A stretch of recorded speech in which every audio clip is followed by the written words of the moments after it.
Hello there, and welcome to Doomsday 2025. This is our second year in a row taking part in this fundraiser. This is an international fundraiser, currently live in a few countries now, I believe. We are joining a troupe of actors from all over the world. The Poe Theatre in Baltimore started this a couple of years ago now, actually potentially a few years ago, and last year we had Italy. Brazil joined last year, but they couldn't do it this year. We've got another troupe in Tennessee, whom I know, and also some guys in Scotland who I also met this year.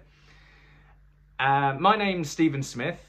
I'm an actor, theatre producer, and the artistic director of Freedom Theatre, a theatre company based in the UK.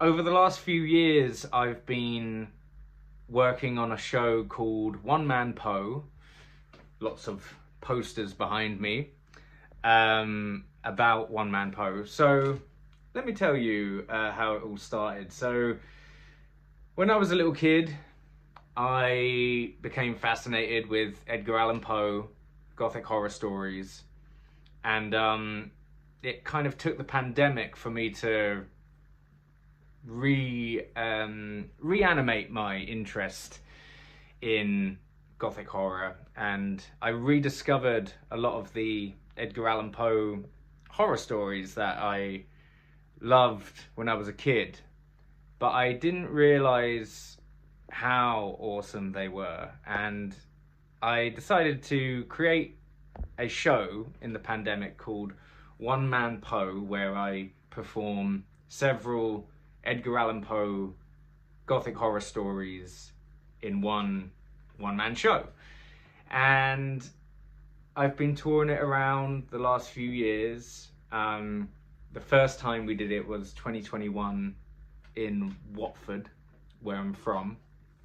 And last year, after a few UK tours, taking it around other countries as well, last year we took it up to the Edinburgh Fringe, and that proved to be a really great experience. Not only did the show sell out every single show, but we also won the award for Best Horror Solo Show. It was such an affirming experience because the Edinburgh Fringe is not only the biggest international arts festival in the world, but it's notoriously expensive and also very hit and miss in terms of getting audience into your shows. But luckily, with a bit of word of mouth, and I like to say the quality of the show and the quality of the writing, of course, we really smashed it up there. So much so that we're taking it back up to Edinburgh Fringe this year, along with a show called A Montage of Monet, which is about Monet, the French impressionist. But here is the poster for One Man Poe. In the show, I perform the Telltale Heart, the Pendulum, the Black Cat, and the Raven. In Edinburgh, we're kind of doing 2 stories each night. So I perform the first 2 in one show, and then the second 2 in the other show. I've tried not to call it part 1 and part 2 because obviously you can kind of turn up to whatever show you like and enjoy a double bill of Poe. But I do sincerely hope that people turn up for all 4, of course, both halves.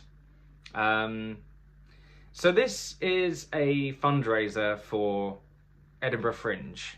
If you follow the link down at the bottom of the screen or there's a link in the information section of this video. You can check out our crowdfunder.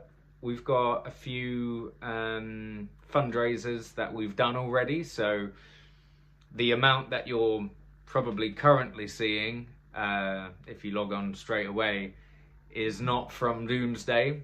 Doomsday, currently we're starting a new fundraiser, so we haven't, at the time of this little introduction, I haven't raised any funds via Doomsday. But our target is £5,000 because, just to give you a bit of context, the venue hire alone is a lot more than £5,000. Just to put that into context. Last year our crowdfunding target was £3,000, and Doomsday really helped out, almost hitting that. We didn't quite hit it. And you may be thinking, well, last year you sold out every show, so you should be rolling in it, right? And that's I wish that was true, but because last year we did one man Poe in a venue fairly small, so even though we sold out every show, we actually didn't make any profit at all because of the costs of the Edinburgh Fringe. Accommodation, travel, paying a technical operator. I didn't pay myself anything for being the director, performer, marketing creator, content creator, social media manager, PR. I do a lot that I don't pay myself for, but even so, we still didn't cover all costs after selling out 21 shows last year. So this year, we've really gone above and beyond what we thought possible because last year was so affirming. So this year, this summer, we're actually gonna step up and do a 60-seat venue, which is very daunting. And it's crowdfunders like this one and that and fundraisers that we really do rely on to kind of cover our costs and hopefully smash it up there. This year I'm without my wife up there. Last year Stephanie was able to operate all the shows, but she won't be able to head up for the whole month this year. She'll come up for a few days, but again, that kind of adds to the cost of things because I'm going to have to find someone to help me out and press all the buttons at the back of the theatre for the sound and lights for all of my shows. Another reason why our fundraiser is very much needed at the moment. But I'm excited to talk to you about the lineup today. Doomsday lineup 2025. Here we go. So let's see. So you may have noticed that the intro at the start, we've got 16 actors. 16 actors today. Now, technically, a lot of those are from last year. At the end of this Doomsday 2024 lineup, which you're seeing right now, I'm going to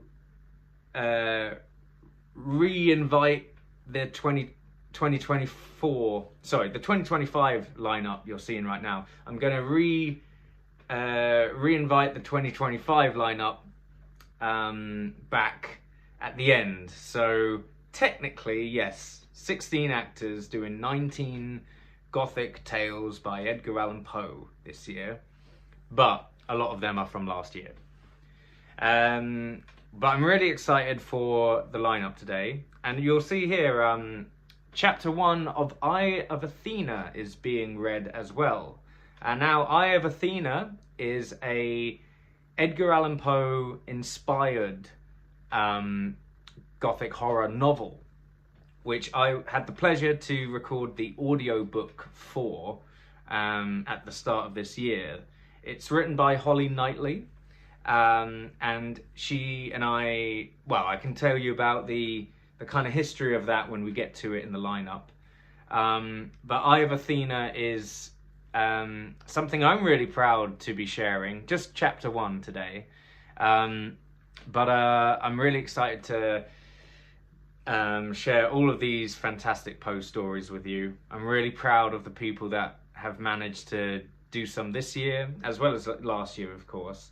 And I'm excited to, in my breaks from comparing, I suppose, in my breaks, I'm really excited to check out the other live streams are happening around the world. I know Baltimore is happening, going live in about an hour, so do check them out.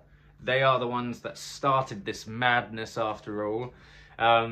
Yeah, a couple of years ago, Alex, who runs the theatre company over there, he asked me, do you want to do a UK version of what we're doing? And what they do, by the way, is a 24-hour read of a non-stop Edgar Allan Poe. I think how they do it is every hour they switch the reader, and they go through the night. Now, although I'm able to collate a good lot of UK actors to read Edgar Allan Poe, I don't think I could, at this point, have them all around my flat, which is in London, by the way. I'm recording this from London. But I don't think that is possible at this point in time. So, hence all of these pre-recordings.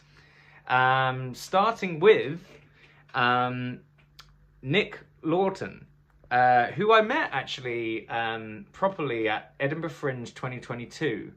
And we bonded over our love of classical horror. I remember she was talking about The Cabinet of Dr. Caligari, a really awesome silent movie.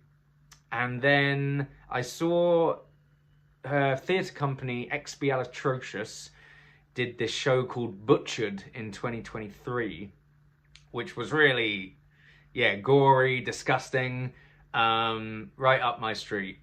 So when I decided to get another round of Doomsdayers on board, I definitely asked her straight away. So without any further ado, I'm going to mute myself now and throw up The Premature Burial.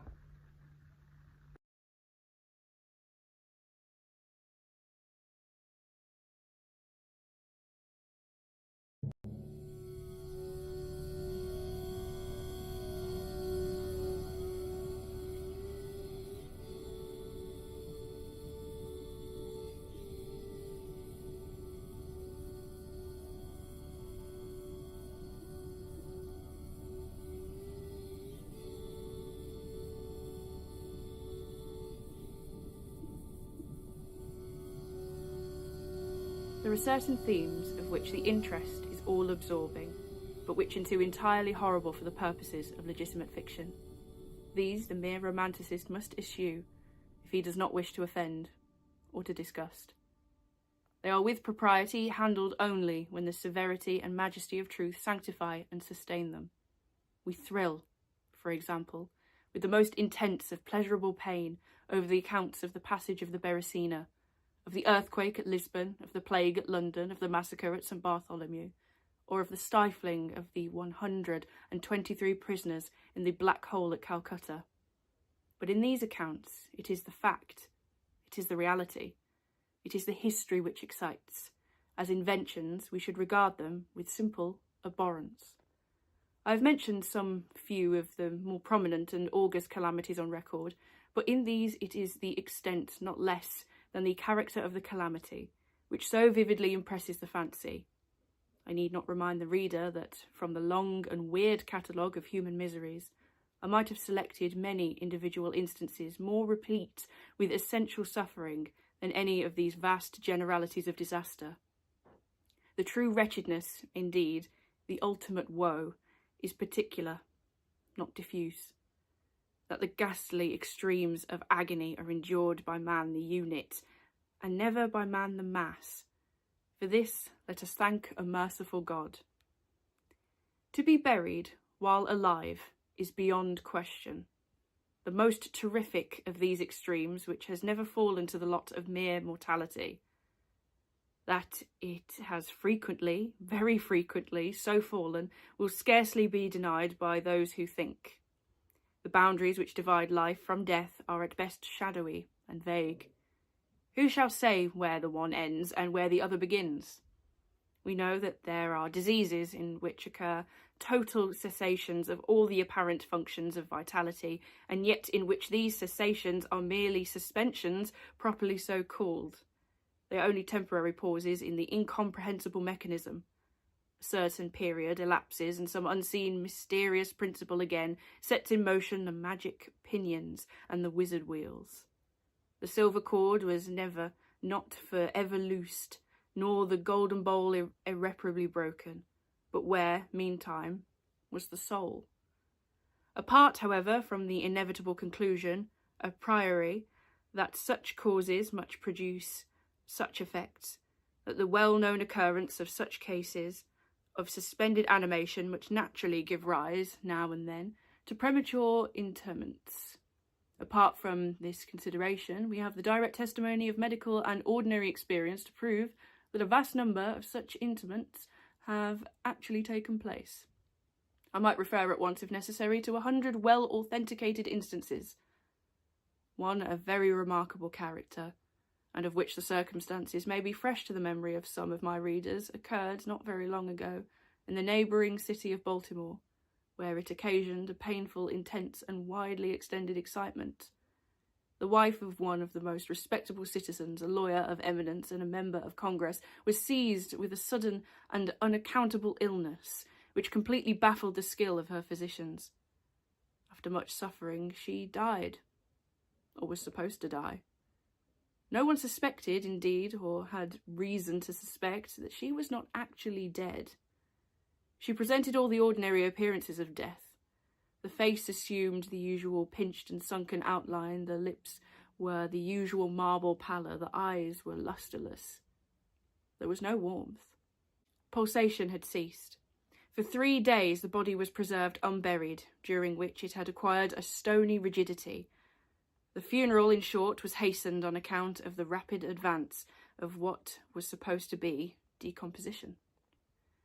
The lady was deposited in her family vault, which, for 3 subsequent years, was undisturbed.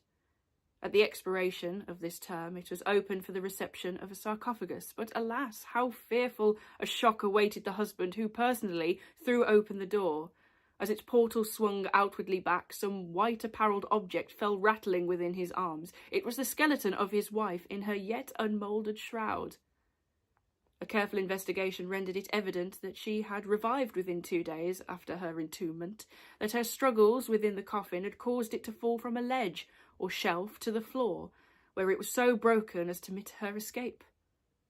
A lamp, which had been accidentally left full of oil within the tomb, was found empty. It might have been exhausted, however, by evaporation. On the uppermost of the steps which led down into the dread chamber was a large fragment of her coffin, with which it seemed that she had endeavoured to arrest attention by striking the iron door. While thus occupied, she probably swooned and possibly died through sheer terror, and in falling, her shroud became entangled in some ironwork which projected interiorly. Thus she remained, and thus she rotted, erect.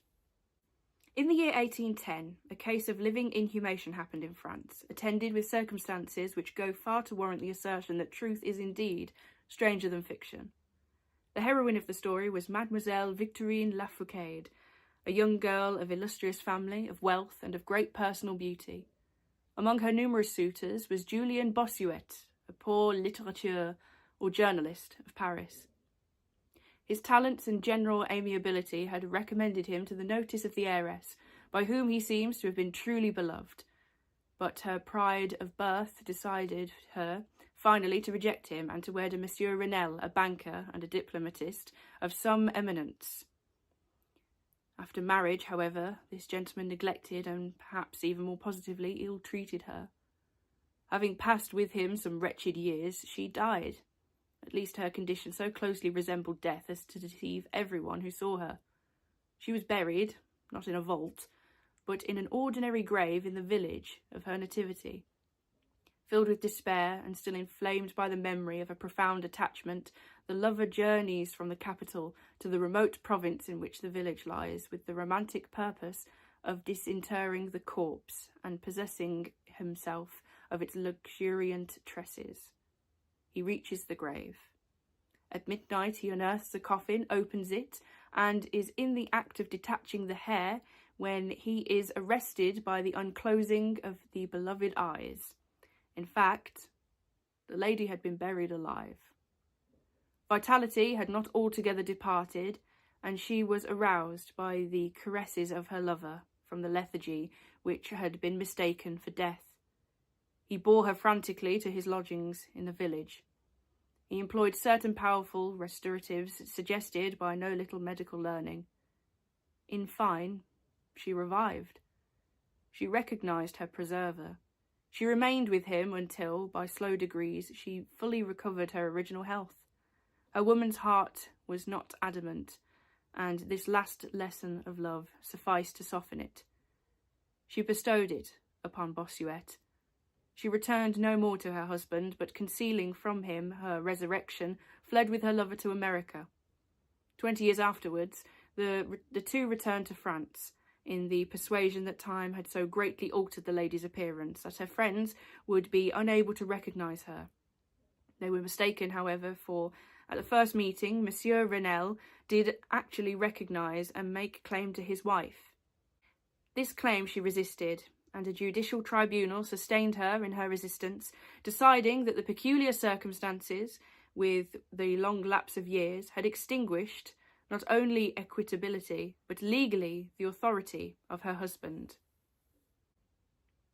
The Chirurgical Journal of Leipzig, a periodical of high authority and merit, which some American bookseller would do well to translate and republish, records in a late number a very distressing event of the character in question.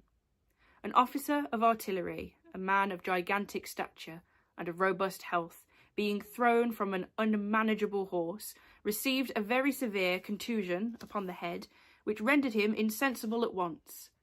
The skull was slightly fractured, but no immediate danger was apprehended. Trepanning was accomplished successfully. He was bled, and many other of the ordinary means of relief were adopted. Gradually, however, he fell into a more and more hopeless state of stupor, and finally it was thought that he died. The weather was warm, and he was buried, with indecent haste, in one of the public cemeteries. His funeral took place on Thursday. On the Sunday following, the grounds of the cemetery were, as usual, much thronged with visitors, and about noon an intense excitement was created by the declaration of a peasant that, while sitting upon the grave of the officer, he had distinctly felt a commotion of the earth, as if occasioned by someone struggling beneath. At first, little attention was paid to the man's asseveration, but this evident terror and the dogged obstinacy with which he persisted in his story had at length their natural effect upon the crowd.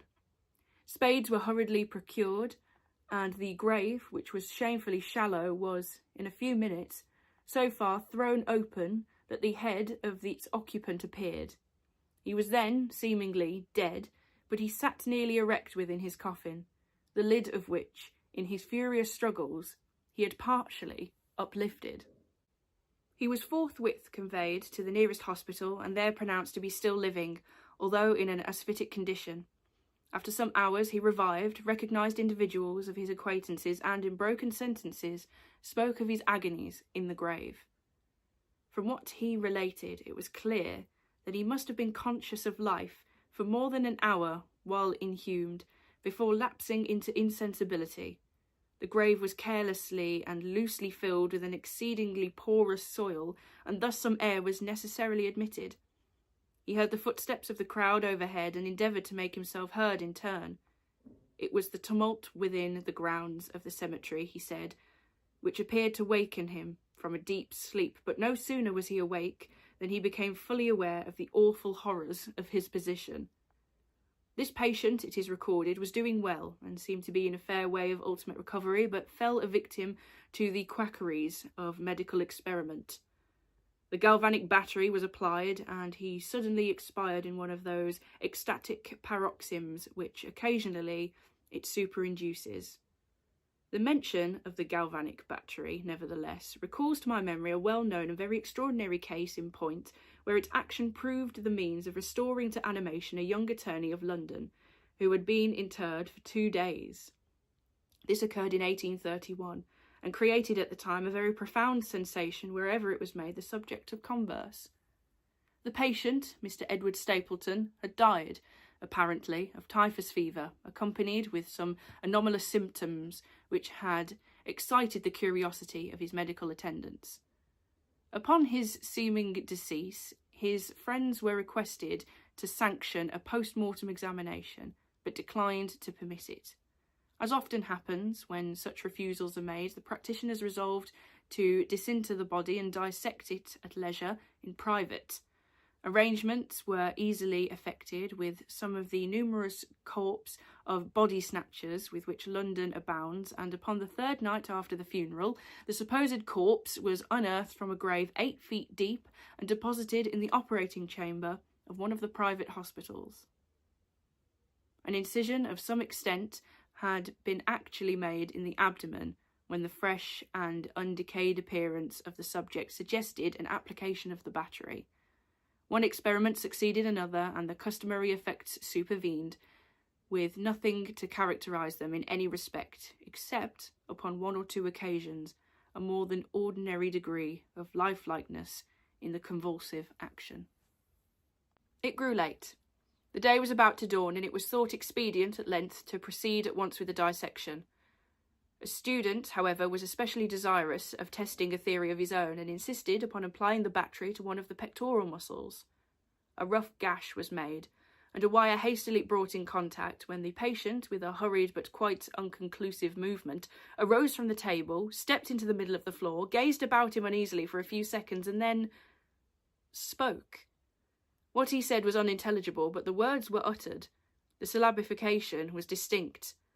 Having spoken, he fell heavily to the floor. For some moments all were paralysed with awe, but the urgency of the case soon restored them their presence of mind. It was seen that Mr. Stapleton was alive, although in a swoon. Upon exhibition of ether, he revived, and was rapidly restored to health, and to the society of his friends, from whom, however, all knowledge of his resuscitation was withheld, until a relapse was no longer to be apprehended. Their wonder, their rapturous astonishment, may be conceived. The most thrilling peculiarity of this incident, nevertheless, is involved in what Mr. S. himself asserts. He declares that at no period was he altogether insensible, that dully and confusedly he was aware of everything which happened to him from the moment in which he was pronounced dead by his physicians, to that in which he fell swooning to the floor of the hospital. "I am alive," were the uncomprehended words which, upon recognising the locality of the dissecting room, he had endeavoured, in this extremity, to utter. It were an easy matter to multiply such histories as these, but I forbear, for indeed we have no need of such to establish the fact that premature interments occur. When we reflect how very rarely, from the nature of the case, we have it in our power to detect them, we must admit that they may frequently occur without our cognizance. Scarcely, in truth, is a graveyard ever encroached upon, for any purpose to any great extent, that skeletons are not found in postures which suggest the most fearful of suspicions. Fearful indeed the suspicion, but more fearful the doom. It may be asserted, without hesitation, that no event is so terribly well adapted to inspire the supremeness of bodily and of mental distress as is burial before death.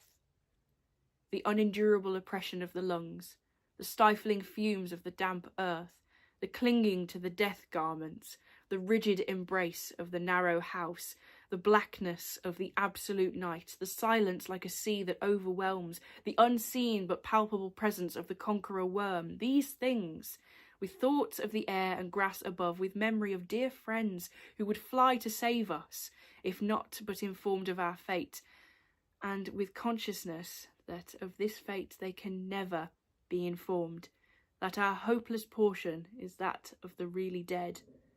These considerations, I say, carry into the heart, which still palpitates, a degree of appalling and intolerable horror for which the most daring imagination must recoil. We know of nothing so agonizing upon earth.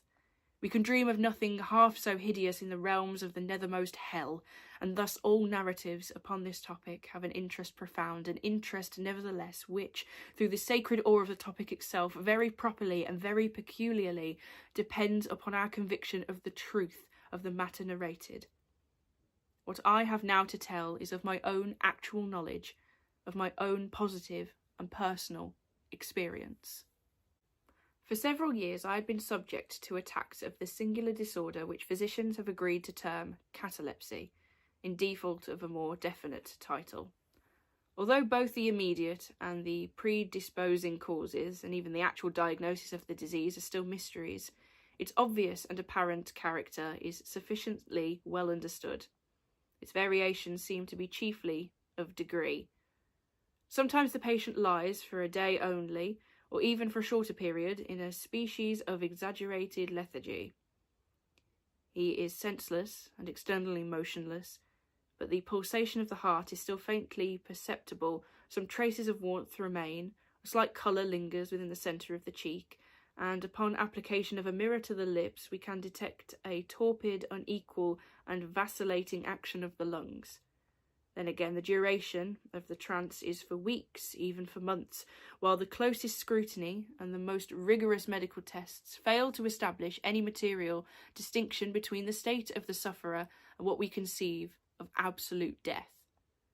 Very usually he is saved from premature interment only solely by the knowledge of his friends that he has been previously subject to catalepsy, by the consequent suspicion excited, and above all, by the non-appearance of decay. The advances of the malady are, luckily, gradual. The first manifestations, although marked, are unequivocal. The fits grow successively more and more distinctive, and endure each for a longer term than the preceding. In this lies the principal security from inhumation. The unfortunate whose first attack should be of the extreme character which is occasionally seen, would almost inevitably be consigned alive to the tomb. My own case differed in no important particular from those mentioned in medical books.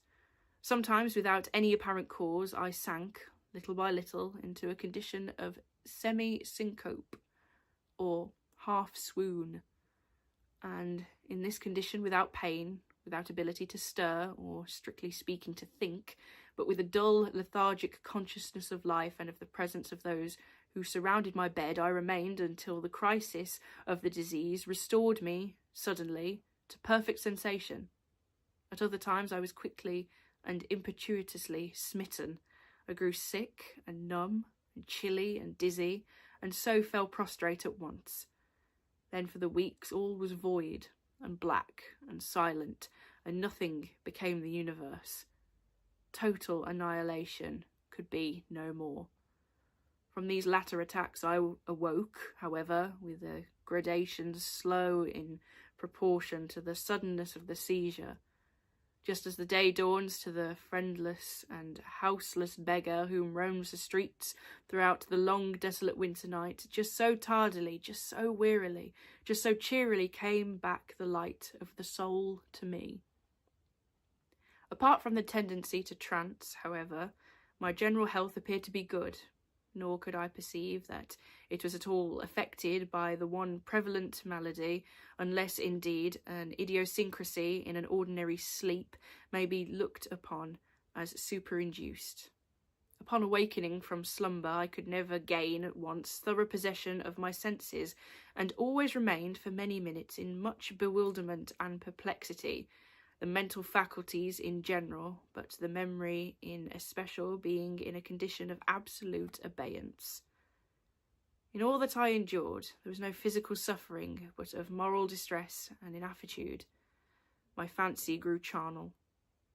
I talked of worms, of tombs and epitaphs. I was lost in reveries of death, and the idea of premature burial held continual possession of my brain.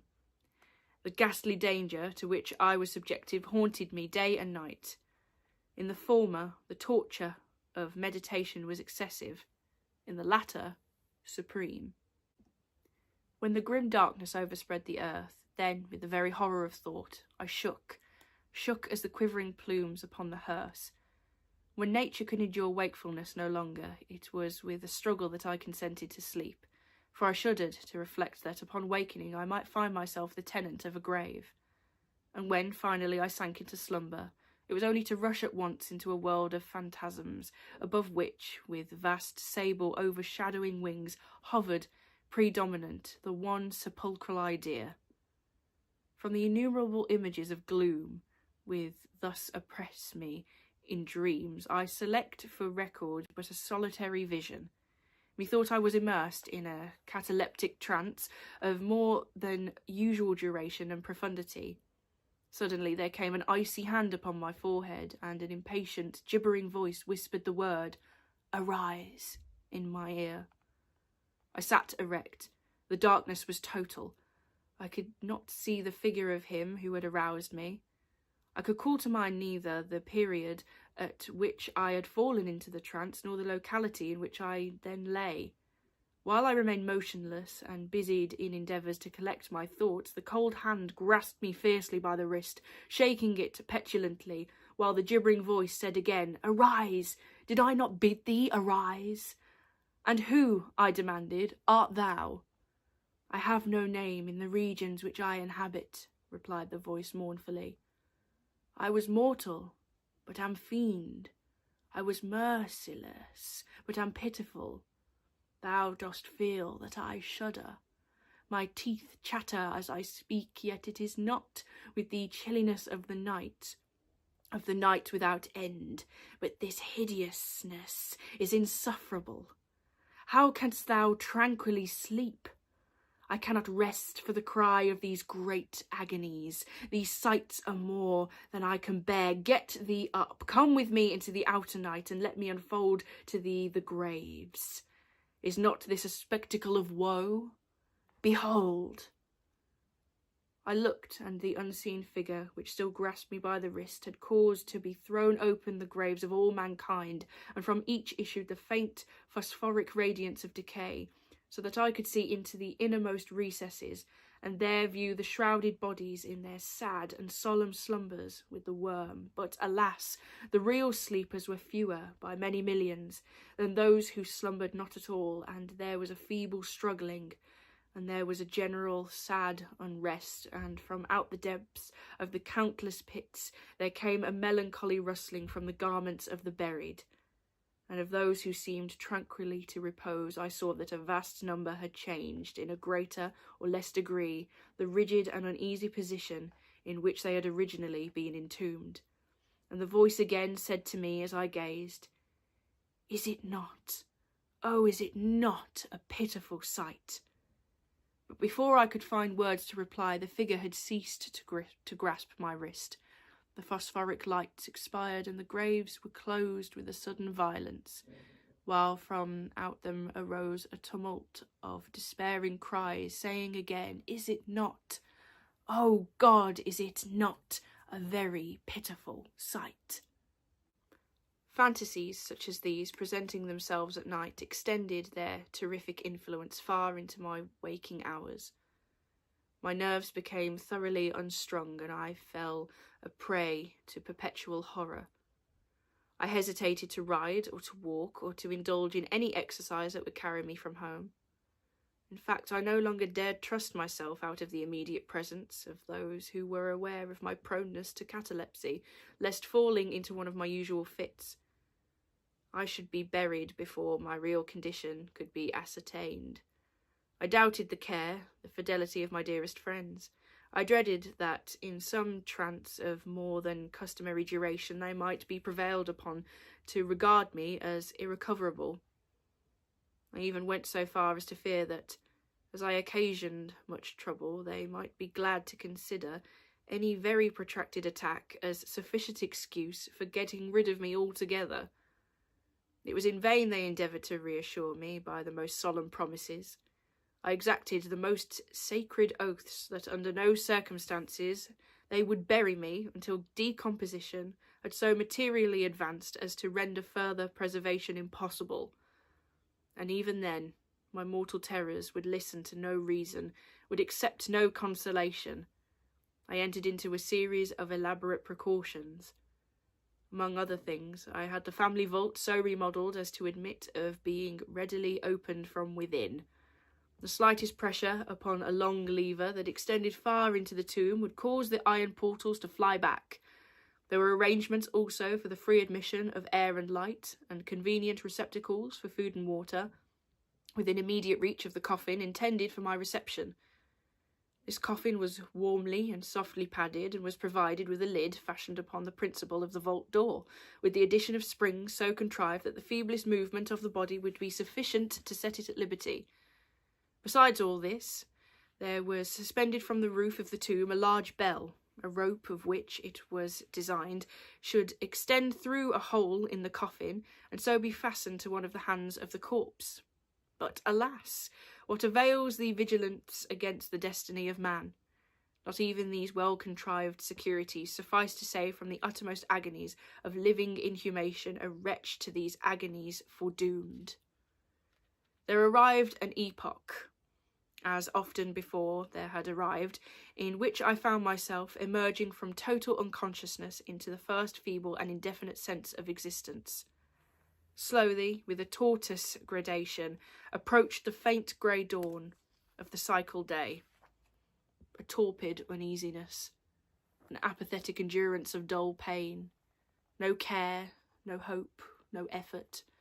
And after long interval, a ringing in the ears, then after a lapse still longer, a prickling or tingling sensation in the extremities, then a seemingly eternal period of pleasurable quiescence, during which the awakening feelings are struggling into thought, then a brief resinking into nonentity, then a sudden recovery. At length, the slight quivering of an eyelid, and immediately thereupon an electric shock of terror, deadly and indefinite, which sends the blood in torrents from the temples to the heart. And now the first positive effort to think, and now the first endeavour to remember, and now a partial and evanescent success, and now the memory has so far regained its dominion that, in some measure, I am cognizant of my state. I feel that I am not awaking from ordinary sleep. I recollect that I have been subject to catalepsy, and now, at last, as if by the rush of an ocean, my shuddering spirit is overwhelmed by the one grim danger, by the one spectral and ever-prevalent idea. For some minutes after this fancy possessed me, I remained without motion. And why? I could not summon courage to move. I dared not make the effort which was to satisfy me of my fate, and yet there was something at my heart which whispered that it was sure. Despair, such as no other species of wretchedness ever calls into being, despair alone urged me, after long irresolution, to uplift the heavy lids of my eyes. I uplifted them. It was dark, all dark. I knew that the fit was over. I knew that the crisis of my disorder had long passed. I knew that I had now fully recovered the use of my visual faculties, and yet it was dark, all dark, the intense and utter raylessness of the night that endureth for evermore. I endeavoured to shriek, and my lips and my parched tongue moved convulsively together in the attempt, but no voice issued from the cavernous lungs, which, oppressed as if by the weight of some incumbent mountain, gasped and palpitated with the heart at every elaborate and struggling inspiration. The movement of the jaws, in this effort to cry aloud, showed me that they were bound up, as is usual with the dead. I felt, too, that I lay upon some hard substance, and by something familiar. My sides were also closely compressed. So far, I had not ventured to stir any of my limbs, but now I violently threw up my arms, which had been lying at length, with the wrists crossed. They struck a solid wooden substance, which extended above my person at an elevation of not more than 6 inches from my face. I could no longer doubt that I reposed within a coffin, at last. And now, amid my infinite miseries, came sweetly the cherub, Hope. For I thought of my precautions. I writhed and made spasmodic exertions to force open the lid. It would not move. I felt my wrists for the bell rope. It was not to be found. And now the comforter fled forever, and a still sterner despair reigned triumphant, for I could not help perceiving the absence of the paddings which I had so carefully prepared. And then, too, there came suddenly to my nostrils the strong, peculiar odour of moist earth. The conclusion was irresistible. I was not within the vault. I'd fallen into a trance while absent from home, while among strangers, when, or how, I could not remember, and it was they who had buried me, as a dog, nailed up in some common coffin, and thrust deep, deep, and forever into some ordinary and nameless grave. As this awful conviction forced itself thus into the innermost chambers of my soul, I once again struggled to cry aloud, and in this second endeavour I succeeded. A long, wild, and continuous shriek, or yell of agony, resounded through the realms of the subterrene night. "Hello! Hello there!" said a gruff voice in reply. "What the devil's the matter now?" said a second. "Get out of that!" said a third. "What do you mean by yowling in that air kind of style, like a catamount?" said a fourth, and hereupon I was seized and shaken without ceremony for several minutes by a junto of very rough-looking individuals. They did not arouse me from my slumber, for I was wide awake when I screamed, but they restored me to full possession of my memory. This adventure occurred near Richmond in Virginia, accompanied by a friend I had preceded upon a gunning expedition some miles down the banks of James River. Night approached, and we were overtaken by a storm. The cabin of a small sloop lying at anchor in the stream and laden with garden mould afforded us the only available shelter. We made the best of it and passed the night on board, and I slept in one of the only 2 berths in the vessel, and the berths of a sloop of 60 or 70 tons need scarcely be described. That which I occupied had no bedding of any kind. Its extreme width was 18 inches. The distance of its bottom from the deck overhead was precisely the same. I found it a matter of exceeding difficulty to squeeze myself in. Nevertheless, I slept soundly, and the whole of my vision, for it was no dream and no nightmare, arose naturally from the circumstances of my position, from my ordinary bias of thought, and from the difficulty to which I have alluded of collecting my senses, and especially of regaining my memory, for a long time after awaking from the slumber. The men who shook me were the crew of the sloop, and some labourers engaged to unload it. From the load itself came the earthy smell. The bandage about the jaws was a silk handkerchief in which I bound up my head in default of my customary nightcap. The tortures endured, however, was indubitably quite equal for the time to those of actual sepulture. They were inconceivably hideous, but out of evil proceeded good, for their very excess wrought in my spirit an inevitable revulsion. My soul acquired tone, acquired temper. I went abroad. I took vigorous exercise. I breathed the free air of heaven.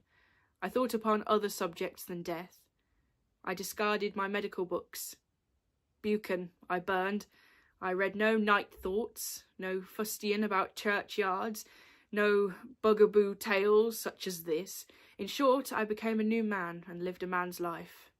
From that memorable night I dismissed for ever my charnel apprehensions, and with them vanished the cataleptic disorder of which perhaps they had been less the consequence than the cause. There are moments when, even to the sober eye of reason, the world of our sad humanity may assume the semblance of a hell, but the imagination of man is no Carathis. To explore with impunity its every cavern, alas, the grim legion of sepulchral terrors cannot be regarded as altogether fanciful, but like the demons in those accompany Afrasiab, made his voyage down the Oxus.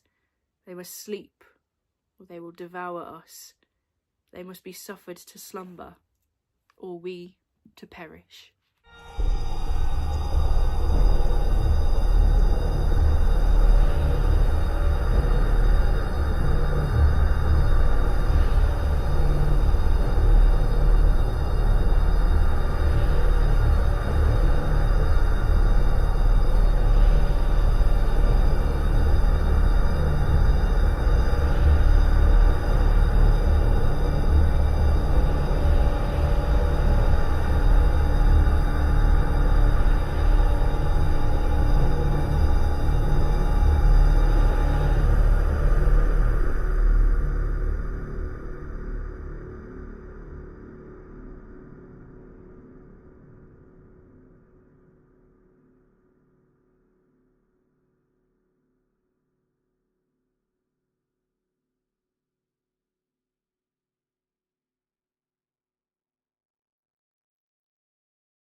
Well done, Nick.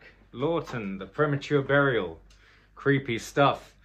Yes, Edgar Allan Poe has a bit of a thing about people being buried alive or walled up behind bricks, or there's some themes, aren't there?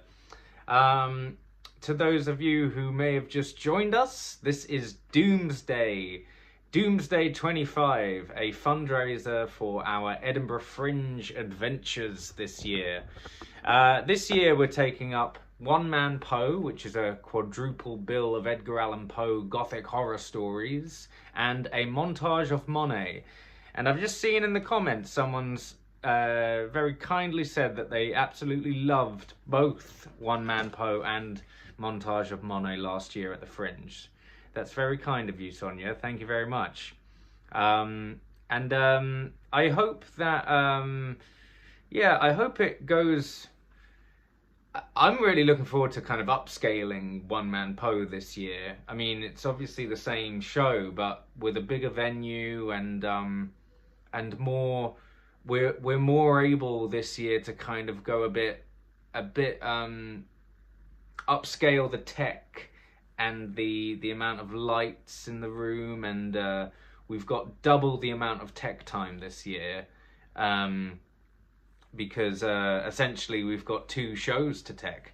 Last year I only had 1 slot to do all the technical stuff for One Man Poe, whereas this year I kind of said, hey guys, it's kind of 2 shows technically, so I've now got double the time to go really the extra mile in terms of the lighting especially. So yeah, super excited to bring it back up to the Fringe. Speaking of which, in terms of upcoming shows of One Man Poe, we've got a few. So here's some upcoming shows. We've got York coming up on the 1st of June. I don't know if anyone knows anyone in York at the moment, but yeah, if you do, please give anyone a shout out. This time last year, we went to York and it sold out. The show, the one and only show we did, sold out a few weeks in advance. And although it's selling well, we certainly haven't sold out yet. So if anyone in York is keen to come and see it, please do come. It's there's a lot of Gothic horror fans in York. If you look under the right rocks. And then we're going to Los Angeles. So the Hollywood Fringe has been a fringe festival that I've been kind of eyeing up for a few years now, namely because my best mates live out in Hollywood, in Los Angeles, and I guess I try and stack performances onto wherever I travel if I can. So it's a bit of an excuse to go and see my friends, but also present this awesome show at the Hollywood Fringe Festival. And again, kind of like with Edinburgh Fringe, we've got an hour-long slot. So we're kind of alternating the stories that One Man Poe consists of. So on the 17th of June, we're doing all 4, but over 2 hours. On the 18th of June, we're just doing the Telltale Heart and the Pit and the Pendulum. And then on the 20th of June, we're doing all 4 again. So in total, technically 5 shows in total over those 3 days. And then, yes, our one and only London show this summer, before the Edinburgh Fringe. Again, we're doing, splitting it into 2 separate shows that you can book. But if you book all 4 stories, you're actually seeing it at a heavily discounted price compared to our Edinburgh Fringe tickets. So yeah, it's been a long time since we've put One Man Poe as such a discounted price for these London shows on that one Saturday, the 28th of June. So do come along if you're London based. And then Prescott. Prescott is right next to Liverpool. The Shakespeare North Playhouse is this really fantastic venue with a cool studio space. And they, as well as, you know, adapting kind of classics for a modern day audience, they do a lot of modern contemporary work. But I've been really eyeing up that venue for a while now, because One Man Poe and Edgar Allan Poe's original text is somewhat archaic, like Shakespeare's language is. And I like to say with One Man Poe, because I've learnt the original text from the 1840s and I perform that as is, kind of like when people perform Shakespeare, or rather when, say, if you don't fancy reading Shakespeare, you know, no one blames you for that, but it's always best to see it live, Shakespeare at least. And that's what I kind of think about many of the Edgar Allan Poe pieces. Hence why I put together this program today of lots of people who have, you know, taken the time to really read out the thing and do their homework and figure out what these sentences mean, or how they could come across, so that someone watching right now could kind of understand it a little bit better than just trying to read it in your head. Something I struggle with. I'm a bit of an audiobook fan, I suppose. And yeah, I like to say One Man Poe is a live audiobook. That's how I kind of swing it. Anyway, so that's Prescott. Right next to Liverpool, 1st and 2nd of July. And then 3rd to the 5th of July, still northeast, Salford, for the Greater Manchester Fringe. That's the first time we're doing Manchester as a theatre company. So our Manchester debut. And I trained up in Liverpool, and Manchester actually was maybe one of my probably my first choice for drama school training for a few years, until I went to Liverpool when I fell in love with the city. But Manchester's always had a bit of a special place in my heart. Rugby, 25th of July. We've done One Man Poe at the Macready Theatre before, and they're inviting us back. So these, I should say actually, Rugby, Prescott and Salford are all just One Man Poe, the Telltale Heart and the Pit and the Pendulum. It's not the quadruple bill on any of those three venues. Partly because, we're previewing the show, and I didn't want to kind of preview both halves, because I'd like to think if anyone does check it out and is going to Edinburgh Fringe, they might fancy checking out the other half at the Edinburgh Fringe Festival, is my thinking. But anywho, and then finally, the 1st to the 23rd of August, Edinburgh, Greenside venues, Edinburgh Fringe. Greenside venues, I've only ever produced shows under Greenside venues. They're the loveliest of people. They've got a very open access program, so they don't, essentially you pay the higher fee and you get a slot. They don't curate their own program. They don't look for, they don't program themselves. And that's got its advantages, obviously, as a participant, and Edinburgh Fringe participant. As an audience member, you get a wide variety of content there, and to different standards and everything, which is I love the Edinburgh Fringe for that.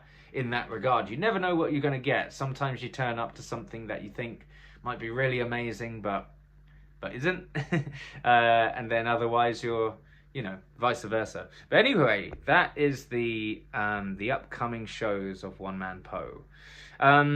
Speaking of Edinburgh Fringe, so I didn't meet this next Doomsday participant at the Edinburgh Fringe.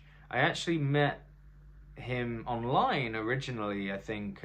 Oh yeah, that's right. I saw Tim Larkfield's version of The Signalman, Charles Dickens' The Signalman.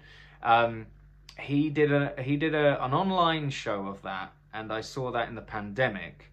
And then I met him on a Zoom workshop via my friend Warren Rusher, who is reading The Black Cat much later in the evening. And yeah, he presented this piece that he'd written about Dracula and Jonathan Harker, a bit of a comedy piece, and I recognized straight away that this guy likes his gothic horror, classical literature, and we really kind of connected in that regard. And then fast forwarding to last year's Edinburgh Fringe, Tim, like I did, presented two shows last year, two separate shows. He presented The Signalman, which I just mentioned, but also a show called James Whale Beyond Frankenstein, which I loved, because James Whale, to those who don't know, James Whale was the director of many of the old horror movies that I used to love when I was a little kid. The Bride of Frankenstein, and The Invisible Man, namely. He did some other ones as well, but those three especially I absolutely adored, and The Old Dark House as well. Anyway, Tim wrote and starred in and directed himself, I believe, this one-man show about the life of James Whale, and I thoroughly enjoyed it. If he is ever touring it around, which I have a feeling he might do, Apologies if he does already have some dates online. I'll check out in my little break at the moment in a sec. But do check it out. It's both plays are phenomenal, and Tim is a fantastic actor. Just a quick little reminder of who we got coming up before I whack on Tim's reading of MS in a Bottle. MS standing for message. But MS in a Bottle actually is one that Tim really wanted to read.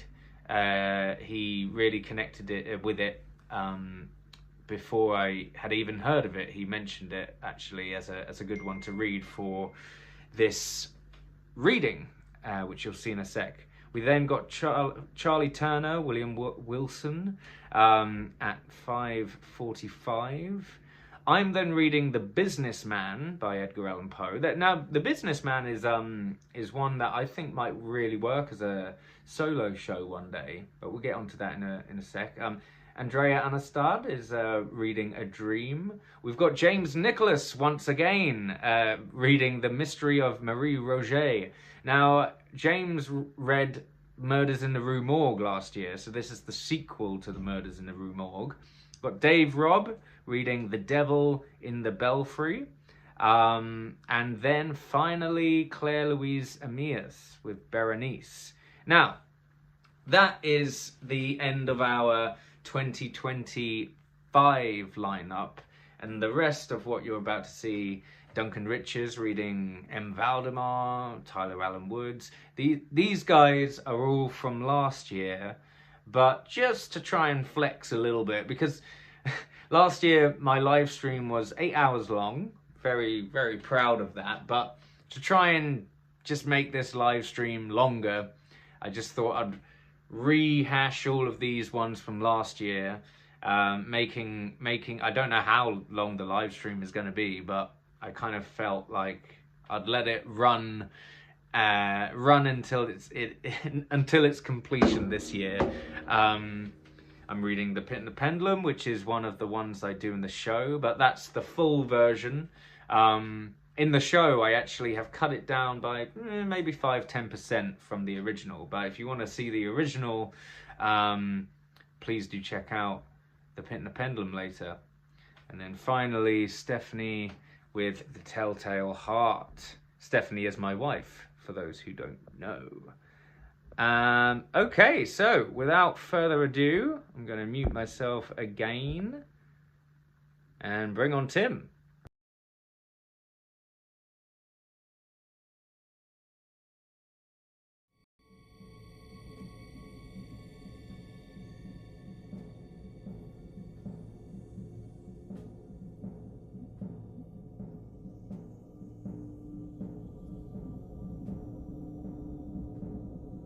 MS Found in a Bottle by Edgar Allan Poe.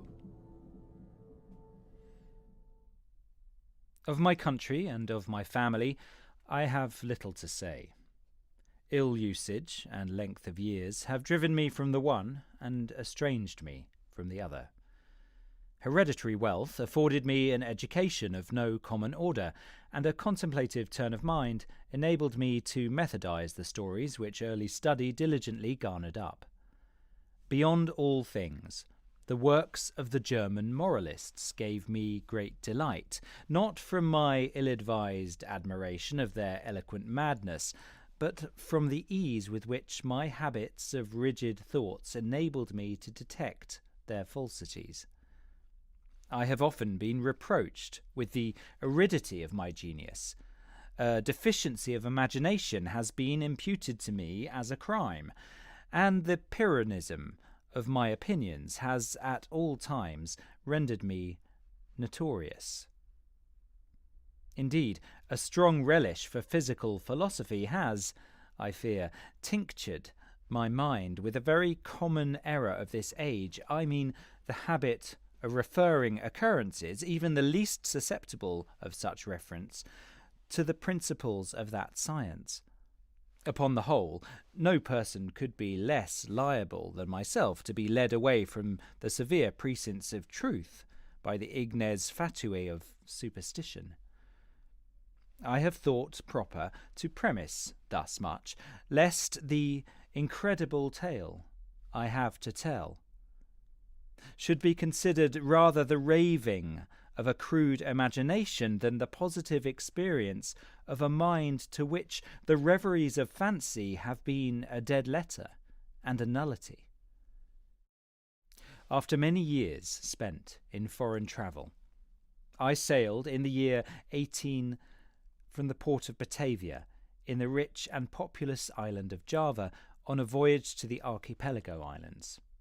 I went as a passenger, having no other inducement than a kind of nervous restlessness which haunted me as a fiend. Our vessel was a beautiful ship of about 400 tons, copper-fastened and built at Bombay of Malabar teak.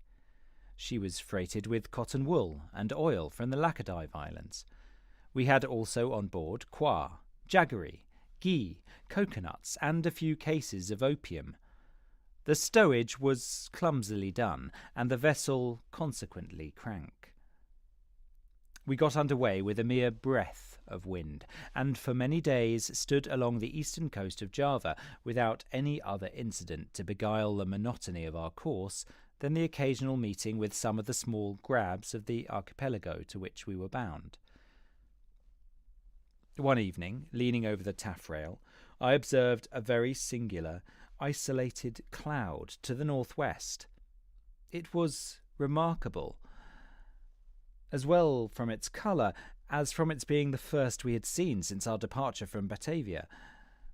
I watched it attentively until sunset, when it spread all at once to the eastward and westward, girting in the horizon with a narrow strip of vapour and looking like a long line of low beach.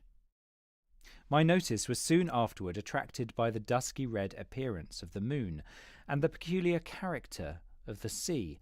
The latter was undergoing a rapid change, and the water seemed more than usually transparent. Although I could distinctly see the bottom, yet heaving the lead I found the ship in 15 fathoms. The air now became intolerably hot and was loaded with spiral exhalations similar to those arising from heated iron. As night came on, every breath of wind died away, and a more entire calm it is impossible to conceive. The flame of a candle burned upon the poop without the least perceptible motion, and a long hair, held between the finger and thumb, hung without the possibility of detecting a vibration. However, as the captain said he could perceive no indication of danger, and as we were drifting in bodily to shore, he ordered the sails to be furled and the anchor let go. No watch was set, and the crew, consisting principally of Malays, stretched themselves deliberately upon deck. I went below, not without a full presentiment of evil. Indeed, every appearance warranted me in apprehending a simoon. I told the captain of my fears, but he paid no attention to what I said, and left me without deigning to give a reply. My uneasiness, however, prevented me from sleeping, and about midnight I went upon deck. As I placed my foot upon the upper step of the companion ladder, I was startled by a loud humming noise, like that occasioned by the rapid revolution of a mill wheel, and before I could ascertain its meaning, I found the ship quivering to its centre. In the next instant, a wilderness of foam hurled us upon our beam ends, and rushing over us fore and aft, swept the entire decks from stem to stern. The extreme fury of the blast proved, in a great measure, the salvation of the ship. Although completely waterlogged, yet as her masts had gone by the board, she rose, after a minute, heavily from the sea, and, staggering a while beneath the immense pressure of the tempest, finally righted. By what miracle I escaped destruction, it is impossible to say. Stunned by the shock of the water, I found myself, upon recovery, jammed in between the stern post and rudder. With great difficulty I regained my feet, and looking dizzily around, was at first struck with the idea of our being among breakers. So terrific, beyond the wildest imagination, was the whirlpool of mountainous and foaming ocean within which we were engulfed. After a while I heard the voice of an old Swede, who had shipped with us at the moment of leaving port. I hallooed to him with all my strength, and presently he came reeling aft. We soon discovered that we were the sole survivors of the accident. All on deck, with the exception of ourselves, had been swept overboard. The captain and mates must have perished while they slept, for the cabins were deluged with water. Without assistance, we could expect to do little for the security of the ship, and our exertions were at first paralysed by the momentary expectation of going down. Our cable had, of course, parted like packthread at the first breath of the hurricane, or we should have been instantaneously overwhelmed. We scudded with frightful velocity before the sea, and the water made clear breaches over us. The framework of our stern was shattered excessively, and in almost every respect we had received considerable injury, but to our extreme joy we found the pumps unchoked, and that we had made no great shifting of our ballast. The main fury of the blast had already blown over, and we apprehended little danger from the violence of the wind, but we looked forward to its total cessation with dismay, well believing that in our shattered condition we should inevitably perish in the tremendous swell which would ensue. But this very just apprehension seemed by no means likely to be soon verified. For 5 entire days and nights, during which our only sustenance was a small quantity of jaggery, procured with great difficulty from the forecastle, the hulk flew at a rate defying computation, before rapidly succeeding flaws of wind which, without equalling the first violence of the simoon, were still more terrific than any tempest I had before encountered. Our course for the first 4 days was, with trifling variations, south-east and by south, and we must have run down the coast of New Holland. On the 5th day the cold became extreme, although the wind had hauled round a point more to the northward. The sun arose with a sickly yellow lustre, and clambered a very few degrees above the horizon, emitting no decisive light. There were no clouds apparent, yet the wind was upon the increase, and blew with a fitful and unsteady fury. About noon, as nearly as we could guess, our attention was again arrested by the appearance of the sun. It gave out no light, properly so called, but a dull and sullen glow, without reflection, as if all its rays were polarized. Just before sinking within the turgid sea, its central fires suddenly went out, as if hurriedly extinguished by some unaccountable power. It was a dim, silver-like rim alone, as it rushed down the unfathomable ocean. We waited in vain for the arrival of the 6th day. That day to me has not yet arrived. To the Swede never did arrive. Thenceforward we were enshrouded in pitchy darkness, so that we could not have seen an object at 20 paces from the ship. Eternal night continued to envelop us, all unrelieved by the phosphoric sea brilliancy to which we had been accustomed in the tropics. We observed, too, that although the tempest continued to rage with unabated violence, there was no longer to be discovered the usual appearance of surf or foam which had hitherto attended us. All around were horror and thick gloom, and a black sweltering desert of ebony. Superstitious terror crept by degrees into the spirit of the old Swede, and my own soul was wrapped in silent wonder. We neglected all care of the ship, as worse than useless, and securing ourselves as well as possible to the stump of the mizzen-mast, looking out bitterly into the world of ocean. We had no means of calculating time, nor could we form any guess of our situation. We were, however, well aware of having made farther to the southward than any previous navigators, and felt great amazement at not meeting with the usual impediments of ice. In the meantime, every moment threatened to be our last. Every mountainous billow hurried to overwhelm us. The swell surpassed anything I had imagined possible, and that we were not instantly buried is a miracle.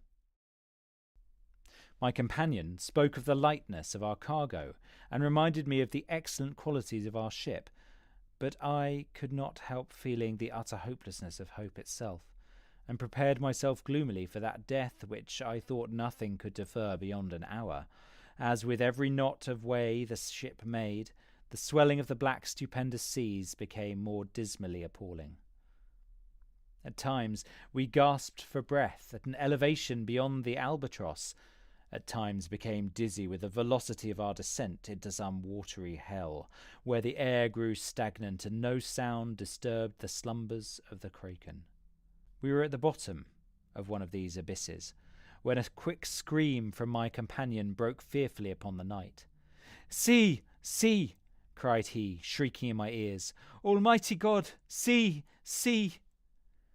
As he spoke, I became aware of a dull, sullen glare of red light which streamed down the sides of the vast chasm where we lay, and threw a fitful brilliancy upon our deck. Casting my eyes upwards, I beheld a spectacle which froze the current of my blood. At a terrific height directly above us, and upon the very verge of the precipitous descent, hovered a gigantic ship of perhaps 4,000 tons. Although upreared upon the summit of a wave more than 100 times her own altitude, her apparent size still exceeded that of any ship of the line or East Indiaman in existence. Her huge hull was of a deep, dingy black, unrelieved by any of the customary carvings of a ship.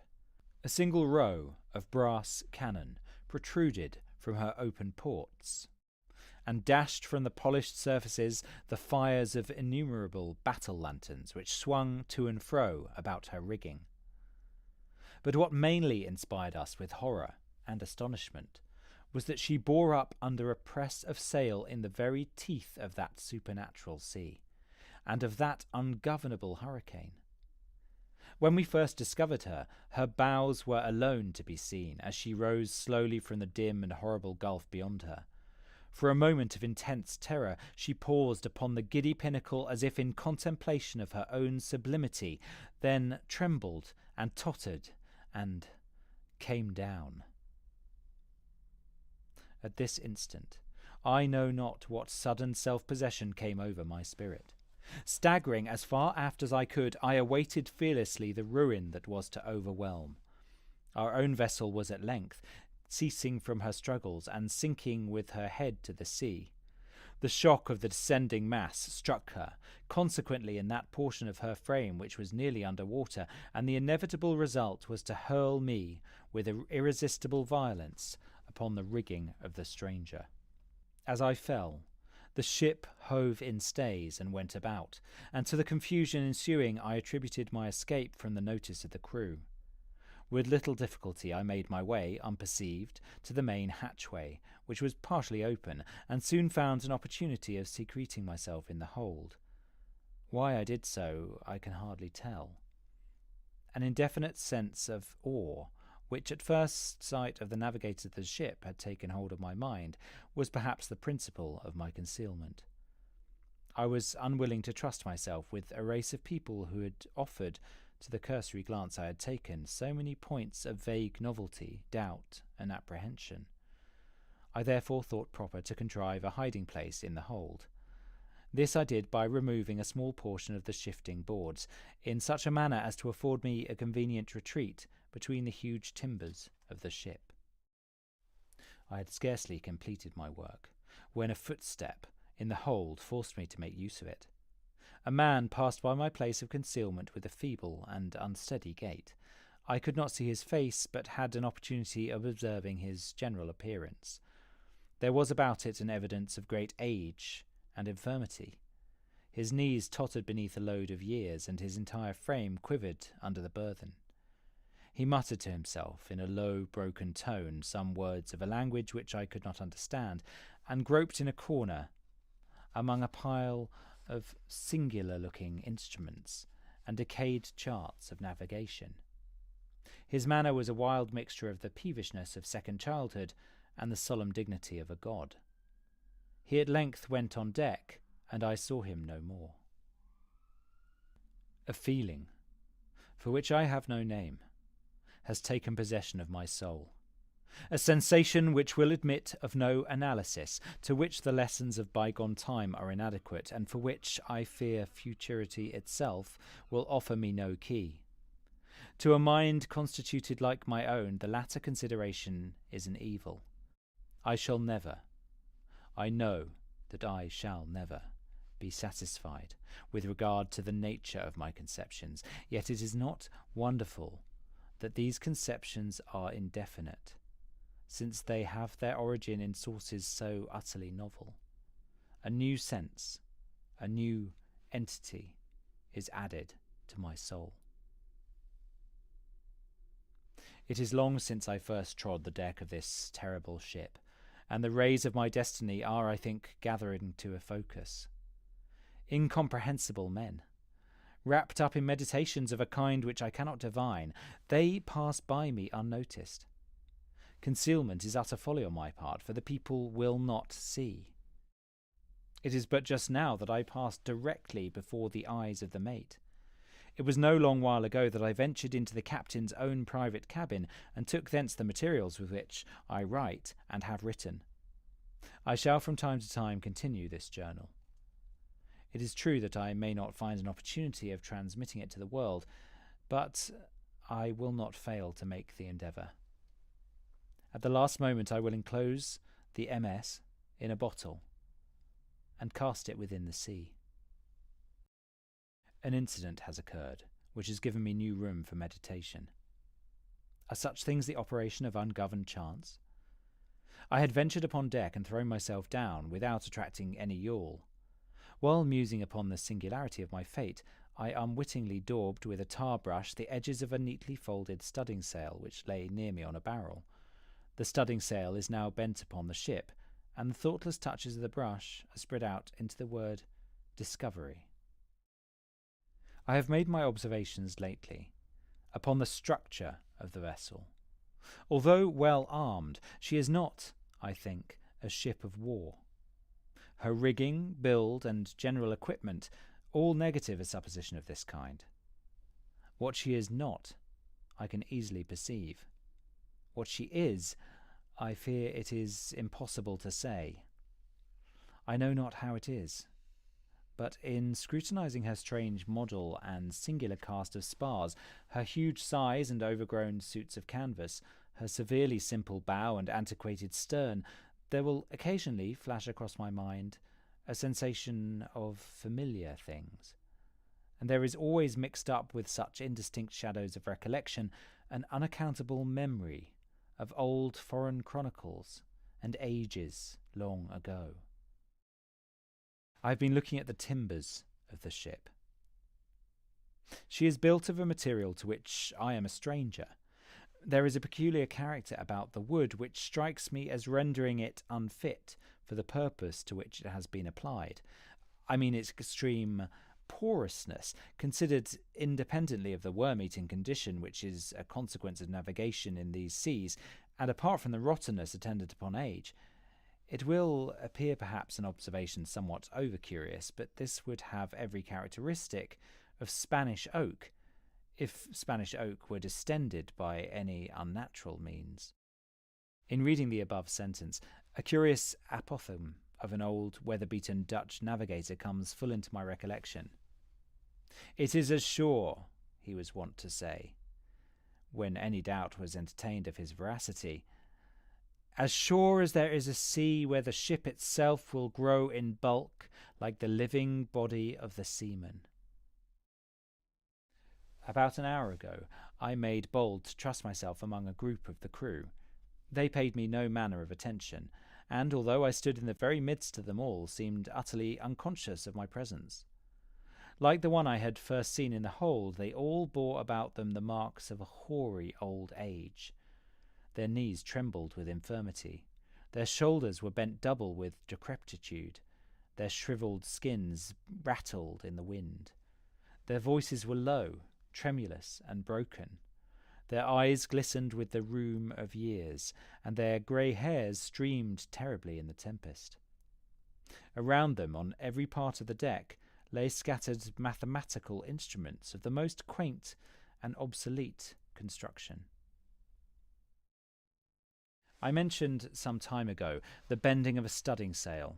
From that period, the ship, being thrown dead off the wind, has continued her terrific course due south, with every rag of canvas packed upon her from her truck to her lower studding sail booms, and rolling every moment her topgallant yardarms into the most appalling hell of water which it can enter into the mind of man to imagine. I have just left the deck, where I find it impossible to maintain a footing, although the crew seem to experience little inconvenience. It appears to me a miracle of miracles that our enormous bulk is not swallowed up at once and forever.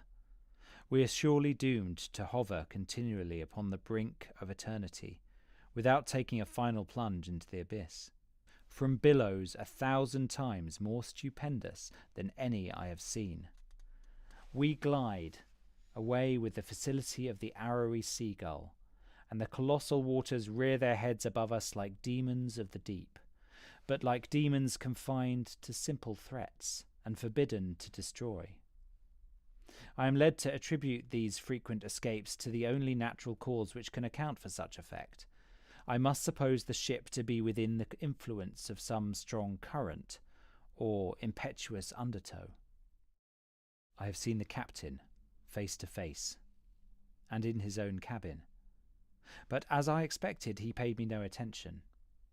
Although in his appearance there is, to a casual observer, nothing which might bespeak him more or less than a man, still a feeling of irrepressible reverence and awe mingled with the sensation of wonder with which I regarded him. In stature he is nearly my own height, that is, about 5 feet 8 inches. He is of a well-knit and compact frame of body, neither robust nor remarkable otherwise, but it is the singularity of the expression which reigns upon the face. It is the intense, the wonderful, the thrilling evidence of old age, so utter, so extreme, which excites within my spirit a sentiment ineffable. His forehead, although little wrinkled, seems to bear upon it the stamp of a myriad of years. His grey hairs are records of the past, and his greyer eyes are sibyls of the future.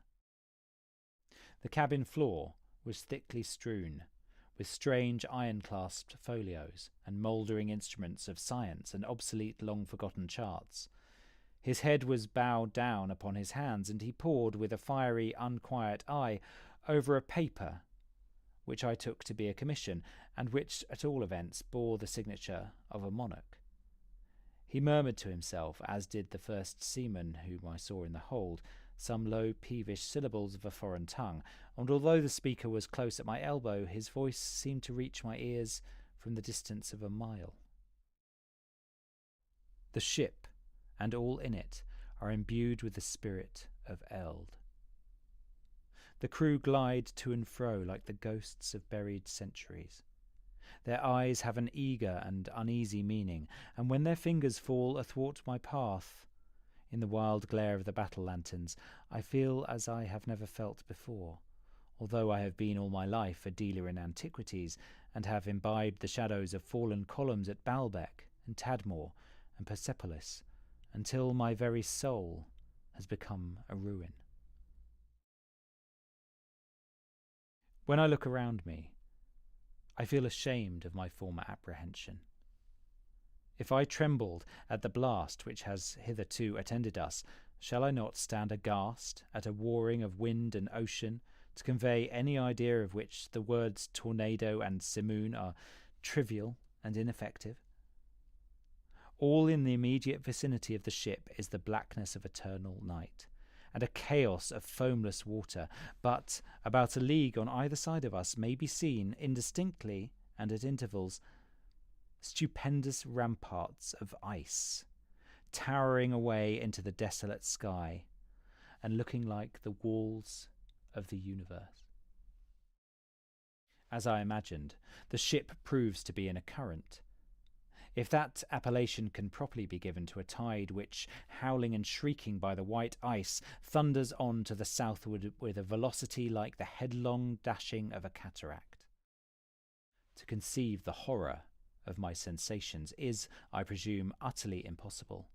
Yet a curiosity to penetrate the mysteries of these awful regions predominates even over my despair, and will reconcile me to the most hideous aspect of death. It is evident that we are hurrying onward to some exciting knowledge, some never-to-be imparted secret, whose attainment is destruction. Perhaps this current leads us to the southern pole itself. It must be confessed that a supposition apparently so wild has every probability in its favour. The crew pace the deck with unquiet and tremulous step, but there is upon their countenance an expression more of the eagerness of hope than of the apathy of despair. In the meantime, the wind is still in our poop, and, as we carry a crowd of canvas, the ship is at times lifted bodily from out the sea. Oh, horror upon horror! The ice opens suddenly to the right and to the left, and we are whirling dizzily in immense concentric circles round and round the borders of a gigantic amphitheatre, the summit of whose walls is lost in the darkness and the distance. But little time will be left me to ponder upon my destiny. The circles rapidly grow small. We are plunging madly within the grasp of the whirlpool, and amid a roaring and bellowing and thundering of ocean and tempest, the ship is quivering, oh God, and going down.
Okay, wow, good stuff, Tim.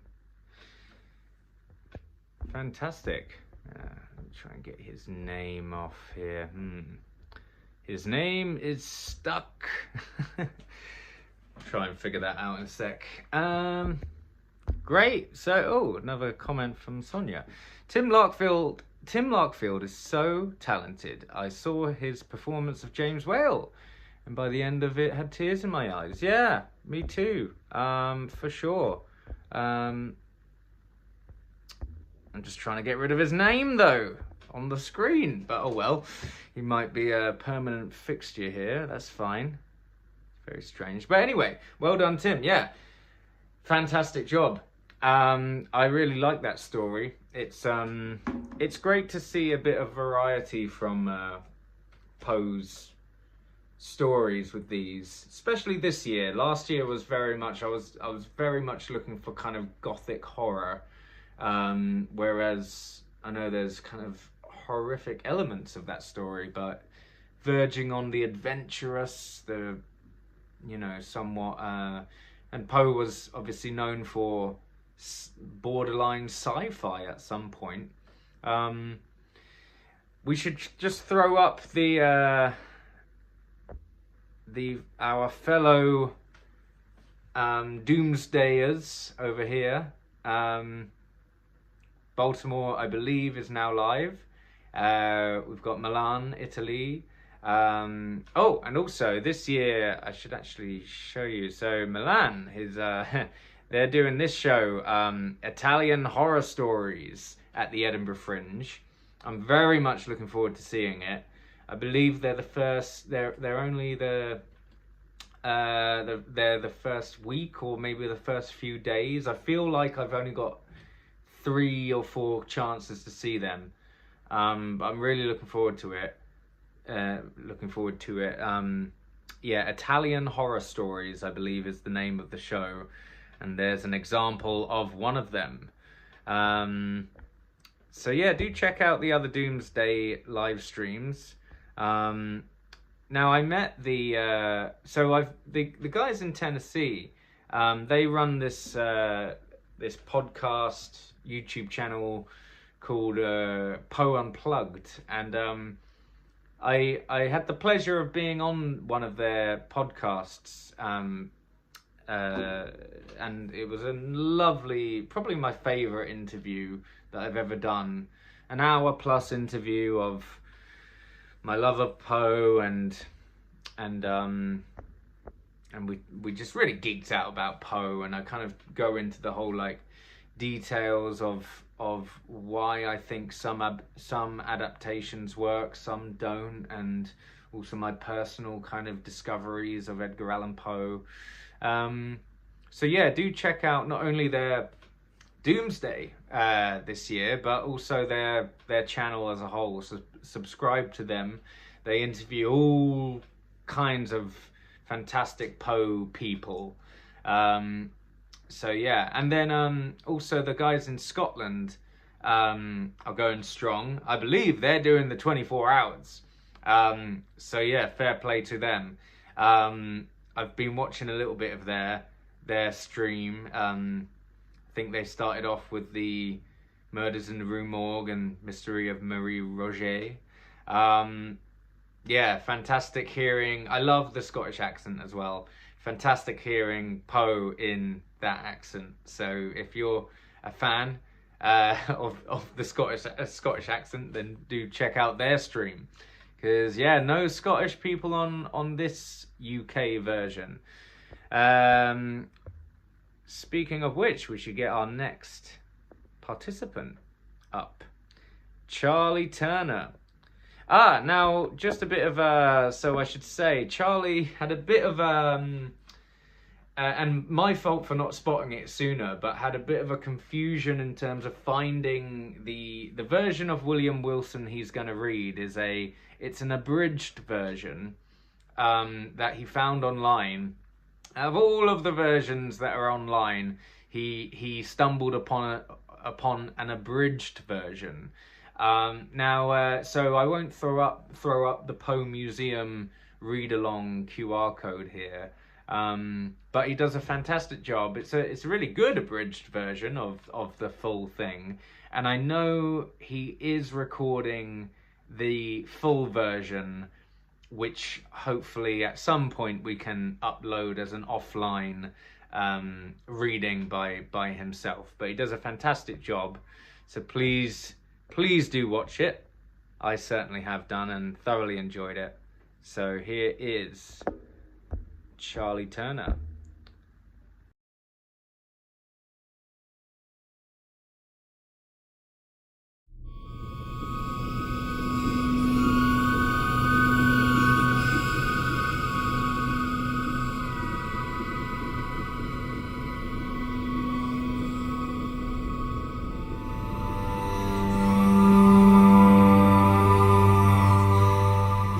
Myself for the present, William Wilson. I'm ashamed to tell you my real name, which is known and hated all over the world. Because of my evil life, I no longer enjoy the love and honour of others, and I have no ordinary human hopes or expectations. I shall not describe the later years of my life, which were full of misery and unforgivable crime. I suffered at one time from some tendency to evil intentions, as all desire of goodness seemed quite suddenly to leave me. Men usually grow evil by degrees, but I passed directly from simple dishonesty to the blackest crime. I want to describe the one chance event that caused this terrible condition. The shadow of my death is over me now, and it has softened my spirit. I need the sympathy and perhaps the pity of other people. I want them to look for something in my story that might lessen the shame of my guilt. I hope that they will agree that no one has ever been before as tempted as I have. It is certain that no one has ever given in to temptation as I have.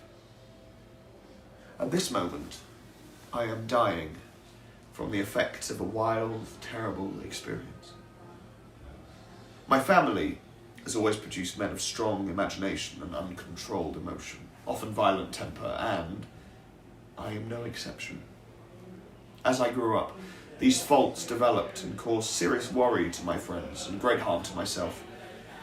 My parents could do little to change my ways because they themselves have the same weaknesses, and my voice became the law at home. Since I was a boy, therefore, I have been able to do very much as I liked. My earliest memories of school life are connected with a large old house in an English village. I was a pupil at this school for 5 years from my 10th birthday.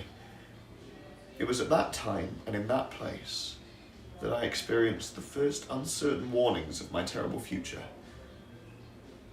The full and active mind of a child needs no outside interests to amuse it, and my school days provided more real excitement than pleasure or crime have ever given me. The unusual qualities of my character soon gave me a position of leadership among my school friends. I gained influence over all the other boys of about my own age, except for one. This one boy was a pupil, although not a relative of mine, who had the same first name and surname as my own. Now, this was not really very strange because my surname and name was a common one. In this story, I've called myself William Wilson, which is not that different from my real name. Well, my namesake was the only boy who was my equal in the class and in the sports and the quarrels of the playground.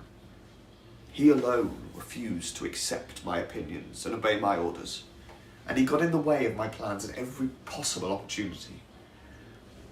Wilson's opposition annoyed me very much. Although I did not show it in public, secretly I feared that I feared him. I could not help thinking that my endless struggle to avoid defeat by him proved that he was better than I, but none of our companions recognised this. Not even guessed that Wilson and I were competitors. I knew that he wanted to keep our struggle private. He did not share the sense of direction or strength of will that drove me on. He wanted no power for himself. His only purpose seemed to be to annoy me and spoil my success. There were times, although, when I could not help noticing that he showed a certain sympathy for me, which was not wholly welcome, because it seemed to mean that he was sorry for me. It was just an accident that Wilson and I started school on the very same day, and, as I have mentioned, he was not connected with my family in any way. But I was surprised when I learned by chance, after leaving school, that he was born on January the 19th, 1813, which is exactly the date of my own birth. Although I was always anxious about Wilson, I did not really hate him. It is true that nearly every day we had a public quarrel and that he had always allowed me to defeat him, whilst at the same time managing to make me feel like he had deserved the victory. But although we can never really be friends, we were never violent enemies. It's not easy for me to describe how I felt about him. I disliked him. I feared him. I had some respect for him, but more than anything, he interested me. I soon realised that the best way of attacking Wilson was to make use of his one particular weakness in order to stay ahead. This weakness was his voice. For some reason, perhaps a disorder of the throat, he could not raise his voice at any time above a very low whisper. I showed no mercy, I'm afraid, in joking about this unfortunate condition. Wilson got his revenge in many ways, though. He upset me more than I can say. One of his habits was to copy me in every detail, and did this perfectly. It was an easy matter for him to dress in the way I dressed. He was soon able to copy movements and general manner. In spite of the weakness in his voice, he even copied my speech. He could not produce my louder sounds, of course, but the key thing was, it was exactly mine. After a time, his strange whisper became the perfect model of my own voice. The success of all of this may be imagined when I say that we were the same size and as alike in appearance as two brothers. Now, the only comfort that I could find in this situation was that no one else seemed to notice. Wilson was himself the only one who laughed at me. Why the whole school didn't sense his plan, notice it being put into action, and then join in the laughter, that's a question that I cannot answer to this day. Perhaps the success, the perfection of his copy was what made it so difficult to recognise. Wilson had another habit that made me very angry. He loved to give me advice.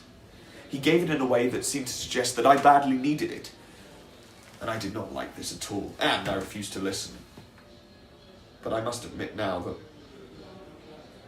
not one of his suggestions or pointers were mistaken or unwise. His moral sense was far greater than my own, you see. In fact, I might have been a better and happier man if I'd more often accepted him as my guide. As it was, I grew more and more to dislike him and his unpleasant interruptions. But it was not until the end of my stay at the school that I really began to hate him. It was at about this time that I had a strange experience with him. We had a more than usually violent quarrel, and because he had not expected to see me, he spoke and acted in an unusually open way with me. I discovered in his voice and in his manner and his appearance something which first surprised me and then deeply interested me. I sensed that I had known him before, in some distant past, perhaps, or in some earlier life. The feeling, it was more of a feeling than a thought, I think, disappeared as quickly as it came. And I mention it now simply because it was the last time I spoke to him at school. One night, just before I left the school, I decided to try and play one more joke on him. While everyone was sleeping, I got up and, carrying a lamp, went to Wilson's bedroom. I opened the curtains around his bed, and I saw that he was sleeping. I looked, and as I looked, a feeling of icy coldness flowed through my body. My legs and arms shook, the blood seemed to leave my head, and I felt sick with fear. Struggling for breath, I lowered the lamp to his face. Was this the face of William Wilson? I saw that it was, but I trembled at what I saw. He did not look like this, certainly not like this when he was awake. The same name, the same appearance. The same day of arrival at the school, I thought of his determined and meaningless copy of my walk, my voice, my manner, and my habits. Was it possible that Wilson's face, as I saw it now, was simply the result of his careful practice in copying my own? Shaken and unable to think clearly, I put out the lamp and left the room. Before morning came, I had left the school and never returned to it again. A few months later, I went to Eton. This change of scene caused me to forget the other school, and I thought no more about my namesake. I lived a very lazy and aimless life, and hardly studied at all. I shall not describe those 3 wasted years during which the roots of my evil became firmly established. My story moves on to the end of that time. One evening, after a week of hard drinking, I invited a small group of my wildest friends to a secret party in my rooms. The wine flowed freely, but there were other, even more enjoyable and dangerous attractions there that evening. The first light of day could already be seen in the east when the voice of a servant was heard outside the room. He said that some person who seemed to be in great hurry wanted to speak with me in the hall. As I stepped outside, into the shadows, I saw the figure of a youth about my own size. He was dressed in a white coat, just like my own. And he rushed towards me, took me by the arm, and bent his head to mine. And then I heard the voice, the low whisper, "William Wilson," in my ear. He raised a finger and shook it violently as a grave warning.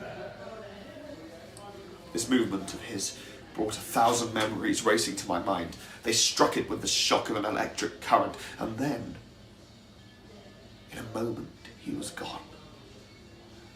For some weeks after this event, I made many inquiries. I knew, of course, that my unwelcome visitor was my namesake. But who and what was this Wilson? Where did he come from? And what did he want with me? But I could find out nothing of importance about him. I learned only that he had left that other school because of a sudden accident in his family on the same day that I myself had left. A little later, I went to Oxford and attended the university. Here, the foolish generosity of my parents allowed me to continue a life of wasteful pleasure. And it was at Oxford that I learned the evil art of cheating. This shows how far I had fallen from the state of a gentleman. Actually, it was only the seriousness of this offence that allowed me to practice it. My friends, all of them, would rather have doubted the clearest proofs than have suspected me of such behaviour, for I was the happy, generous William Wilson. After I had successfully cheated at cards for years, a rich young man called Glendinning came to the university. He had a weak character and seemed the perfect person for my purpose. I often played with him and managed to let him win 1 or 2 fairly large amounts of money from me. And in this way, he fell deeper into my trap. At last, my plan was ready. I met him at the rooms of a friend who knew nothing about my cheating. There were 8 or 10 young men present. I carefully directed the conversation until it was Glendinning himself who suggested a game of cards. We played for a long time, and at last he and I sat alone at the table while the rest of the company stood around us, looking on. In a very short time, Glendinning, who was drinking heavily, owed me an awful lot of money. Less than an hour later, his debt was 4 times as great. I did not believe, though, that such a loss could account for Glendinning's extreme paleness, for now he looked as white as death. His family, I had heard, was one of the wealthiest in England. I thought that the wine must be affecting him, and I was about to suggest that we stop the game, when I was surprised by some remarks from our friends, and a cry of hopelessness from Glendinning. I understood then that I had ruined him completely, and that he had everyone's sympathy for this miserable position. There was silence in the room, and some of my friends present looked at me angrily. My face burnt, and I do not know what I might have done if we had not been suddenly interrupted. The door of the room burst open, and a violent wind blew out the lamps.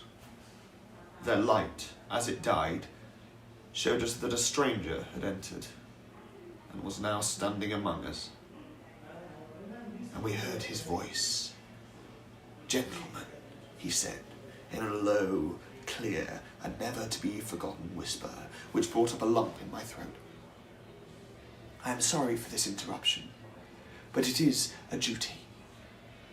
You do not know the true character of the person who tonight has won a large amount of money from Lord Glendinning. I advise you to examine the inside of his coat." And then he left the room as quickly as he has entered. How can I describe my feelings? How can I explain that the feeling of guilt is 1,000 times worse than the fact? But I had little time for thought. Many hands roughly seized me, and the lights were relit. A search followed. All the picture cards necessary for the game that we played were found in a large pocket on the inside of my coat. Several sets of the cards, carefully arranged to give me a definite advantage, were found in the other inside pockets. My friends received this discovery with silent disbelief, and their silence troubled me more than any burst of anger would have done. "Mr. Wilson," said our host at last, "we have had enough of your skill at cards. I hope you will leave Oxford. In any case, you will leave my rooms immediately." Early the next morning, experienced the bitter pain of shame. I began a hurried journey to Paris. But I could not escape. In Paris, Wilson again interrupted my affairs. Years went by, and I still could not lose him. In Rome, the height of my success, he stepped in again. In Vienna, too, and in Moscow, I ran again, and he followed. To the ends of the earth I ran, but could never be rid of him. Whenever Wilson involved himself in any action of mine, he did so with a single intention: to prevent some plan which I might have caused serious harm to another.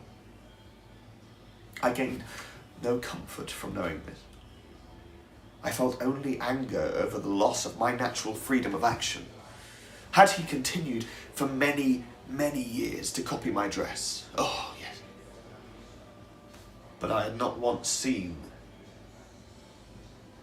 since we were at school together, his fate. Whoever he was, whatever he was, the hiding of his face seemed to me the greatest foolishness. Surely he knew that I recognized him. He cannot fail to understand that, to me, he was always the William Wilson of my school days, the hated namesake, companion, competitor. But let me hurry to the end of my story. By this time I had become a heavy drinker, and the effects of wine on my temper caused me to lose all patience with my namesake. I was in Rome in the year 1852, and decided to suffer no longer. One evening I attended a dance at the home of a rich man of a good family. He was a gentleman of great age who was married to a young, happily beautiful wife. I had arranged to meet the lady in the garden. I will not tell you of the shameful purpose of my plan, but I was hurrying there when I felt a light hand on my shoulder, and heard that low, ever-remembered whisper in my ear. I turned on him angrily and seized him by the collar. He was dressed, as I expected, exactly as I was, and we both wore swords. His face was entirely covered by the mask of black silk. "Devil," I shouted, "you shall trouble me no longer. Show me your sword." He paused for a moment, then slowly he prepared to defend himself. It was over soon. I was wild with every kind of excitement. I felt that I could have fought an army. In a few seconds he was at my mercy, and I drove my sword repeatedly through his chest. At the moment I thought I heard a footstep behind me. I looked round, but there was no one there. Then I turned to my dying enemy. I cannot in ordinary language describe the terrible fear that filled me when I looked at him. He was very pale, and there was blood on his clothes. But in spite of these things, I could see that every mark and every line of his face, every thread of his dress, was in the smallest detail my own. It was Wilson, but he no longer spoke in a whisper. I might have imagined that myself was speaking while he said, "You have won, and I have lost. But from now on, you are dead. Dead to the world, dead to heaven, and dead to hope. You existed in me, and this body is your own. See how completely you, through my death, have murdered yourself."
Great. Excellent, Charlie.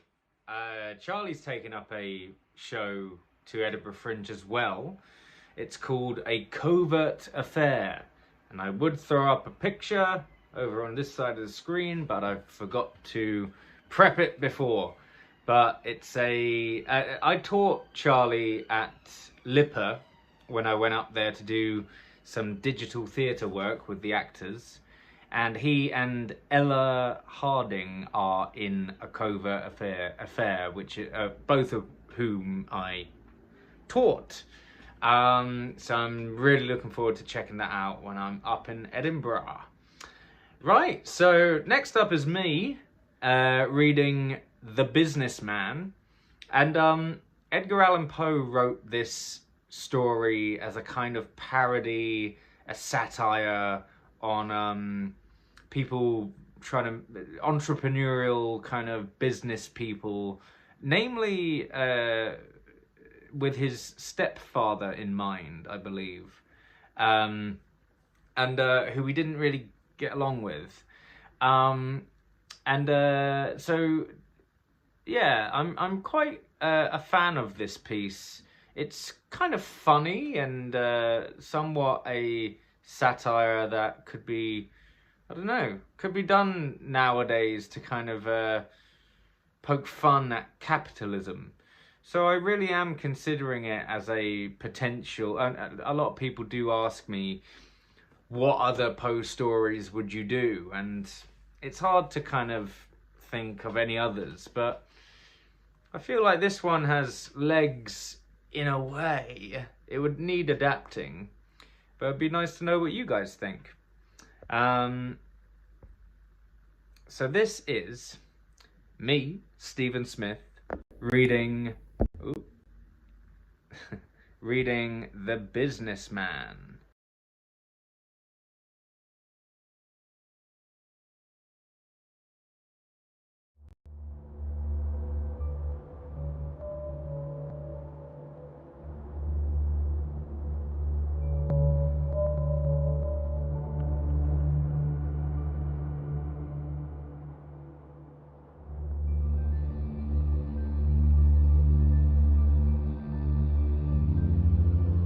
The Businessman by Edgar Allan Poe.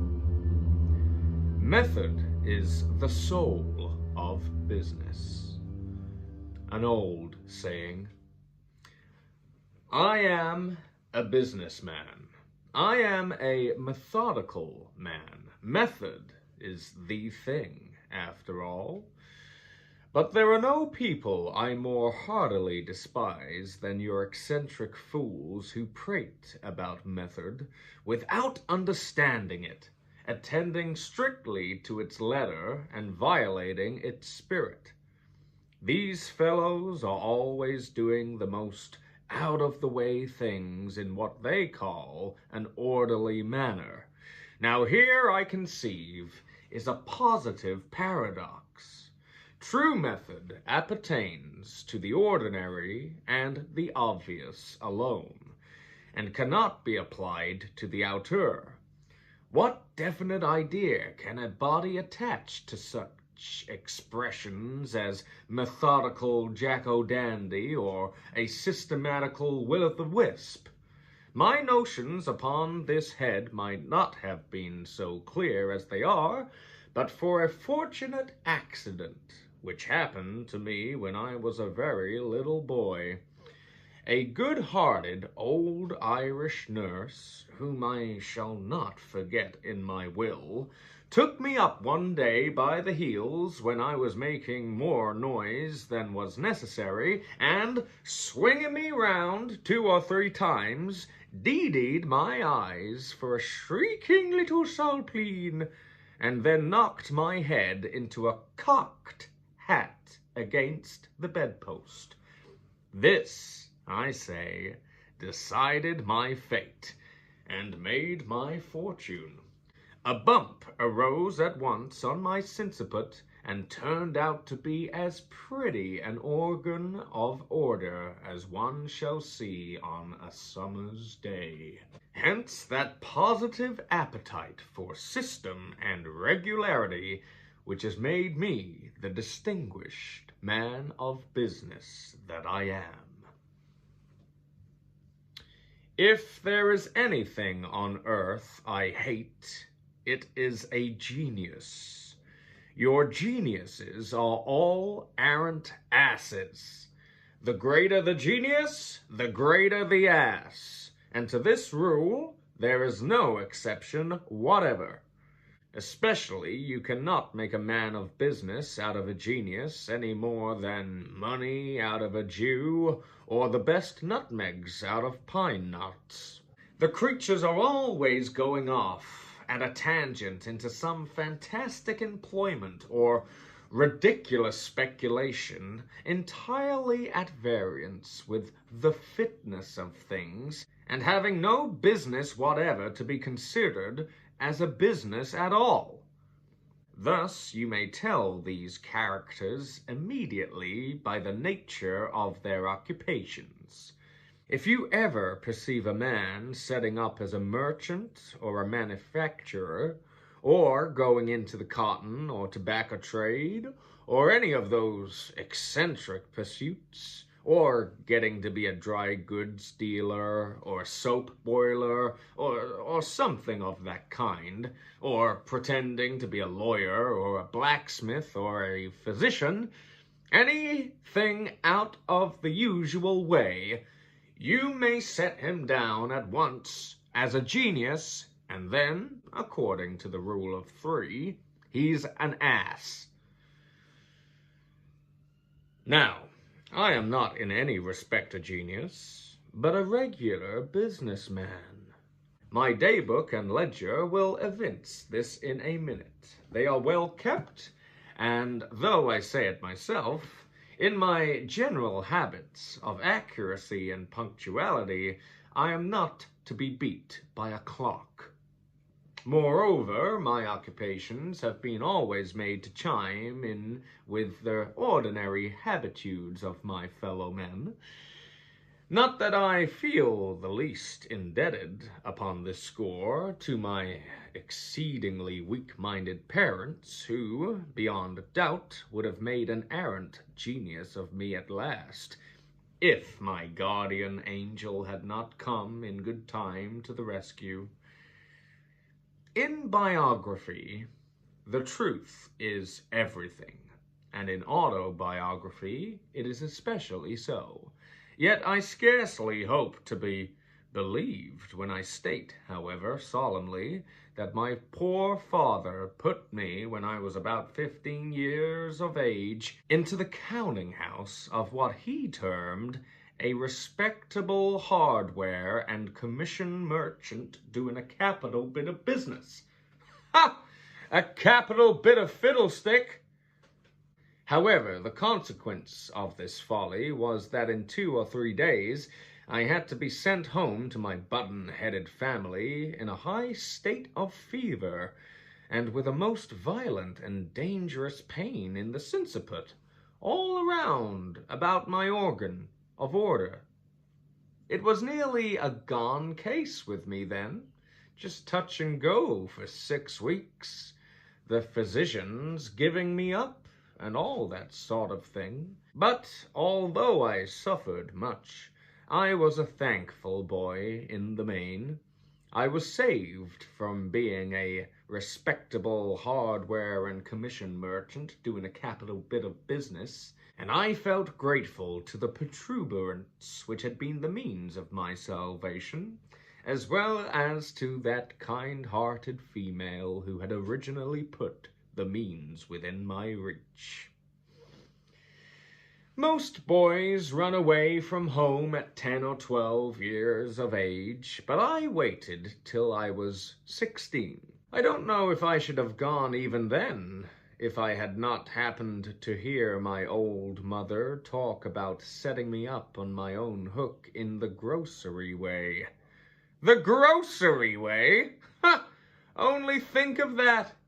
I resolved to be off forthwith and try and establish myself in some decent occupation without dancing attendance any longer upon the caprices of these eccentric old people, and running the risk of being made a genius of in the end.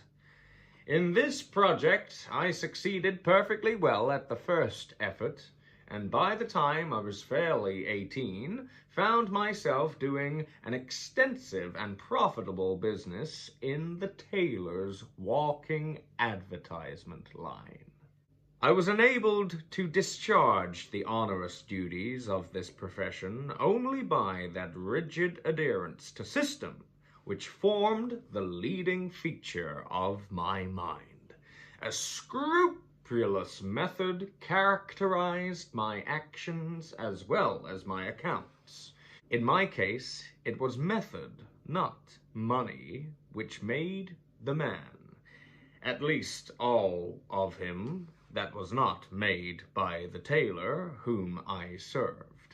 At 9 every morning, I called upon that individual for the clothes of the day.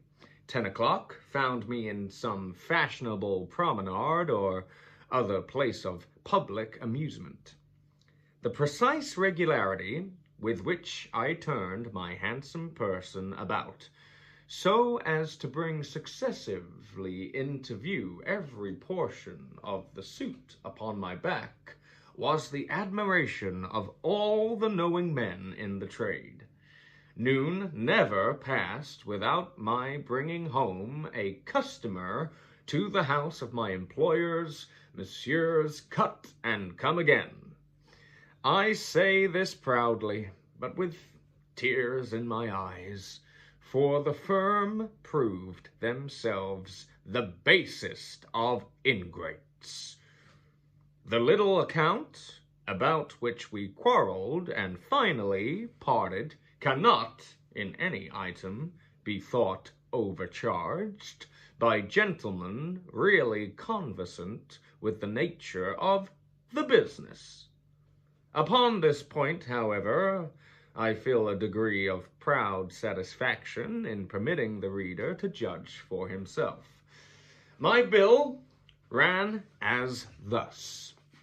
Messrs. Cut and Come Again, Merchant Tailors, to Peter Prophet, Walking Advertiser.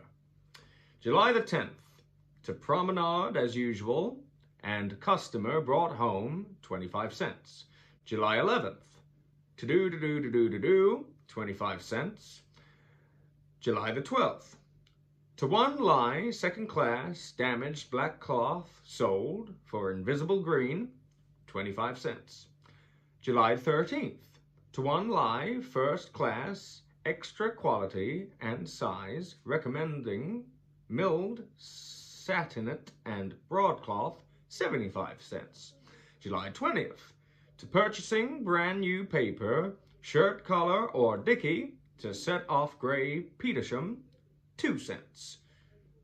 August the 15th, to wearing double padded bobtail frock, thermometer 706 in the shade, 25 cents. August 16th, standing on one leg 3 hours to show off new style, strapped pants at 12.5 cents per leg per hour, 37.5 cents.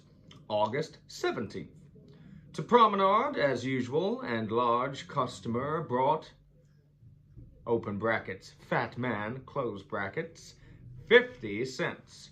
August 18th, to do, medium size, 25 cents. August 19th, to do, small man and bad pay, 6 cents.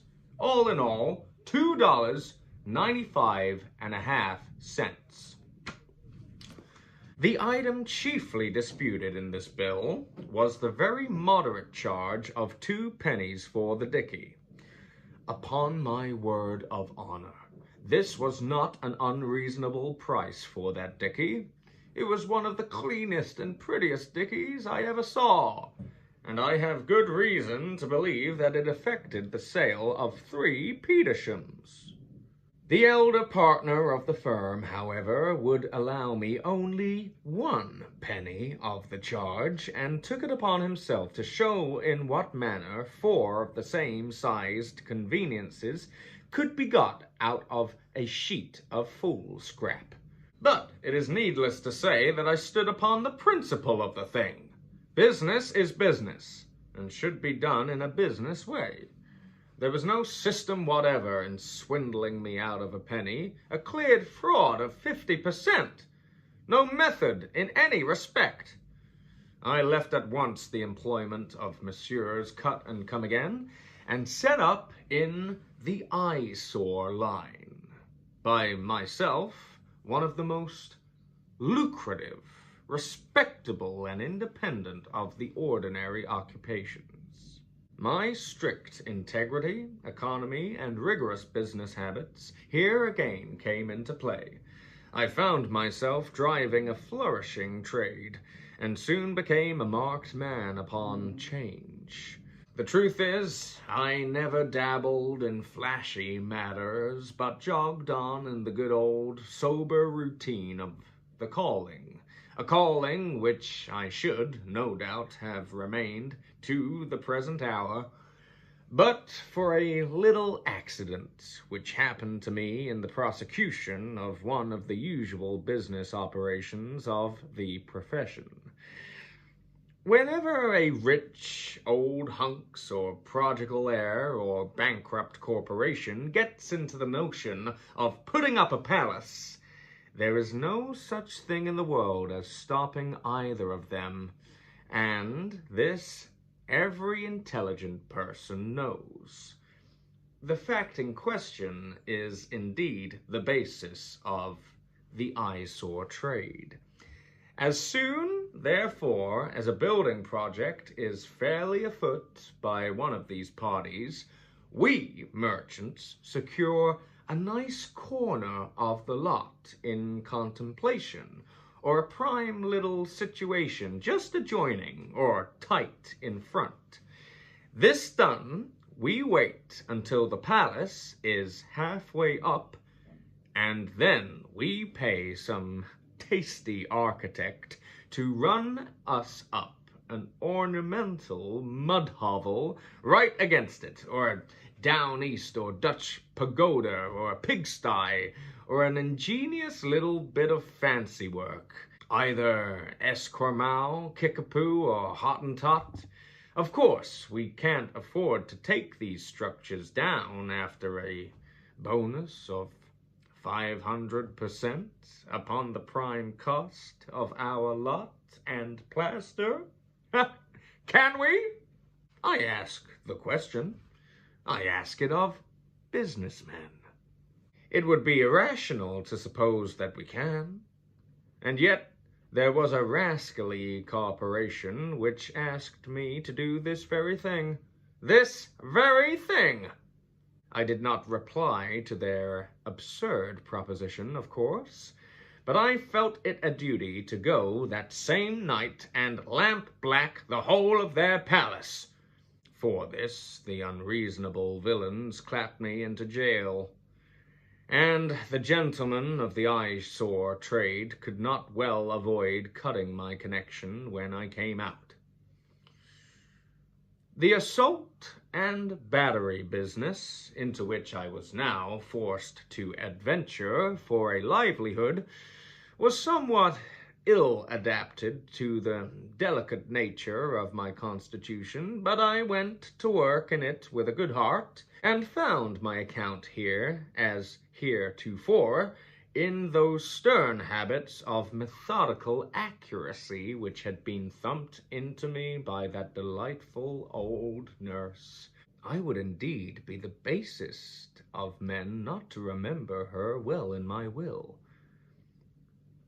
By observing, as I say, the strictest system in all my dealings, and keeping a well-regulated set of books, I was enabled to get over many serious difficulties, and, in the end, to establish myself very decently in the profession.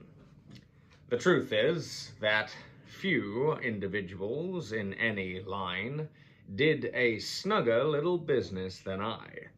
I will just copy a page or so out of my daybook, and this will save me the necessity of blowing my own trumpet. a contemptible practice of which no high-minded man will be guilty. Now, the daybook is a thing that don't lie. January the 1st, New Year's Day. Met Snap in the street, groggy. Memo, he'll do. Met Gruff shortly afterward, blind drunk. Memo, he'll answer too. Entered both men in my ledger and opened a running account with each. January the 2nd. Saw Snap at the exchange and went up and trod on his toe. Doubled his fist and knocked me down. Good. Got up again. Some trifling difficulty with Bag, my attorney. I want the damages at 1,000, but he says that for so simple a knockdown we can't lay them at more than 500. Memo. Must get rid of Bag. No system at all.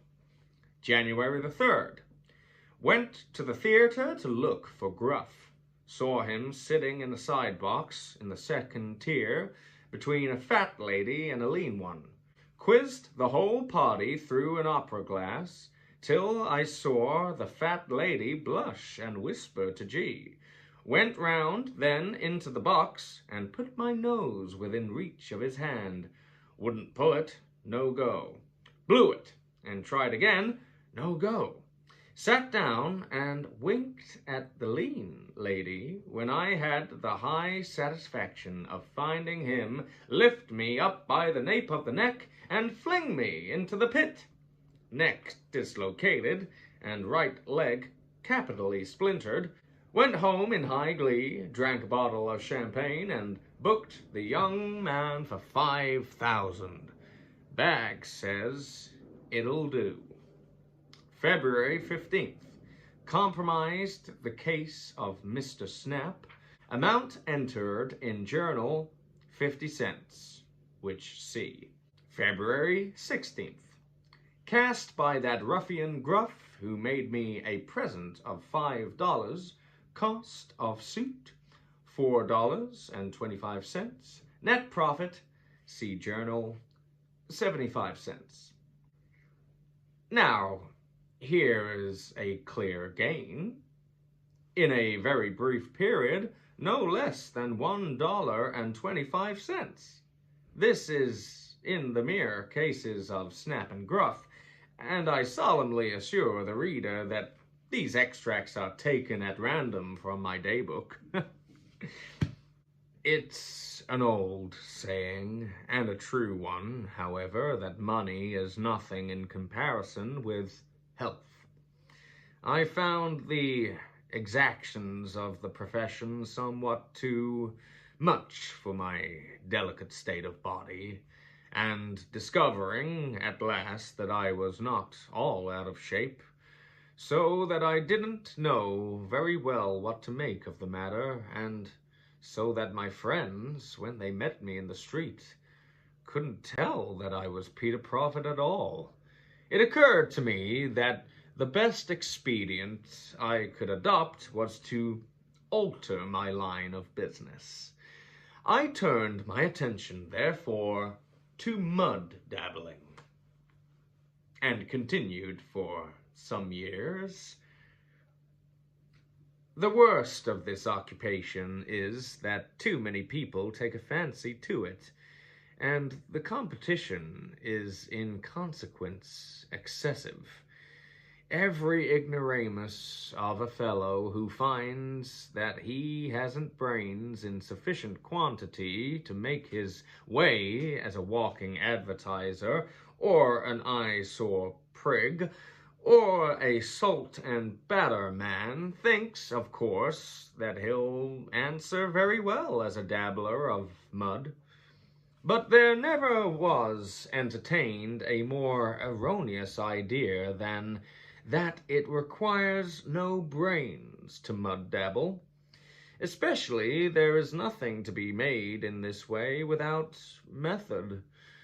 I did only a retail business myself, but my old habits of system carried me swimmingly along. I selected my street crossing, in the first place, with a great deliberation, and I never put down a broom in any part of the town but that. I took care, too, to have a nice little puddle at hand, which I could get in at a minute. By these means I got to be well known as a man to be trusted, and this is one half of the battle, let me tell you, in the trade. Nobody ever failed to pitch me a copper and got over my crossing with a clean pair of pantaloons. And as my business habits in this respect were sufficiently understood, I never met with any attempt at imposition. I wouldn't have put up with it if I had, never imposing upon anyone myself. I suffered no one to play the possum with me. The frauds of the banks, of course, I couldn't help. Their suspension put me to ruinous inconvenience. These, however, are not individuals, but corporations. And corporations, it is very well known, have neither bodies to be kicked nor souls to be damned. I was making money at this business when, in an evil moment, I was induced to merge it in the cur-spattering, a somewhat analogous, but by no means so respectable a profession. My location, to be sure, was an excellent one, being central, and I had capital blacking and brushes. My little dog, too, was quite fat and up to all variants of snuff. He had been in the trade a long time, and, I may say, understood it. Our general routine was this. Pompey, having rolled himself well in the mud, sat upon end at the shop door until he observed a dandy approaching in bright boots.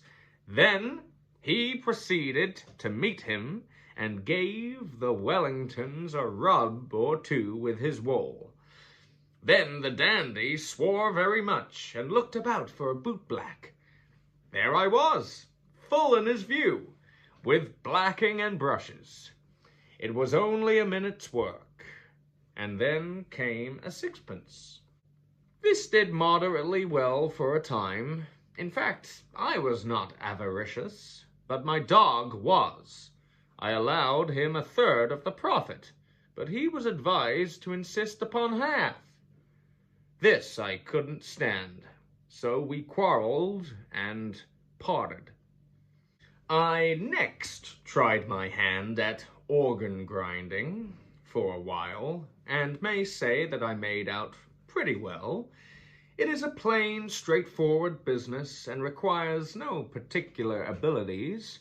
You can get a music mill for a mere song, and to put it in order, you have to open the works and give them 3 or 4 smart raps with a hammer. It improves the tone of the thing for business purposes more than you can imagine. This done, you have to only stroll along with the mill on your back until you see tan bark in the street and a knocker wrapped in buckskin. Then you stop and grind, looking as if you meant to stop and grind till doomsday. Presently, a window opens and somebody pitches you a sixpence with a request to hush up and go on, etc. I am aware that some grinders have actually afforded to go on for this sum, but for my part, I found the necessary outlay of capital too great to permit of my going on under a shilling. At this occupation I did a good deal, but somehow I was not quite satisfied, and so finally abandoned it. The truth is, I labored under the disadvantage of having no monkey, and American streets are so muddy, and a democratic rabble is so obtrusive, and so full of damnation, mischievous little boys. I was now out of employment for some months, but at length succeeded, by dint of great interest, in procuring a situation in the Sham Post. The duties here are simple and not altogether unprofitable. For example, very early in the morning, I had to make up my packet of sham letters. Upon the inside of each of these, I had to scrawl a few lines of any subject which occurred to me as sufficiently mysterious, signing all the epistles Tom Dobson or Bobby Tompkins or anything of that way, having folded and sealed all and stamped them with a sham postmark, New Orleans, Bengal, Botany Bay, or any other place a great way off, I set out forthwith upon my daily routine as if in a great hurry. I always called at the big houses to deliver the letters and receive the postage. Nobody hesitates at paying for a letter, especially for a double one. People are such fools. And it was no trouble to get around the corner before there was time to open, and so frequently to vary my route. Besides, I had serious scruples of conscience. I can't bear to hear innocent individuals abused, and the way of the whole town took to cursing Tom Dobson and Bobby Tompkins. It was really awful to hear. I washed my hands of the matter in disgust. My eighth and last speculation has been in the cat growing way. I have found that a most pleasant and lucrative business, and really no trouble at all.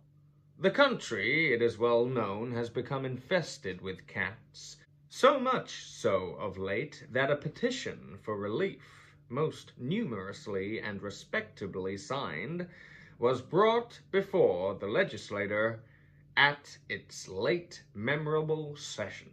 Assembly at this epoch was unusually well informed, and having passed many other wise and wholesome enactments, it crowned all with the Cat Act.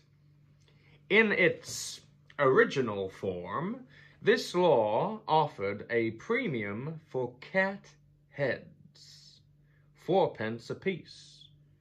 But the Senate succeeded in amending the main clause so as to substitute the word tails for heads. This amendment was so obviously proper that the House occurred it in nem. Con. As soon as the governor had signed the bill, I invested my whole estate in the purchase of Toms and Tabbies. At first I could only afford to feed them upon mice, which are cheap, but they fulfilled the scriptural injunction at so marvelous a rate that I at length considered it my best policy to be liberal, and so indulged them in oysters and turtle. Their tails at legislative price now bring me a good income, for I have discovered a way in which, by means of massacre oil, I can force 3 crops in a year.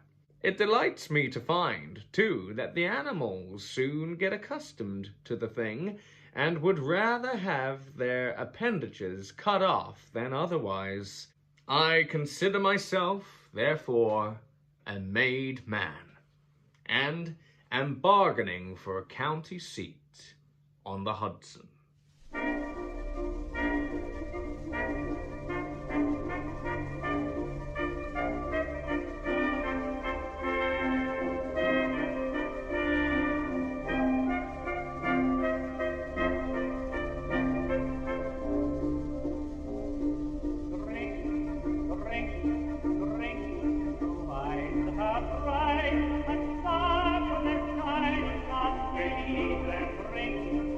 Drink,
Okay. There we go. The Businessman by Edgar Allan Poe. So next up we have, in 5 minutes, Andrea Aanestad with A Dream. A very short poem. Nice to get a bit of the poetry in the lineup. So I'm super grateful for that. For her. Andrea was another student I taught at Lipper. Before that though, I think just another reminder that today is all about raising funds for One Man Poe. We are taking this show back up to Edinburgh Fringe this summer. But we're also doing some preview performances. We're going to Los Angeles, which is pretty exciting. Doing a show up in York. One London show at the end of June. And then a few northeast of the UK. Prescott, Salford. Back in the Midlands with rugby. And then Edinburgh Fringe, the 1st to the 23rd of August. If you know anyone going to Edinburgh, please do spread the word, spread the Poe love.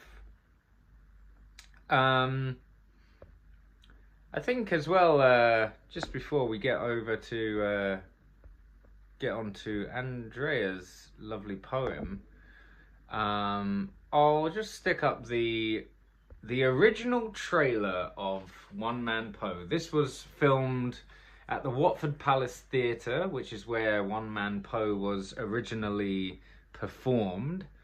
So yeah, let's just check this out very quickly before the poem.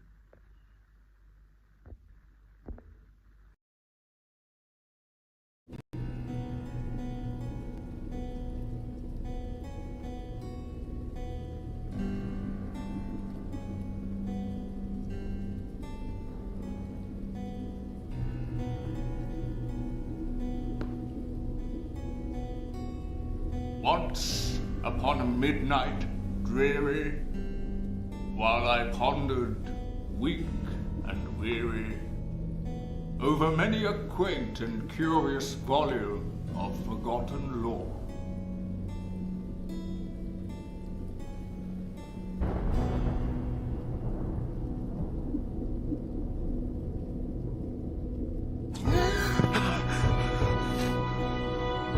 Now, this is the point. You fancy me mad,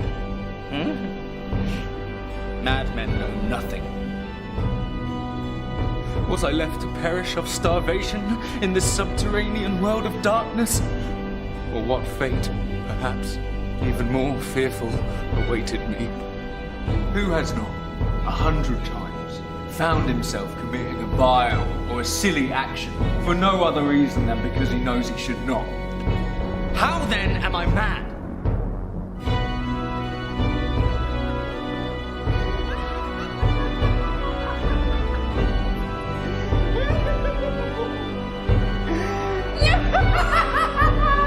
The fury of a demon instantly possessed me. I knew myself no longer. My original soul seemed at once to take its flight from my body, and a more than fiendish malevolence, gin-nurtured, thrilled every fibre of my frame. Take thy beak from out my heart, and take thy form from off my door!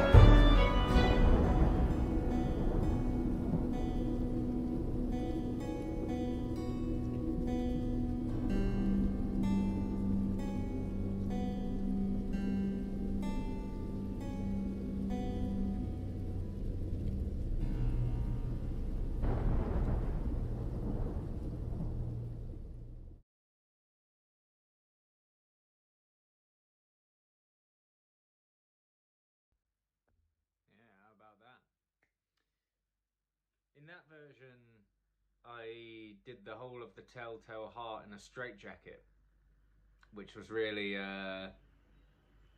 restricting, but kind of worked, as if he was in the asylum telling the whole story from the asylum. But it does feel better to kind of just move around and in the current state that it is now in. But yeah, that's me. That was me as a crazy dude in the Telltale Heart in that straitjacket. But I am now free from the jacket, which is all awesome. Okay. Here is Andrea.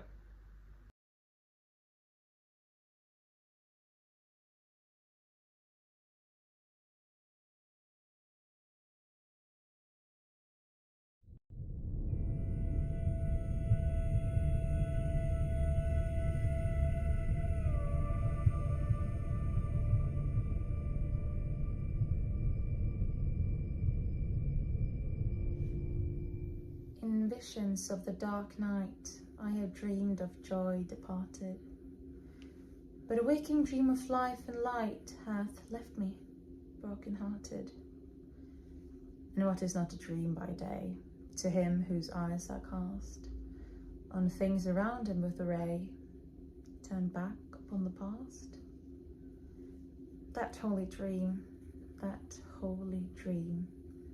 while all the world which hiding hath cheered me as a lovely beam, a lonely spirit guiding. What though that light through storm and night so trembled from afar? What could there be more purely bright in truth's day star?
Short but sweet.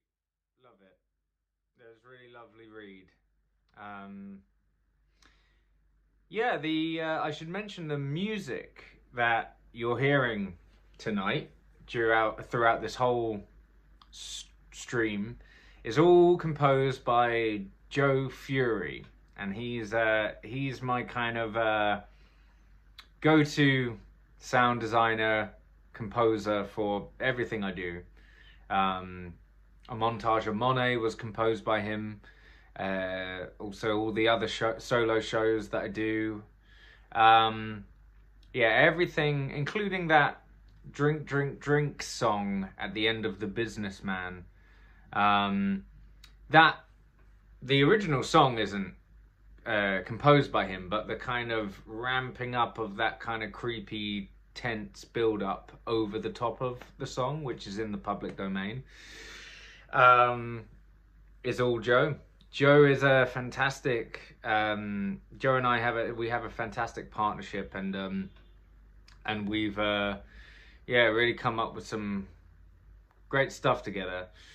And I suppose that's kind of how, when people say, how have you adapted Poe's stories for the stage, my kind of go-to answer is that I haven't actually adapted them at all, because they're exactly what Poe wrote down 175 years ago now, but performed live verbatim, more or less.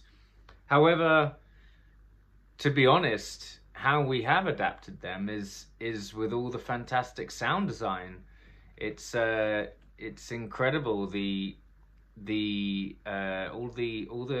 music cues, all the original music, all the kind of musical accents on the moments of tension, or it all paints a very vivid and visceral picture when you as an audience are kind of sat there and all you've got is me on stage, but actually, you know, around you you've got all of this fantastic sound design, which I think is very important.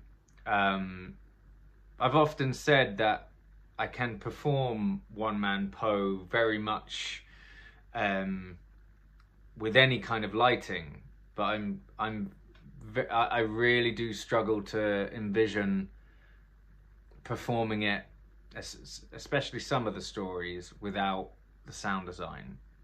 I think that's very, very important. However, let's go on to the next participant. So, yeah, James Nicolas has done it again. He's nearly doubled down in terms of committing to this. So last year I thought it was just a huge ask to ask him to record himself doing The Murders in the Rue Morgue, which is the first ever detective story written by Edgar Allan Poe.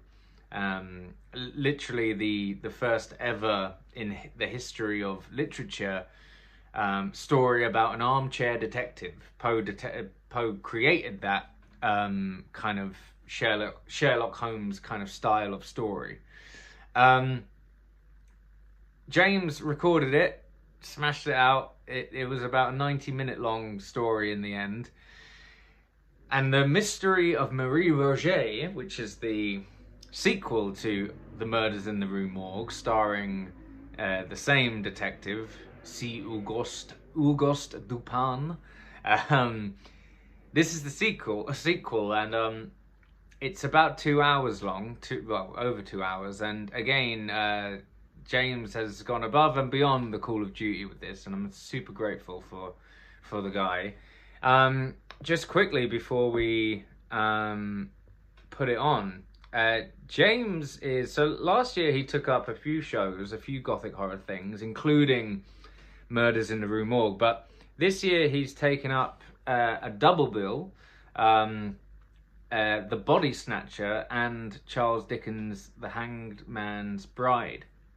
Now, I saw the second one last year. Fantastic solo show, really, really well adapted and acted, lots of multi-rolling. James is a fantastic actor. And I can't tell you how excited I am for The Body Snatcher. I mean, I love the story. I love the film with Boris Karloff and Bela Lugosi as well. It's a 1940s film. Probably one of my favorite Karloff performances. But anywho, that's me just kind of geeking out on some horror there. But if you're going to Edinburgh, again, do check out Blue Orange Arts. These two, they might be doing, I'm sure they'll be doing maybe more shows. They usually take up a handful.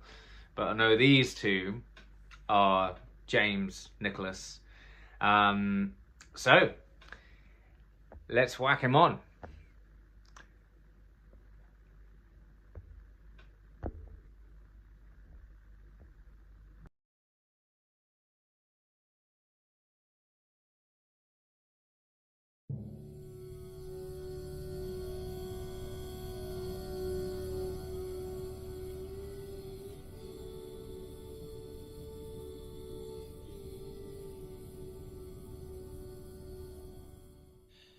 Hello, my name is James Nicolas, and this year I'm taking 2 one-man shows to the Edinburgh Fringe. I'm taking The Body Snatcher by Robert Louis Stevenson and Charles Dickens' The Hangman's Bride as part of Blue Orange Arts' contribution to the Edinburgh Festival. And today I'm going to be reading The Mystery of Marie Rogêt by Edgar Allan Poe, with apologies for some of the French pronunciations. There are few persons, even amongst the calmest thinkers, who have not occasionally been startled into a vague yet thrilling half-credence in the supernatural by coincidences of so seemingly marvellous a character that, as mere coincidences, the intellect has been unable to receive them. Such sentiments, for the half-credence of which I speak, have never the full force of thought. Such sentiments are seldom thoroughly stifled, unless by reference to the doctrine of chance, or, as it is technically termed, the calculus of probabilities.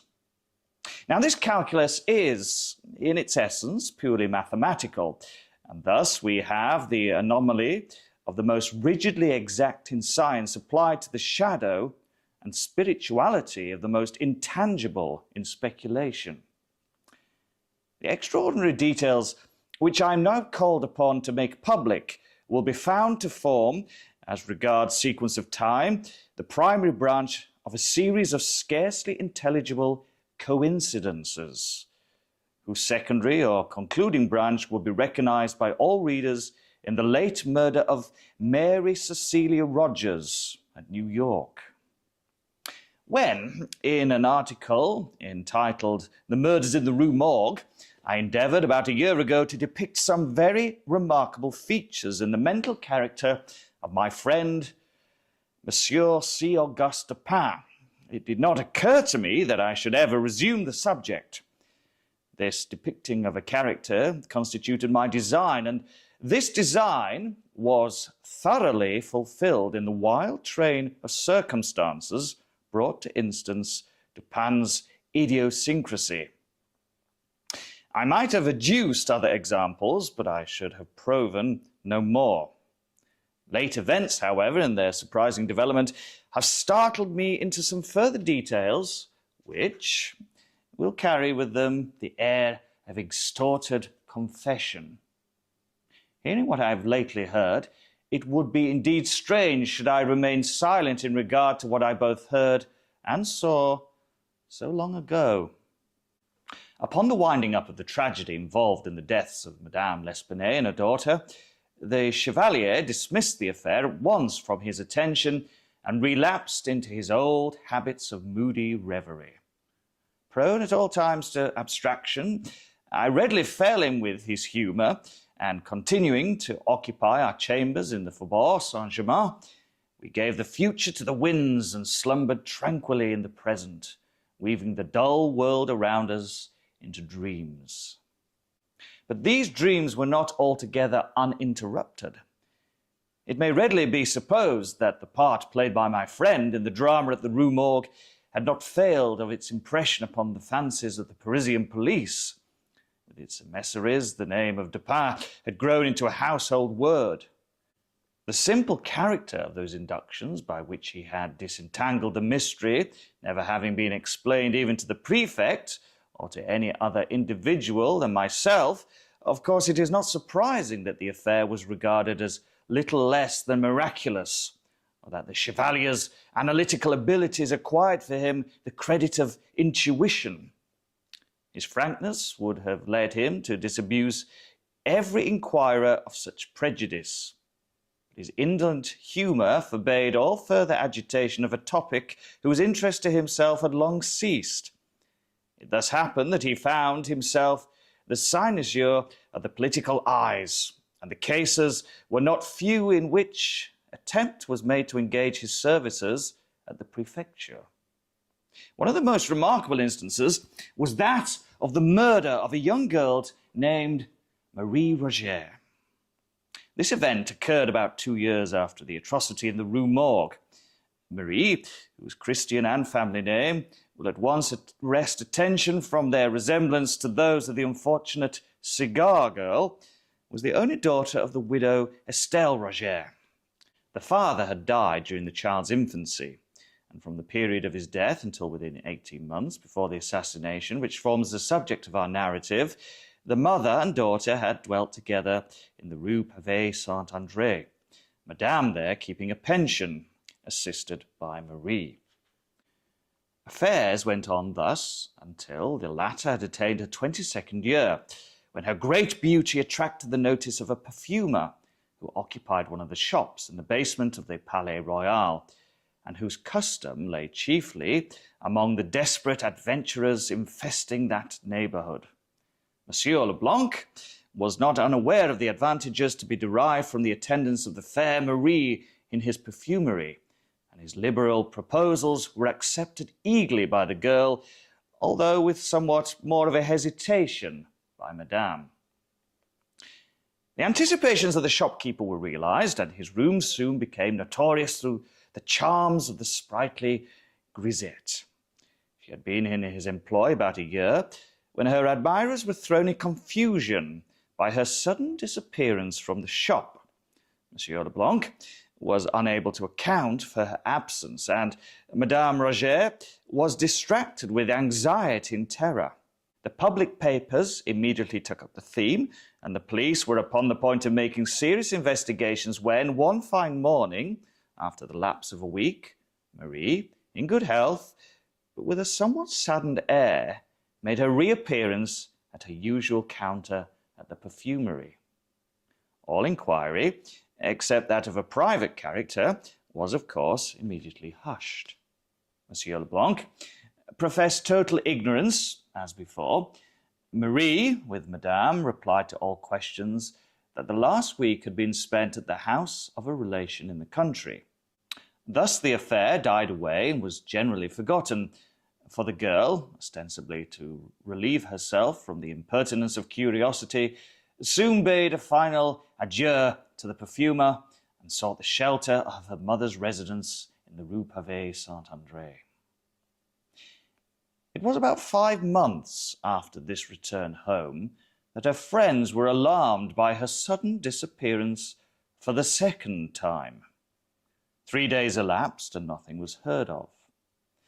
On the 4th, her corpse was found floating in the Seine, near the shore, which is opposite the quartier of the Rue Saint-André, and at a point not very far distant from the secluded neighbourhood of the Barrière du Roule. The atrocity of this murder, for it was at once evident that murder had been committed, the youth and beauty of the victim, and, above all, her previous notoriety, conspired to produce intense excitement in the minds of the sensitive Parisians. I can call to mind no similar occurrence producing so general and so intense an effect. For several weeks, in the discussion of this one absorbing theme, even the momentous political topics of the day were forgotten. The prefect made unusual exertions, and the powers of the whole Parisian police were of course tasked to the utmost extent. Upon the first discovery of the corpse, it was not supposed that the murderer would be able to elude, for more than a very brief period, the inquisition which was immediately set on foot. It was not until the expiration of a week that it was deemed necessary to offer a reward, and even then this reward was limited to 1,000 francs. In the meantime, the investigation proceeded with vigour, if not always with judgment, and numerous individuals were examined to no purpose, while, owing to the continual absence of all clue to the mystery, the popular excitement greatly increased. At the end of the 10th day, it was thought advisable to double the sum originally proposed, and, at length, the second week having elapsed without leading to any discoveries, and the prejudice which always exists in Paris against the police having given vent to itself in several serious instances, the prefect took it upon himself to offer the sum of 20,000 francs for the conviction of the assassin, or, if more than one should prove to have been implicated, for the conviction of any one of the assassins. In the proclamation setting forth this reward, a full pardon was promised to any accomplice who should come forward in evidence against his fellow, and to the whole was appended, wherever it appeared, the private placard of a committee of citizens offering 10,000 francs in addition to the amount proposed by the prefecture. The entire reward thus stood at no less than 30,000 francs, which will be regarded as an extraordinary sum when we consider the humble condition of the girl and the great frequency, in large cities, of such atrocities as the one described. No one doubted now that the mystery of this murder would be immediately brought to light. But although in one or two instances arrests were made which promised elucidation, yet nothing was elicited which could implicate the parties suspected, and they were discharged forthwith. As strange as it may appear, the third week from the discovery of the body had passed, and passed without any light being thrown upon the subject, before even a rumour of the events which had so agitated the public mind reached the ears of Dupin and myself. Engaged in researches which had absorbed our whole attention, it had been nearly a month since either of us had gone abroad, or received a visitor, or more than glanced at the leading political articles in one of the daily papers. The first intelligence of the murder was brought to us by, let us just call him G. He called upon us early in the afternoon of the 18th of July, and remained with us until late in the night. He had been piqued by the failure of all his endeavours to ferret out the assassins. His reputation, so he said with a peculiar Parisian air, was at stake. Even his honour was concerned. The eyes of the public were upon him, and there was really no sacrifice which he would not be willing to make for the development of the mystery. He concluded a somewhat droll speech with a compliment upon what he was pleased to term the tact of Dupin, and made him a direct and certainly a liberal proposition, the precise nature of which I do not feel myself at liberty to disclose, but which has no bearing upon the proper subject of my narrative. The compliment my friend rebutted as best he could, but the proposition he accepted at once, although its advantages were altogether provisional. This point being settled, the prefect broke forth at once into explanations of his own views, interspersing them with long comments upon the evidence, of which latter we were not yet in full possession. He discoursed much, and beyond doubt learnedly, while I hazarded an occasional suggestion as the night wore drowsily away. Dupin, sitting steadily in his accustomed armchair, was the embodiment of respectful attention. He wore spectacles during the whole interview, and an occasional glance beneath the green glasses sufficed to convince me that he slept not the less soundly, because silently, throughout the 7 or 8 leaden-footed hours which immediately preceded the departure of the prefect. In the morning, I procured at the prefecture a full report of the evidence elicited, and at the various newspaper offices a copy of every paper in which, from first to last, had been published any decisive information in regard to this sad affair. Freed from all that was positively disproved, this mass of information stood thus. Marie Rogêt left the residence of her mother in the Rue Pavée Saint-André about 9 o'clock in the morning of Sunday, June the 22nd. In going out, she gave notice to Monsieur Jacques Saint-Eustache, and to him only, of her intention to spend the day with an aunt who resided in the Rue des Drômes. The Rue des Drômes is a short and narrow but populous thoroughfare, not far from the banks of the river, and at a distance of some 2 miles in the most direct course possible from the pension of Madame Rogêt. Saint-Agius was the accepted suitor of Marie, and lodged, as well as took his meals, at the pension. He was to have gone for his betrothed at dusk, and to have escorted her home. In the afternoon, however, it came on to rain heavily, and supposing that she would remain all night at her aunt's, as she had done under similar circumstances before, he did not think it necessary to keep his promise. As night drew on, Madame Rogêt, who was an infirm old lady, 70 years of age, was heard to express a fear that she should never see Marie again.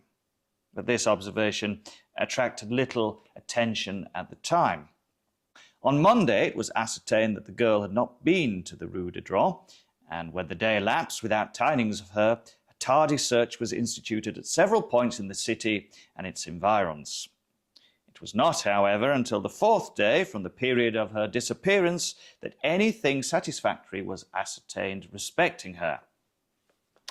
On this day, Wednesday, the 25th of June, Monsieur Beauvais, who, with a friend, had been making inquiries for Marie near the Barrière du Roux, on the shore of the Seine, which is opposite the Rue Pavée-Saint-André, was informed that a corpse had just been towed ashore by some fishermen, who had been found it floating in the river. Upon seeing the body, Beauvais, after some hesitation, identified it as that of the perfumery girl. His friend recognized it more promptly. The face was suffused with dark blood, some of which issued from the mouth. No foam was seen, as is the case of the merely drowned. There was no discoloration in the cellular tissue. About the throat were bruises and impressions of fingers. The right hand was clenched, the left partially open. On the left wrist were two circular excoriations, apparently the effect of ropes or of a rope in more than one volution. A part of the right wrist also was much chafed, as well as the back, throughout its extent, but more especially at the shoulder blades. In bringing the body to the shore, the fishermen had attached it to a rope, but none of the excoriations had been affected by this. The flesh of the neck was much swollen. There were no cuts apparent, or bruises which appeared the effect of blows. A piece of lace was found tied so tightly around the neck as to be hidden from sight. It was completely buried in the flesh, and was fastened by a knot which lay just under the left ear. This alone would have sufficed to produce death. The medical testimony spoke confidently of the virtuous character of the deceased. She had been subjected, it said, to brutal violence. The corpse was in such condition when found that there could have been no difficulty in its recognition by friends. The dress was much torn and otherwise disordered. In the outer garment, a slip, about a foot wide, had been torn upward from the bottom hem to the waist, but not torn off. It had wound 3 times around the waist and secured by a sort of hitch in the back. The dress immediately beneath the frock was of fine muslin, and from this a slip 18 inches wide had been torn entirely out, torn very evenly and with great care. Over this muslin slip and the slip of lace the strings of a bonnet were attached, the bonnet being appended. The knot by which the strings of the bonnet were fastened was not a lady's, but a slip or sailor's knot.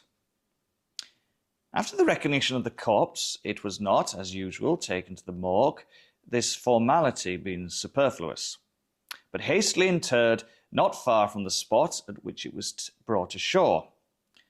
Through the exertions of Beauvais, the matter was industriously hushed up as far as possible, and several days had elapsed before any public emotion resulted.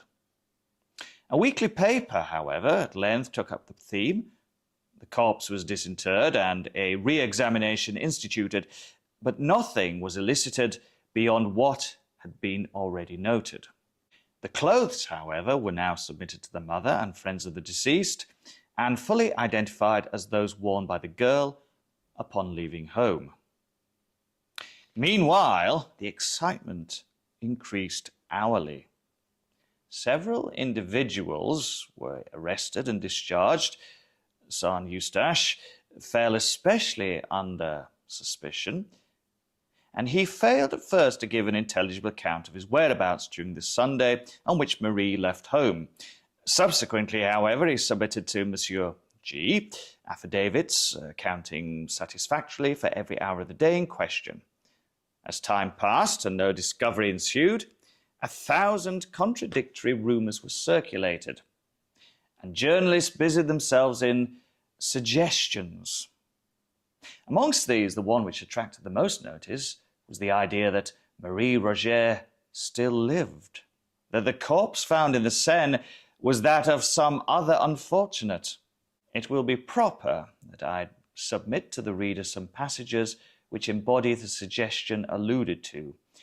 These passages are literal translations from L'Etoile, a paper conducted in general with much ability. Mademoiselle Rogêt left her mother's house on Sunday morning, June the 22nd, with the ostensible purpose of going to see her aunt or some other connection in the Rue de Dron. From that hour, nobody is proved to have seen her. There is no trace or tidings of her at all.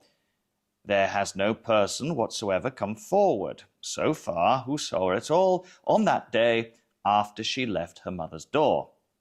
Now, though we have no evidence that Marie Rogêt was in the land of the living after 9 o'clock on Sunday, June the 22nd, we have proof that, up to that hour, she was alive. On Wednesday noon at 12, a female body was discovered afloat in the shore of the Barrière de Roule. This was, even if we presume that Marie Rogêt was thrown into the river within 3 hours after she left her mother's house, only 3 days from the time she left home, 3 days to an hour. But it is folly to suppose that the murder, if murder was committed on her body, could have been consummated soon enough to have enabled her murderers to throw the body into the river before midnight. Those who are guilty of such horrid crimes choose darkness rather than light. Thus we see that if the body found in the river was that of Marie Rogêt, it could only have been in the water 2.5 days, or 3 at the outside. All experience has shown that drowned bodies, or bodies thrown into the water immediately after death by violence, require from 6 to 10 days for sufficient decomposition to take place to bring them to the top of the water. Even where a cannon is fired over a corpse and it rises before at least 5 or 6 days immersion, it sinks again if left alone. Now we ask, what was there in the case to cause a departure from the ordinary course of nature? If the body had been kept in its mangled state on shore until Tuesday night, some trace would be found on the shore of the murderers. It is a doubtful point also whether the body would be so soon afloat, even were it thrown in after having been dead 2 days. And furthermore, it is exceedingly improbable that any villains who had committed such a murder as it was supposed would have thrown the body in without weighing it to sink it, when such a precaution could have so easily been taken. The editor here proceeds to argue that the body must have been in the water, not 3 days merely, but at least 5 times 3 days, because it was so far decomposed that Bouvet had great difficulty in recognizing it. This latter point, however, was fully disproved. I continue the translation. What then are the facts on which Monsieur Bouvet says that he has no doubt the body was that of Marie Rogêt? He ripped at the gown sleeve and says he found marks which satisfied him of the identity. The public generally supposed those marks to have consisted of some description of scars. He rubbed the arm and found hair upon it, something as indefinite, we think, as can readily be imagined, as little conclusive as finding an arm in the sleeve. Monsieur Bouvet did not return that night, but sent word to Madame Rogêt at 7 o'clock on Wednesday evening that an investigation was still in progress respecting her daughter. If we allow that Madame Rogêt, from her age and grief, could not go over, which is allowing a great deal, there certainly must have been someone who would have thought it worthwhile to go over and attend the investigation, if they thought the body was that of Marie. Nobody went over. There was nothing said or heard about the matter in the Rue Pavée Saint-André that reached even the occupant of the same building. Monsieur Saint-Eustache, the lover and intended husband of Marie, who boarded in her mother's house, deposes that he did not hear of the discovery of the body of his intended until the next morning, when Monsieur Bouvet came into his chamber and told him of it. For an item of news like this, it strikes us it was very coolly received. In this way, the journal endeavoured to create the impression of an apathy on the part of the relatives of Marie, inconsistent with the supposition that these relatives believed the corpse to be hers. Its insinuations amount to this, that Marie, with the connivance of her friends, had absented herself from the city for reasons involving a charge against her chastity, and that these friends, upon the discovery of a corpse in the Seine, somewhat resembling that of the girl, had availed themselves of the opportunity to impress the public with the belief of her death. But L'Etoile was again over hasty. It was distinctly proved that no apathy, such as was imagined, existed, that the old lady was exceedingly feeble and so agitated as to be unable to attend to any duty, that Saint Eustache, so far from receiving the news coolly, was distracted with grief and bore himself so frantically that Monsieur Beauvais prevailed upon a friend and relative to take charge of him and prevent his attending the examination at the disinterment. Moreover, although it was stated by L'Etoile that the corpse was reinterred at the public expense, that an advantageous offer of private sepulture was absolutely declined by the family, and that no member of the family attended the ceremonial. Although, I say, all this was asserted by L'Etoile in furtherance of the impression it designed to convey, yet all this was satisfactorily disproved. In a subsequent number of the paper, an attempt was made to throw suspicion upon Beauvais himself. The editor says, "Now then, a change comes over the matter. We are told that on one occasion, while Madame B was at Madame Rogêt's house, Monsieur Beauvais, who was going out, told her that a gendarme was expected there, and that she, Madame B, must not say anything to the gendarme until he returned, but let the matter be for him. In the present posture of affairs, Monsieur Beauvais appears to have the whole matter locked up in his head. A single step cannot be taken without Monsieur Beauvais, for, go which way you will, you run against him. For some reason, he determined that nobody shall have anything to do with the proceedings but himself, and he has elbowed the male relatives out of the way, according to those representations, in a very singular manner. He seems to have been very much averse to permitting the relatives to see the body. By the following fact, some colour was given to the suspicion thus thrown upon Beauvais. A visitor at his office a few days prior to the girl's disappearance, and during the absence of its occupant, had observed a rose in the keyhole of the door, and the name Marie inscribed upon a slate which hung near at hand.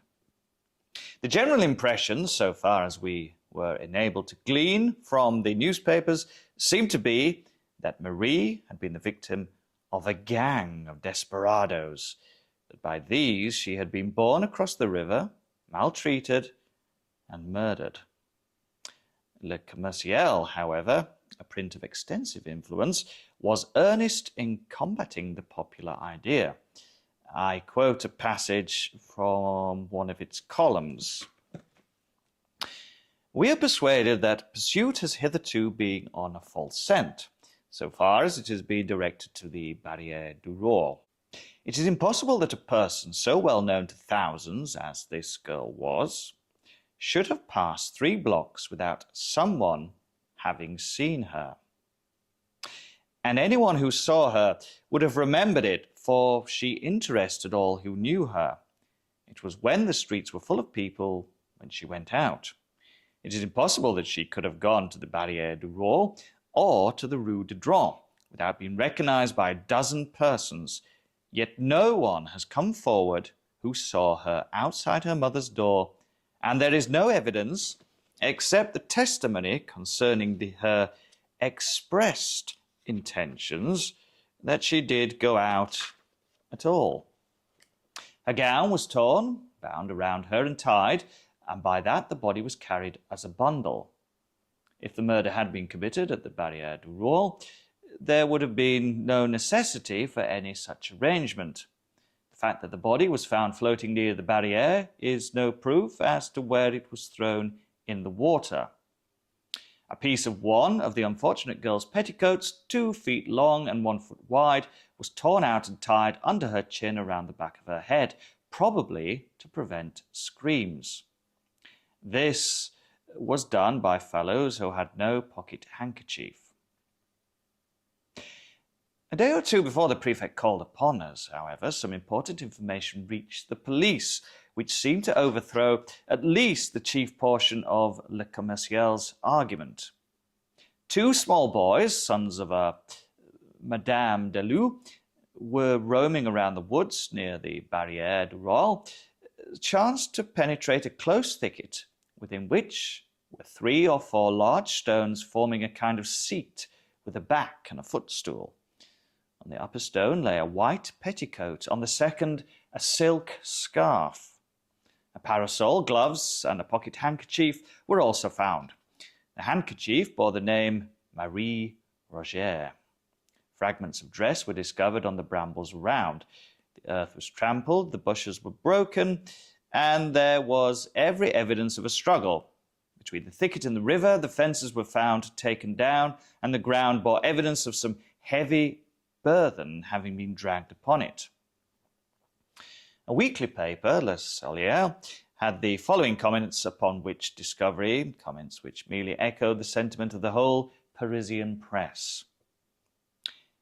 The things had all evidently been there at least 3 or 4 weeks. They were all mildewed down hard with the action of the rain and stuck together from mildew.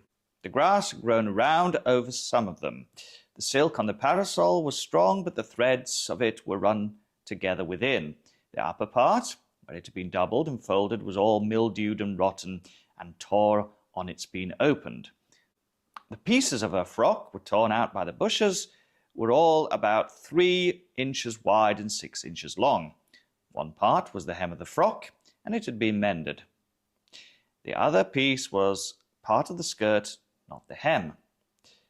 They looked like strips torn off and were on the thorn bush about a foot above the ground. There can be no doubt, therefore, that the spot of this appalling outrage has been discovered.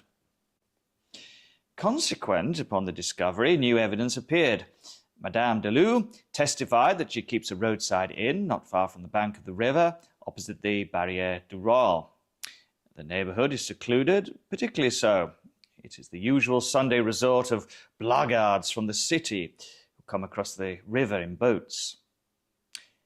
About 3 o'clock in the afternoon of the Sunday in question, a young girl arrived at the inn, accompanied by a young man of dark complexion. The 2 remained here for some time. On their departure, they took the road to some thick woods in the vicinity. Madame de Lou's attention was called to the dress worn by the girl on account of its resemblance to the one worn by a deceased relative. A scarf was particularly noted. Soon after the departure of the couple, a gang of miscreants made their appearance, behaved boisterously, ate and drank without making payment, followed in the route of the young man and girl, returned to the inn about dusk, and recrossed the river as if in great haste. It was soon after dark upon this same evening that Madame de Lou, as well as her eldest son, heard the screams of a female in the vicinity of the inn. The screams were violent but brief. Madame de Lou recognized not only the scarf which was found in the thicket, but the dress which was discovered upon the corpse. An omnibus driver, Valence, now also testified that he saw Marie Rogêt cross a ferry on the Seine on the Sunday in question in company with a young man of dark complexion. He, Valence, knew Marie and could not be mistaken in her identity. The articles found in the thicket were fully identified by the relatives of Marie. The items of evidence and information thus collected by myself from the newspapers at the suggestion of Dupin embraced only one more point. But this was a point of seemingly vast consequence. It appeared that immediately after the discovery of the clothes as above described, the lifeless or nearly lifeless body of Saint Eustache Marie's betrothed, was found in the vicinity of what all now supposed to be the scene of the outrage. A phial labelled laudanum and emptied was found near him. His breath gave evidence of the poison. He died without speaking. Upon his person was found a letter, briefly stating his love for Marie, with his design of self-destruction.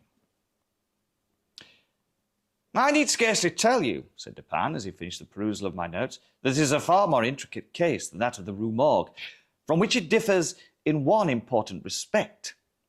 This is an ordinary, although an atrocious instance of crime. There's nothing peculiar about it. You will observe that for this reason the mystery has been considered easy, when, for this reason, it should have been considered difficult of solution. Thus, at first, it was thought unnecessary to offer a reward.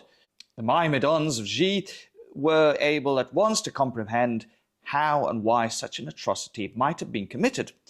They could picture to their imaginations a mode, many modes, and a motive, many motives, and because it was not impossible that either of these numerous modes and motives could have been the actual one, they have taken it for granted that one of them must. But the ease with which these variable fancies were entertained, and the very plausibility which each assumed, should have been understood as indicative rather of the difficulties than of the facilities which must attend elucidation. I have therefore observed that it is by prominences above the plane of the ordinary that reason feels her way, if at all, in her search for the true, and that the proper question in cases such as this is not so much what has occurred as what has occurred that has never occurred before. In the investigations at the house of Madame L'Espanaye, the agents of G were discouraged and confounded by that very unusualness which, to a properly regulated intellect, would have afforded the surest omen of success, while the same intellect might have been plunged into despair at the ordinary character of all that met the eye in the case of the perfumery girl, and yet told of nothing but easy triumph to the functionaries of the prefecture. In the case of Madame L'Espanaye and her daughter, there was, even at the beginning of our investigation, no doubt that the murder had been committed. The idea of suicide was excluded at once. Here, too, we are freed at the commencement from all supposition of self-murder. The body found at the Barrière du Roll was found under such circumstances as to leave us no room for embarrassment upon this important point. But it has been suggested that the corpse discovered is not that of Marie Rogêt, for the conviction of whose assassin or assassins the reward is offered, and respecting whom solely our agreement has been arranged with the prefect. We both know this gentleman well. It will not do to trust him too far. If, dating our inquiries from the body found and then tracing a murderer, we yet discover that this body to be that of some other individual than Marie, or if, starting from the living Marie, we find her unassassinated, in either case we lose our labour, since it is Monsieur G with whom we have to deal. For our own purpose, therefore, if not for the purpose of justice, it is indispensable that our first step should be the determination of the identity of the corpse with the Marie Rogêt who is missing. With the public arguments of L'Etoile have had its weight, and that the journal itself is convinced of the importance, would appear from the manner in which it commences one of its essays upon the subject. Several of the morning papers of the day, it says, speak of the conclusive article in Monday's Etoile. To me, this article appears conclusive of little beyond the zeal of its editor.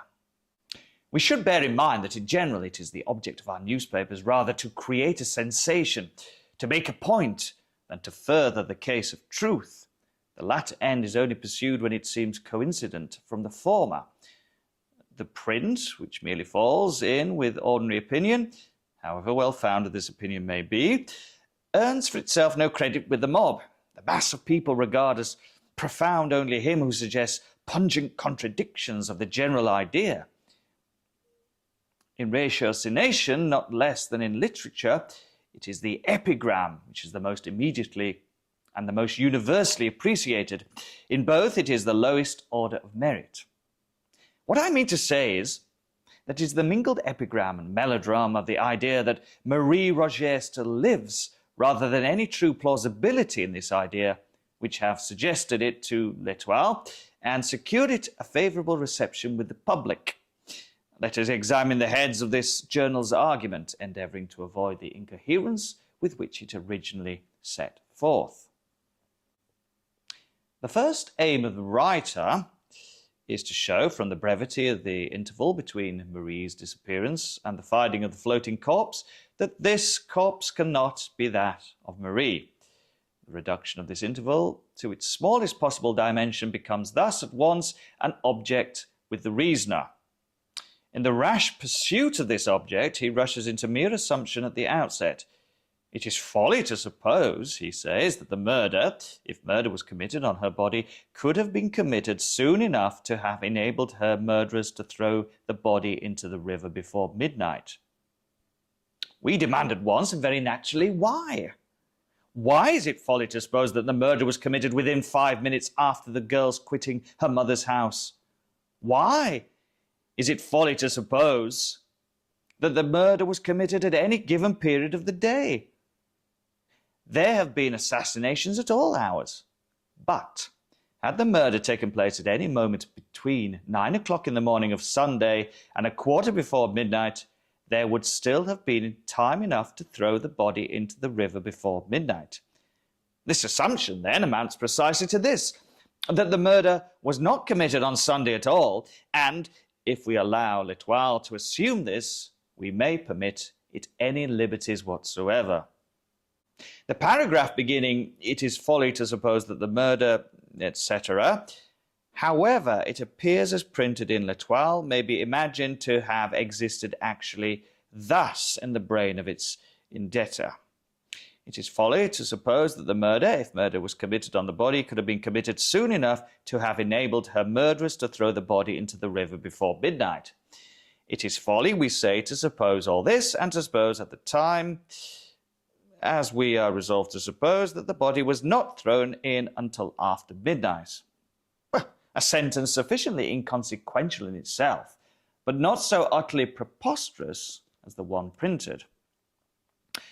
Were it my purpose, continued Dupin, merely to make out a case against the passage of L'Etoile's argument, I might safely leave it where it is. It is not, however, with L'Etoile that we have to do, but with the truth. The sentence in question has but one meaning as it stands, and this meaning I have fairly stated. But it is material that we go behind the mere words, for an idea which these words have obviously intended and failed to convey. It was the design of the journalist to say that at whatever period of the day or night of Sunday this murder was committed, it was improbable that the assassins would have ventured to bear the corpse to the river before midnight. And herein lies, really, the assumption of which I complain. It is assumed that the murder was committed at such a position and under such circumstances that the bearing it to the river became necessary. Now, the assassination might have been placed upon the river's brink, or on the river itself, and thus the throwing of the corpse in the water might have been resorted to at any period of the day or night as the most obvious and the most immediate mode of disposal. You'll understand that I suggest nothing here as probable or as coincident with my own opinion. My design so far has no reference to the facts of the case. I wish merely to caution you against the whole tone of L'Etoile's suggestion by calling your attention to its ex parte character at the outset. Having prescribed thus a limit to suit its own preconceived notions, having assumed that if it were the body of Marie, it could have been in the water but a very brief time, the journal goes on to say, all experiences have shown that drowned bodies or bodies thrown into the water immediately after death by violence require from 6 to 10 days for sufficient decomposition to take place to bring them to the top of the water. Even when a cannon is fired over a corpse and it rises, before at least 5 or 6 days' immersion, it sinks again if left alone. Now, these exertions have been tacitly received by every paper in Paris, with the exception of Le Moniteur.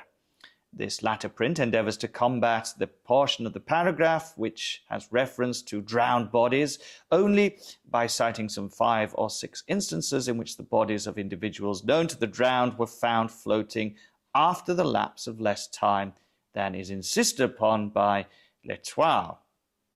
But there is something excessively unphilosophical in the attempt on the part of Le Moniteur to rebut the general assertion by L'Etoile by a citation of particular instances mitigating against that assertion. Had it been possible to adduce 50 instead of 5 examples of bodies floating at the end of 2 or 3 days, these 50 examples could still have been properly regarded only as exceptions to L'Etoile's rules, until such time as the rule itself should be confuted. Admitting the rule, and this Le Moniteur does not deny, insisting merely upon its exceptions, the argument of L'Etoile is suffered to remain in full force. This argument does not pretend to involve more than a question of the probability of the body having risen to the surface in less than 3 days, and this probability will be in favour of L'Etoile's position until the instances so childishly adduced shall be insufficient in number to establish an antagonistical rule. You will see at once that all arguments upon this head should be urged, if at all, against the rule itself, and for this end we must examine the rationale of the rule. Now, the human body in general is neither lighter nor much heavier than the water of the Seine. That is to say, the specific gravity of the human body in its natural condition is about equal to the bulk of fresh water which it displaces. The bodies of fat and fleshy persons with small bones, and of women generally, are lighter than those of the lean and large-boned, and of men. And the specific gravity of the water of a river is somewhat influenced by the presence of the tide from the sea. But, leaving the tide out of question, it may be said that very few human bodies will sink at all, even in the fresh water, of their own accord.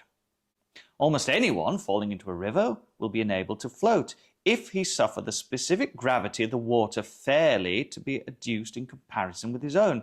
That is to say, if he suffer his whole person to be immersed, with as little exception as possible. The proper position for one who cannot swim is the upright position of the walker on land, with the head thrown fully back and immersed, the mouth and nostrils alone remaining above the surface. Thus circumstanced, we shall find that we float without difficulty and without exertion. It is evident, however, that the gravities of the body and of the bulk of the water displaced are very nicely balanced, and that a trifle will cause either to preponderate.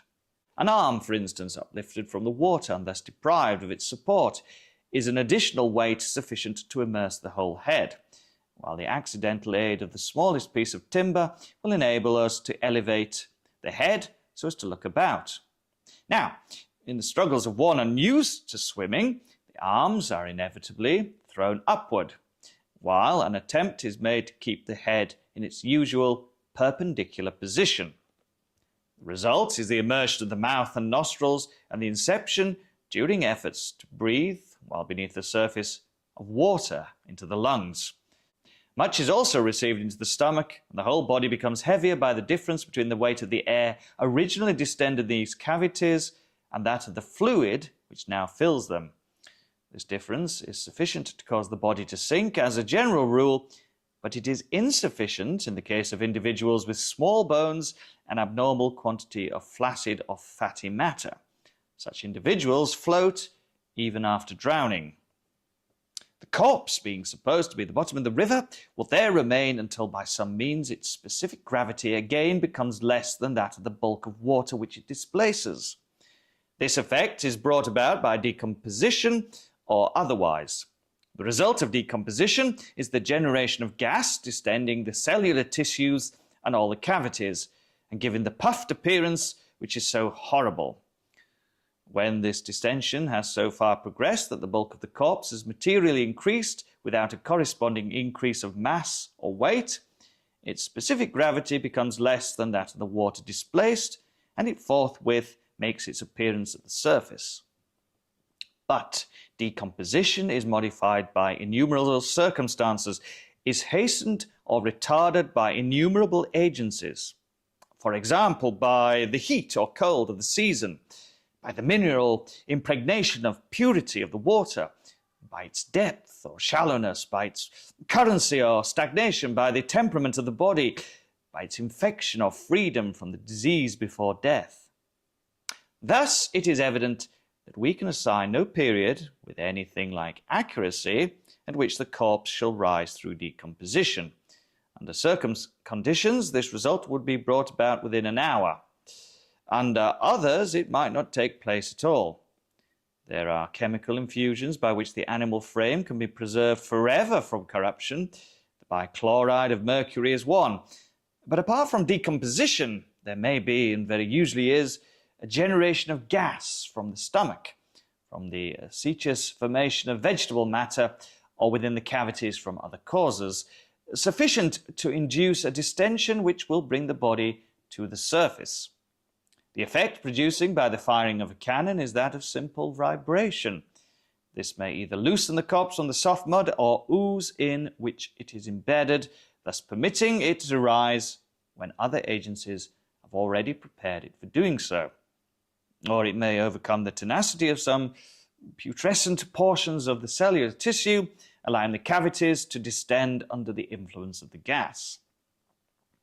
Having thus before us the whole philosophy of this subject, we can easily test by the assertions of L'Etoile, all experience shows, says the paper, that drowned bodies or bodies thrown into the water immediately after death by violence require from 6 to 10 days for sufficient decomposition to take place to bring them to the top of the water.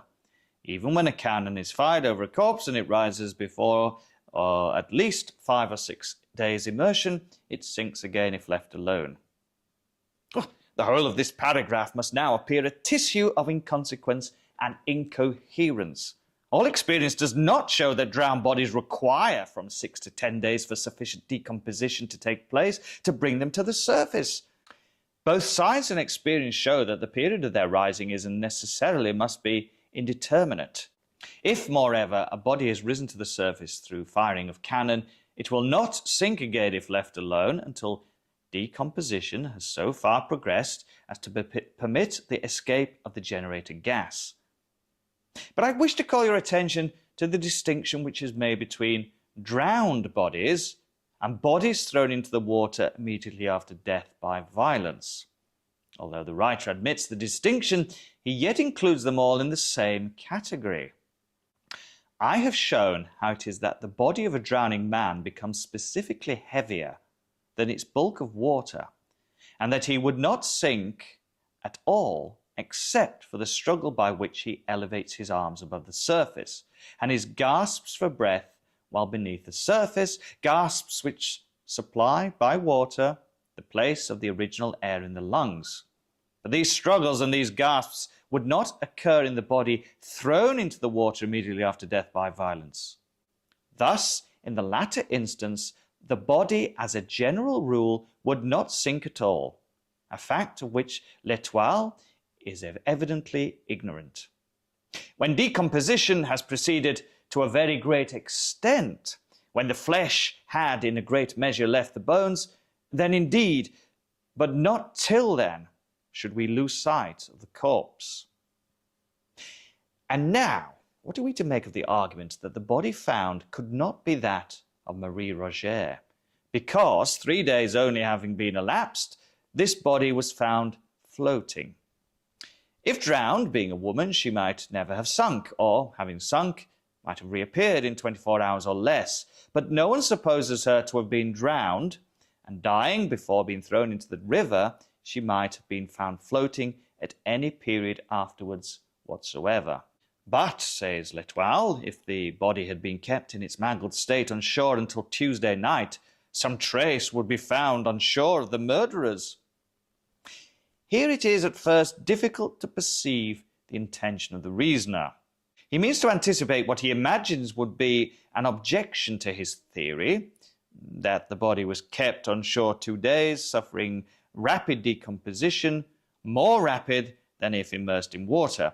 He supposes that, had this been the case, it might have appeared at the surface on the Wednesday, and thinks that only under such circumstances it could have so appeared. He is accordingly in haste to show that it was not kept on shore, for, if so, some trace would be found on the shore of the murderers. I presume you smile at the sequitur. You cannot be made to see how the mere duration of the corpse on the shore could operate to multiply traces of the assassins, and nor can I. And furthermore, it is exceedingly improbable, continues our journal, that any villains who have committed such a murder as is here supposed would have thrown the body in without weight to sink it, when such a precaution could have been so easily taken. Observe here the laughable confusion of the thought. No one, not even L'Etoile, disputes the murder committed on the body found. The marks of violence are too obvious.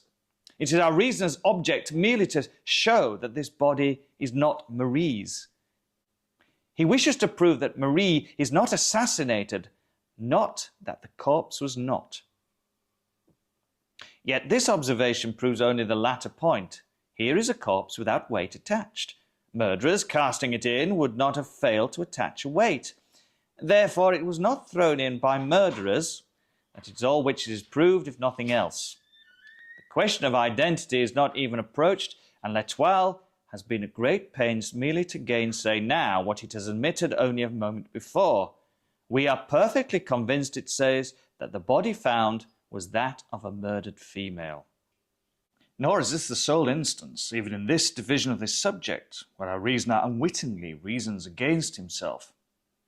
His evident object, I have already said, is to reduce, as much as possible, the interval between Marie's disappearance and the finding of the corpse.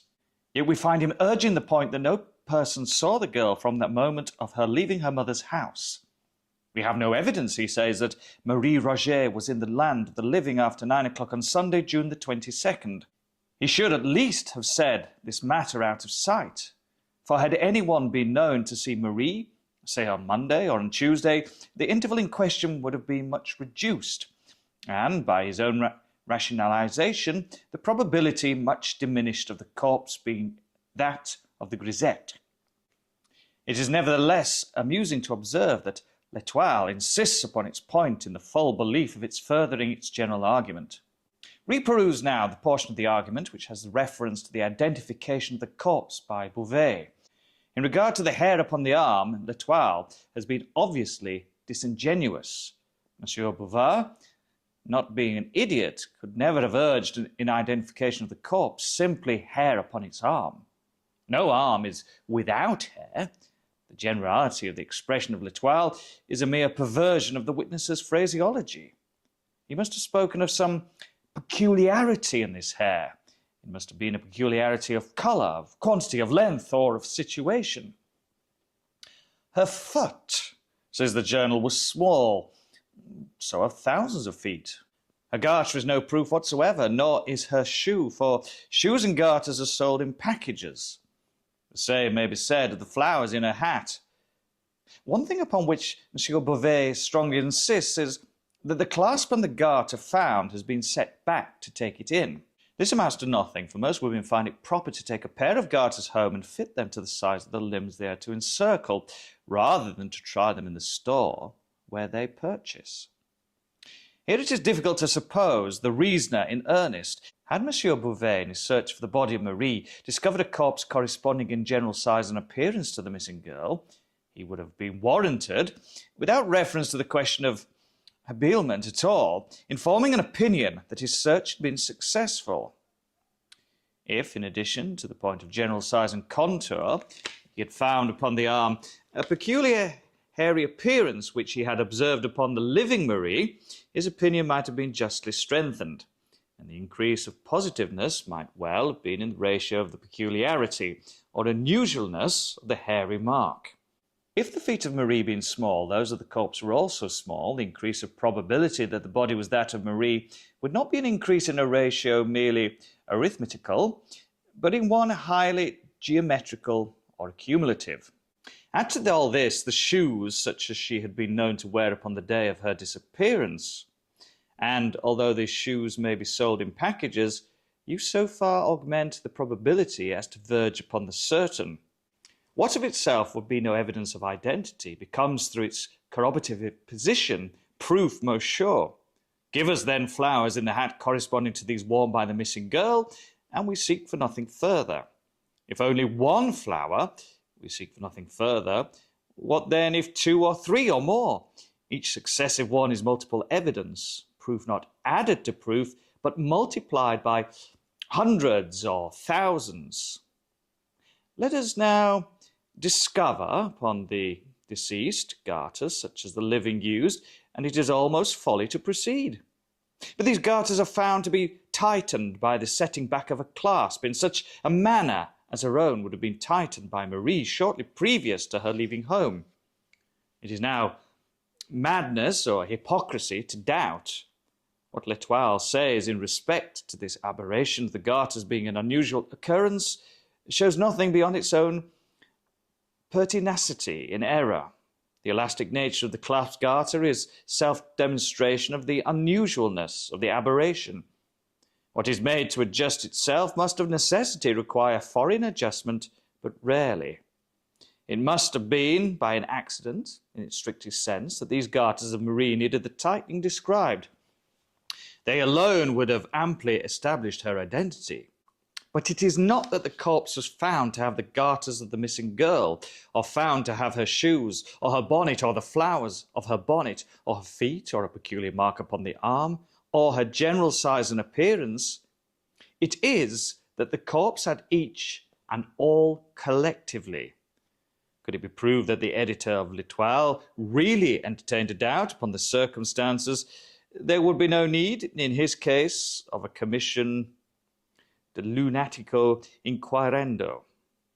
He has, through sagacious to echo the small talk of the lawyers, who for the most part content themselves with echoing the rectangular precepts of the courts.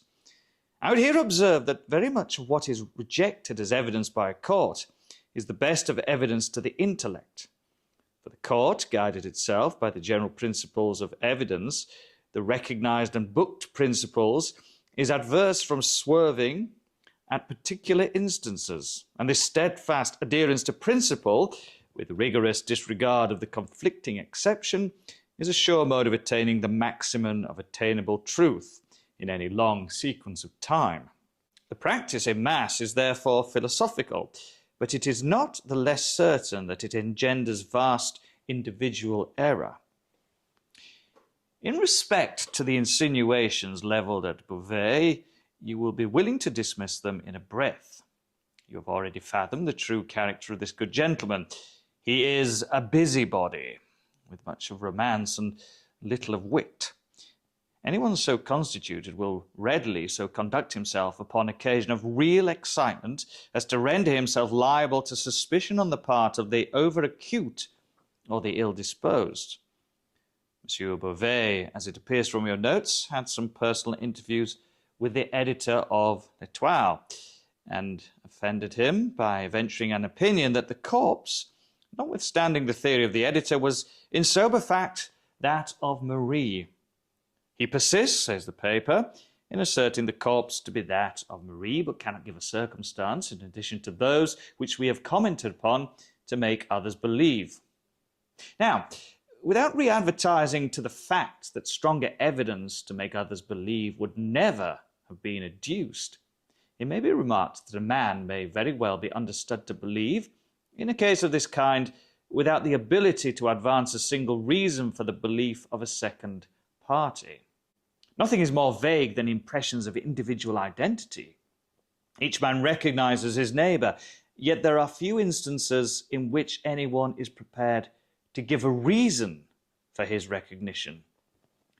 The editor of L'Etoile had no right to be offended at Monsieur Beauvais's unreasoning belief. The suspicious circumstances which invest him will be found to tally much better with my hypothesis of romantic busybodyism than with the reasoner's suggestion of guilt.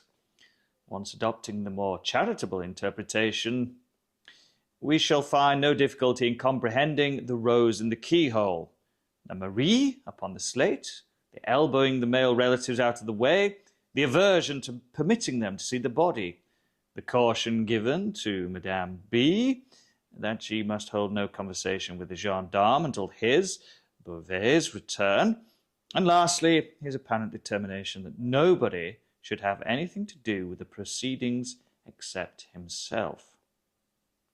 It seems to me unquestionable that Beauvais was a suitor of Marie's, that she coquetted with him, and that he was ambitious of being thought to enjoy her fullest intimacy and confidence. I shall say nothing more upon this point, and as the evidence fully rebuts the assertion of L'Etoile touching the matter of apathy on the part of the mother and other relatives, an apathy inconsistent with the supposition of their believing the corpse to be that of the perfumery girl, we shall now proceed as if the question of identity was settled to our perfect satisfaction. And what, I here demanded, do you think of the opinions of Le Commercial? That in spirit they are far more worthy of attention than any which have been promulgated upon the subject. The deductions from the premises are philosophical and acute, but the premises in two instances at least are founded in imperfect observation.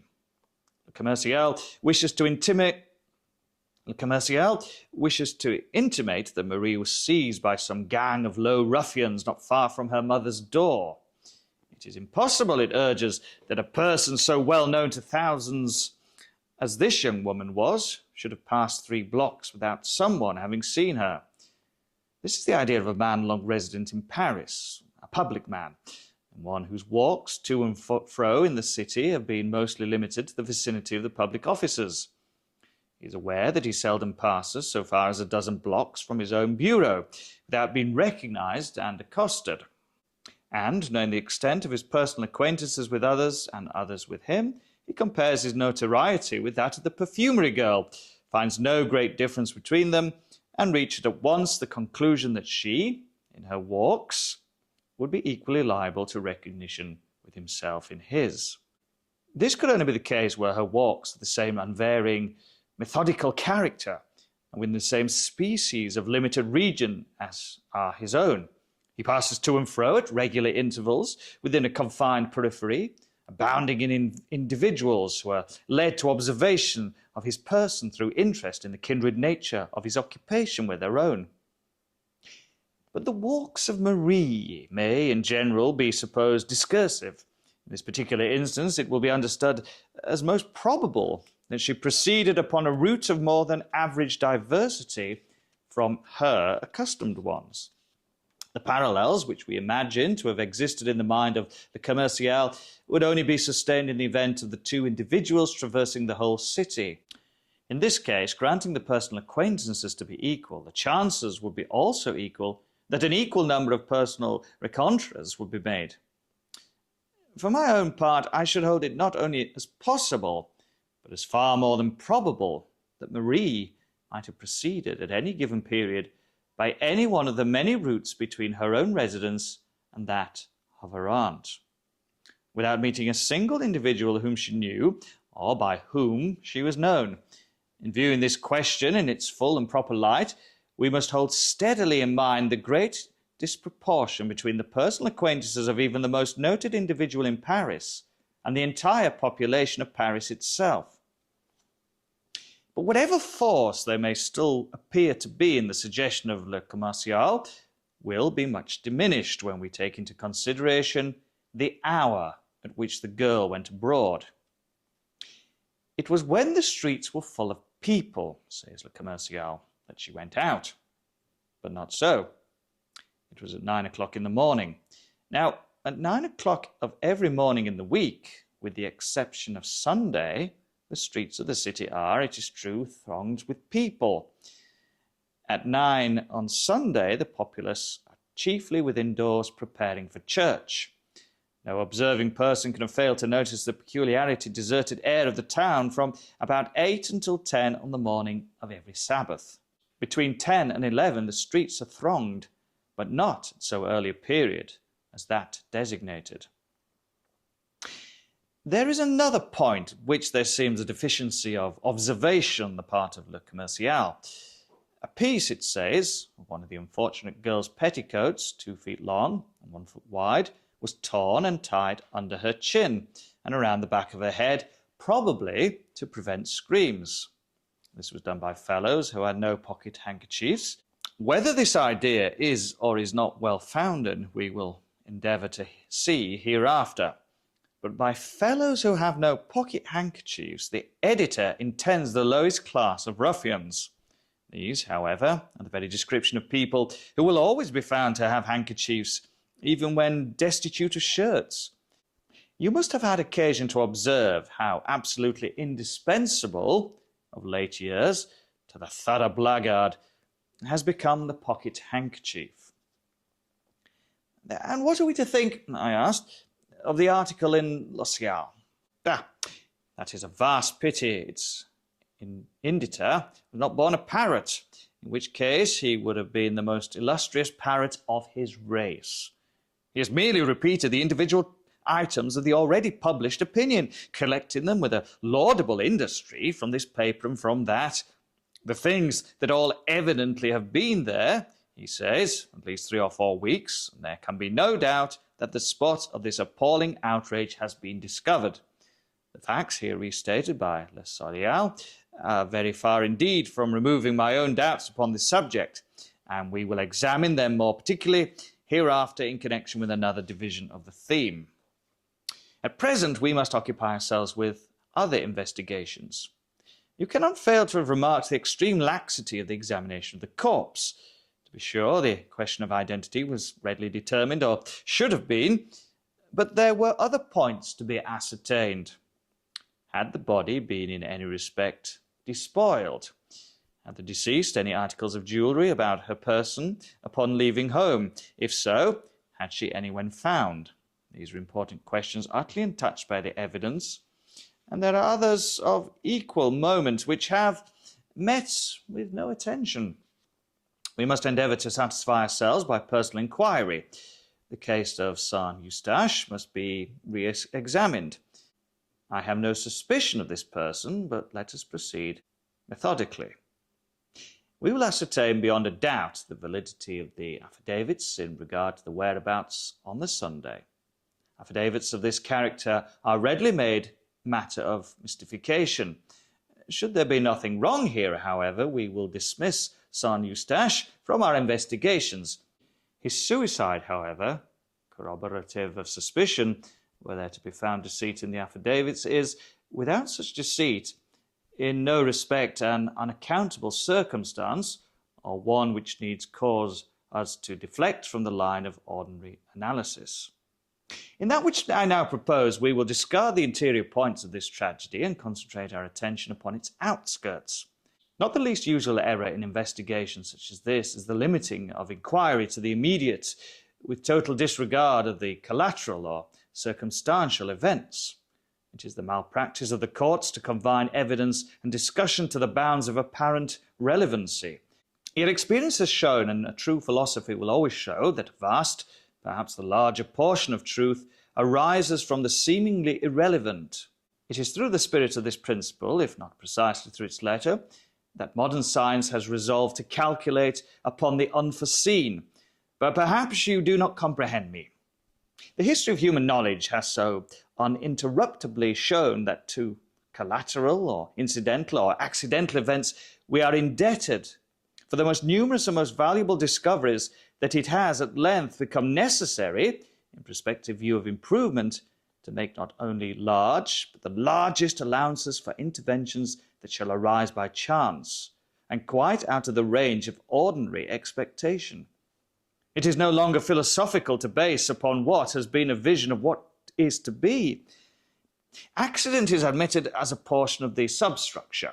We make chance a matter of absolute calculation. We subject the unlooked for, the unimagined, to the mathematical formula of the schools. I repeat that it is no more than fact that the larger portion of all truth has sprung from the collateral. And it is but in accordance with the spirit of the principle involved in this fact that I would divert inquiry in the present case from the trodden and hitherto unfruitful ground of the event itself to the contemporary circumstances which surround it. While you ascertain the validity of the affidavits, I will examine the newspapers more generally than you have as yet done. So far, we've only reconnoitred the field of investigation, but it will be strange indeed if a comprehensive survey such as I propose of the public prints will not afford us some minute points which shall establish a direction for inquiry. In pursuance of Dupin's suggestion, I made scrupulous examination of the affair of the affidavits. The result was a firm conviction of their validity and of the consequent innocence of Saint-Eustache. In the meantime, my friend occupied himself with what seemed to be a minuteness altogether objectless in a scrutiny of the various newspaper files. At the end of a week, he placed before me the following extracts. About 3 years and a half ago, a disturbance very similar to the present was caused by the disappearance of this same Marie Rogêt from the perfumery of Monsieur Leblanc in the Palais Royal. At the end of the week, however, she reappeared at a customary comptoir, as well as ever, with the exception of a slight paleness not altogether usual.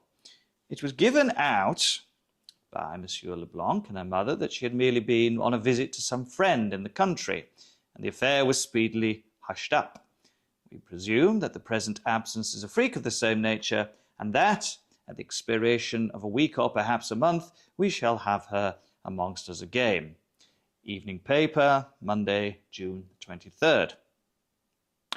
An evening journal of yesterday refers to a former mysterious disappearance of Mademoiselle Rogêt. It is well known that during the week of her absence from Leblanc's perfumery, she was in the company of a young naval officer, much noted for his debaucheries. A quarrel, it is supposed, providentially led her to return home. We have the name of the Lothario in question, who is at present stationed in Paris, but for obvious reasons forbear to make it public. Le Mercury, Tuesday morning, June the 24th. An outrage of the most atrocious character was perpetuated near the city the day before yesterday. A gentleman with his wife and daughter engaged, about dusk, the services of 6 young men who were idly rowing a boat to and fro near the banks of the Seine to convey him across the river. Upon reaching the opposite shore, the 3 passengers stepped out and had proceeded so far as to be beyond the view of the boat, when the daughter discovered that she had left in it her parasol. She returned for it, was seized by the gang, carried out into the stream, gagged, brutally treated, and finally taken to the shore at a point not far from that at which she had originally entered the boat with her parents. The villains had escaped for the time, but the police are upon their trail, and some of them will soon be taken. Morning paper, June the 25th. We have received 1 or 2 communications, the object of which is to fasten the crime of the late atrocity upon Menet. But as this gentleman has been fully exonerated by a legal inquiry, and as the arguments of our several correspondents appear to be more zealous than profound, we do not think it advisable to make them public. Morning paper, June the 28th. We have received several forcibly written communications, apparently from various sources, and which go far to render it a matter of certainty that the unfortunate Marie Rogêt has become a victim of one of the numerous bands of blackguards which invest the vicinity of the city upon Sunday. Our own opinion is decidedly in favour of this supposition. We shall endeavour to make room for some of these arguments hereafter. Evening paper, Tuesday, June the 31st. On Monday, one of the bargemen connected with the revenue service saw an empty boat floating down the Seine. Sails were lying in the bottom of the boat. The bargeman towed it under the barge office. The next morning it was taken from thence without the knowledge of any of the officers. The rudder is now at the barge office. La Diligence, Thursday, June the 26th. Upon reading these various extracts, they not only seemed to be irrelevant, but I could perceive no mode in which any of them could be brought to bear upon the matter in hand. I waited for some explanation from Dupin.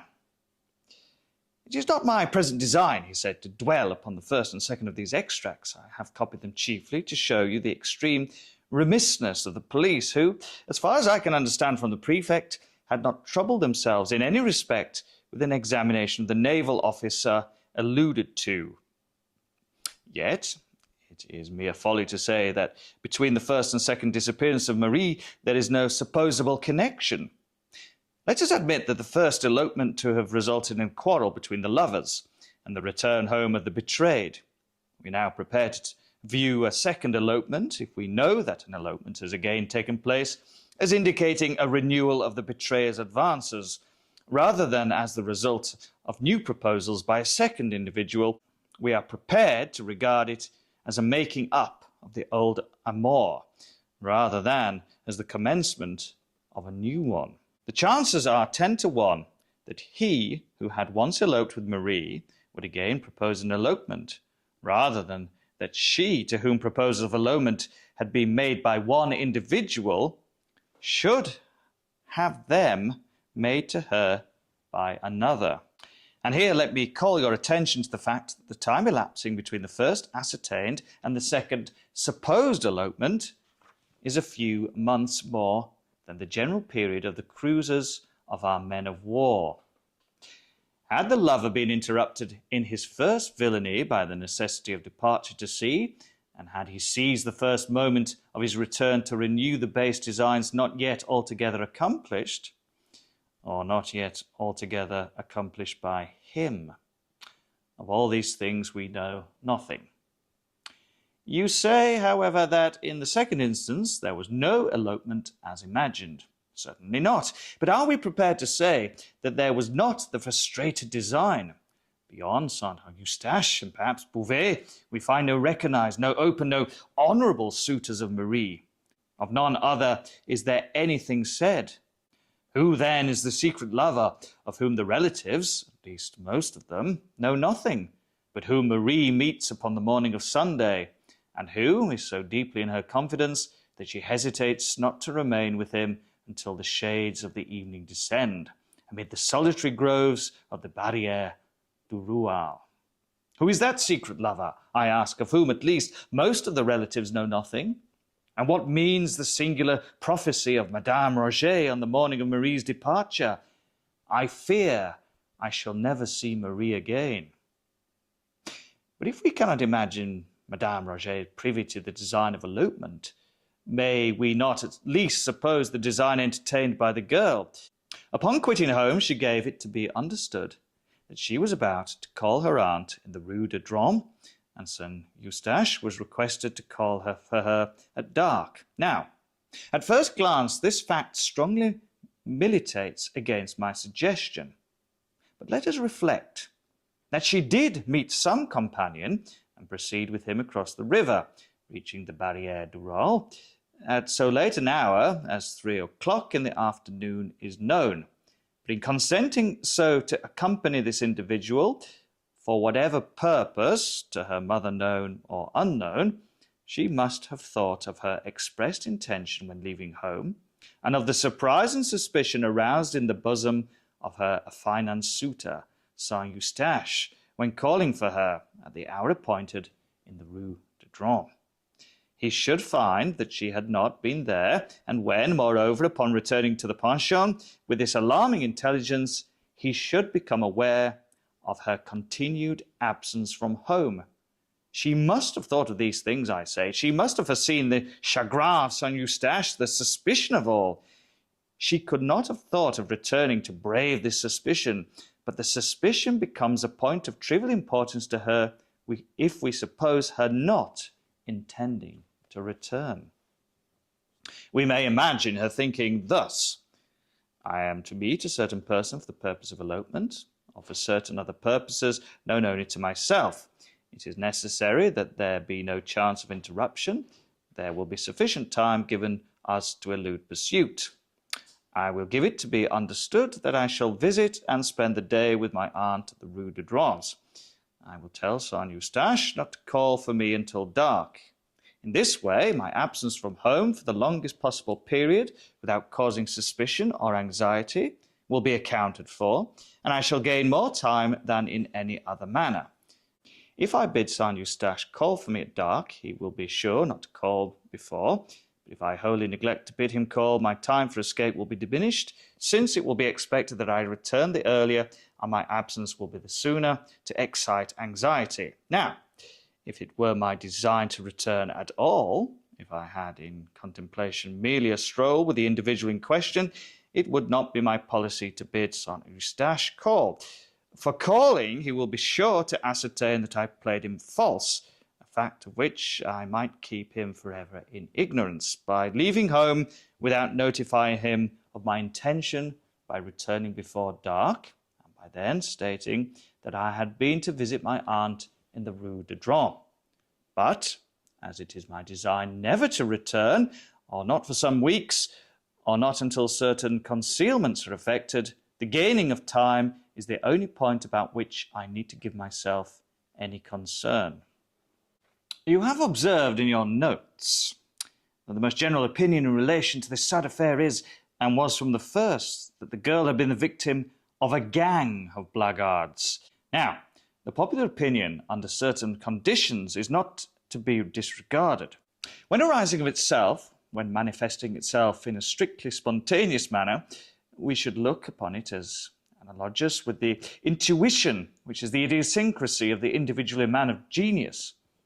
In 99 cases from the 100, I would abide by its decision, but it is important that we find no palpable traces of suggestion. The opinion must be rigorously the public's own, and the distinction is often exceedingly difficult to perceive and to maintain.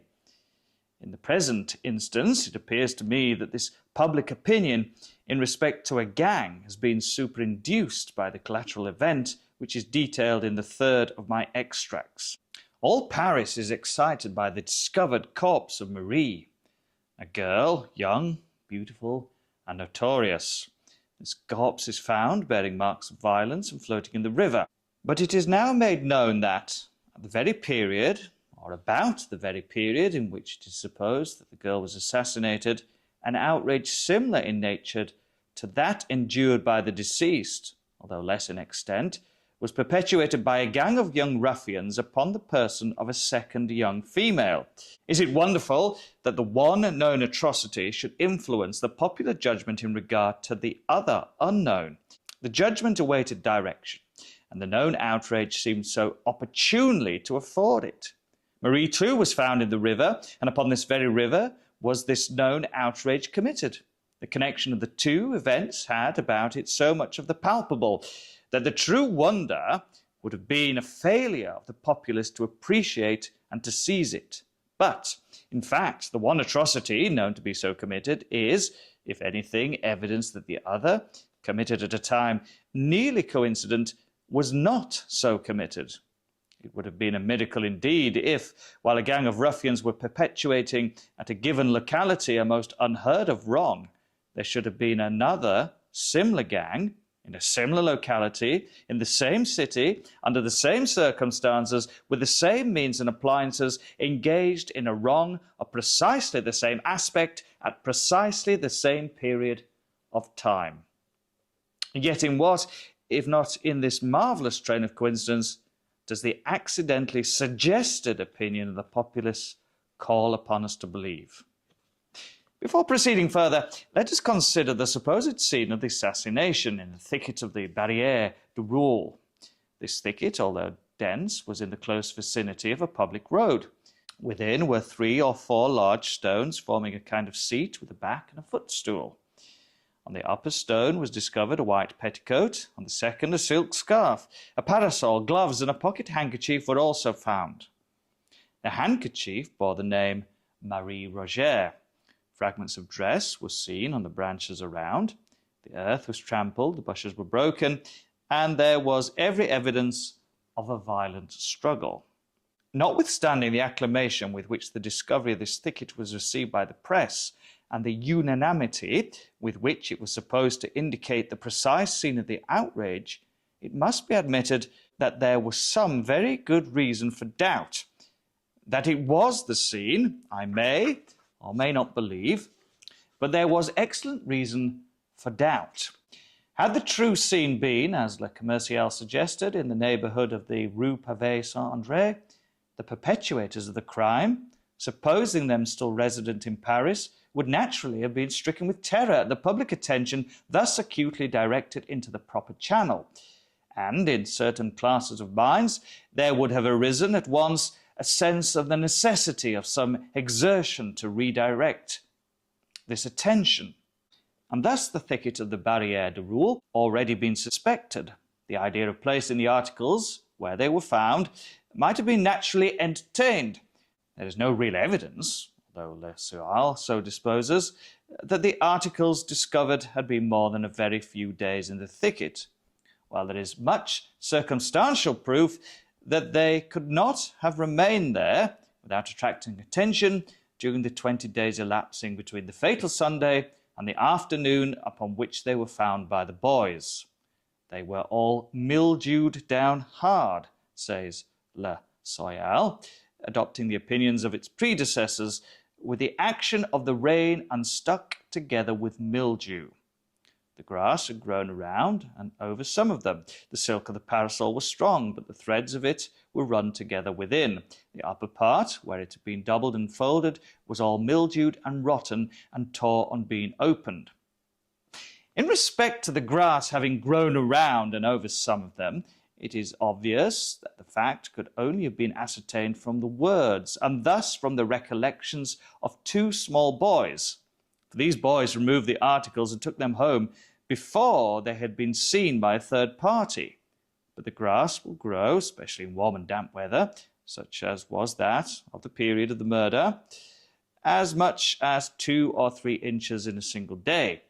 A parasol lying upon a newly turfed ground might, in a single week, be entirely concealed from sight by the unspringing grass. And touching that mildew, upon which the editor of Le Soyal so pertinaciously insists, that he employs the word no less than 3 times in the brief paragraph just quoted. Is he really aware of the nature of this mildew?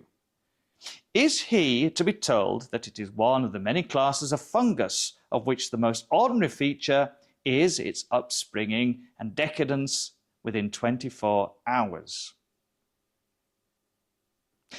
Thus we see, at a glance, that what has been most triumphantly adduced in support of the idea that the articles have been for at least 3 or 4 weeks in the thicket is most absurdly null as regards any evidence of that fact. On the other hand, it is exceedingly difficult to believe that these articles could have remained in the thicket specified for a longer period than a single week, for a longer period than that one Sunday to the next. Those who know anything of the vicinity of Paris know the extreme difficulty of finding seclusion unless at a great distance from its suburbs. Such a thing as an unexplored or even an unfrequently visited recess amid its woods or groves is not for a moment to be imagined. And anyone who, being at the heart a lover of nature, is yet chained by duty to the dust and heat of this great metropolis, let any such one attempt, even during the weekdays, to slake his thirst for solitude amid the scenes of natural loveliness which immediately surrounds us. At every second step, he will find the growing charm dispelled by the voice and personal intrusion of some ruffian or party of carousing blackguards. He will seek privacy amongst the densest foliage, all in vain. Here are the very nooks where the unwashed most abound. Here are the temples most desecrate. With sickness of the heart, the wanderer will flee back to the polluted Paris as to a less odious, because less incongruous, sink of pollution. But if the vicinity of the city is so beset during the working days of the week, how much more so on the Sabbath? It is now equally that, released from the claims of labour or deprived of the customary opportunities of crime, the town blackguard seeks the precinct of the town, not through love of the rural, which in his heart he despises, but by way of escape from the restraints and conventionalities of society. He desires less the fresh air and the green trees than the utter license of the country. Here at the roadside inn or beneath the foliage of the woods he indulges unchecked by an eye except those of his boon companions. In all the mad excess of a counterfeit hilarity, the joint offspring of liberty and of rum. I say nothing more than what must be obvious to every dispassionate observer when I repeat that the circumstance of the articles in question having remained undiscovered for a longer period than from one Sunday to another in any thicket in the immediate neighbourhood of Paris is to be looked upon as little less than miraculous. But there are not wanting other grounds for the suspicion that the articles were placed in the thicket with the view of diverting attention from the real scene of the outrage. And, first, let me direct your notice to the date of the discovery of the articles. Collate this with the date of the 5th extract made by myself from the newspapers. You will find that the discovery followed almost immediately the urgent communications sent to the evening paper. These communications, although various, and apparently from various sources, tended all to the same point: the directing of attention to a gang as the perpetrators of the outrage and to the neighbourhood of the Barrière du Roule as its scene. Now here, of course, the situation is not that, in consequence of these communications, or of the public attention by them directed, the articles were found by the boys, but the suspicion might and may well have been that the articles were not before found by the boys, for the reason that the articles had not before been in the thicket, having been deposited there only at so late a period as at the date or shortly prior to the date of the communications by the guilty authors of these communications themselves. This thicket was a singular, an exceedingly singular one. It was unusually dense. Within its naturally walled enclosure were 3 extraordinary stones forming a seat with a back and a footstool. And this thicket, so full of art, was in the immediate vicinity within a few rods of the dwelling of Madame de Lou, whose boys were in the habit of closely examining the shrubberies about them in search of the bark of the sassafras. Would it be a rash wager, a wager of 1,000 to 1, that a day never passed over the heads of these boys without finding at least one of them ensconced in the umbrageous hall and enthroned upon its natural throne? Those who would hesitate at such a wager, I have either never been themselves boys or have forgotten the boyish nature. I repeat, it is exceedingly hard to comprehend how the articles could have remained in this thicket undiscovered for a longer period than 1 or 2 days, and that thus there is good grounds for suspicion, in spite of the dogmatic ignorance of Lissoyal, that they were, at a comparatively later date, deposited where found. But there are still other and stronger reasons for believing them so deposited than any which I have as yet urged. And now let me beg your notice to the highly artificial arrangement of the articles. On the upper stone lay a white petticoat.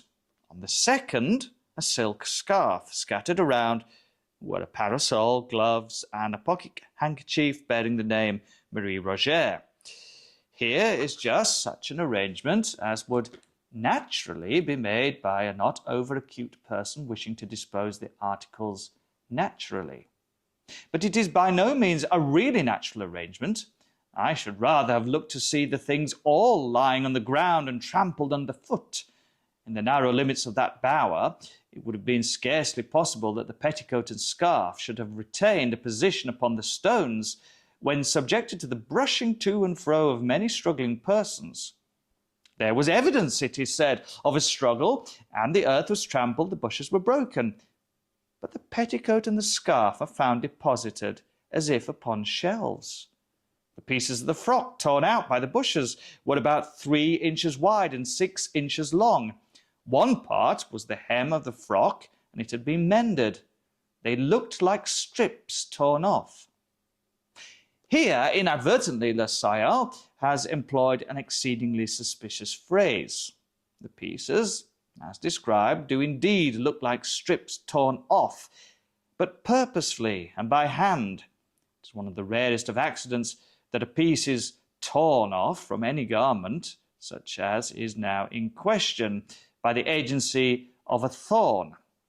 From the very nature of such fabrics, a thorn or nail becoming tangled in them tears them in a rectangular fashion, divides them into two longitudinal rents at right angles with each other and meeting at an apex where the thorn enters, but it is scarcely possible to conceive the piece torn off. I never so knew it, nor did you. To tear a piece off from such a fabric, two distinct forces in different directions will be, in almost every case, required. If there be two edges to the fabric, if, for example, it to be a pocket handkerchief, and it is their desire to tear from it a slip, then, and then only, will the one force serve the purpose. But in the present case, the question is of a dress, presenting but one edge. To tear a piece from the interior, when no edge is presented, could only be effected by a miracle through the agency of thorns, and no one thorn could accomplish it. But even when an edge is presented, two thorns will be necessary, operating the one in two distinct directions and the other in one, and this in the supposition that the edge is unhemmed. If hemmed, the matter is nearly out of the question. We thus see the numerous and great obstacles in the way of pieces being torn off through the simple agency of thorns. Yet we are required to believe not only that one piece, but that many have been so torn. And one part, too, was the hem of the frock. Another piece was the part of the skirt, not the hem. That is to say, was torn completely out through the agency of thorns from the unedged interior of the dress. These, I say, are things which one may well be pardoned for disbelieving, yet, taken collectively, they form perhaps less of reasonable ground for suspicion than the one startling circumstance of the articles having been left in the thicket at all by any murderers who had enough precaution to think of removing the corpse. You will not have apprehended me rightly, however, if you suppose it my design to deny this thicket as the scene of the outrage. There might have been a wrong here, or more possibly an accident at Madame de Luz. But in fact, this is a point of minor importance. We are not engaged in an attempt to discover the scene, but to produce the perpetrators of the murder. What I have adduced, notwithstanding the minuteness with which I have adduced it, has been with the view first to show the folly of the positive and headlong assertions of La Salle, but secondly and chiefly to bring you by the most natural route to a further contemplation of the doubt whether this assassination has or has not been the work of a gang. We will resume this question by mere allusion to the revolting details of the surgeon examined at the inquest. It is only necessary to say that his published inferences in regard to the number of the ruffians have been properly ridiculed as unjust and totally baseless by all the reputable anatomists of Paris. Not that the matter might not have been as inferred, but that there was no ground for the inference. Was there not much for another? Let us reflect now upon the traces of a struggle, and let me ask what these traces have been supposed to demonstrate. A gang. But do they not rather demonstrate the absence of a gang? What struggle could have taken place? What struggle so violent and so enduring as to have left its traces in all directions between a weak and a defenceless girl and the gang of ruffians imagined? The silent grasp of a few rough arms and all would have been over. The victim must have been absolutely passive at their will. You will here bear in mind that the arguments used against the thicket as the scene are applicable in chief part only against it as the scene of an outrage committed by more than a single individual. If we imagine but one violator, we can conceive, and thus only conceive, the struggle of so violent and so obstinate a nature as to have left the traces apparent. And again, I have already mentioned the suspicion to be excited by the fact that the articles in question were suffered to remain at all in the thicket when discovered. It seems almost impossible that these evidences of guilt should have been accidentally left where found.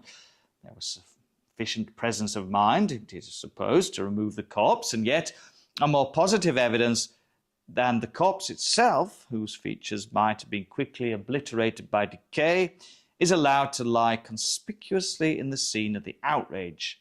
I allude to the handkerchief with the name of the deceased.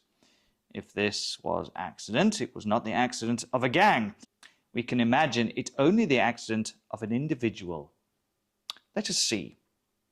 An individual has committed the murder. He's alone with the ghost of the departed. He's appalled by what lies motionless before him. The fury of his passion is over, and there is abundant room in his heart for the natural awe of the deed. His is none of that confidence when the presence of numbers inevitably inspires. He is alone with the dead.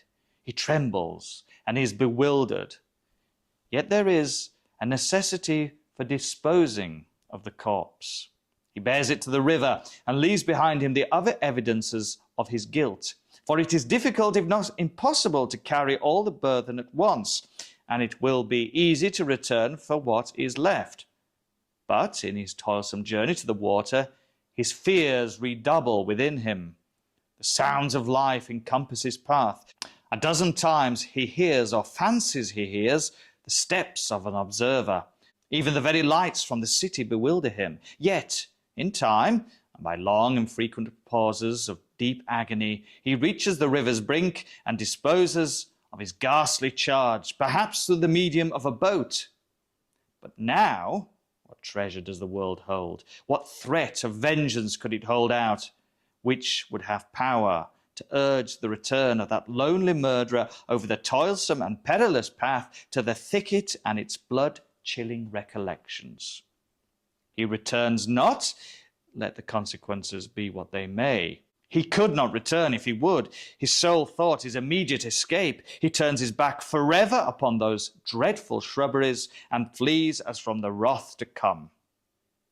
But how with the gang? Their number would have inspired them with confidence, if indeed confidence is ever wanting in the breast of an arrant blackguard. And of arrant blackguards alone are the supposed gangs ever constituted. Their number, I say, would have prevented the bewildering and unreasoning terror which I have imagined to paralyze the single man. Could we suppose an oversight in one, or two, or three? This oversight would have been remedied by a fourth. They would have left nothing behind them, for their number would have enabled them to carry all at once. There would have been no need of return. Consider now the circumstance that in the outer garment of the corpse, when found, a slip above a foot wide had been torn upward from the bottom of hem to the waist, wound 3 times around the waist and secured by a sort of hitch in the back. This was done with the obvious design of affording a handle by which to carry the body. But would any number of men have dreamed of resorting to such an expedient? To 3 or 4, the limbs of the corpse would have afforded not only a sufficient but the best possible hold. The device is that of a single individual. And this brings us to the fact that between the thicket and the river, the rails of the fences were found, taken down, and the ground bore evident traces of some heavy burden being dragged along it. But would a number of men have put themselves to the superfluous trouble of taking down a fence for the purpose of dragging through it a corpse, which they might have lifted over any fence in an instant? Would a number of men have so dragged a corpse at all as to have left evident traces of the dragging? And here we must refer to an observation of Le Commercial, an observation upon which I have already in some measure commented. A piece, is the journal, of one of the unfortunate girl's petticoats was torn out and tied under her chin and around the back of her head, probably to prevent screams. This was done by fellows who had no pocket handkerchiefs. I have before suggested that a genuine blackguard is never without a pocket handkerchief, but it is not this fact that I now especially advertise. That it was not through want of a handkerchief, for the purpose imagined by Le Commercial, that this bandage was employed, is rendered apparent by the handkerchief left in the thicket.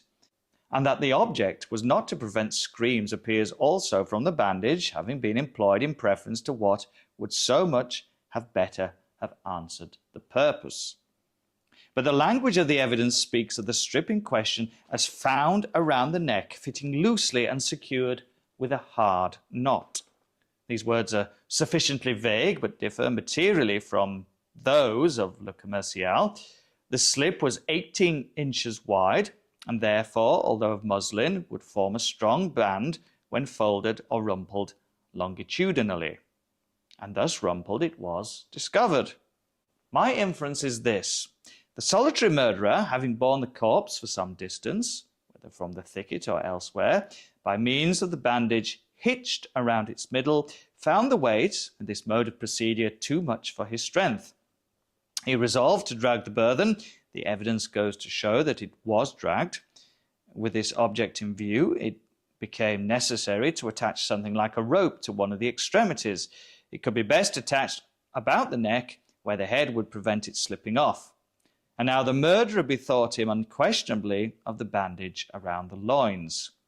He would have used this, but for its volution about the corpse, the hitch which embarrassed it, and the reflection that it had not been torn off from the garment. It was easy to tear a new strip from the petticoat. He tore it, made it fast around the neck, and so dragged the victim to the brink of the river.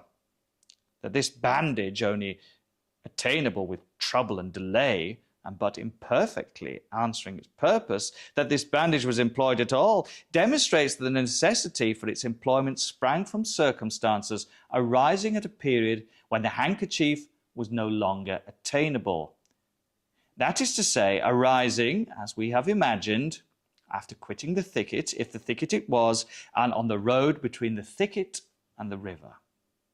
But the evidence, you will say, of Madame de Lou points especially to the presence of a gang in the vicinity of the thicket at or about the epoch of the murder. This I grant. I doubt if there were not a dozen gangs, such as described by Madame de Lou, in and about the vicinity of the Barrière de Rolle, or about the period of this tragedy. But the gang which has drawn upon itself the pointed animadversion, although the somewhat tardy and very suspicious evidence of Madame de Lou is the only gang which is presented by that honest and scrupulous old lady as having eaten her cakes and swallowed her brandy without putting themselves to the trouble of making her payment. But what is the precise evidence of Madame de Lou? A gang of miscreants made their appearance, behaved boisterously, ate and drank without making payment, followed in the route of the young man and the girl, returned to the inn about dusk, and recrossed the river as if in great haste. Now, this great haste very possibly seemed greater haste in the eyes of Madame de Lou, since she dwelt lingeringly and lamentingly upon her violated cakes and ale for which she might still have entertained a faint hope of compensation. Why otherwise, since it was about dusk, should she make a point of the haste? It is no cause for wonder, surely, that even a gang of blackguards should make haste to get home when a wide river is to be crossed in small boats, when storm impends, and when night approaches. I say approaches, for the night had not yet arrived. It was only about dusk that the incident of haste of these miscreants offended the sober eyes of Madame de Lou. But we are told that it was upon this very evening that Madame de Lou, as well as her eldest son, heard the screams of a female in the vicinity of the inn.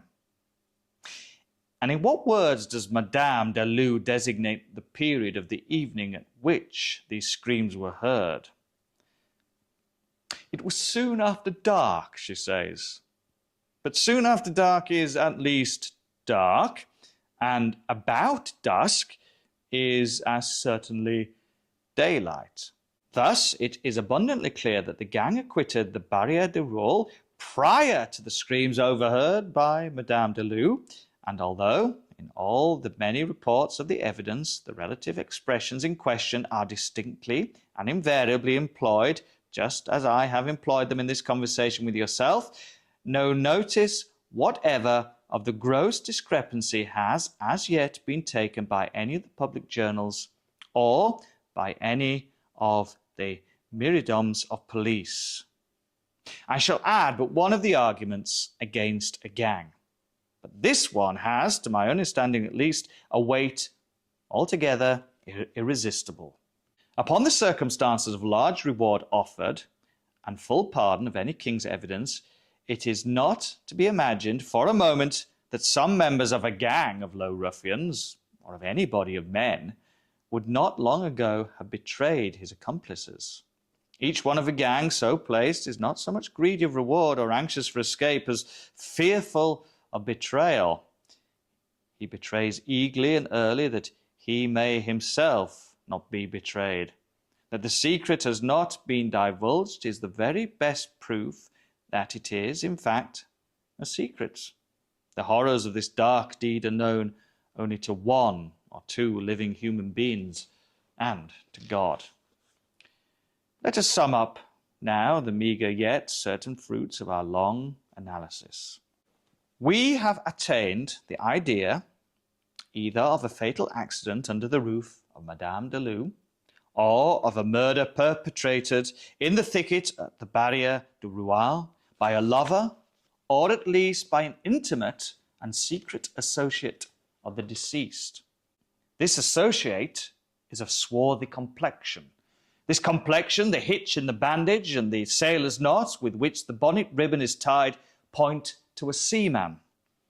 His companionship with the deceased, a gay but not an abject young girl, designates him as above the grade of the common sailor.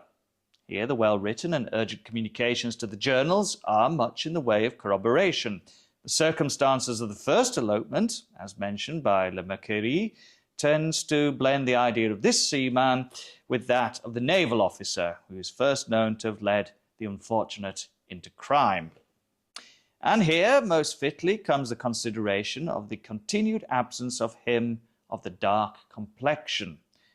Let me pause to observe that the complexion of this man is dark and swarthy. It is no common swarthiness, which constituted the sole point of resemblance both as regards Valence and Madame de Lou. But why is this man absent? Was he murdered by the gang? If so, why are there only traces of the assassinated girl? The scene of the two outrages will naturally be supposed identical. And where is his corpse? The assassins would most probably have disposed of him both in the same way.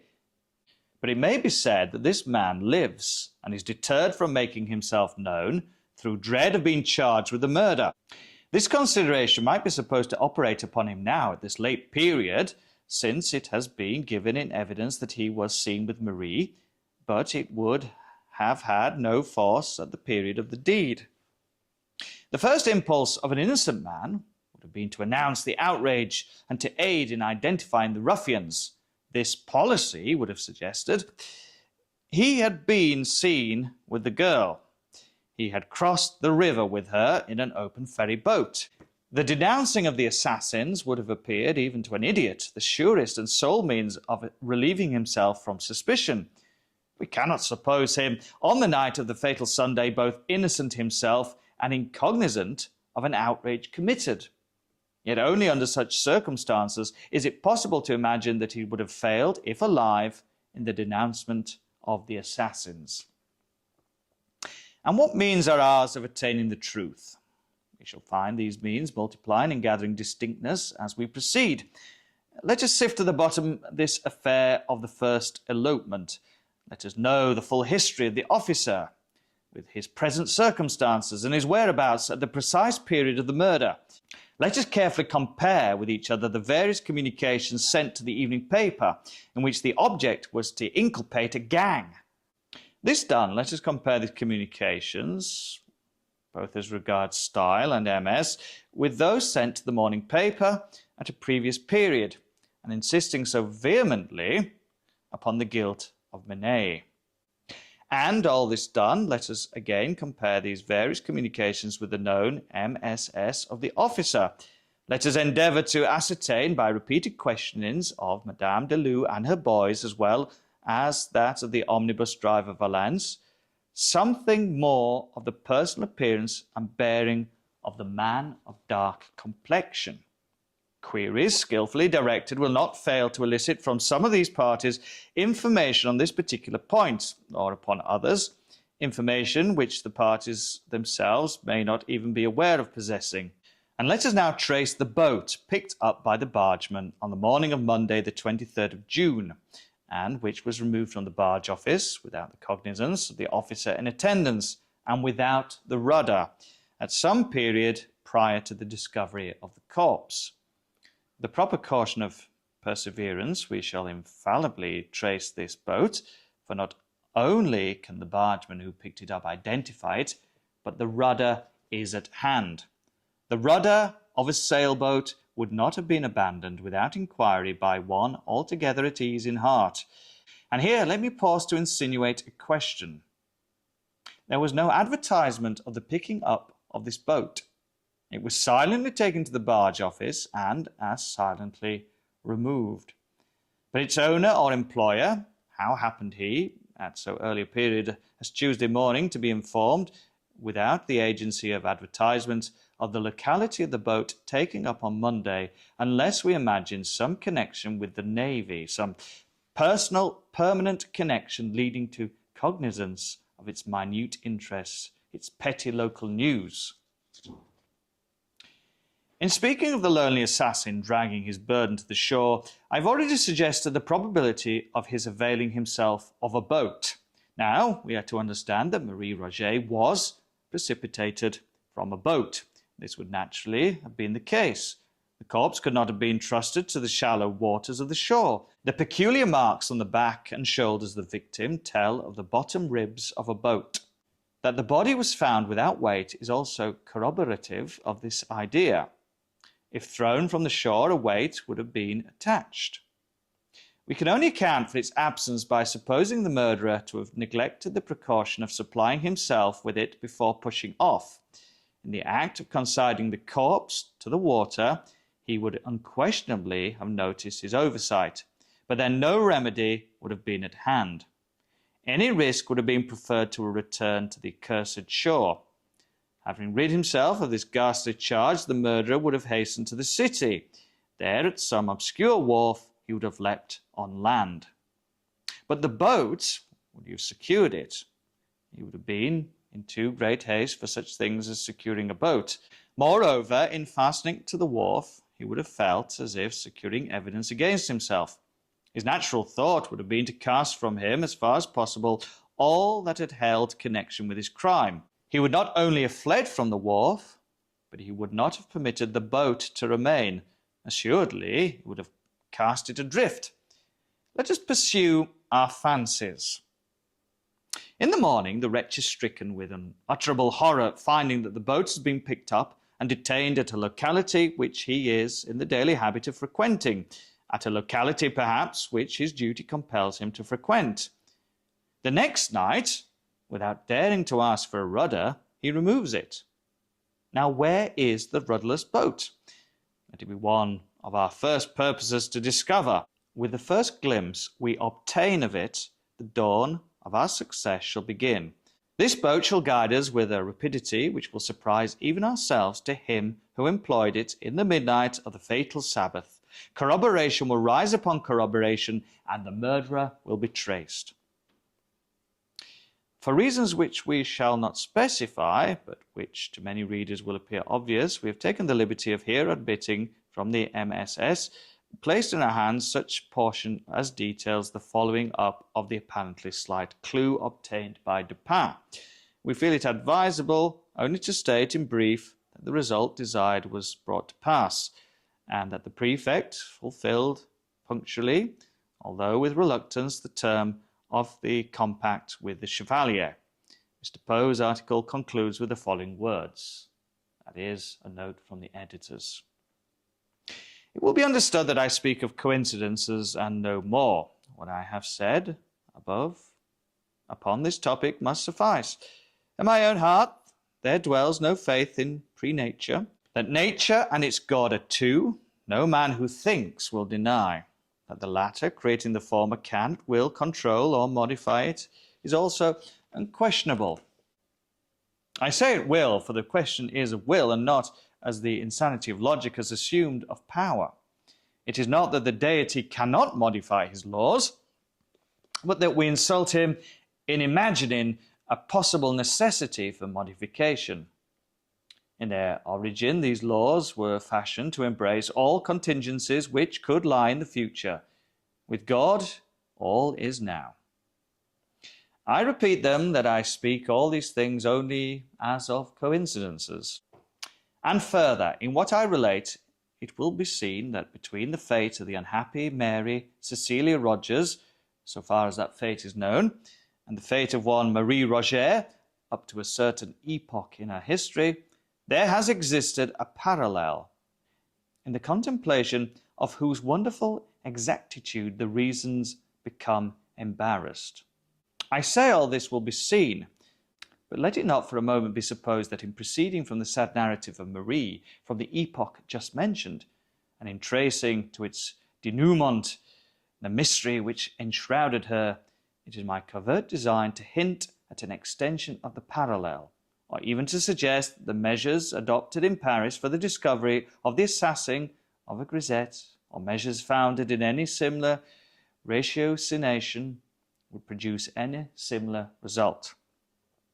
For in respect to the latter branch of this supposition, it should be considered that the most trifling variation in the facts of these two cases might give rise to the most important miscalculations, by diverting thoroughly the two courses of events, very much as in arithmetic an error which in its own individuality may be inappreciable produces at length, by dint of multiplication at all points of the process, a result enormously at variance with the truth. And, in regard to the former branch, we must not fail to hold in view that the very calculus of probabilities to which I have referred forbids all idea of the extension of the parallel, forbids it with a positiveness strong and decided just in proportion as this parallel has already been long drawn and exact. This is one of those anomalous propositions which, seemingly appealing to thought altogether apart from the mathematical, is yet one which only the mathematician can fully entertain. Nothing, for example, is more difficult than to convince the merely general reader that the fact of sixes having been thrown twice in succession by a player at dice is sufficient cause for betting the largest odds that sixes will not be thrown in the third attempt. A suggestion to this effect is usually rejected by the intellect at once. It does not appear that the two throws which have been completed, and which lie now absolutely in the past, can have influence upon the throw which exists only in the future. The chance for throwing sixes seems to be precisely as it was at any ordinary time, that is to say, subject only to the influence of the various other throws which may be made by the dice. And this is a reflection which appears so exceedingly obvious that attempts to controvert it are received more frequently with a derisive smile than with anything like respectful attention. The error here involved, a gross error, redolent of mischief, I cannot pretend to expose within the limits assigned me at present, and with the philosophical it needs no exposure. It may be sufficient here to say that it forms one of an infinite series of mistakes which arise in the path of reason through her propensity for seeking truth in detail.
What an awesome read from James Nicolas.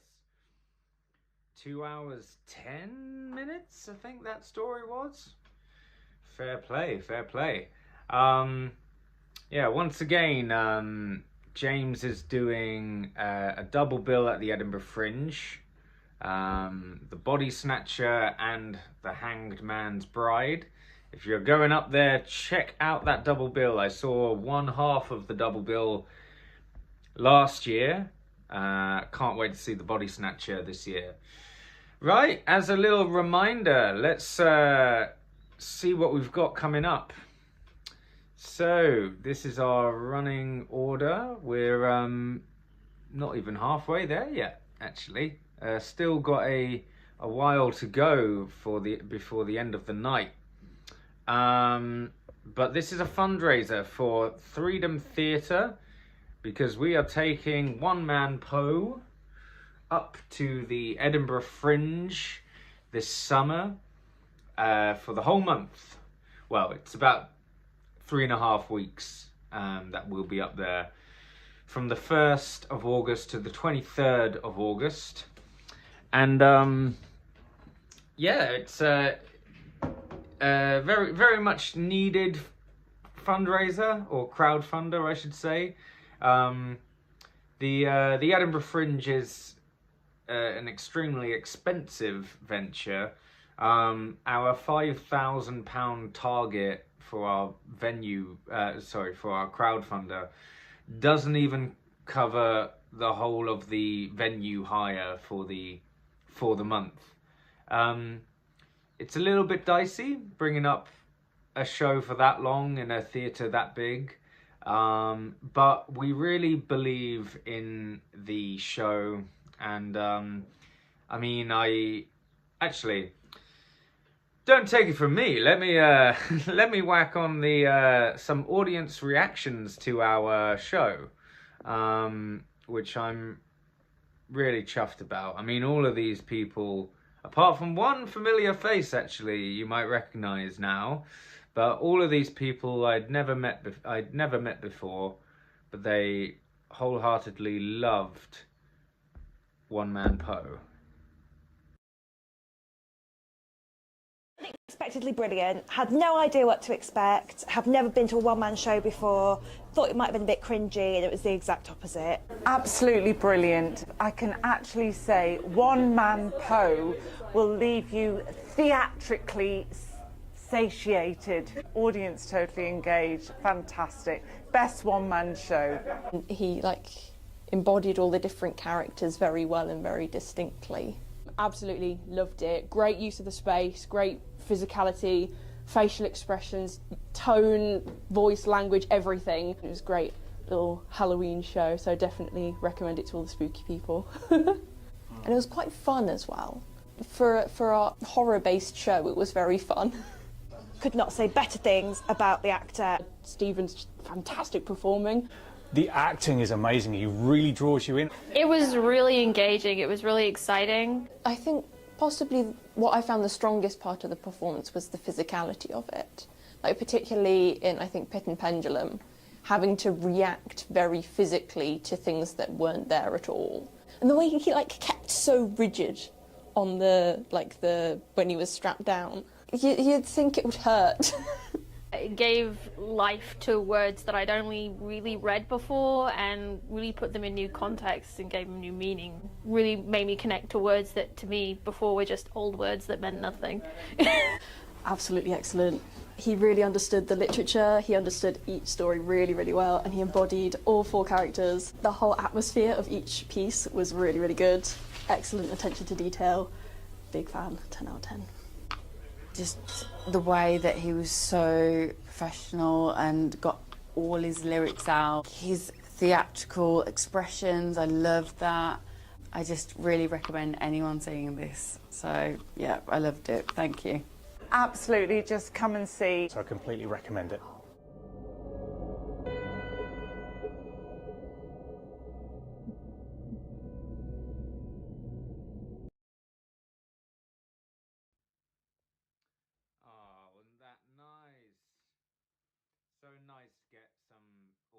comments like that from people who you've never met before.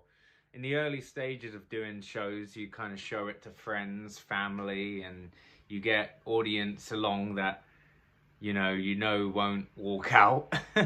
But when you start doing these shows in front of complete strangers and they're loving it, that's when you know you're onto something special. Speaking of something special, so I did an audiobook at the start of this year, narrated an audiobook, and I'm going to play to you now the first chapter of this audiobook. It's an Edgar Allan Poe inspired gothic horror novel by Holly Knightley, and I had a whale of a time doing it. The full book is about, when listening to it, about eight and a half hours long. It's on Audible, but before you go buying it straight away as soon as you've heard this first chapter, just wait around, because I've got a little special fundraiser reward for some of you out there who might be interested in listening to this but also supporting our fundraiser. So this is the first chapter of Eye of Athena.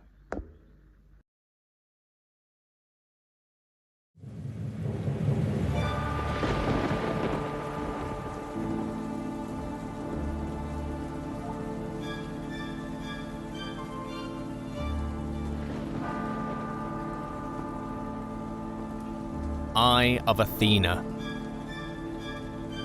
An Edgar Allan Poe supernatural thriller. Written by Holly Knightley. Performed by Stephen Smith.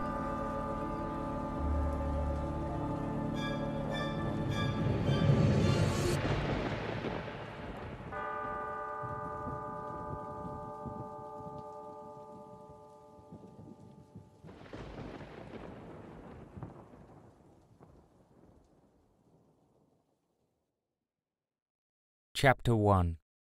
The Mirror. 1826. Death is not absolute. There is life beyond the black veil if you choose to listen for it, look for it. There are people for whom this veil is thinner than it is for others, and for the chosen few, it is lifted. The realm of the living and the realm of the yet to come blur. Reality blurs. The sane mind and all that is madness blurs. I ran my hand over the mercury-dabbled mirror in the cellar bathroom. The bruises of the looking-glass cast their own blemishes over my reflection, like lichen banqueting the flesh of a tree. There was something about the quaintness of the space I was drawn to.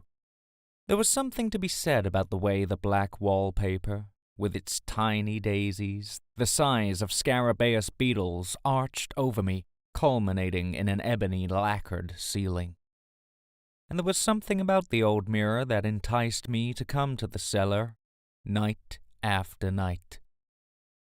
Everything here felt more intimate, felt more real. The daisies on the wallpaper smelled more vibrant than the real ones growing outside my family's ancestral home, more special than the collection of rare flowers from all over the world, including the East Indies, Africa, and England, that Athena kept in the solarium.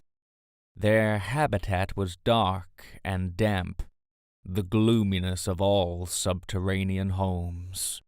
Only a small crawl-space window let natural light filter in, but it was the moonlight these flowers of the night bent toward with a yearning. We were one of the few families in Richmond, Virginia, that could afford such luxuries as an indoor lavatory, and having a bathroom in our cellar was the dull fortune on parade. More so that this bathroom had been abandoned, I was the only one who used it now. I was the only one that came down here after the fire of 1821. The fire had ripped through the family vault, laying to ash the remains of my ancestors and killing 20 servants, along with my grandmother's twin brother. Others would smell smoke down here in the dank cellar bathroom, boarded up and forgotten about after all that death, but not me. I could only smell the daisies. This place had become a refuge for me, and every night, while everyone in the house slept, I'd sneak down to the cellar and gaze at myself in the antique mirror. My grandmother warned me, since I was a very young child, not to touch the mirror, or I would go as mad as a hatter and have to be carted off to an insane asylum with all the other bad little children who didn't listen to their grandmothers. Going as mad as a hatter was a fair price to pay to look into it. A real mercury mirror sparkles. It sparkles as if the very stars from the heavens are trapped beneath its glass. The mirror twinkled with life every time I gazed upon myself and touched its winter-like glass with my fingertips. Oh, how I love that antique mirror, with its round top and etched flowers that outshine the daisies on the wall with the luster only cut glass can give. A thin etched line running along the border of the mirror dared me to be as elegant and as thin as it was. I knew, once I would sparkle like the mirror, be composed of 1,000 little stars that would never burn out. I was on my way. It wouldn't be long now. This mirror would never lie to me. In the moon-kissed bathroom, shrouded by dark shadows that tiptoed in from the corners, I looked thinner. The candle burning on the crawl-space ledge cast a halo over my darkened form. I would have looked angelic if it weren't for my dark hair that ran nearly the length of my protruding spine like a shadowy mane, for there was no such thing as dark-haired angels. Yet never had I felt closer to God than when I stood in front of the mirror and gazed at my reflection.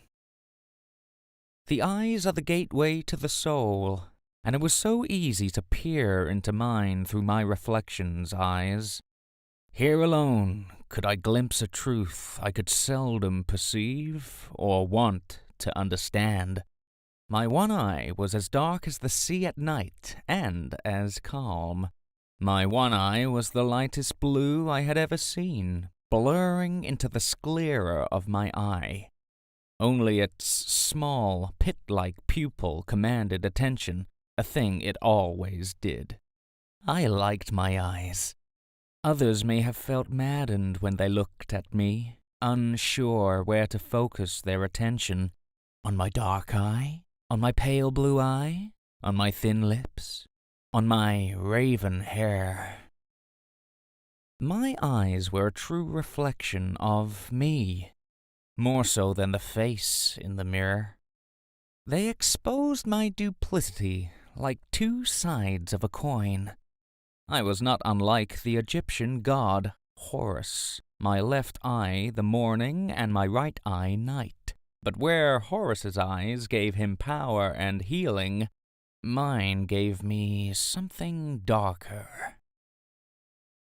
My brown eye was large and all-encompassing like the innocent eyes of a trusting baby fawn. My blue eye, well, my blue eye was the embodiment of all the evil that dwelled in me.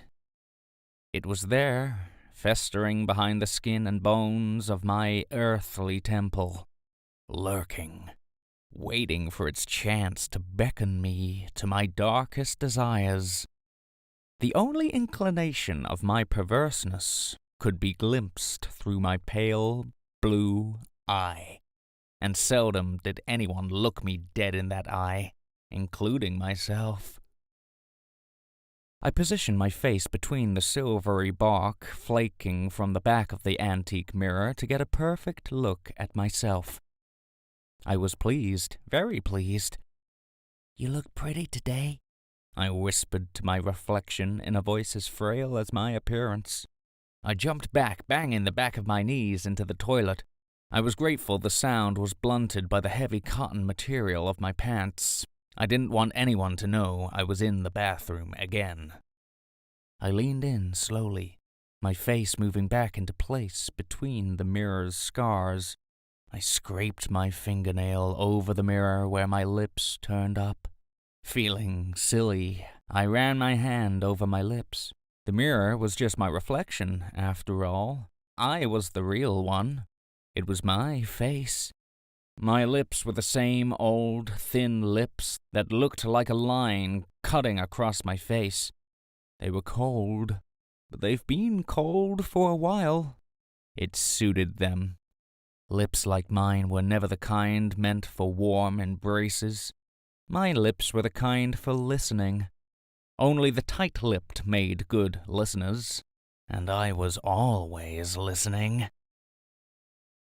I gazed at my reflection half in awe and half in frustration. Why did the lips in the mirror turn up like that? Like they knew a secret.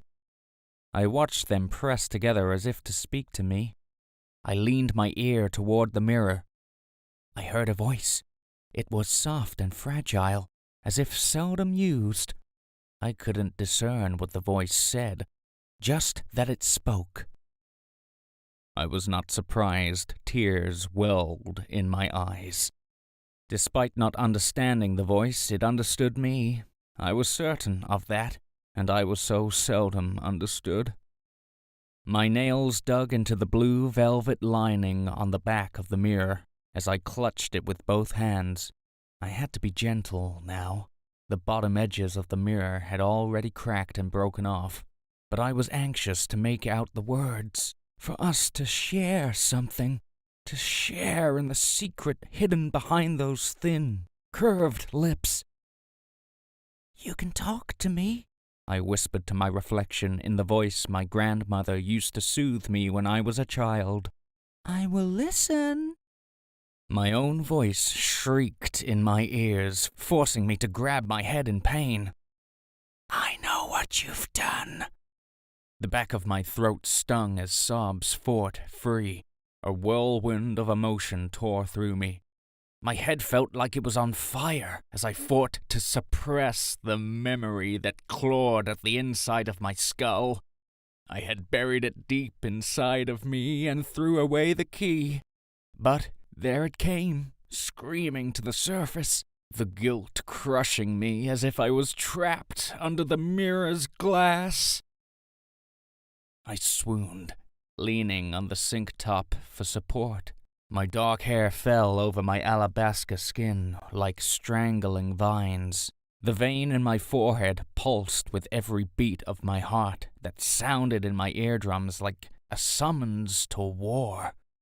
Pressing my lips to the surface of the mirror, a thin sheet of condensation encrusted it, hiding all of my face except my pale blue eye.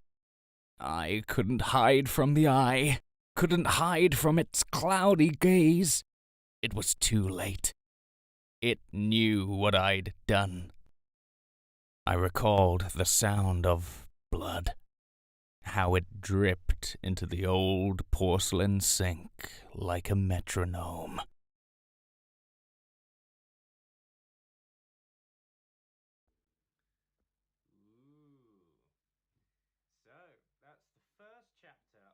Eye of Athena.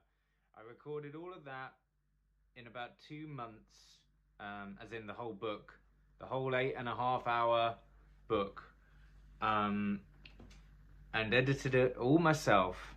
But it's written fantastically well, including a lot of cool links to Edgar Allan Poe stories. Now, on the crowdfunder, on the link that is at the bottom of this YouTube page and everything, or actually let me just throw it up here. On the crowdfunder, I've now added a reward where for only £10 you can click the reward, donate £10 and get a free link to Eye of Athena just for £10, usually on amazon.co.uk. It's something like £15 for the book, and also you need to subscribe to Audible as well. However, for this £10 reward, if you donate and book that reward on the crowdfunder, you can get the whole book, the whole audio book, and listen to me spout Holly's amazing writing. It's a fantastic read or listen, and I would thoroughly recommend. I've only got 10 links to send out, and only for £10. It's an absolute bargain, and especially if you're a Poe fan, do it. UK people only though. It won't work if you're doing audible.com in the US. Now, we are swiftly moving on. Next up is Dave Robb. I've seen, I first met, not Dave, but the company, or became aware of them at the Edinburgh Horror Festival in 2023. Yes, 2023. And they do a show, an adaptation, a stage adaptation, one-man show of The Devil in the Belfry. And it's somewhat different, than the original source material. Very well adapted for stage, I must say. But this, of course, is Dave reading the original Edgar Allan Poe short story. And I'm sure lovers of their show, who maybe don't know the original short story, are very much looking forward to seeing this. And Dave does a wonderful job. I wonder what time it is. I'm a bit late for this one. Let's see. Okay, great. This is Dave Robb. The Devil in the Belfry.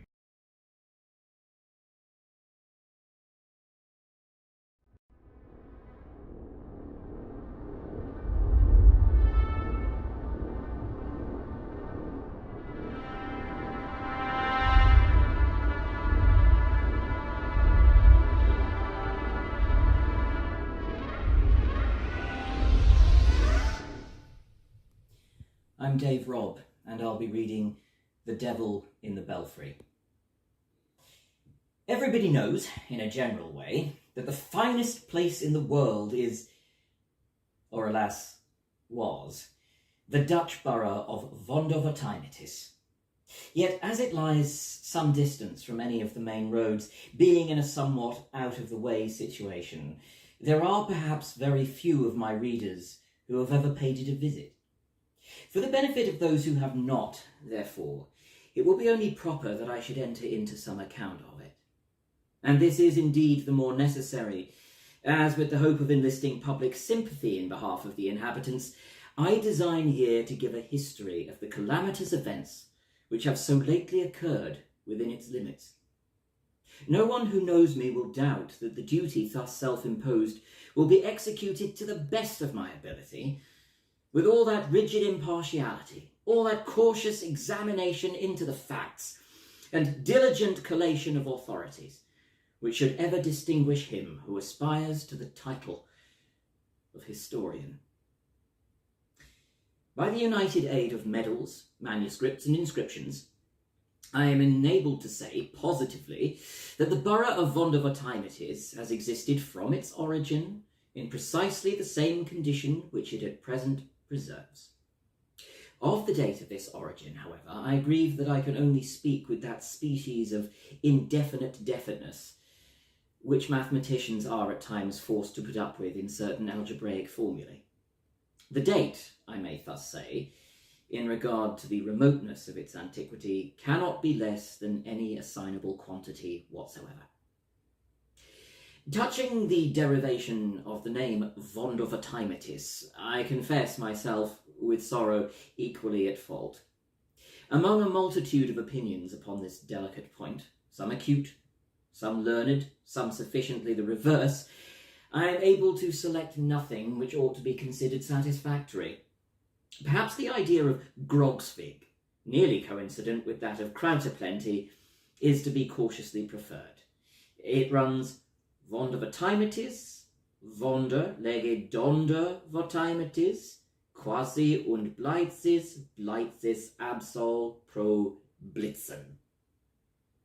This derivation, to say the truth, is still countenanced by some traces of the electric fluid, evident on the summit of the steeple of the house of the town council. I do not choose, however, to commit myself on a theme of such importance, and must refer the reader desirous of information to the Oritinoculi de Rebus Praeter Veteris of Dunderguts. See also Blunderbuzzard, De Derivationibus, pages 27 to 5010, folio, Gothic edit, red and black character, catchword and no cipher, wherein consult also marginal notes in the autograph of Stuff and Puff with the sub-commentaries of Gront and Guzzle. Notwithstanding the obscurity which thus envelops the date of the foundation of Vondervatimitis, and the derivation of its name, there can be no doubt, as I said before, that it has always existed as we find it at this epoch. The oldest man in the borough can remember not the slightest difference in the appearance of any portion of it, and indeed the very suggestion of such a possibility is considered an insult. The site of the village is a perfectly circular valley, about 1/4 of a mile in circumference, and entirely surrounded by gentle hills, over whose summit the people have never yet ventured to pass. For this they assign the very good reason that they do not believe there is anything at all on the other side. Round the skirts of the valley, which is quite level and paved throughout with flat tiles, extends a continuous row of 60 little houses. These, having their backs on the hills, must look, of course, to the centre of the plain, which is just 60 yards from the front door of each dwelling. Every house has a small garden before it, with a circular path, a sundial, and 24 cabbages. The buildings themselves are so precisely alike that one can in no manner be distinguished from the other. Owing to the vast antiquity, the style of architecture is somewhat odd, but it is not for that reason the less strikingly picturesque. They are fashioned of hard-burned little bricks, red, with black ends, so that the walls look like a chessboard upon a great scale. The gables are turned to the front, and there are cornices, as big as all the rest of the house, over the eaves and over the main doors. The windows are narrow and deep, with very tiny panes and a great deal of sash. On the roof is a vast quantity of tiles, with long curly ears. The woodwork throughout is of a dark hue, and there is much carving about it, with but a trifling variety of pattern. For time out of mind, the carvers of Vondervatimitis have never been able to carve more than 2 objects, a timepiece and a cabbage. But these they do exceedingly well, and intersperse them with singular ingenuity wherever they find room for the chisel.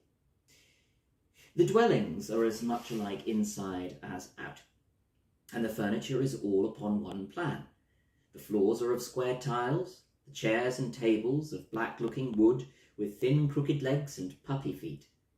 The mantelpieces are wide and high, and have not only timepieces and cabbages sculptured over the front, but a real timepiece, which makes a prodigious ticking on the top in the middle, with a flower pot containing a cabbage standing on each extremity by way of outrider. Between each cabbage and the timepiece again is a little Chinaman having a large stomach with a great round hole in it, through which is seen the dial plate of a watch. The fireplaces are large and deep, with fierce, crooked-looking fire dogs. There is constantly a rousing fire, and a huge pot over it, full of sauerkraut and pork, to which the good woman of the house is always busy in attending. She is a little fat old lady, with blue eyes and a red face, and wears a huge cap like a sugar loaf, ornamented with purple and yellow ribbons. Her dress is of orange-coloured linsey-woolsey, made very full behind and very short in the waist, and indeed very short in other respects, not reaching below the middle of her leg. This is somewhat thick, and so are her ankles, but she has a fine pair of green stockings to cover them. Her shoes of pink leather are fastened each with a bunch of yellow ribbons puckered up in the shape of a cabbage. In her left hand she has a little heavy Dutch watch. In her right she wields a ladle for the sauerkraut and pork. By her side there stands a fat tabby cat with a gilt toy repeater tied to its tail, which the boys have fastened there by way of a quiz. The boys themselves are, all three of them, in the garden, attending the pig. They are each 2 feet in height. They have 3-cornered cocked hats, purple waistcoats reaching down to their thighs, buckskin knee breeches, red woolen stockings, heavy shoes with big silver buckles, and long surtout coats with large buttons of mother of pearl. Each, too, has a pipe in his mouth, and a little dumpy watch in his right hand. He takes a puff and a look, and then a look and a puff. The pig, which is corpulent and lazy, is occupied now in picking up the stray leaves that fall from the cabbages, and now in giving a kick behind at the gilt repeater, which the urchins have also tied to his tail, in order to make him look as handsome as the cat. Right at the front door, in a high-backed, leather-bottomed armchair, with crooked legs and puppy feet like the tables, is seated the old man of the house himself. He is an exceedingly puffy little old gentleman, with big circular eyes and a huge double chin. His dress resembles that of the boys, and I need say nothing further about it. All the difference is that his pipe is somewhat bigger than theirs, and he can make a greater smoke. Like them, he has a watch, but he carries his watch in his pocket. To say the truth, he has something of more importance than a watch to attend to, and what that is I shall presently explain. He sits with his right leg upon his left knee, wears a grave countenance, and always keeps one of his eyes, at least, resolutely bent upon a certain remarkable object in the centre of the plain. This object is situated in the steeple of the house of the town council. The town council are all very little, round, oily, intelligent men, with big saucer eyes and fat double chins, and have their coats much longer and their shoe buckles much bigger than the ordinary inhabitants of whatever time it is. Since my sojourn in the borough, they have had several special meetings, and have adopted these 3 important resolutions. That it is wrong to alter the good old course of things, that there is nothing tolerable outside of whatever time it is, and that we will stick by our clocks and our cabbages. Above the session room of the council is the steeple, and in the steeple is the belfry, where exists and has existed time out of mind the pride and wonder of the village, the great clock of the borough of whatever time it is. And this is the object to which the eyes of the old gentlemen are turned who sit in the leather-bottomed armchairs. The great clock has 7 faces, one in each of the 7 sides of the steeple, so that it can be readily seen from all quarters. Its faces are large and white, and its hands heavy and black. There is a belfry man, whose sole duty is to attend to it, but this duty is the most perfect of sinecures, for the clock of whatever time it is was never yet known to have anything the matter with it, until lately the bare supposition of such a thing was considered heretical. From the remotest period of antiquity to which the archives have reference, the hours have been regularly struck by the big bell. And indeed, the case was just the same with all the other clocks and watches in the borough. Never was such a place for keeping the true time. When the large clapper thought proper to say 12 o'clock, all its obedient followers opened their throats simultaneously and responded like a very echo. In short, the good burghers were fond of their sauerkraut, but then they were proud of their clocks. All people who hold sinecure offices are held in more or less respect, and as the Belfry man of fond of a time it is has the most perfect of sinecures, he is the most perfectly respected of any man in the world. He is the chief dignitary of the borough, and the very pigs look up to him with a sentiment of reverence. His coat tail is very far longer, his pipe, his shoe buckles, his eyes, his stomach very far bigger than those of any other old gentleman in the village, and as to his chin, it is not only double, but triple. I have thus painted the happy estate of fond of a time it is. Alas, that so fair a picture should never experience a reverse. There has been a long saying among the wisest inhabitants, that no good can come from over the hills, and it really seemed that the words had in them something of the spirit of prophecy. It wanted 5 minutes of noon on the day before yesterday, when there appeared a very odd-looking object on the summit of the ridge to the eastward. Such an occurrence, of course, attracted universal attention, and every little old gentleman who sat in a leather-bottomed armchair turned one of his eyes with a stare of dismay upon the phenomenon, still keeping the other upon the clock in the steeple. By the time that it wanted only 3 minutes to noon, the droll object in question was perceived to be a very diminutive, foreign-looking man. He descended the hills at a great rate, so that everybody soon had a good look at him. He was really the most finicky little personage that had ever been seen in fond of a time it is.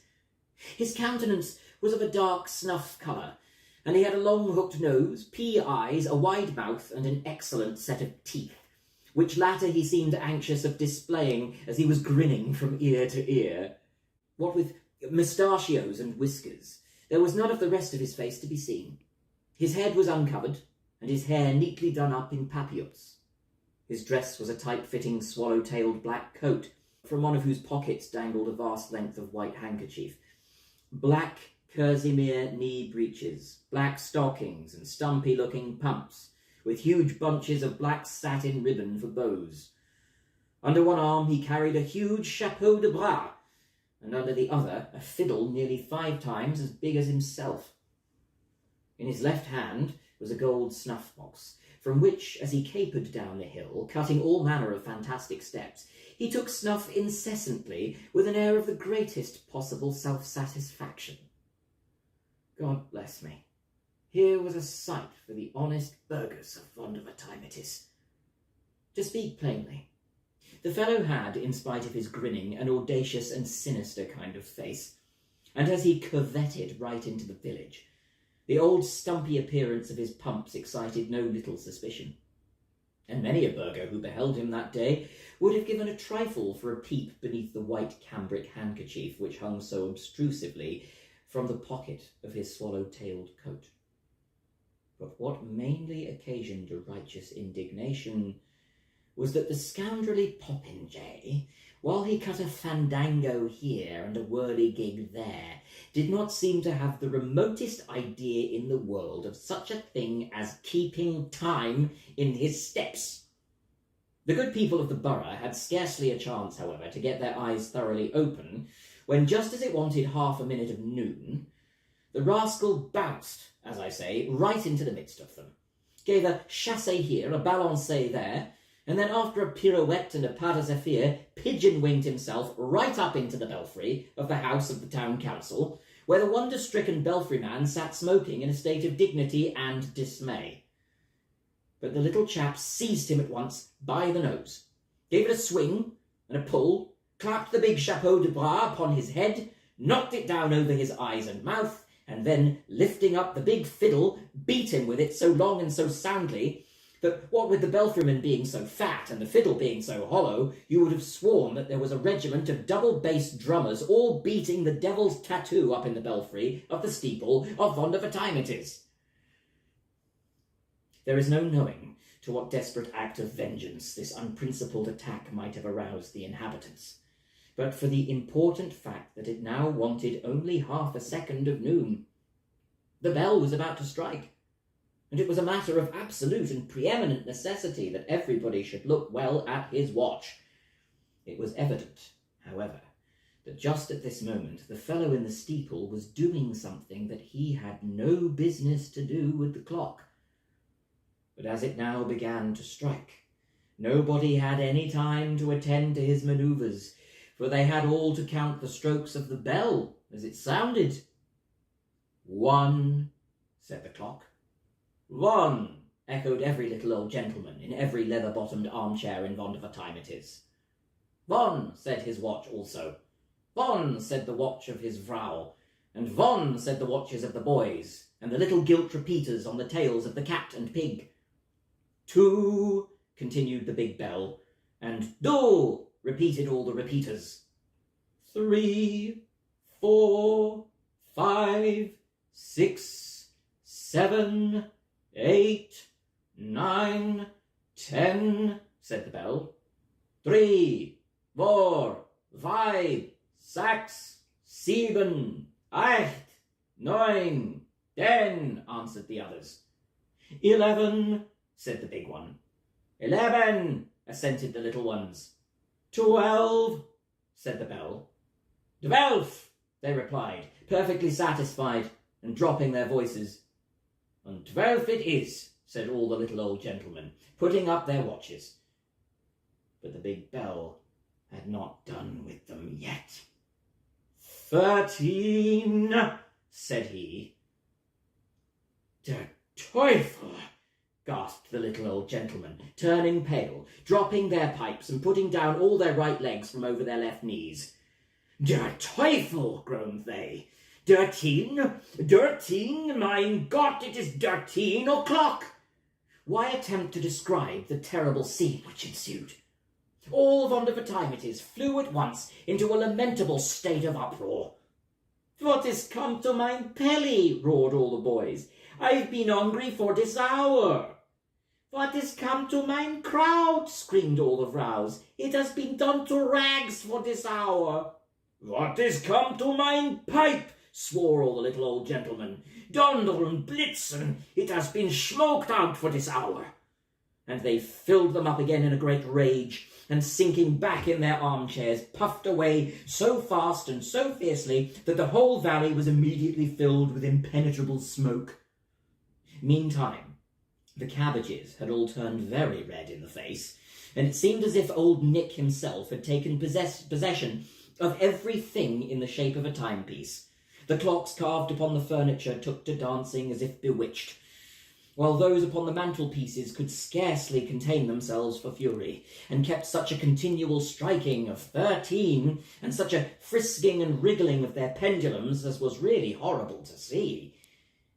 But, worse than all, neither the cats nor the pigs could put up any longer with the behaviour of the little repeaters tied to their tails, and resented it by scampering all over the place, scratching and poking and squeaking and screeching and caterwauling and squalling and flying into the faces and running under the petticoats of the people, and creating altogether the most abominable din and confusion which it is possible for a reasonable person to conceive.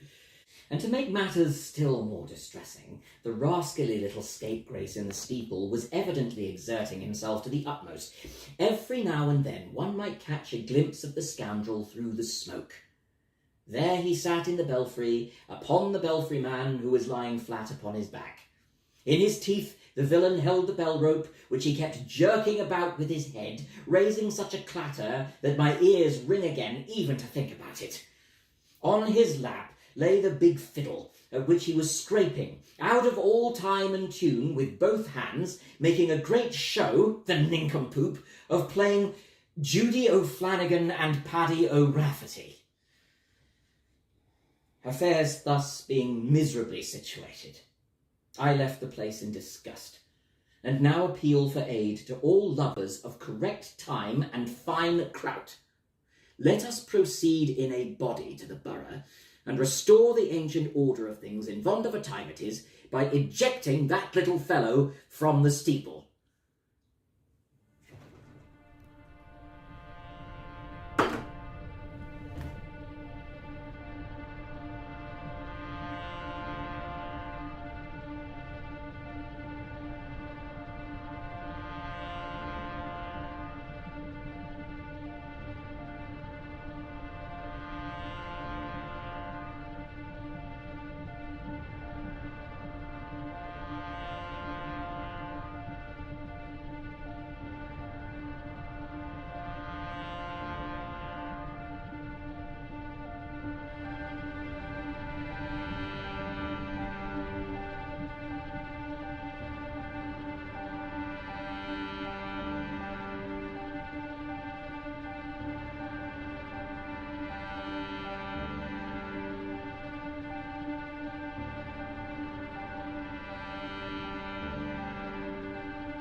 a great read from Dave Robb. Thank you so much. Huge thanks to everyone taking part in this year's Doomsday. It's real. I'm really grateful to everyone who's taken part. Dave actually recorded, you could probably tell, recorded his quite early on, back in Christmas time. Christmas tree being a bit of a giveaway in the background. But yeah, it's been really fun putting together another year. We're almost there for this year's of new Doomsday stories.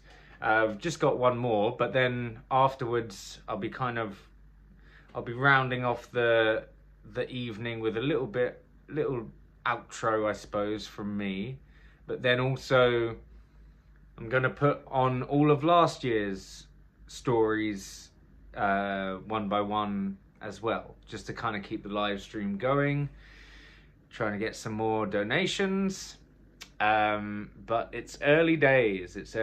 This live stream will be available forever, but also, like I did last year, I'll also upload each of these new stories as a separate YouTube video, better quality and without all of the QR codes and everything around the screen. Right, well, lastly, we have Claire Louise Amias, and I must give her a little shout out here.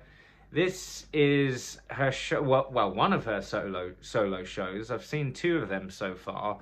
In one show, she plays Afra Ben, but this, a little bit more on theme, this one over here. Haunted Shadows, Edith Nesbit, she introduced me to, I think, 4 of Edith Nesbit's stories in this show, and also played Edith Nesbit as well. So it was a bit of a kind of like almost 5 stories going on.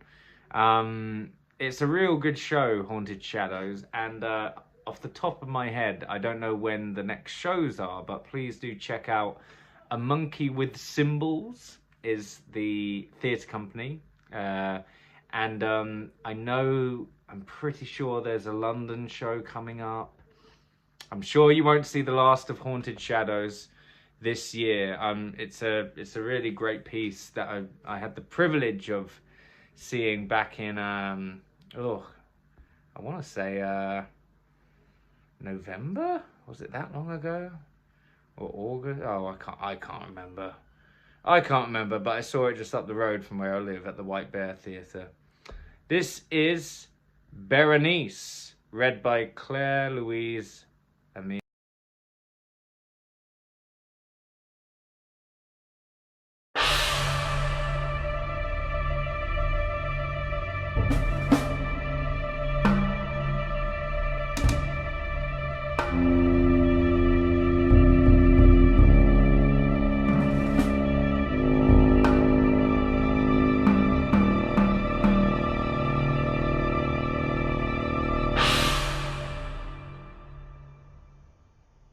Berenice. Misery is manifold. The wretchedness of earth is multiform. Overreaching the wide horizon as the rainbow, its hues are as various as the hues of that arch, as distant too, yet as intimately blended. Overreaching the wide horizon as the rainbow, how is it that from beauty I have derived a type of unloveliness, from the covenant of peace a simile of sorrow? But as in ethics evil is a consequence of good, so in fact out of joy is sorrow born. Either the memory of past bliss is the anguish of today, or the agonies which are have their origin in the ecstasies which might have been. My baptismal name is Aegeus. That of my family I will not mention. Yet there are no towers in the land more time-honoured than my gloomy, grey, hereditary halls. Our line has been called a race of visionaries, and in many striking particulars, in the character of the family mansion, in the frescoes of the chief saloon, in the tapestries of the dormitories, in the chiselling of some buttresses in the armoury, but more especially in the gallery of antique paintings, in the fashion of the library chamber, and, lastly, in the very peculiar nature of the library's contents, there is more than sufficient evidence to warrant the belief. The recollections of my earliest years are connected with that chamber, and with its volumes, of which latter I will say no more. Here died my mother, herein was I born, but it is mere idleness to say that I had not lived before, that the soul has no previous existence. You deny it? Let us not argue the matter. Convinced myself, I seek not to convince. There is, however, a remembrance of aerial forms, of spiritual and meaning eyes, of sounds, musical yet sad, a remembrance which will not be excluded, a memory like a shadow, vague, variable, indefinite, unsteady, and, like a shadow too, in the impossibility of my getting rid of it while the sunlight of my reason shall exist. In that chamber was I born, thus awaking from the long night of what seemed, but was not, nonentity, at once into the very regions of fairyland, into a palace of imagination, into the wild dominions of monastic thought and erudition. It is not singular that I gazed around me with a startled and ardent eye, that I loitered away my boyhood in books, and dissipated my youth in reverie. But it is singular that as years rolled away, and the noon of manhood found me still in the mansion of my fathers, it is wonderful what stagnation there fell upon the springs of my life.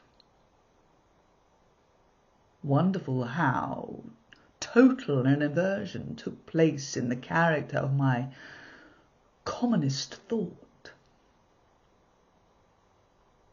The realities of the world affected me as visions, and as visions only, while the wild ideas of the land of dreams became, in turn, not the material of my everyday existence, but in very deed that existence utterly and solely in itself.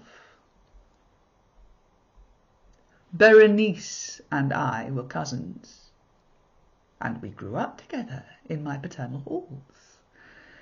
Yet differently we grew, I, ill of health and buried in gloom, she, agile, graceful, and overflowing with energy. Hers the ramble on the hillside, mine the studies of the cloister.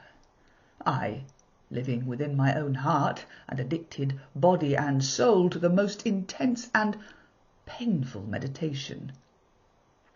She, roaming carelessly through life with no thought of the shadows in her path, or the silent flight of the raven-winged hours. Berenice. I call upon her name. Berenice. And from the grey ruins of memory 1,000 tumultuous recollections are startled at the sound. Vividly is her image before me now, as in the early days of her light-heartedness and joy. Oh, gorgeous yet fantastic beauty! O sylph amid the shrubberies of Arnheim! O naiad amongst its fountains! And then then all is mystery and terror, and a tale which should not be told. Disease, a fatal disease, fell like the simoon upon her frame, and even while I gazed upon her, the spirit of change swept over her, pervading her mind, her habits, and her character, and, in a manner the most subtle and terrible, disturbing even the identity of her person.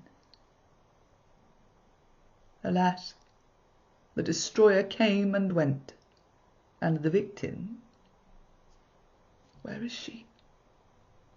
I knew her not, or knew her no longer as Berenice.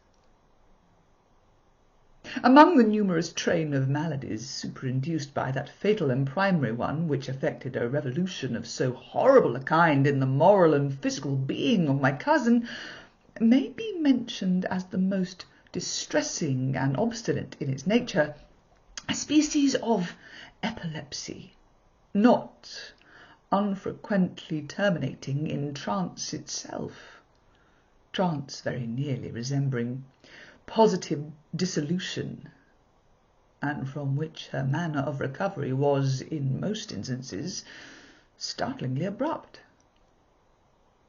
In the meantime, my own disease, for I have been told that I should call it by no other appellation, my own disease then grew rapidly upon me, and assumed finally a monomaniac character of a novel and extraordinary form, hourly and momently gaining vigour, and at length obtaining over me the most incomprehensible ascendancy. This monomania, if I must so term it, consisted in a morbid irritability of those properties of the mind in metaphysical science termed the attentive. It is more than probable that I am not understood, but I fear indeed that it is in no manner possible to convey to the mind of the merely general reader an adequate idea of that nervous intensity of interest with which, in my case, the powers of meditation, not to speak technically, busied and buried themselves in the contemplation of even the most ordinary objects of the universe. To muse for long, unwearied hours, with my attention riveted to some frivolous device on the margin or in the typography of a book. To become absorbed for the better part of a summer's day in a quaint shadow, falling aslant upon the tapestry or upon the floor. To lose myself for an entire night in watching the steady flame of a lamp or the embers of a fire. To dream away whole days over the perfume of a flower. To repeat monotonously some common word until the sound, by dint of frequent repetition, ceased to convey any idea whatever to the mind, to lose all sense of motion or physical existence, by means of absolute bodily quiescence long and obstinately persevered in. Such were a few of the most common and least pernicious vagaries induced by a condition of the mental faculties, not indeed altogether unparalleled, but certainly bidding defiance to anything like analysis or explanation. Yet, let me not be misapprehended. The undue, earnest, and morbid attention thus excited by objects in their own nature frivolous must not be confounded in character with that ruminating propensity common to all mankind, and more especially indulged in by persons of ardent imagination. It was not even, as might be at first supposed, an extreme condition or exaggeration of such propensity, but primarily and essentially distinct and different. In the one instance, the dreamer or enthusiast, being interested by an object, usually not frivolous, imperceptibly loses sight of this object in a wilderness of deductions and suggestions issuing therefrom, until, at the conclusion of a daydream, often replete with luxury, he finds the incitamentum, or first cause of his musings, entirely vanished and forgotten. In my case, the primary object was invariably frivolous, although assuming, through the medium of my distempered vision, a refracted and unreal importance. Few deductions, if any, were made, and those few pertinaciously returning in upon the original object as a centre. The meditations were never pleasurable, and at the termination of the reverie, the first cause, so far from being out of sight, had attained that supernaturally exaggerated interest which was the prevailing feature of the disease. In a word, the powers of mind more particularly exercised were, with me, as I have said before, the attentive, and are, with the daydreamer, the speculative. My books, at this epoch, if they did not actually serve to irritate the disorder, partook, it will be perceived, largely in their imaginative and inconsequential nature of the characteristic qualities of the disorder itself. Thus it will appear that, shaken from its balance only by trivial things, my reason bore resemblance to that ocean crag spoken of by Ptolemy Hephaestion, which, steadily resisting the attacks of human violence and the fiercer fury of the waters and the winds, trembled only to the touch of the flower called asphodel. And although to a careless thinker it might appear a matter beyond doubt that the alteration produced by her unhappy malady in the moral condition of Berenice would afford me many objects for the exercise of that intense and abnormal meditation whose nature I have been at some trouble in explaining, yet such was not in any degree the case. In the lucid intervals of my infirmity, her calamity, indeed, gave me pain, and, taking deeply to heart that total wreck of her fair and gentle life, I did not fail to ponder frequently and bitterly upon the wonder-working means by which so strange a revolution had been so suddenly brought to pass. But these reflections partook not of the idiosyncrasy of my disease, and were such as would have occurred, under similar circumstances, to the ordinary mass of mankind. True, to its own character, my disorder revelled in the less important, but more startling changes wrought in the physical frame of Berenice, in the singular and most appalling distortion of her personal identity. During the brightest days of her unparalleled beauty, most surely I had never loved her.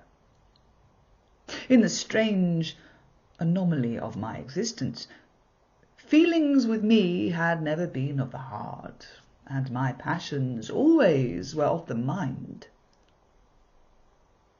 Through the grey of the early morning, among the trellised shadows of the forest at noonday, and in the silence of my library at night, she had flitted by my eyes, and I had seen her, not as the living and breathing Berenice, but as the Berenice of a dream. Not as a being of the earth, earthly, but as the abstraction of such a being, not as a thing to admire, but to analyze, not as an object of love, but as the theme of the most abstruse, although desultory speculation. And now I shuddered in her presence, and grew pale at her approach, yet, bitterly lamenting her fallen and desolate condition, I called to mind that she had loved me long, and in an evil moment I spoke to her of marriage, and at length the period of our nuptials was approaching, when, upon an afternoon in the winter of the year, one of those unseasonably warm, calm, and misty days which are the nurse of the beautiful halcyon, I sat, and sat as I thought alone, in the inner apartment of the library. But, uplifting my eyes, I saw that Berenice stood before me. Was it in my excited imagination, or the misty influence of the atmosphere, or the uncertain twilight of the chamber, or the grey draperies which fell around her figure, that caused in it so vacillating and indistinct an outline? I could not tell. She spoke no word, and I, not for worlds could I have uttered a syllable. An icy chill ran through my frame. A sense of insufferable anxiety oppressed me. A consuming curiosity pervaded my soul, and, sinking back upon the chair, I remained for some time breathless and motionless, with my eyes riveted upon her person. Alas, its emaciation was excessive, and not one vestige of the former being lurked in any single line of the contour. My burning glances at length fell upon the face. The forehead was high and very pale, and singularly placid, and the once jetty hair fell partially over it, and overshadowed the hollow temples with innumerable ringlets, now of a vivid yellow, and jarring discordantly in their fantastic character with the reigning melancholy of the countenance. The eyes were lifeless and lustreless, and seemingly pupilless, and I shrank involuntarily from their glassy stare to the contemplation of the thin and shrunken lips. They parted, and in a smile of peculiar meaning, the teeth of the changed Berenice disclosed themselves slowly to my view. Would to God that I had never beheld them, or that, having done so, I had died. The shutting of a door disturbed me, and looking up, I found that my cousin had departed from the chamber. But from the disordered chamber of my brain had not, alas, departed, and would not be driven away. The white and ghastly spectrum of the teeth. Not a speck on their surface, not a shade on their enamel, not an indenture in their edges. But what that period of her smile had sufficed to brand upon my memory. I saw them now even more unequivocally than I beheld them then. The teeth! The teeth! They were here and there and everywhere, and visibly and palpably before me. Long, narrow, and excessively white, with their pale lips writhing around them, as in the very moment of their first terrible development. Then came the full fury of my monomania, and I struggled in vain against its strange and irresistible influence. In the multiplied objects of the external world I had no thoughts but for the teeth. For these I longed with a frenzied desire. All other matters and all different interest became absorbed in their single contemplation. They alone were present to the mental eye, and they, in their sole individuality, became the essence of my mental life. I held them in every light. I turned them in every attitude. I surveyed their characteristics. I dwelt upon their peculiarities. I pondered upon their conformation. I mused upon the alteration in their nature. I shuddered as I assigned to them in imagination a sensitive and sentient power, and even when unassisted by the lips, a capability of moral expression. Of Mademoiselle Salle it has been well said que tous ses pas étaient des sentiments, and of Berenice I more seriously believed que toutes des dons étaient des édits. Des édits. Ah, here was the idiotic thought that destroyed me. Des idées. Therefore it was that I coveted them so madly. I felt that their possession could alone ever restore me to peace, in giving me back to reason. And the evening closed in upon me thus. And then the darkness came, and tarried, and went, and the day again dawned, and the mists of a second night were now gathering around, and still I sat motionless in that solitary room, and still I sat buried in meditation, and still the phantasma of the teeth maintained its terrible ascendancy, as with the most vivid, hideous distinctness it floated about amid the changing lights and shadows of the chamber. At length there broke in upon my dreams a cry as of horror and dismay, and thereunto, after a pause, succeeded the sound of troubled voices, intermingled with many low moanings of sorrow or of pain. I arose from my seat, and, throwing open one of the doors of the library, saw, standing out in the antechamber, a servant maiden, all in tears, who told me that Berenice was no more. She had been seized with epilepsy in the early morning, and now, at the closing in of the night, the grave was ready for its tenant, and all the preparations for the burial were completed. I found myself sitting in the library, and again sitting there alone. It seemed that I had newly awakened from a confused and exciting dream. I knew that it was now midnight, and I was well aware that since the setting of the sun Berenice had been interred. But of that dreary period which intervened I had no positive, at least no definite comprehension. Yet its memory was replete with horror, horror more horrible from being vague, and terror more terrible from ambiguity. It was a fearful page in the record of my existence, written all over with dim and hideous and unintelligible recollections.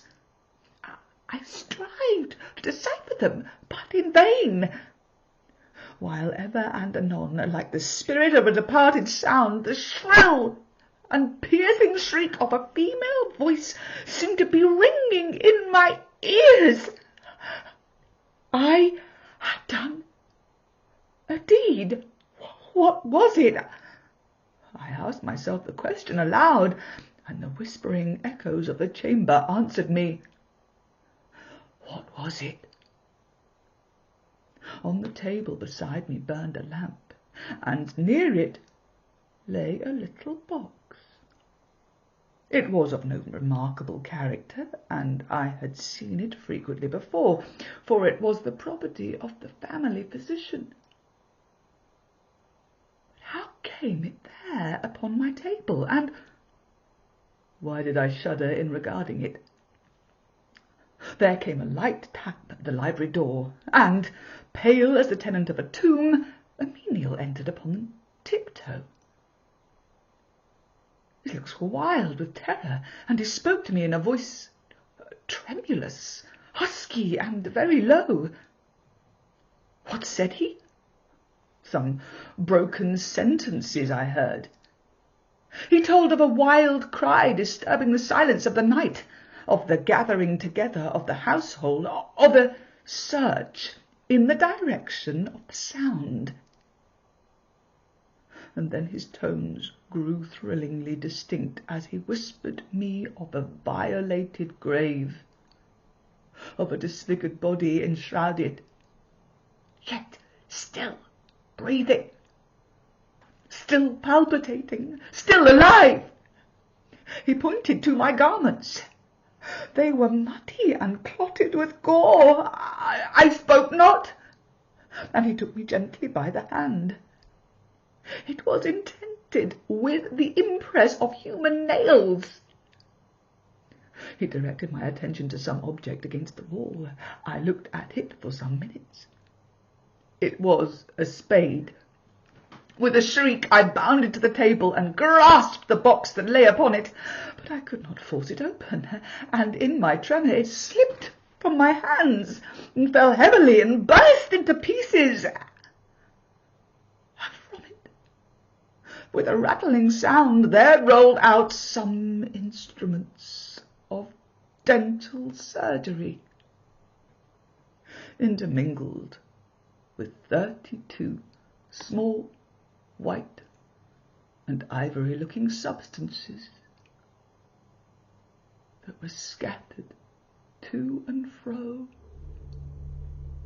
about the floor.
Excellent.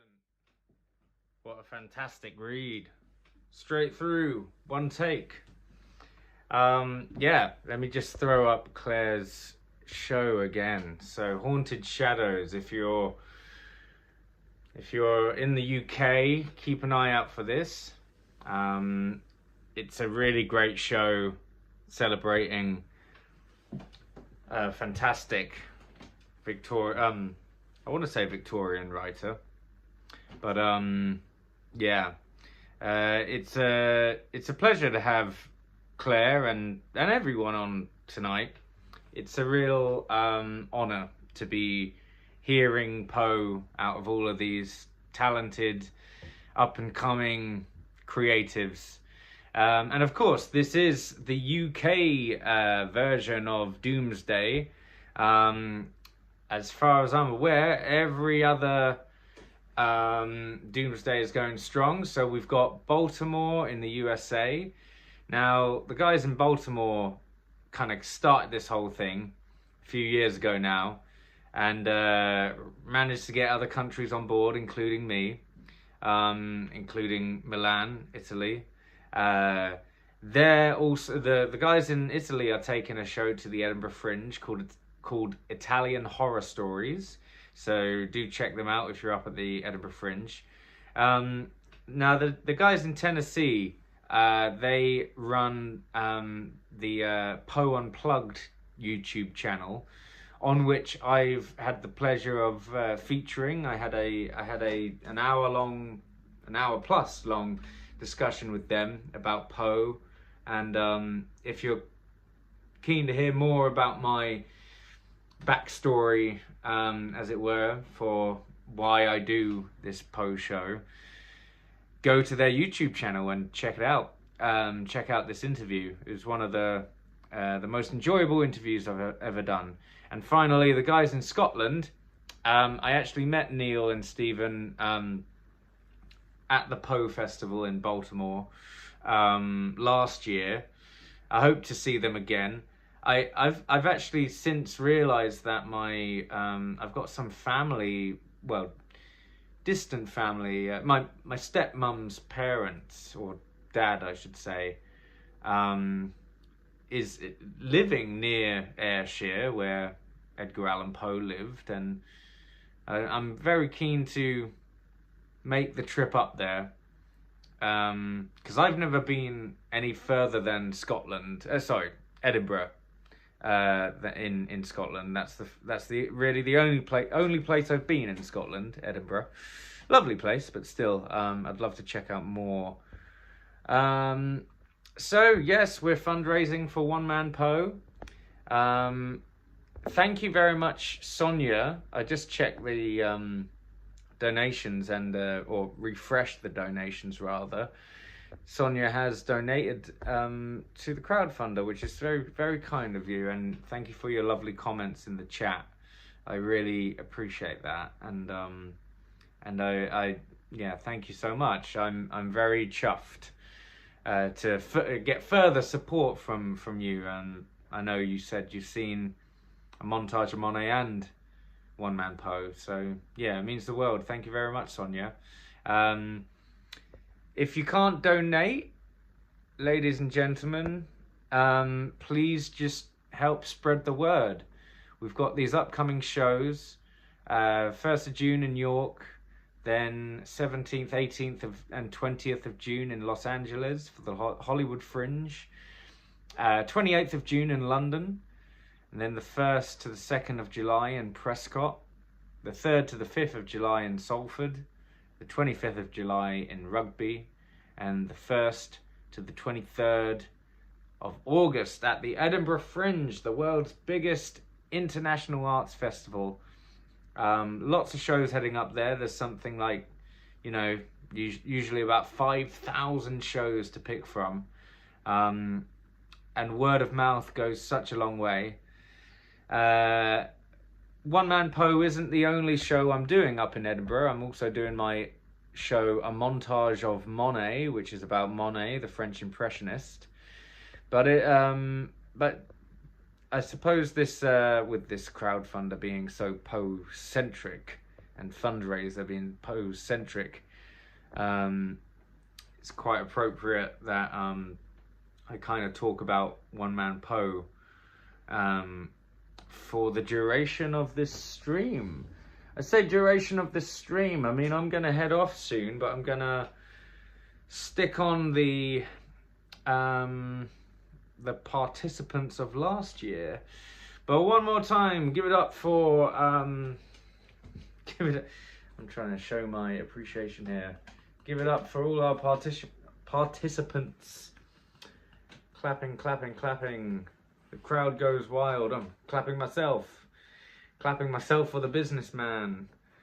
Andrea, well done, well done. I'm very pleased with the lineup this year. Oh, James Nicolas. Yes, 2 hours, 12 minutes. What a fantastic read that was.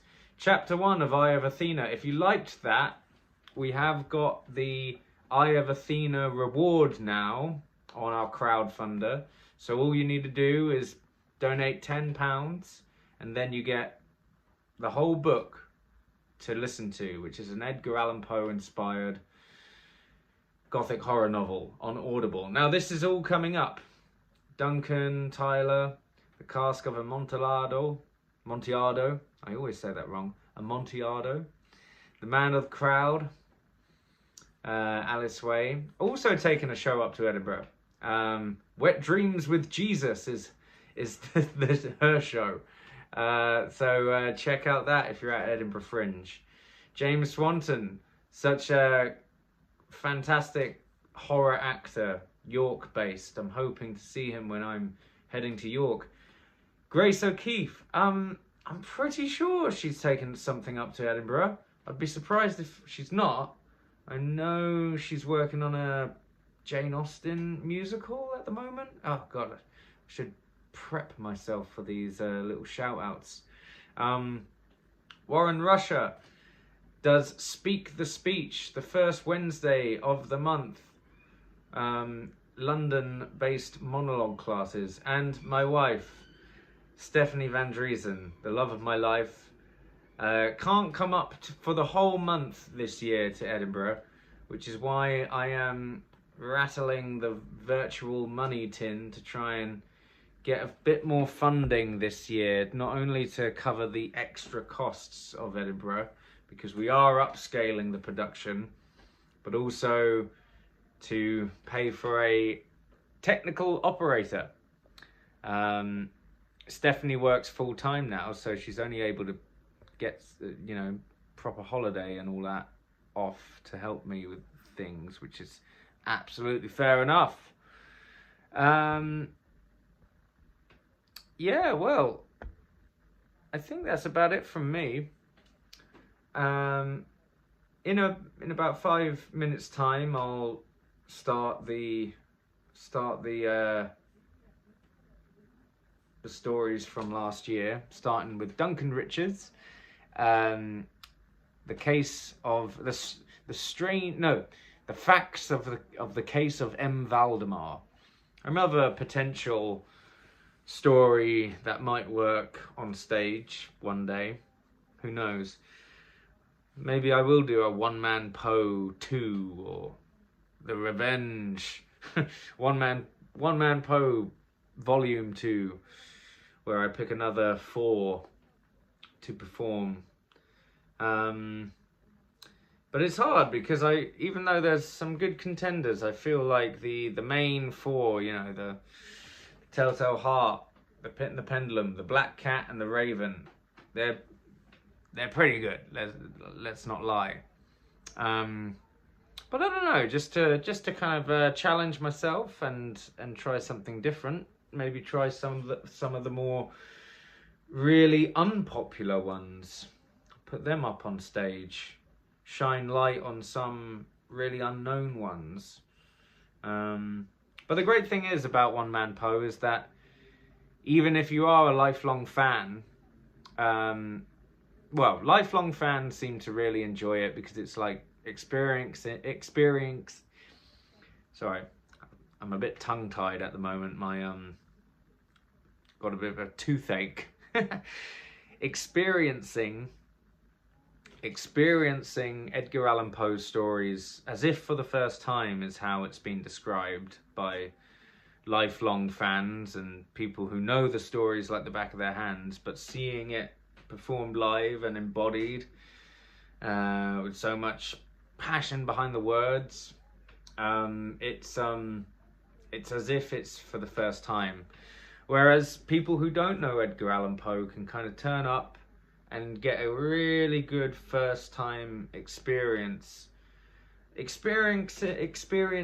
the text that Poe wanted the reader to experience as well, rather than some adaptation. It's something I really wanted to honor, I guess, is the original texts, which is why tonight has been so much fun for me.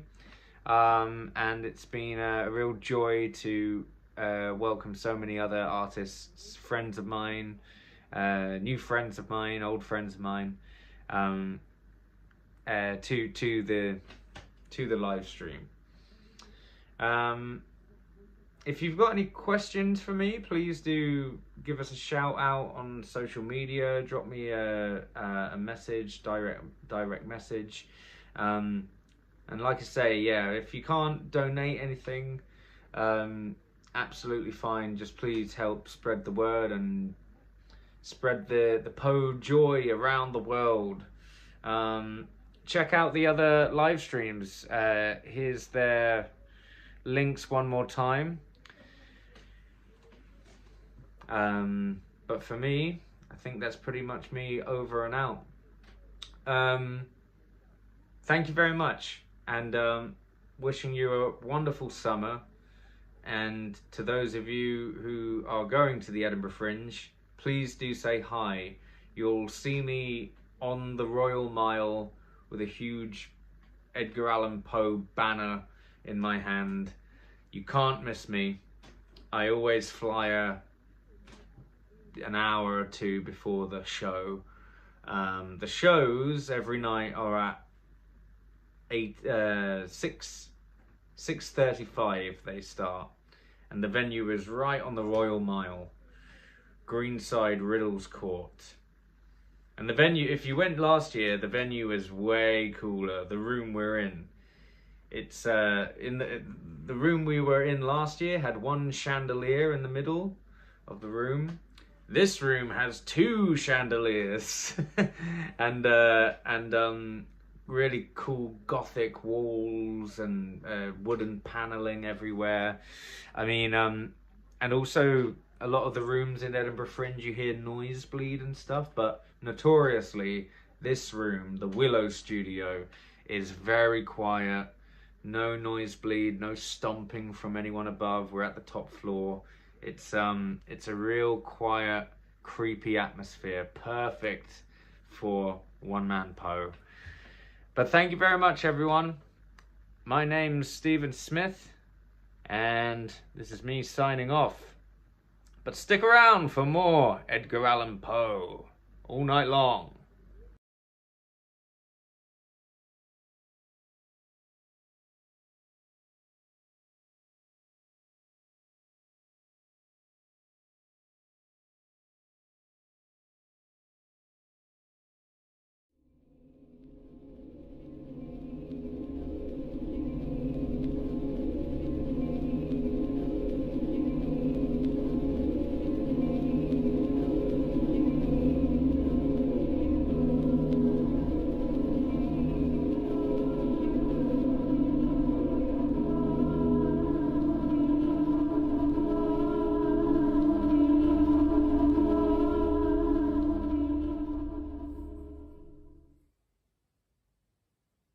Of course, I shall not pretend to consider it any matter for wonder that the extraordinary case of M. Valdemar has excited discussion. It would have been a miracle had it not, especially under the circumstances.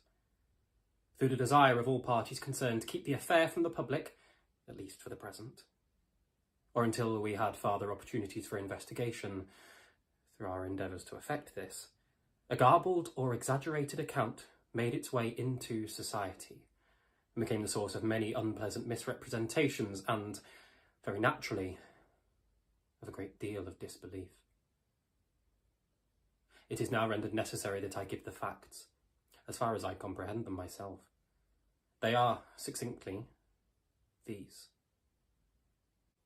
My attention, for the last 3 years, had been repeatedly drawn to the subject of mesmerism, and, about 9 months ago, it occurred to me quite suddenly that in the series of experiments made hitherto, there had been a very remarkable and most unaccountable omission. No person had as yet been mesmerised in articulo mortis. It remained to be seen, first, whether, in such condition, there existed in the patient any susceptibility to the magnetic influence. Secondly, whether, if any existed, it was impaired or increased by the condition. Thirdly, to what extent, or for how long a period, encroachments of death might be arrested by the process. There were other points to be ascertained, but these were most excited my curiosity. The last in especial, from the immensely important character of its consequences. In looking around me for some subject by whose means I might test these particulars, I was brought to think of my friend, M. Ernest Valdemar, the well-known compiler of the Bibliotheca Forensica and author, under the nom de plume of Issachar Marx, of the Polish versions of Wallenstein and Gargantua. M. Valdemar, who has resided principally at Haarlem, NY, since the year 1839, is, or was, particularly noticeable for the extreme spareness of his person, his lower limbs much resembling those of John Randolph, and also for the whiteness of his whiskers, in violent contrast to the blackness of his hair, the latter in consequence being very generally mistaken for a wig. His temperament was markedly nervous, and rendered him a good subject for mesmeric experiment. On 2 or 3 occasions, I had put him to sleep with little difficulty, but was disappointed in other results which his peculiar constitution had naturally led me to anticipate. His will was at no period positively or thoroughly under my control, and in regard to clairvoyance, I could accomplish with him nothing to be relied upon. I always attributed my failure at these points to the disordered state of his health. For some months previous to my becoming acquainted with him, his physicians had declared him a confirmed phthisis. It was his custom, indeed, to speak calmly of his approaching dissolution, as a matter neither to be avoided nor regretted. When the ideas to which I have alluded first occurred to me, it was of course very natural that I should think of M. Valdemar. I knew the steady philosophy of the man too well to apprehend any scruples from him, and he had no relatives in America who would be likely to interfere. I spoke to him frankly upon the subject, and to my surprise, his interest seemed vividly excited. I say to my surprise, for although he had always yielded his person freely to my experiments, he had never before given me any tokens of sympathy with what I did. His disease was of that character which would admit of exact calculation in respect to the epoch of its termination in death, and it was finally arranged between us that he would send for me about 24 hours before the period announced by his physicians as that of his decease. It is now rather more than 7 months since I received from M. Valdemar himself the subjoined note. My dear, you may as well come now. Are agreed that I cannot hold out beyond tomorrow midnight, and I think they have hit the time very nearly. Valdemar.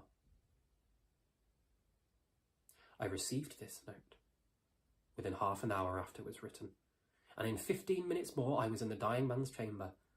I had not seen him for 10 days, and was appalled by the fearful alteration which the brief interval had wrought in him. His face wore a leaden hue, the eyes were utterly lustreless, and the emaciation was so extreme that the skin had been broken through by the cheekbones. His expectoration was excessive. The pulse was barely perceptible.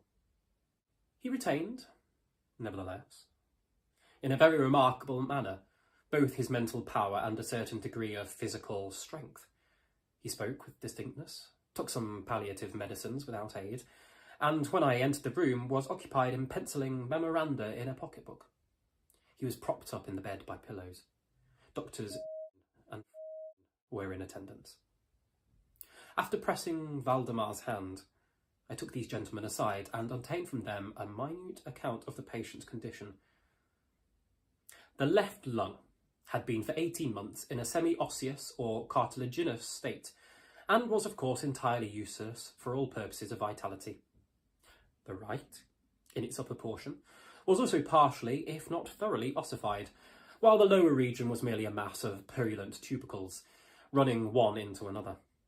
Several extensive perforations existed, and at one point permanent adhesion to the ribs had taken place.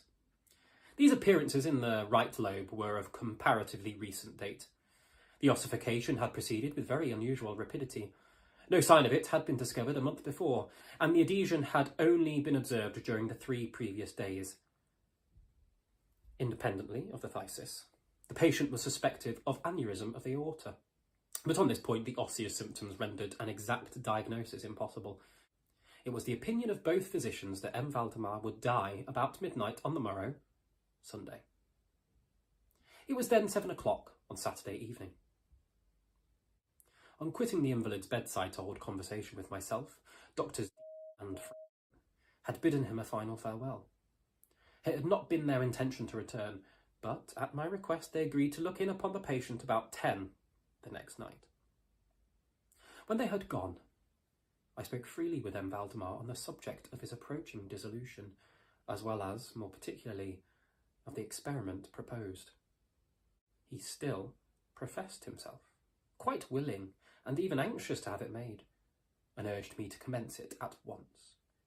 A male and a female nurse were in attendance, but I did not feel myself altogether at liberty to engage in a task of this character with no more reliable witnesses than these people, in case of sudden accident might prove. I therefore postponed operations until about 8 the next night, when the arrival of a medical student with whom I had some acquaintance, Mr. Theodore, relieved me from farther embarrassment. It had then been my design, originally, to wait for the physicians, but I was induced to proceed, first by the urgent entreaties of M. Valdemar, and secondly by my conviction that I had not a moment to lose, as he was evidently sinking fast. Mr. was so kind as to accede to my desire that he would take notes of all that occurred, and it is from his memoranda that what I now have to relate is, for the most part, either condensed or copied verbatim. It wanted about 5 minutes of 8 when, taking the patient's hand, I begged him to state as distinctly as he could to Mr. whether he, M. Valdemar, was entirely willing that I should make the experiment of mesmerising him in this then condition. He replied feebly, yet quite audibly, "Yes, I wish to be mesmerised," adding immediately afterwards, "I fear you have deferred it too long." While he spoke thus, I commenced the passes which I had already found most effectual in subduing him. He was evidently influenced with the first lateral stroke of my hand across his forehead, but although I exerted all my powers, no farther perceptible effect was induced until some minutes after 10 o'clock, when Doctors and called, according to appointment. I explained to them, in a few words, what I designed, and as they opposed no objection, saying that the patient was already in the death agony, I proceeded without hesitation, exchanging, however, the lateral passes for downward ones, and directing my gaze entirely into the right eye of the sufferer. By this time, his pulse was imperceptible, and his breathing was stertorous, and at intervals of half a minute. His condition was nearly unaltered for a quarter of an hour. At the expiration of this period, however, a natural, although very deep sigh escaped the bosom of the dying man, and the stertorous breathing ceased.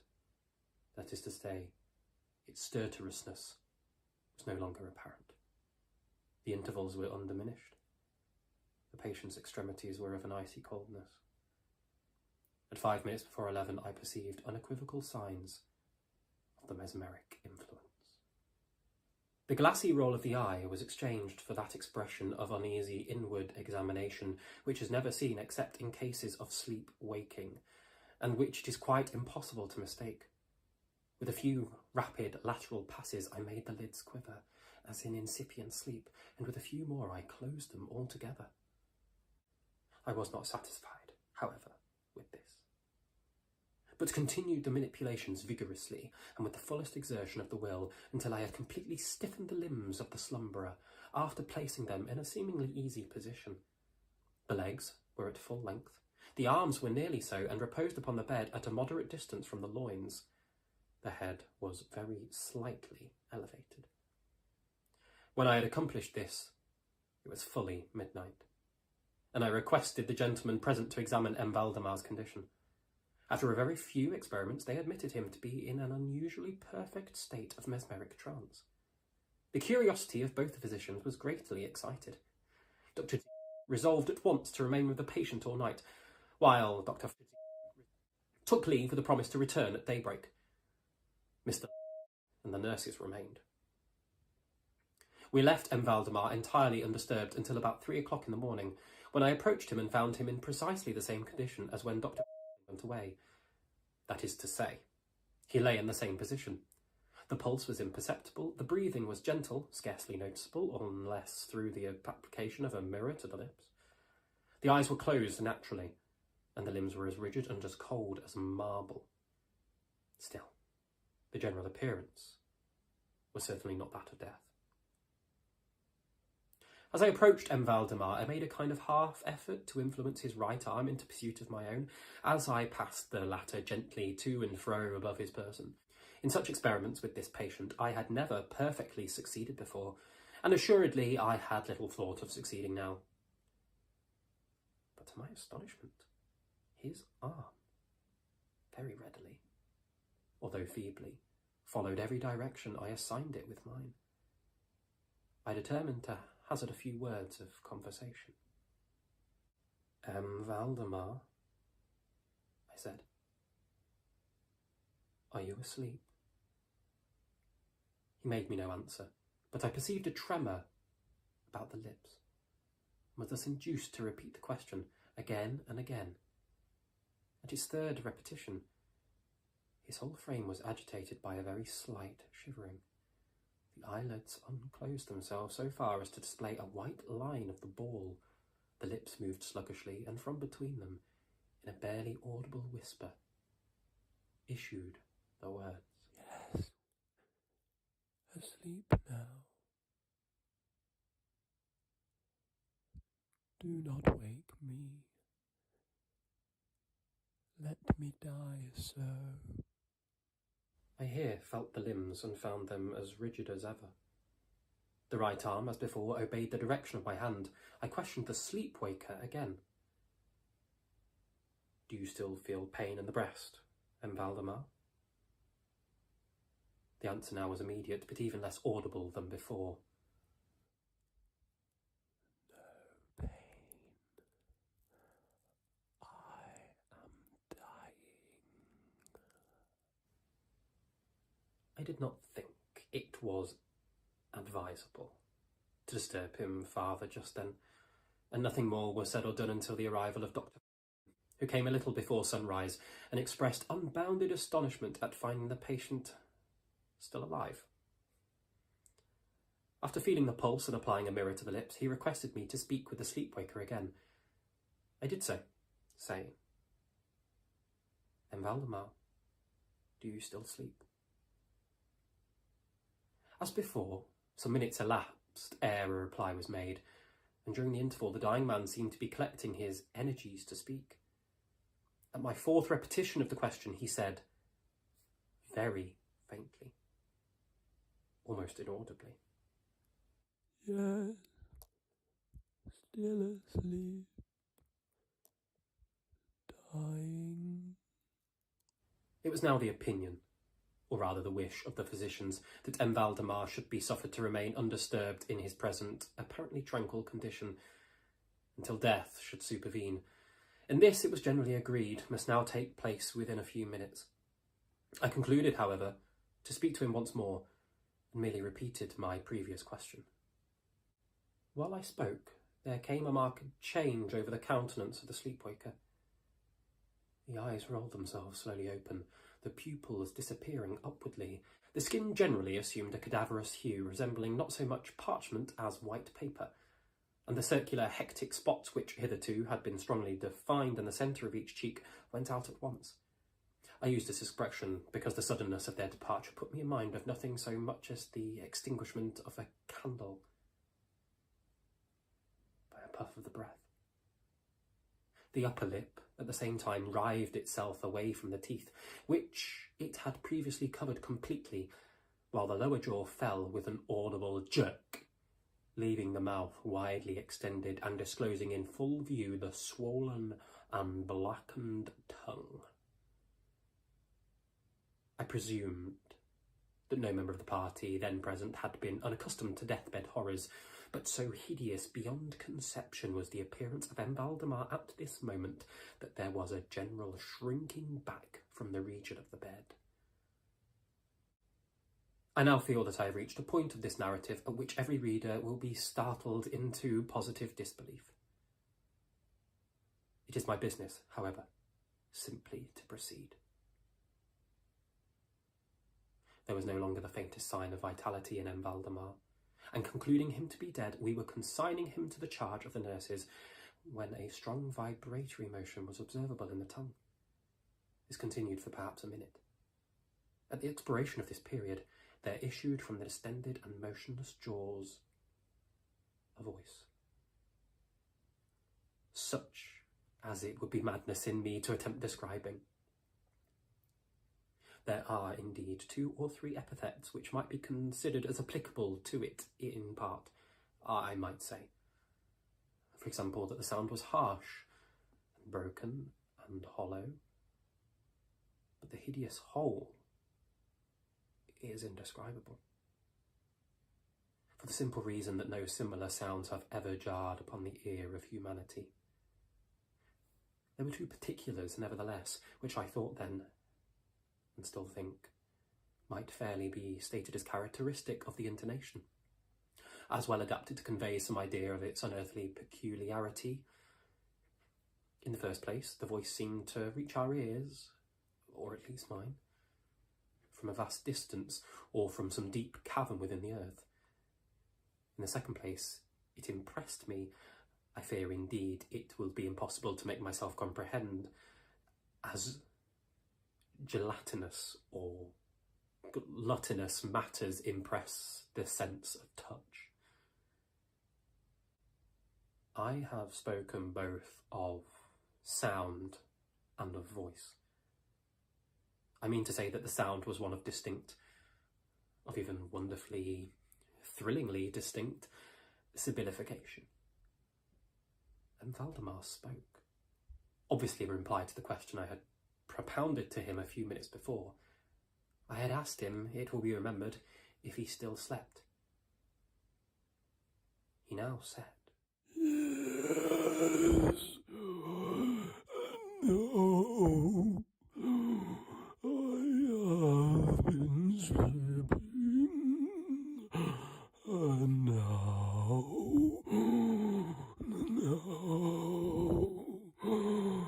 I am dead."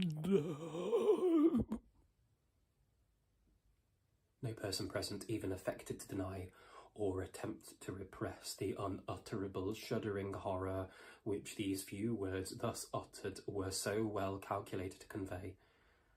Mr. swooned. The nurses immediately left the chamber and could not be induced to return. My own impressions I would not pretend to render intelligible for the reader. For nearly an hour we busied ourselves silently, without the utterance of a word, in endeavours to revive Mr. When he came to himself, we addressed ourselves again to an investigation of Valdemar's condition. It remained in all aspects as I have last described it, with the exception that the mirror no longer afforded evidence of respiration. An attempt to draw blood from the arm failed. I should mention, too, that this limb was no farther subject to my will. I endeavoured in vain to make it follow the direction of my hand. The only real indication, indeed, of the mesmeric influence was now found in the vibratory movement of the tongue, whenever I addressed Valdemar a question. He seemed to be making an effort to reply, but had no longer sufficient volition. To inquiries put to him by any other person than myself, he seemed utterly insensible, although I endeavoured to place each member of the company in mesmeric rapport with him. I believe that I have now related all that is necessary to an understanding of the sleepwalker's state at this epoch. Other nurses were procured, and at 10 o'clock I left the house in company with the 2 physicians and Mr. In the afternoon we called again to see the patient. His condition remained precisely the same. We had now some discussion as to the propriety and feasibility of awakening him, but we had little difficulty in agreeing that no good purpose would be served by so doing.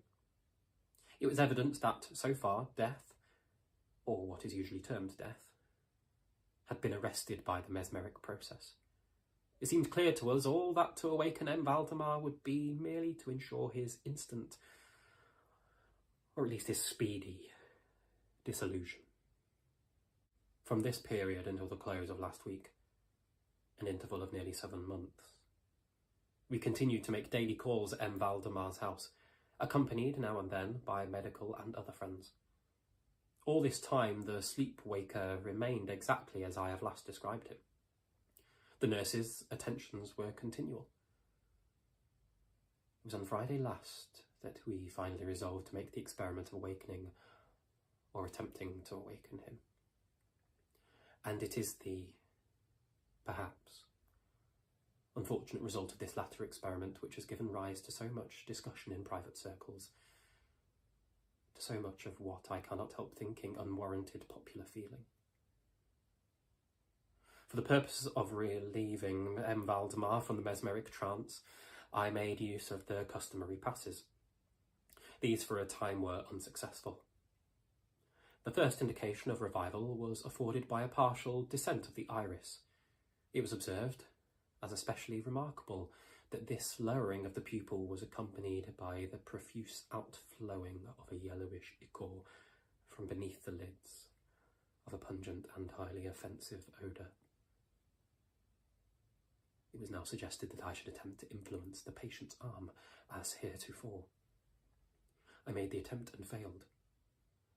Dr. then intimated a desire to have me put a question. I did so as follows. Valdemar, can you explain to us what are your feelings or wishes now? There was an instant return of the hectic circles on the cheeks. The tongue quivered, or rather rolled violently in the mouth, although the jaws and lips remained rigid as before, and at length the same hideous voice which I had already described broke forth. Oh, God, stay. Quick, pull me to sleep. Oh, quick, waken me. Quick, I say to you, that I am dead. I was thoroughly unnerved and for an instant remained undeciding what to do. At first I made an endeavour to recompose the patient, but failing in this through total abeyance of the will, I retraced my steps and as earnestly struggled to awaken him. In this attempt I soon saw that I should be successful, or at least I soon fancied that my successes would be complete, and I am sure that all in the room were prepared to see the patient awaken. For what really occurred, however, it is quite impossible that any human being could have been prepared. As I rapidly made the mesmeric passes amid ejaculations of dead,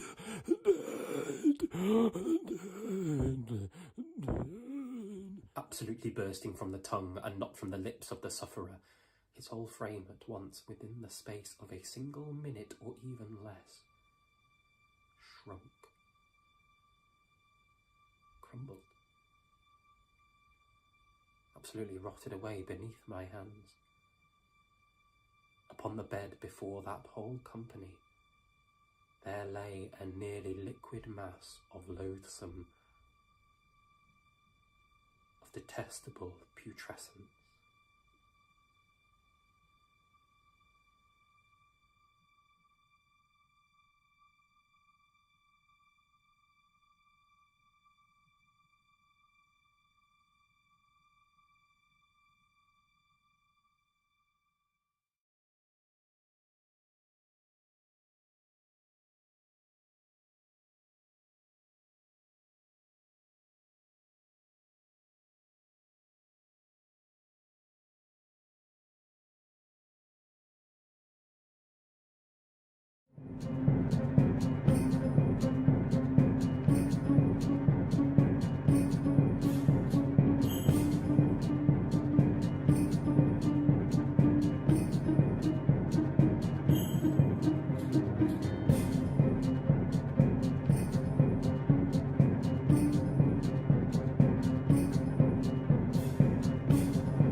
Hi, my name is Tyler Allen Woods, and I'll be reading The Cask of Amontillado.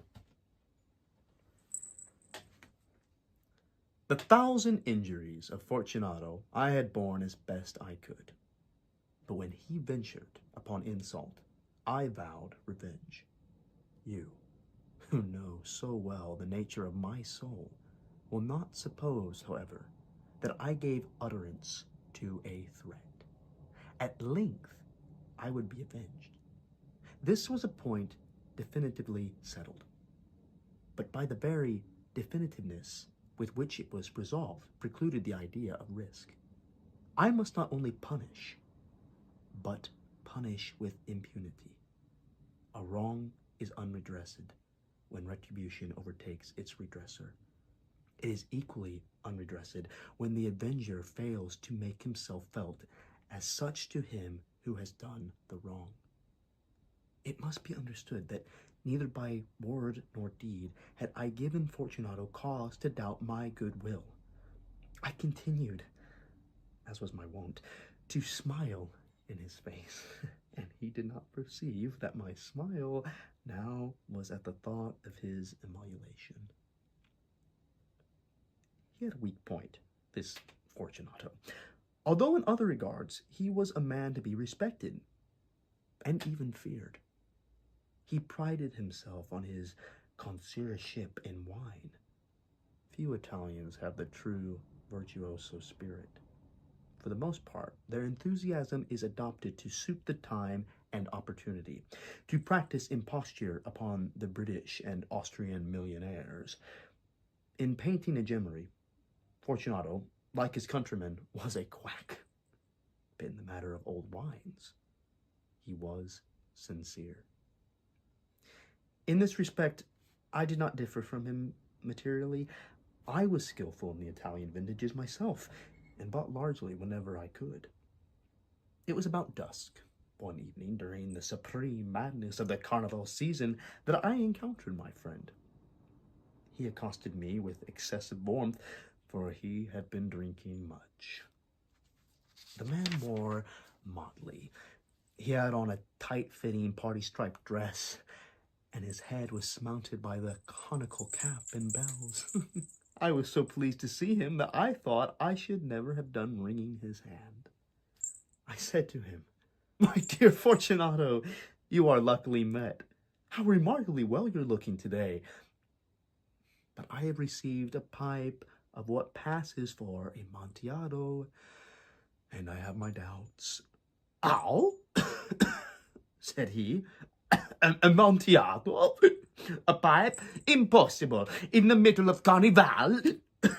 "I have my doubts," I replied, "and I was silly enough to pay the full Amontillado price without consulting you in the matter. You were not to be found, and I was fearful of losing a bargain. Amontillado! I have my doubts. Amontillado! And I must satisfy them. Amontillado! As you are engaged, I'm on my way to Lucchese. If anyone has a critical turn, it is he. He will tell me, Lucchese cannot tell Amontillado from Sherry. And yet, some fools will have it that his taste is a match for your own. Come, let us go." "Whither?" "To your vault." "My friend, no. I will not impose upon your good nature. I perceive you have an engagement." "Lucchese, I have no engagement. Come." "My friend, no. It is not the engagement, but the severe cold with which I perceive you are afflicted. The vaults are insufferably damp. They are encrusted with nitre." "Let us go, nevertheless. The cold is merely nothing. Amontillado! You have been imposed upon, and as for Lucchese, he cannot distinguish Sherry from Amontillado."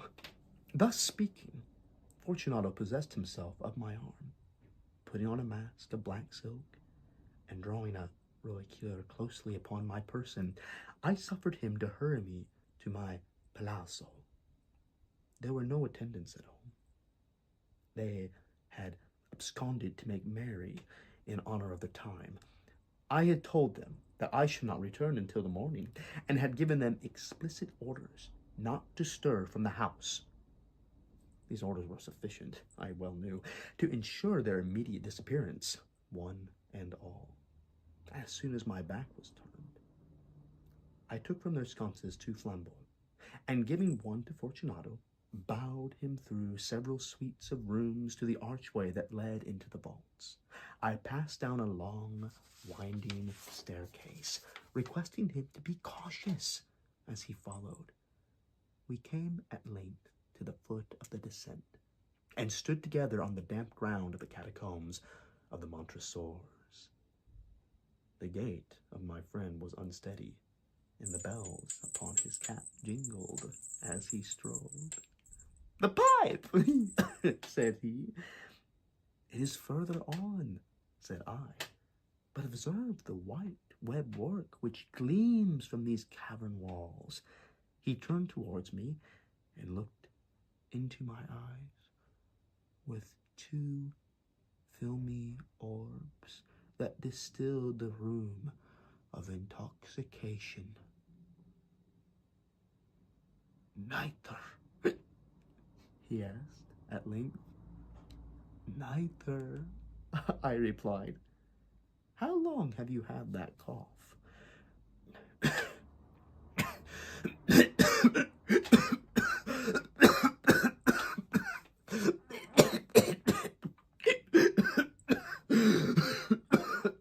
My poor friend found it impossible to reply for many minutes. "It is nothing," he said at last. "Come," I said with decision. "We will go back. Your health is precious. You are rich, respected, admired, beloved. You are happy as once I was. You are a man to be missed. For me, it is no matter. We will go back. You will be ill, and I cannot be responsible. Besides, there is Lucchese." "Enough!" he said. "The cough is a mere nothing. It will not kill me. I shall not die of a cough." True, I replied. "And indeed, I have no intention of alarming you unnecessarily. But you should use all proper caution. A draught of this Madoc will defend us from the damps." Here I knocked off the neck of a bottle which I drew from a long row of its fellows that lay upon the mould. "Drink," I said, presenting him the wine. He raised it to his lips with a leer. He paused and nodded to me familiarly, while his bells jingled. "I drink," he said, "to the buried that repose around us, and I to your long life." He again took my arm, and we proceeded. "These vaults," he said, "are extensive." The Montresors, I replied, were a great and numerous family. "I forget your arms. A huge human foot, Dior. In a field, Usher. The foot crushes a serpent rampant whose fangs are embedded into the heel. Andemato? Nemo me impun lacesse. "Good," he said. The wine sparkled and the bells jingled. My own fancy grew warm with the Medoc. We had passed through the walls of piled bones with casks and pungents, intermingling in the utmost recesses of the catacombs. I paused again, and this time I made bold to seize Fortunato by the arm above the elbow. "The nitre," I said. "See, it increases. It hangs like moss upon the vaults. We are below the river's bed. The drops of moisture trickle among the bones. Come, we will go back ere it is too late. Your cough..." "It is nothing," he said. "Let us go on. But first, another draught of Madoc. I broke and reached him a flagon of de Grave. He emptied it at a breath. His eyes flashed with a fierce light. He laughed and threw the bottle upwards with a gesticulation I did not understand. I looked at him in surprise. He repeated the movement, a grotesque one. "You do not comprehend," he said. "Not I," I replied. "Then you are not of the Brotherhood." "How?" "You are not of the Masons." "Yes, yes," I said. "Yes, yes." "You? Impossible. A Mason?" "A Mason," I replied. "A sign." "It is this," I answered, proceeding a trowel from beneath the folds of my reliquaire. "You jest," he exclaimed, recoiling a few paces. "But let us proceed to the Amontillado." "Be it so," I said, replacing the tool beneath the cloak, and again offering him my arm. He leaned upon it heavily. We continued our route in search of the Amontillado. We passed through a range of low arches, descended, passed on, and descending again, arrived at a deep crypt, in which the foulness of the air caused our flambeau rather to glow than flame. At the most remote end of the crypt, there appeared another less spacious. Its walls had been lined with human remains, piled to the vault overhead in the fashion of the great catacombs of Paris. 3 sides of this interior crypt were still ornamented in this manner. From the 4th, the bones had been thrown down and lay promiscuously upon the earth, forming at one point a mound of some size. Within the wall, thus exposed by the displacing of the bones, we perceived a still interior recess, in depth about 4 feet, in width 3, in height 6 or 7. It seemed to have been constructed for no special use, but formed merely the interval between the 2 of the colossal supporters of the roof of the catacombs, and was backed by one of their circumscribing walls of solid granite. It was in vain that Fortunato, uplifting his dull torch, endeavored to pry into the depths of the recess. Its termination the feeble light did not enable us to see. "Proceed," I said. "Here it is, the Amontillado. As for Lucchese, is an exterminatus," interrupted my friend, as he stepped unsteadily forward, while I followed immediately at his heels. In an instant he had reached the extremity of the niche, and finding his progress arrested by the rock, stood stupidly bewildered. A moment more, and I had flattered him to the granite. In its surface were 2 iron staples, distant from each other about 2 feet, horizontally. From one of these depended a short chain, from the other a padlock. Throwing the links about his waist, it was about the work of a few seconds to secure it. He was too much astounded to resist. Withdrawing the key, I stepped back from the recess. "Pass your hand," I said, "over the walls. You cannot help feeling the nitre. Indeed, it is very damp. Once more, let me implore you to return." "No? Then I will positively leave you. But I must first render you all the little attentions in my power." "The Amontillado!" ejaculated my friend, not yet recovered from his astonishment. "True," I replied. "The Amontillado." As I said these words, I busied myself among the pile of bones of which I had before spoken. Throwing them aside, I soon uncovered a quantity of building stone and mortar. With these materials, and with the aid of my trowel, I began vigorously to wall up the entrance of the niche. I had scarcely laid the first tier of my masonry when I discovered that the intoxication of Fortunato had in a great measure worn off. The earliest indication I had of this was a low, moaning cry from the depth of the recess. It was not the cry of a drunken man.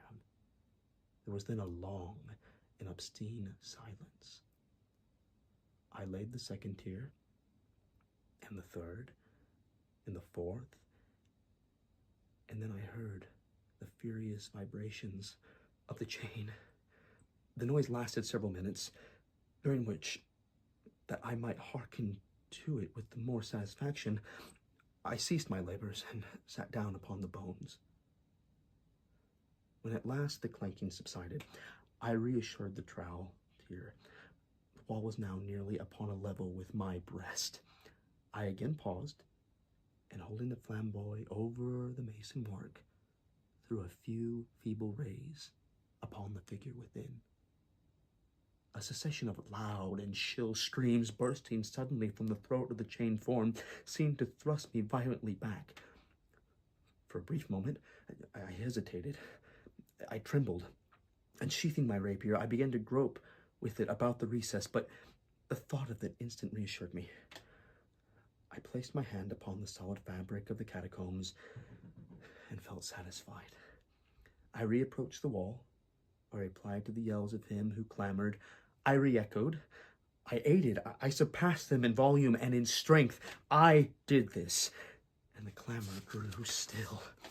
It was now midnight. My task was drawing to a close. I had completed the 8th, the 9th, the 10th tier. I had finished a portion of the last, and the 11th, there remained but a single stone to be fitted and plastered in. I struggled with its weight. I placed it partially in the destined position. But now there came from out the niche a low laugh that erected the hairs upon my neck.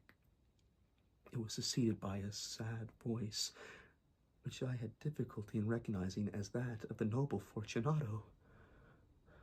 The voice said,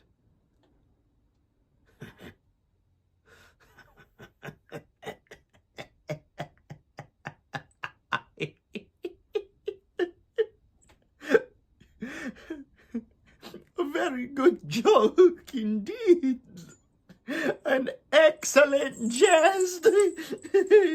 We will have merry a rich laugh about it at the Palazzo. Over our wine." "The Amontillado," I said.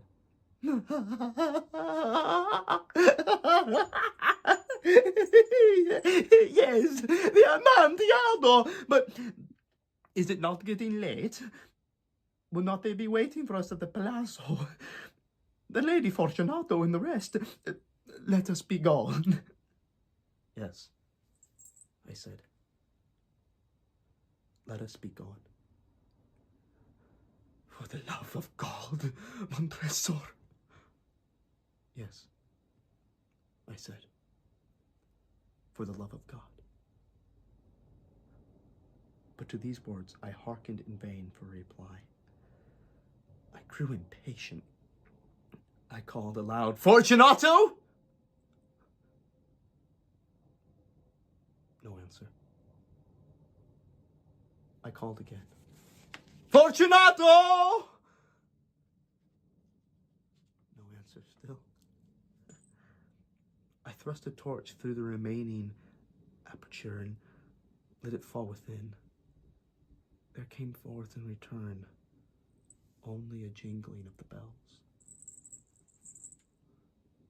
My heart grew sick. On the account of the dampness of the catacombs, I hastened to make an end of my labor. I forced the last stone into its position. I plastered it up. Against the new masonry, I re-erected the old rampart of bones. For the half of century, no mortal has disturbed them. In pace requisite.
of the Crowd by Edgar Allan Poe. It was well said of a certain German book that ehrlich sich nicht lesen. It does not permit itself to be read. There are some secrets which do not permit themselves to be told.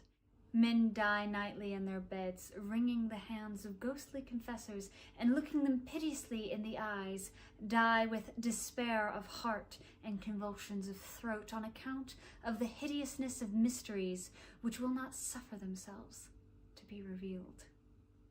Now and then, alas, the conscience of man takes up a burden so heavy in horror that it can be thrown down only into the grave, and thus the essence of all crime is undivulged. Not long ago, about the closing in of an evening in an autumn, I sat at the large bow window of the D Coffee House in London.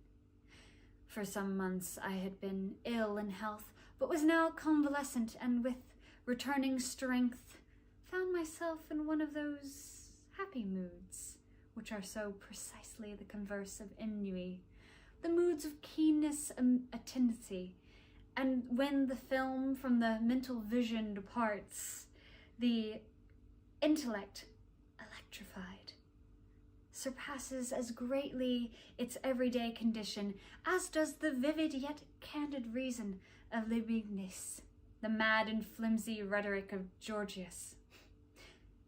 Merely to breathe was an enjoyment, and I derived positive pleasure even from many of the legitimate sources of pain. I felt a calm but inquisitive interest in everything, with a cigar in my mouth and a newspaper in my lap. I had been amusing myself for the greater part of the afternoon, now in poring over advertisements, now in observing the promiscuous company in the room, and now in peering through the smoky panes into the street. This latter is one of the principal thoroughfares of the city, and had been very much crowded during the whole day, but as the darkness came on, the throng momentarily increased, and by the time the lamps were well lighted, two dense, continuous tides of population were rushing past the door. At this particular period of the evening, I had never been before in a similar situation, and the tumultuous sea of human heads filled me, therefore, with a delicious novelty of emotion. I gave up at length all care of things within the hotel, and became absorbed in contemplation of the scene without. At first, my observations took an abstract and generalizing turn. I looked at the passengers in masses and thought of them in aggregate relations. Soon, however, I descended to details and regarded with minute interest the innumerable varieties of figure, dress, air, gaunt visage, and expression of countenance. By far the greater number of those who went by had a satisfied, business-like demeanor, and seemed to be thinking only of making their way through the press. Their brows were knit and their eyes rolled quickly when pushed against by fellow wayfarers. They evinced no symptoms of impatience, but adjusted their clothes and hurried on. Others, still in a numerous class, were restless in their movements, had flushed faces, and talked and gesticulated to themselves, as if feeling in solitude and on account of the very denseness of company around. When impeded in their progress, these people suddenly ceased muttering, but redoubled their gesticulations, and awaited, with an absence and overdone smile upon their lips, the course of the persons impeding them. If jostled, they bowed profusely to the jostlers, and appeared overwhelmed with confusion. There was nothing very distinctive about the two large classes beyond what I have noted. Their habiliments belonged to that order which is pointedly termed the decent. They were undoubtedly noblemen, merchants, attorneys, tradesmen, stock jobbers, the empyreans and commonplaces of society, the men of leisure and men actively engaged in affairs of their own, conducting business upon their own responsibility, they did not greatly excite my attention. The tribe of clerks was an obvious one, and I here discern two remarkable divisions. There were the junior clerks of flash houses, and young gentlemen with tight coats and bright boots, well-oiled hair, and supercilious smiles, setting aside a certain dapperness of carriage, which may be termed Deskian, for want of a better word. The manner of those persons seemed to me an exact facsimile of what had been the perfection of bon ton about 12 or 18 months before.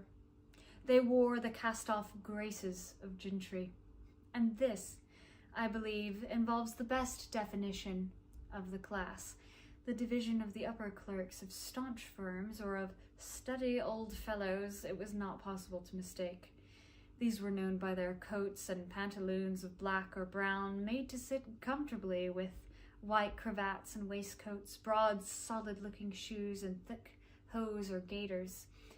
They all had slightly bald heads, from which the right ears, long used to pen-holding, had an odd habit of standing off on an end, and I observed that they always removed or settled their hats with both hands, and wore watches with short gold chains of substantial and ancient pattern.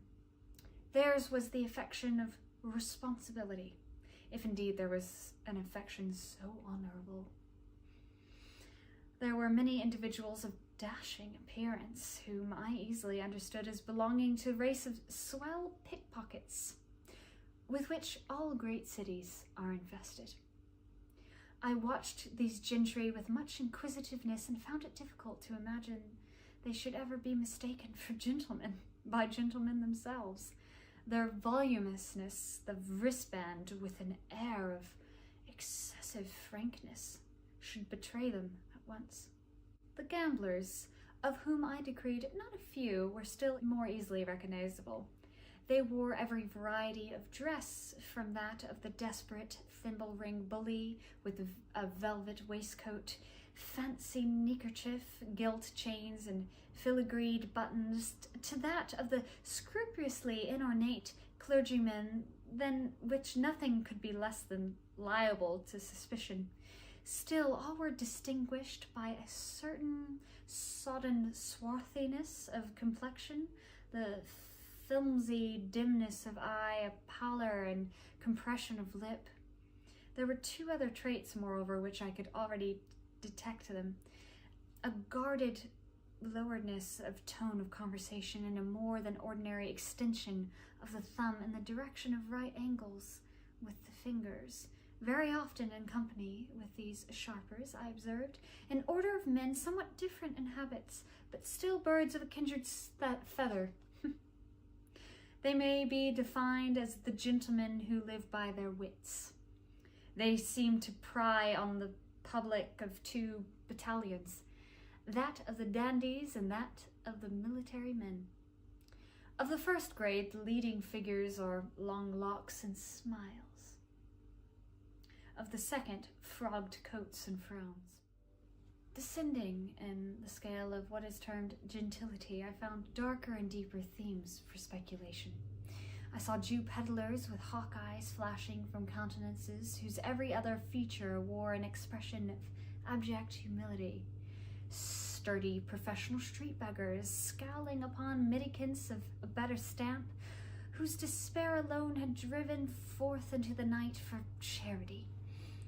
Feeble and ghastly invalids, upon whom death had placed a sure hand, and who sidled and tottered through the mob, looking everyone beseechingly in the face, as if in a search of some chance consolation, some lost hope. Modest young girls returning from long and late labors to a cheerless home, and shrieking more tearfully than indignantly from the glances of ruffians whose direct eye contact even could not be avoided. Women of the town, of all kinds and of all ages, the unequivocal beauty in the prime of her womanhood, putting one in mind of the stature of Lucian with the surface of Parian marble, and the interior filled with filth, the lonesome and utterly lost leper in rags, the wrinkled, bejeweled, and paint-begrimed beldam making the last effort at youth. The mere child of immature form, yet from long association and in depth and in dreadful quackeries of her trade, and burning with a rabid ambition to be ranked equal of her elders in vice.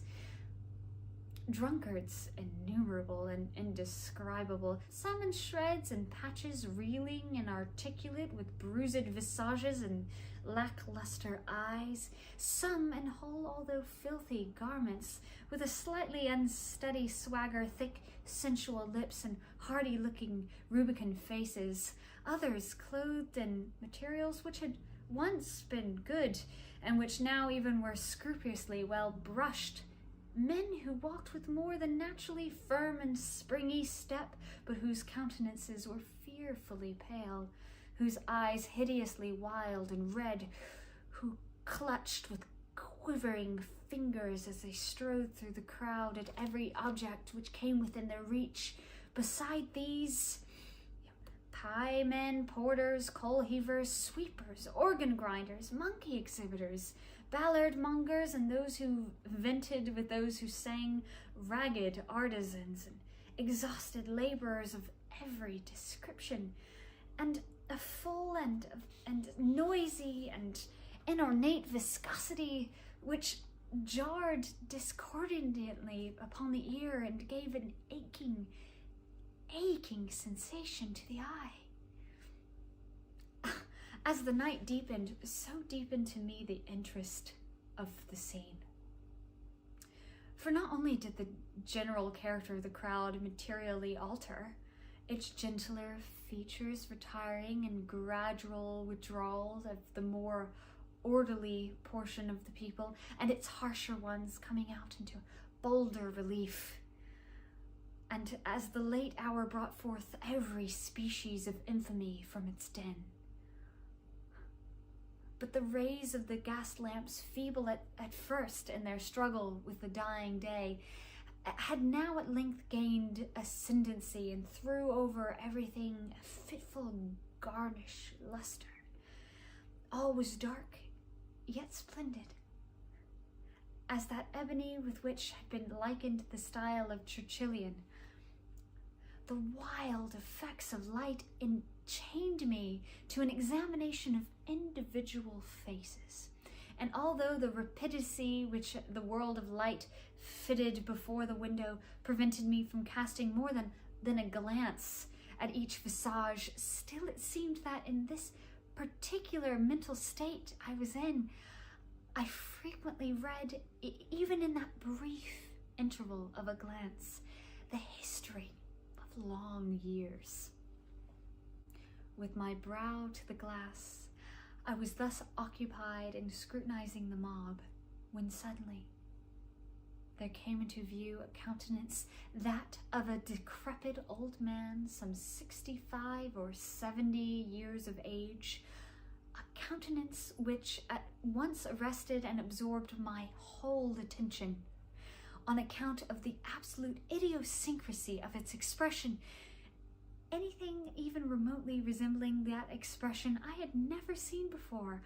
I well remember that my first thought upon beholding it was that the recent that had viewed it would have greatly preferred it to its own pictorial incarnations of the fiend.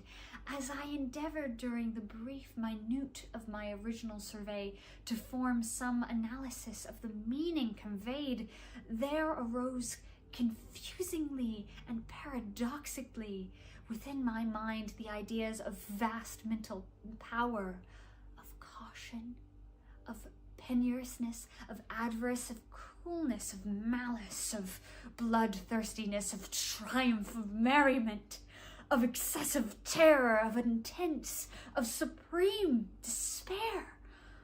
I felt singularly aroused, startled, fascinated. How wild a history, I said to myself, is written within that bosom. Then came a craving desire to keep that man in view, to know more of him.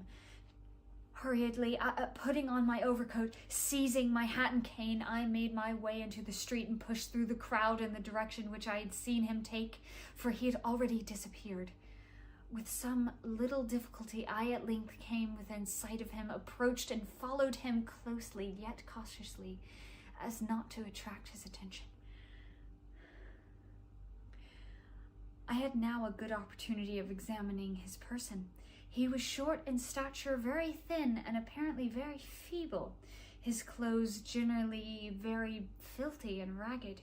But he came now and then within the strong glare of a lamp. I perceived that his linen, although dirty, was of beautiful texture, and my vision deceived me, or though a rant in close-buttoned and evidently second-handed ricotiere, which enveloped him, I caught a glimpse both of a diamond and of a dagger. These observations heightened my curiosity, and I resolved to follow this stranger whitherso, wherever he should go. It was now full nightfall, and a thick humid fog hung over the city, soon ending in a settled and heavy rain. This change of weather had an odd effect upon the crowd, the whole of which was at once put into a new commotion and overshadowed by a world of umbrellas. The waver, the jostler, and the hum increased in a tenfold degree.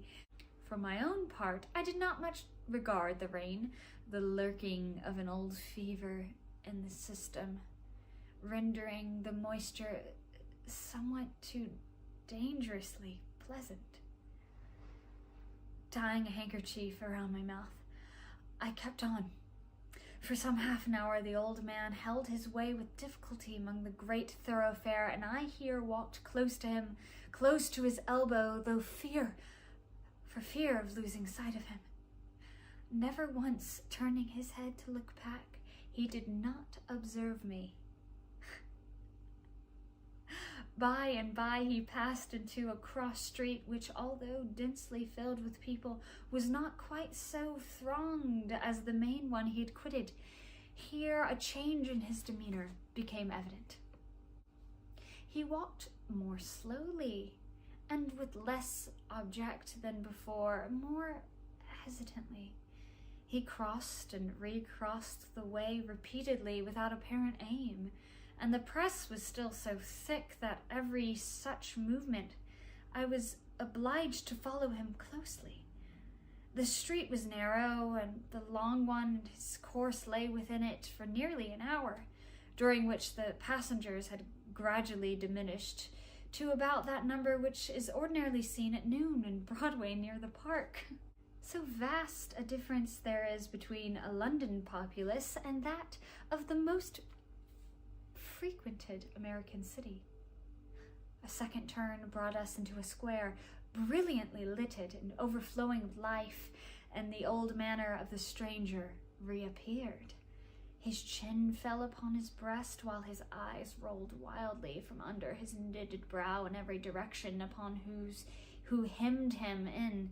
He urged his way steadiously, perseveringly. I was surprised, however, to find upon his having made the circuit of the square, that he had turned and retraced his steps. Still more, I was astonished to see him repeat the same walk several times, once nearly detecting me as he came round the corner with sudden movement. In this exercise he spent another hour, at the end of which we met with far less interruptions from passengers than the first.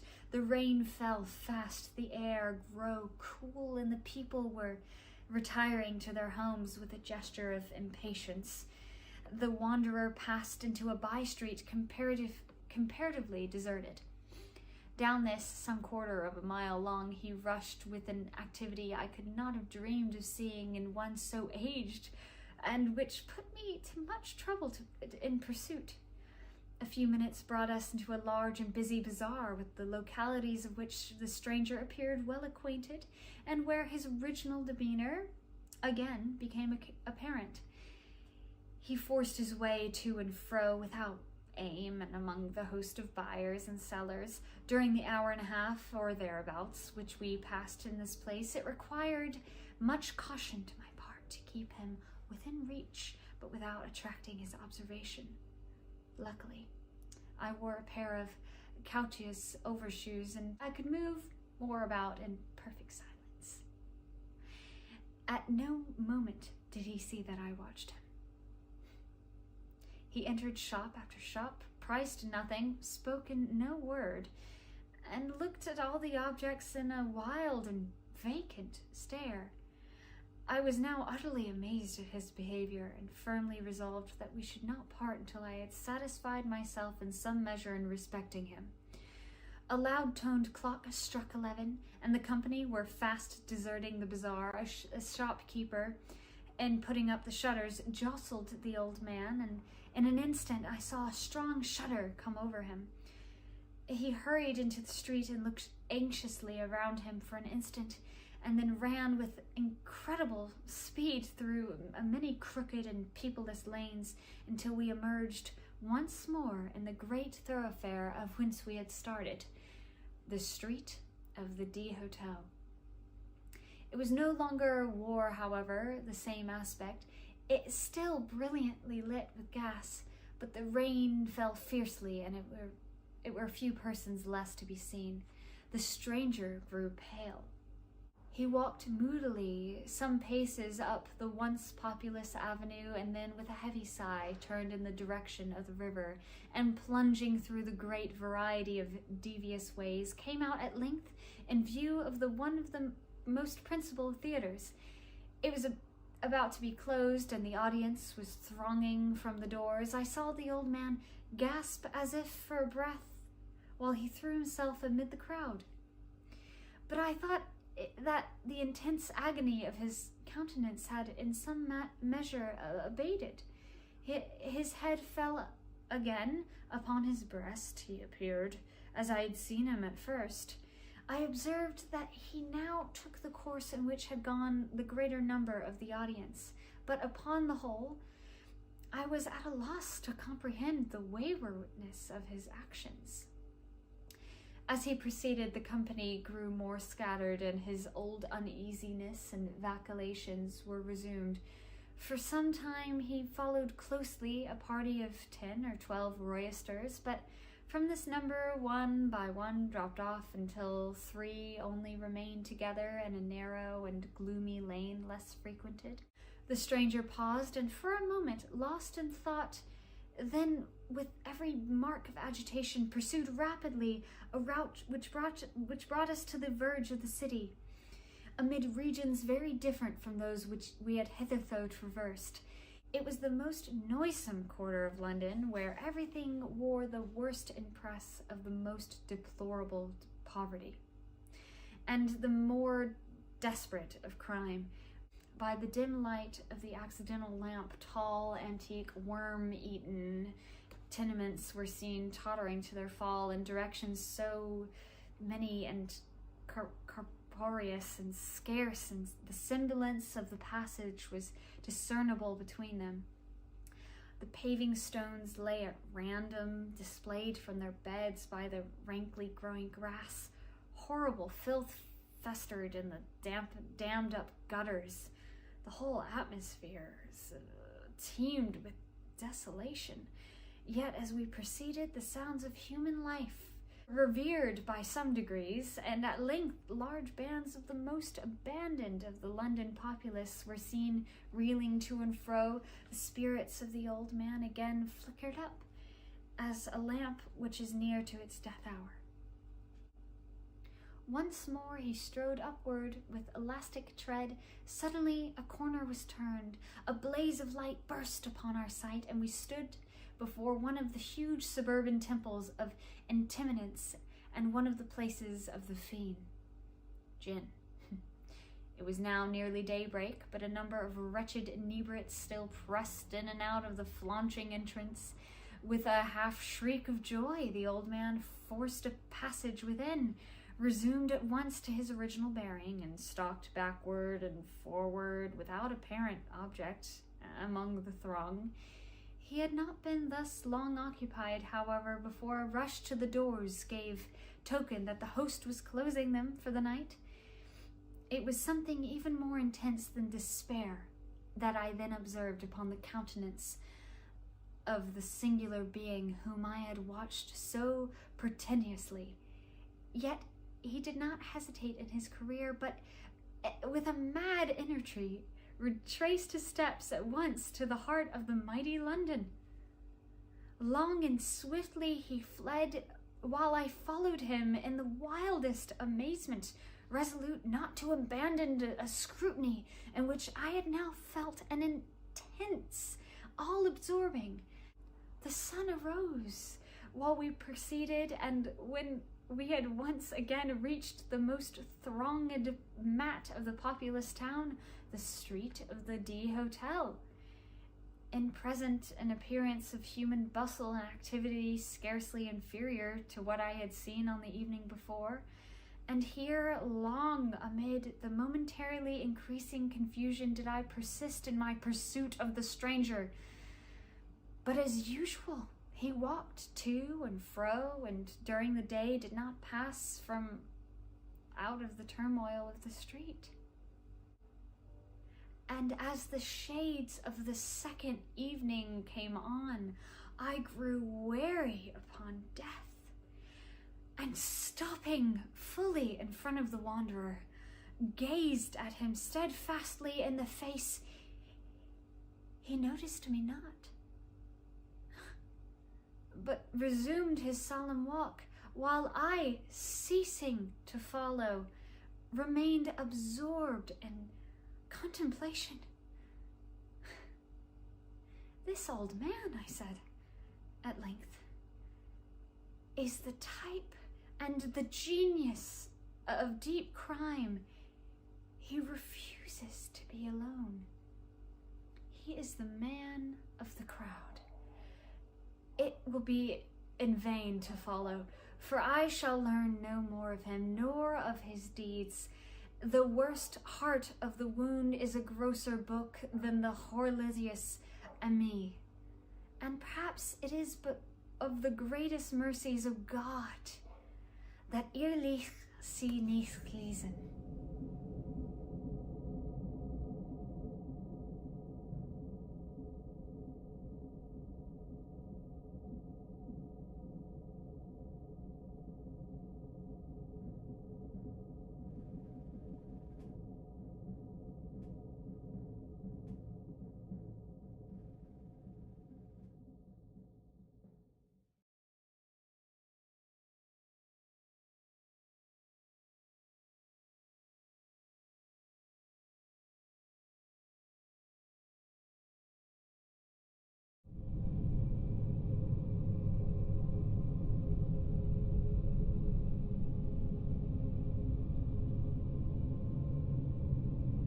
I'm Julia Thurston, and this is the poem Alone by Edgar Allan Poe. From childhood's hour I have not been as others were. I have not seen as others saw. I could not bring my passions from a common spring. From the same source I have not taken my sorrow. I could not awaken my heart to joy at the same tone. And all I loved alone. Then, in my childhood, in the dawn of a most stormy life, was drawn from every depth of good and ill the mystery which binds me still, from the torrent or the fountain, from the red cliff of the mountain, from the sun that round me rolled in its autumn tint of gold, from the lightning in the sky as it passed me flying by, from the thunder and the storm and the cloud that took the form when the rest of heaven was blue, of a demon in my view. And this is Annabel Lee by Edgar Allan Poe. It was many and many a year ago, in a kingdom by the sea, that a maiden there lived whom you may know by the name of Annabel Lee. And this maiden, she lived with no other thought than to love and be loved by me. I was a child, and she was a child in this kingdom by the sea, but we loved with a love that was more than love, I and my Annabel Lee. With a love that the winged seraphs of heaven coveted her and me. And this was the reason that long ago in this kingdom by the sea, a wind blew out of a cloud, chilling my beautiful Annabel Lee, so that her high-born kinsman came and bore her away from me to shut her up in a sepulchre in this kingdom by the sea. The angels, not half so happy in heaven, went envying her and me. Yes, this was the reason that all men know in this kingdom by the sea, that the wind came out of the cloud by night, chilling and killing my Annabel Lee. But our love, it was stronger by far than the love of those who were older than we, of many far wiser than we. And neither the angels in heaven above nor the demons down under the sea can ever dissever my soul from the soul of the beautiful Annabel Lee. For the moon never beams without bringing me dreams of the beautiful Annabel Lee. And the stars never rise, but I feel the bright eyes of the beautiful Annabel Lee. And so all the night tide, I lie down by the side of my darling, my life and my bride, in her sepulchre by the sea, in her tomb by the sounding sea.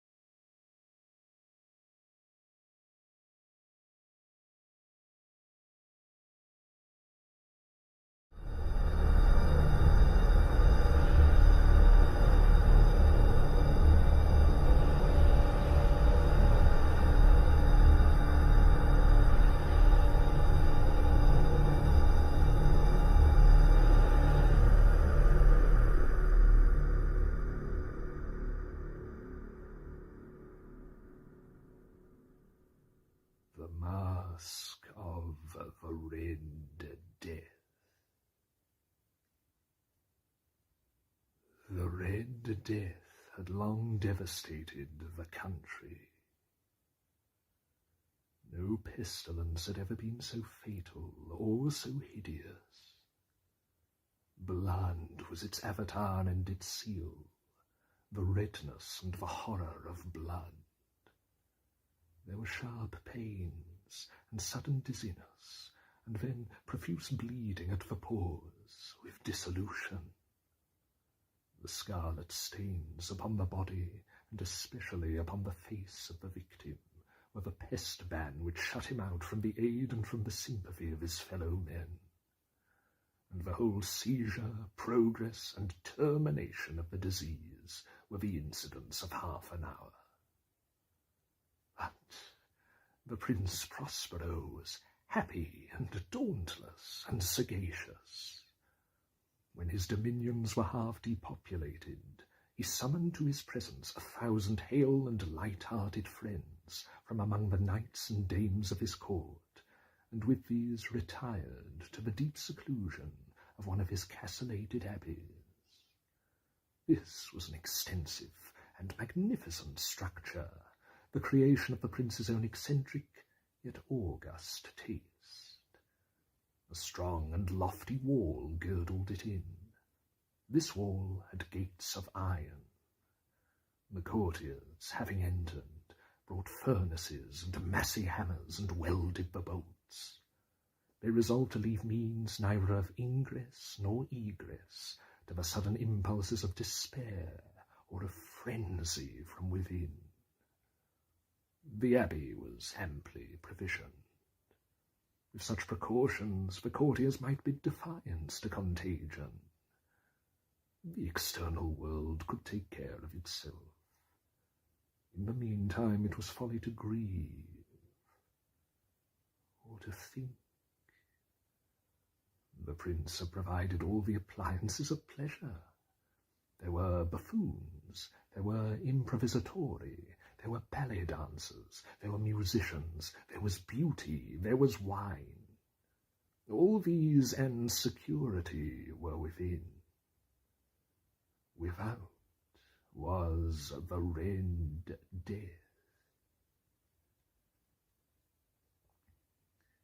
It was towards the close of the 5th or 6th month of his seclusion, and while the pestilence raged most furiously abroad, that the Prince Prospero entertained his 1,000 friends at a masked ball of the most unusual magnificence. It was a voluptuous scene, that masquerade. But first, let me tell of the rooms in which it was held. These were 7, an imperial suite. In many palaces, however, such suites form a long and straight vista, while the folding doors slide back nearly to the walls on either hand, so that the view of the whole extent is scarcely impeded. Here the case was very different, as might have been expected from the Duke's love of the bizarre. The apartments were so irregularly disposed that the vision embraced but little more than one at a time. There was a sharp turn at every 20 or 30 yards, and at each turn a novel effect. To the right and left, in the middle of each wall, a tall and narrow Gothic window looked out upon a closed corridor which pursued the windings of the suite. These windows were of stained glass, whose colour varied in accordance with the prevailing hue of the decorations of the chamber into which it opened. That at the eastern extremity was hung, for example, in blue, and vividly blue were its windows. The second chamber was purple in its ornaments and tapestries, and here the panes were purple. The third was green throughout, and so were the casements.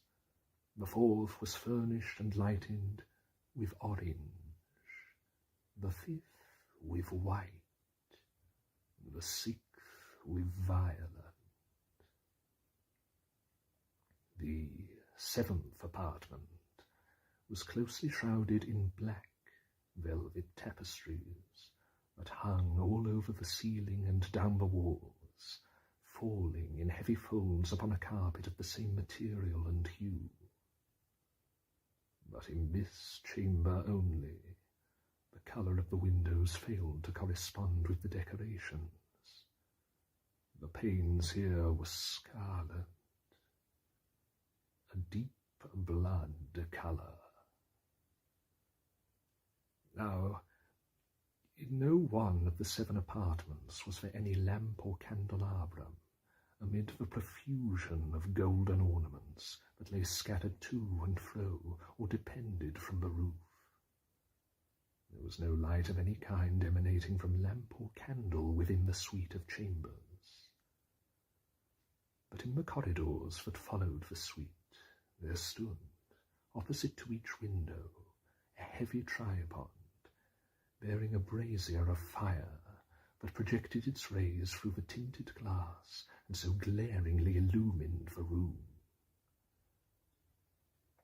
And thus were produced a multitude of gaudy and fantastic appearances. But in the western, or black chamber, the effect of the firelight that streamed upon the dark hangings through the blood-tinted panes was ghastly in the extreme, and produced so wild a look upon the countenances of those who entered, that there were few of the company bold enough to set foot within its precincts at all. It was in this apartment also that there stood against the western wall a gigantic clock of ebony. Its pendulum swung to and fro with a dull, heavy, monotonous clang. And when the minute hand made the circuit of the face, and the hour was to be stricken, there came from the brazen lungs of the clock a sound which was clear and loud and deep and exceedingly musical, but of so peculiar a note and emphasis that, at each lapse of an hour, the musicians of the orchestra were constrained to pause momentarily in their performance, to hearken to the sound. And thus the waltzes perforce ceased their evolutions, and there was a brief disconcert of the whole gay company.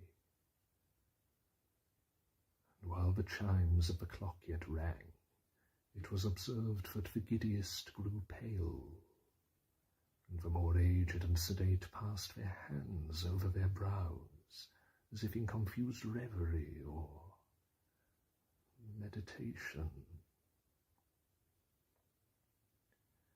But when the echoes had fully ceased, a light laughter at once pervaded the assembly.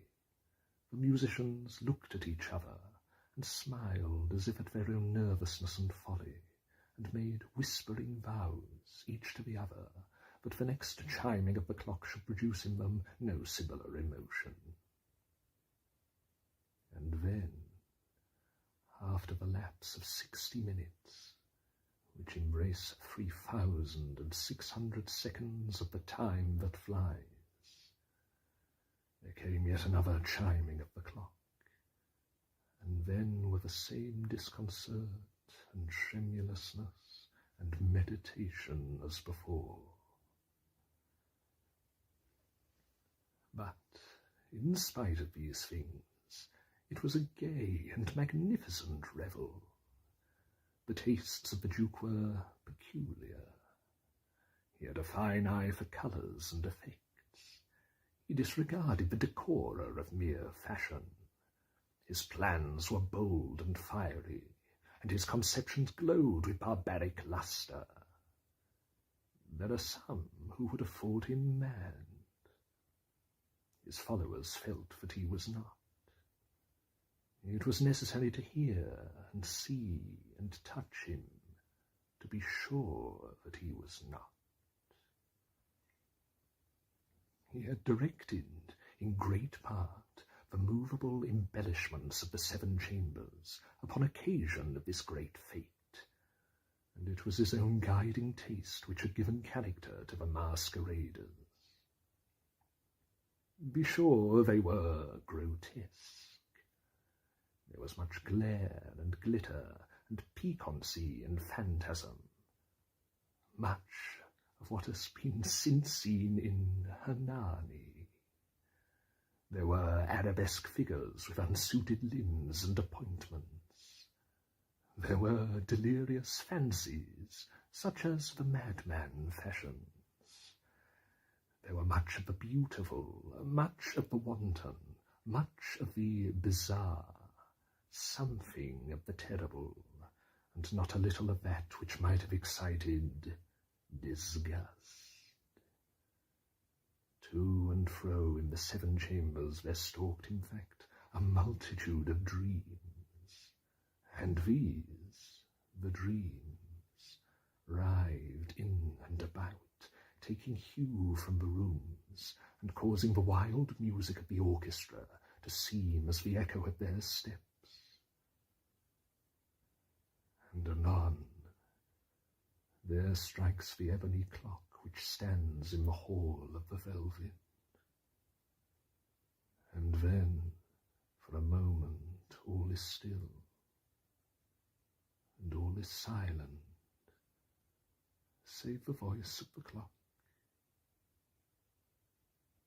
The dreams are stiff frozen as they stand. But the echoes of the chime die away. They have endured but an instant, and a light, half-subdued laughter floats after them as they depart. And now again the music swells, and the dreams live, and rive to and fro more merrily than ever, taking hue from the many-tinted windows through which stream the rays from the tripods. But to the chamber which lies most westwardly of the seven, there are now none of the maskers who venture. For the night is waning away, and there flows a ruddier light through the blood-coloured panes, and the blackness of the sable drapery appalls, and to him whose foot falls upon the sable carpet, there comes from the near clock of ebony a muffled peal more solemnly emphatic than any which reaches their ears, who indulged in the more remote gaieties of the other apartments. But these other apartments were densely crowded, and in them beat feverishly the heart of life. And the revel went whirlingly on, until at length there commenced the sounding of midnight upon the clock. And then the music ceased as I have told, and the evolutions of the waltzers were quieted, and there was an uneasy cessation of all things as before. But now there were 12 strokes to be sounded by the bell of the clock, and thus it happened, perhaps, that more of thought crept, with more of time, into the meditations of the thoughtful among those who revelled. And thus, too, it happened, perhaps, that before the last echoes of the last chime had utterly sunk into silence, there were many individuals in the crowd who had found leisure to become aware of the presence of a masked figure which had arrested the attention of no single individual before. And the rumour of this new presence having spread itself whisperingly around, there arose at length from the whole company a buzz or murmur, expressive of disapprobation and surprise, then finally of terror, of horror, and of disgust. In an assembly of phantasms such as I have painted, it may well be supposed that no ordinary appearance could have excited such sensation.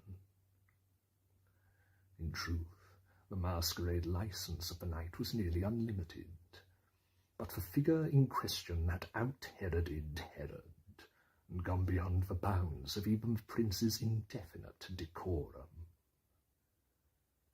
There are chords in the hearts of the most reckless which cannot be touched without emotion.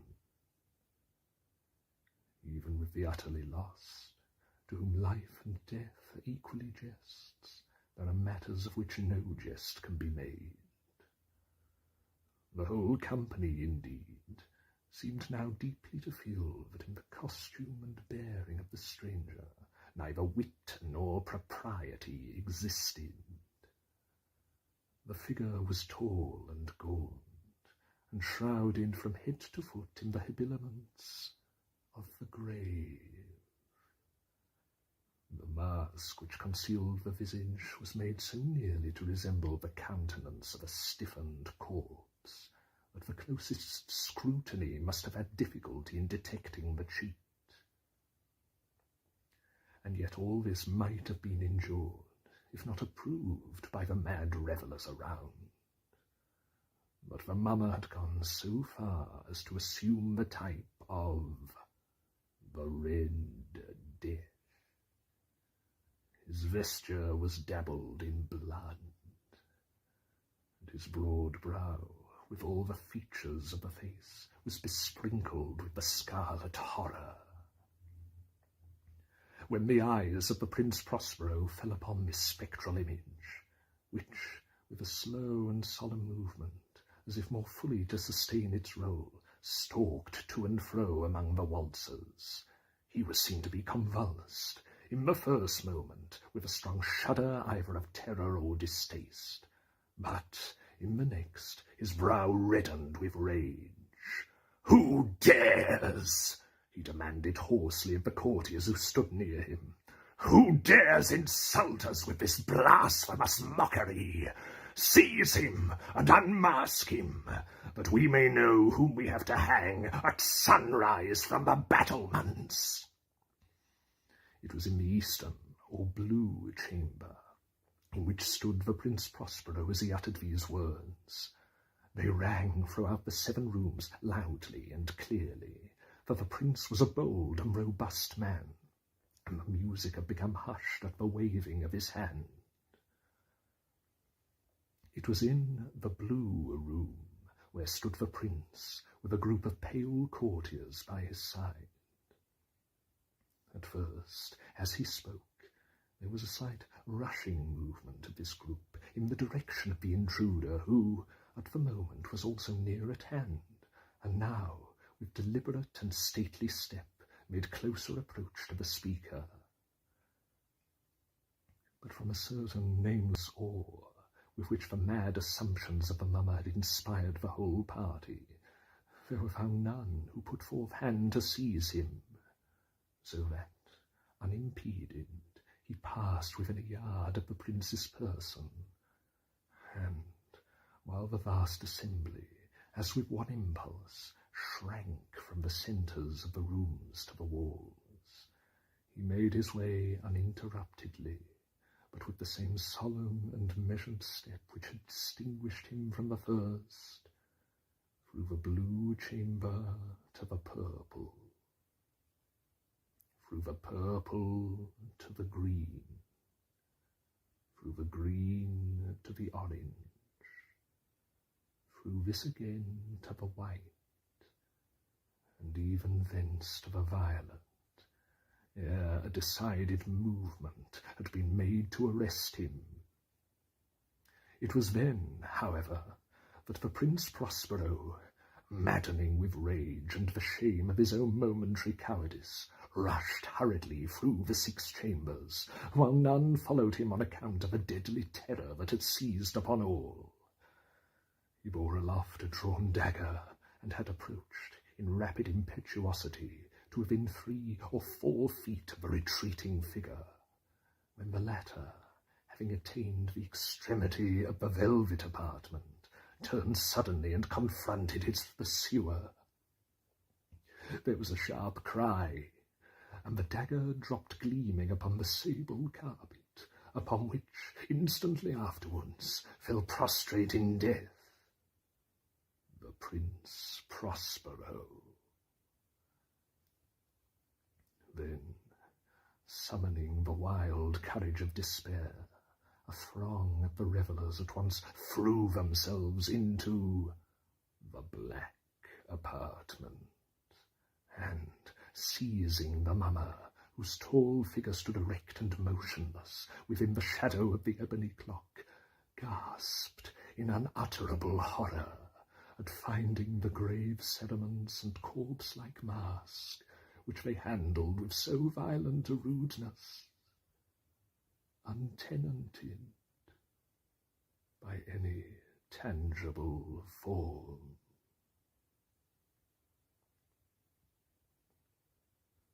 And now was acknowledged the presence of the Red Death. He had come like a thief in the night, and one by one dropped the revellers in the blood-bedewed halls of their revel, and died, each in the despairing posture of his fall. And the life of the ebony clock went out with that of the last of the gay, and the flames of the tripods expired, and darkness and decay and the Red Death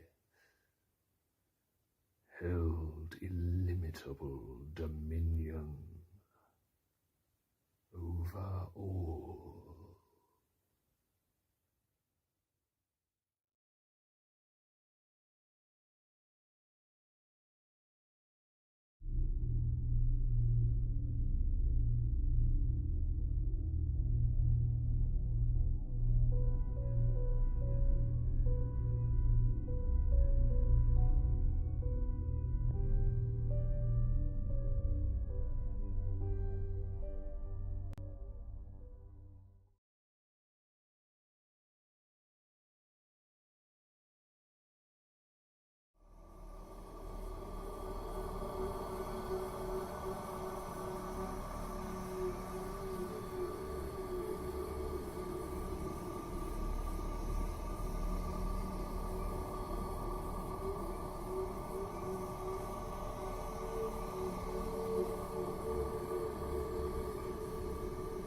Hi, I'm Grace O'Keefe, and this is the fall of the House of Usher. During the whole of a dull, dark, and soundless day in the autumn of the year, when the clouds hung oppressively low in the heavens, I had been passing alone on horseback through a singularly dreary tract of country, and at length found myself, as the shades of the evening drew on, within the view of the melancholy House of Usher. I know not how it was, but with the first glimpse of the building, a sense of insufferable gloom pervaded my spirit. I say insufferable, for the feeling was unrelieved by any of that half-pleasurable because poetic sentiment with which the mind usually receives even the sternest natural images of the desolate or terrible. I looked upon the scene before me, upon the near house, and the simple landscape features of the domain, upon the bleak walls, upon the vacant, eye-like windows, upon a few rank sedges, and upon a few white trunks of decayed trees, with an utter depression of soul, which I can compare to no earthly sensation more properly than to the after-dream of the reveller upon opium, the bitter lapse into everyday life, the hideous dropping off of the veil. There was an iciness, a sinking, a sickening of the heart, an unredeemed dreariness of thought, which no goading of the imagination could torture into aught of the sublime. What was it? I paused to think. What was it that so unnerved me in the contemplation of the House of Usher? It was a mystery all insoluble. Nor could I grapple with the shadowy fancies that crowded upon me as I pondered.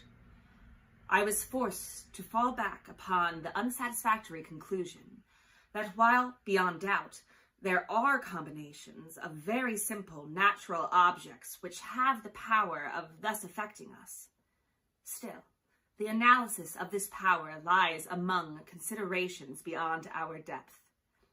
It was possible, I reflected, that a mere different arrangement of the particulars of the scene, of the details of the picture, would be sufficient to modify or perhaps to annihilate its capacity for sorrowful impressions. And, acting upon this idea, I reined my horse to the precipitous brink of a black and lurid tarn that lay in unruffled lustre by the dwelling, and gazed down, but with a shudder even more thrilling than before, upon the remodeled and inverted images of the grey sedge and the ghastly tree stems and the vacant and eye-like windows. Nevertheless, in this mansion of gloom, I now proposed to myself a sojourn of some weeks. Its proprietor, Roderick Usher, had been one of my boon companions in boyhood, but many years had elapsed since our last meeting. A letter, however, had lately reached me in a distant part of the country, a letter from him which, in its widely importunate nature, had admitted of no other than a personal reply. The MS gave evidence of nervous agitation. The writer spoke of acute bodily illness, of a mental disorder which oppressed him, and of an earnest desire to see me, as his best and indeed his only personal friend, with a view of attempting, by the cheerfulness of my society, some alleviation of his malady. It was the manner in which all this and much more was said. It was the apparent heart that went with his request, which allowed me no room for hesitations, and I accordingly obeyed forthwith what I still considered a very singular summons. Although as boys we had been even intimate associates, yet I really knew little of my friend. His reserve had been always excessive and habitual. I was aware, however, that his very ancient family had been noted time out of mind for a peculiar sensibility of temperament, displaying itself through long ages in many works of exalted art, and manifested of late in repeated deeds of munificent yet unobtrusive charity, as well as in passionate devotion to the intricacies, perhaps even more than to the orthodox and easily recognizable beauties of musical science. I had learned, too, the very remarkable fact that the stem of the Usher race, all time-honored as it was, had put forth at no period any enduring branch.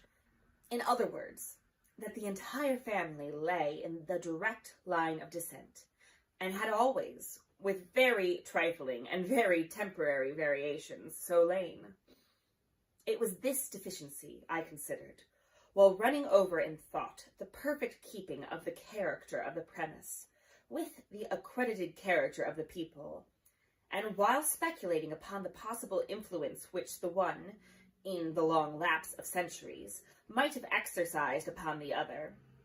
It was this deficiency, perhaps, of collateral issue, and the consequent undeviating transmissions from sire to son, of the patrimony with the name, which had, at length, so identified the two as to merge the original title of the estate in the quaint and equivocal appellation of the House of Usher, an appellation which seemed to include, in the minds of the peasantry who used it, both the family and the family mansion. I have said that the sole effect of my somewhat childish experiment, that of looking down within the tarn, had been to deepen the first singular impression. There can be no doubt that the consciousness of the rapid increase of my superstition, for why should I not so term it, served mainly to accelerate the increase itself. Such, I have long known, is the paradoxical law of all sentiments having terror as a basis. And it might have been for this reason only that when I again uplifted my eyes to the house itself, from its image in the pool, there grew in my mind a strange fancy, a fancy so ridiculous indeed, that I but mention it to show the vivid force of the sensations which oppressed me. I had so worked upon my imaginations as really to believe that about the whole mansion and domain there hung an atmosphere peculiar to themselves and their immediate vicinity, an atmosphere which had no affinity with the air of heaven, but which had reeked up from the decayed trees and the grey walls and the silent tarn, a pestilent and mystic vapour, dull, sluggish, faintly discernible, and leaden-hued. Shaking off from my spirit what must have been a dream, I scanned more narrowly the real aspect of the building. Its principal feature seemed to be that of excessive antiquity. The discoloration of ages had been great. Minute fungi overspread the whole exterior, hanging in a fine tangled webwork from the eaves. Yet all this was apart from any extraordinary dilapidation. No portion of the masonry had fallen, and there appeared to be a wild inconsistency between its still perfect adaptation of parts and the crumbling condition of the individual stones. In this there was much that reminded me of the specious totality of old woodwork, which had rotted for long years in some neglected vault, with no disturbance from the breath of the external air. Beyond this indication of extensive decay, however, the fabric gave little token of instability. Perhaps the eye of a scrutinizing observer might have discovered a barely perceptible fissure, which, extending from the roof of the building in front, made its way down the wall in a zigzag direction, until it became lost in the sullen waters of the tarn. Noticing these things, I rode over a short causeway to the house. A servant in waiting took my horse, and I entered the Gothic archway of the hall. A valet of stealthy step thence conducted me in silence through many dark and intricate passages in my progress to the studio of his master. Much that I encountered on the way contributed, I know not how, to heighten the vague sentiments of which I have already spoken. While the objects around me, while the carvings of the ceilings, the somber tapestries of the wall, the ebon blackness of the floors, and the phantasmagoric armorial trophies which rattled as I strode, were but matters to which, or to such as which, I had been accustomed from my infancy. While I hesitated not to acknowledge how familiar was all this, I still wondered to find how unfamiliar were the fancies which ordinary images were stirring up. On one of the staircases, I met the physician of the family. His countenance, I thought, wore a mingled expression of low cunning and perplexity. He accosted me with trepidation and passed on. The valet now threw open a door and ushered me into the presence of his master. The room in which I found myself was very large and lofty. The windows were long, narrow, and pointed, and at so vast a distance from the black oaken floors as to be altogether inaccessible from within. Feeble gleams of encrimsoned light made their way through the trellised panes and served to render sufficiently distinct the more prominent objects around. The eye, however, struggled in vain to reach the remoter angles of the chamber, or the recesses of the vaulted and fretted ceiling. Dark draperies hung upon the walls. The general furniture was profuse, comfortless, antique, and tattered. Many books and musical instruments lay scattered about, but failed to give any vitality to the scene. I felt that I breathed an atmosphere of sorrow, an air of stern, deep, and irredeemable gloom hung over and pervaded all. Upon my entrance, Usher arose from a sofa on which he had been lying at full length, and greeted me with a vivacious warmth which had much in it. I at first thought of an overdone cordiality, of the constrained effort of the ennui man of the world. A glance, however, at his countenance convinced me of his perfect sincerity. We sat down, and for some moments, while he spoke not, I gazed upon him with a feeling half of pity, half of awe. Surely, man had never been so terribly altered in so brief a period as had Roderick Usher. It was with difficulty that I could bring myself to admit the identity of the wan being before me with the companion of my early boyhood. Yet, the character of his face had been, at all times, remarkable.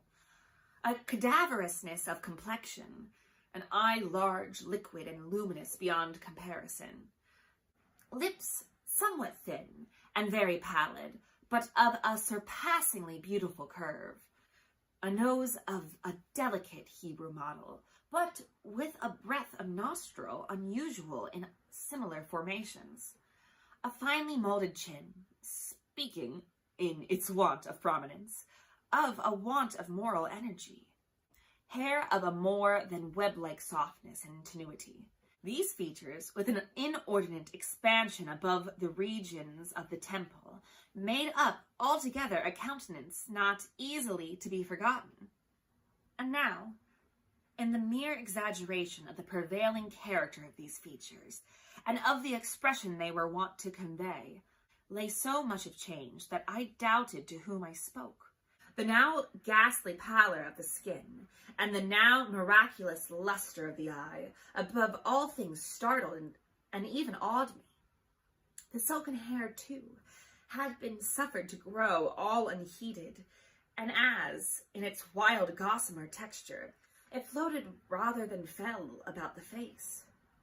I could not, even with effort, connect its arabesque expression with any idea of simple humanity. In the manner of my friend, I was at once struck with incoherence and inconsistency, and I soon found this to arise from a series of feeble and futile struggles to overcome an habitual trepidancy, an excessive nervous agitation. For something of this nature, I had indeed been prepared, no less by his letter than by reminiscence of certain boyish traits, and by conclusions deduced from his peculiar physical conformation and temperament. His action was alternately vivacious and sullen. His voice varied rapidly from a tremulous indecision, when the animal spirit seemed utterly in abeyance, to that series of energetic concision, that abrupt, weighty, unhurried, and hollow-sounding enunciation, that leaden, self-balanced, and perfectly modulated guttural utterance, which may be observed in the lost drunkard, or the irreclaimable eater of opium, during the periods of his most intense excitement. It was thus that he spoke of the object of my visit, of his earnest desire to see me, and of the solace he expected me to afford him. He entered at some length into what he conceived to be the nature of his malady.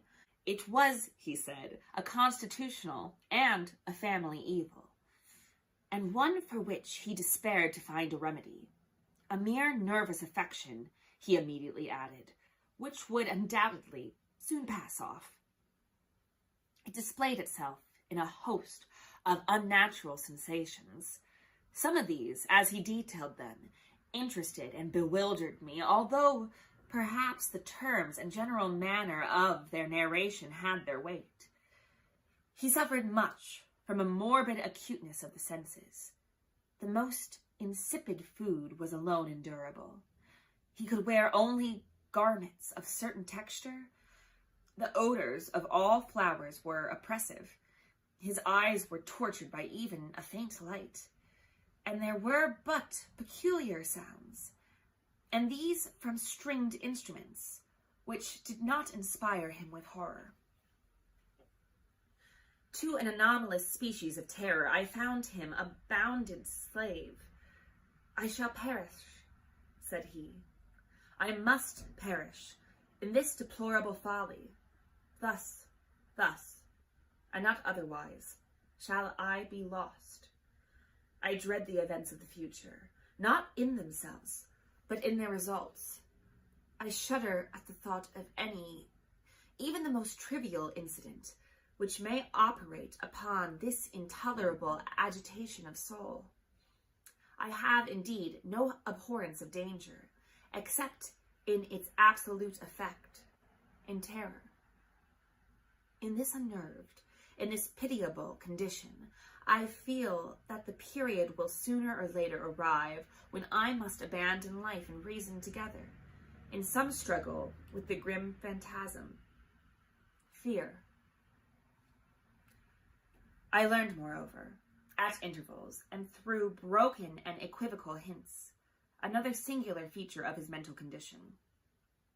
He was enchained by certain superstitious impressions in regard to the dwelling which he tenanted, and whence, for many years, he had never ventured forth in regard to an influence whose supposititious force was conveyed in terms too shadowy here to be restated, an influence which some peculiarities in the mere form and substance of his family mansion had, by dint of long sufferance, he said, obtained over his spirit, an effect which the physique of the grey walls and turrets, and of the dim tarn into which they all looked down, had, at length, brought about the morale of his existence.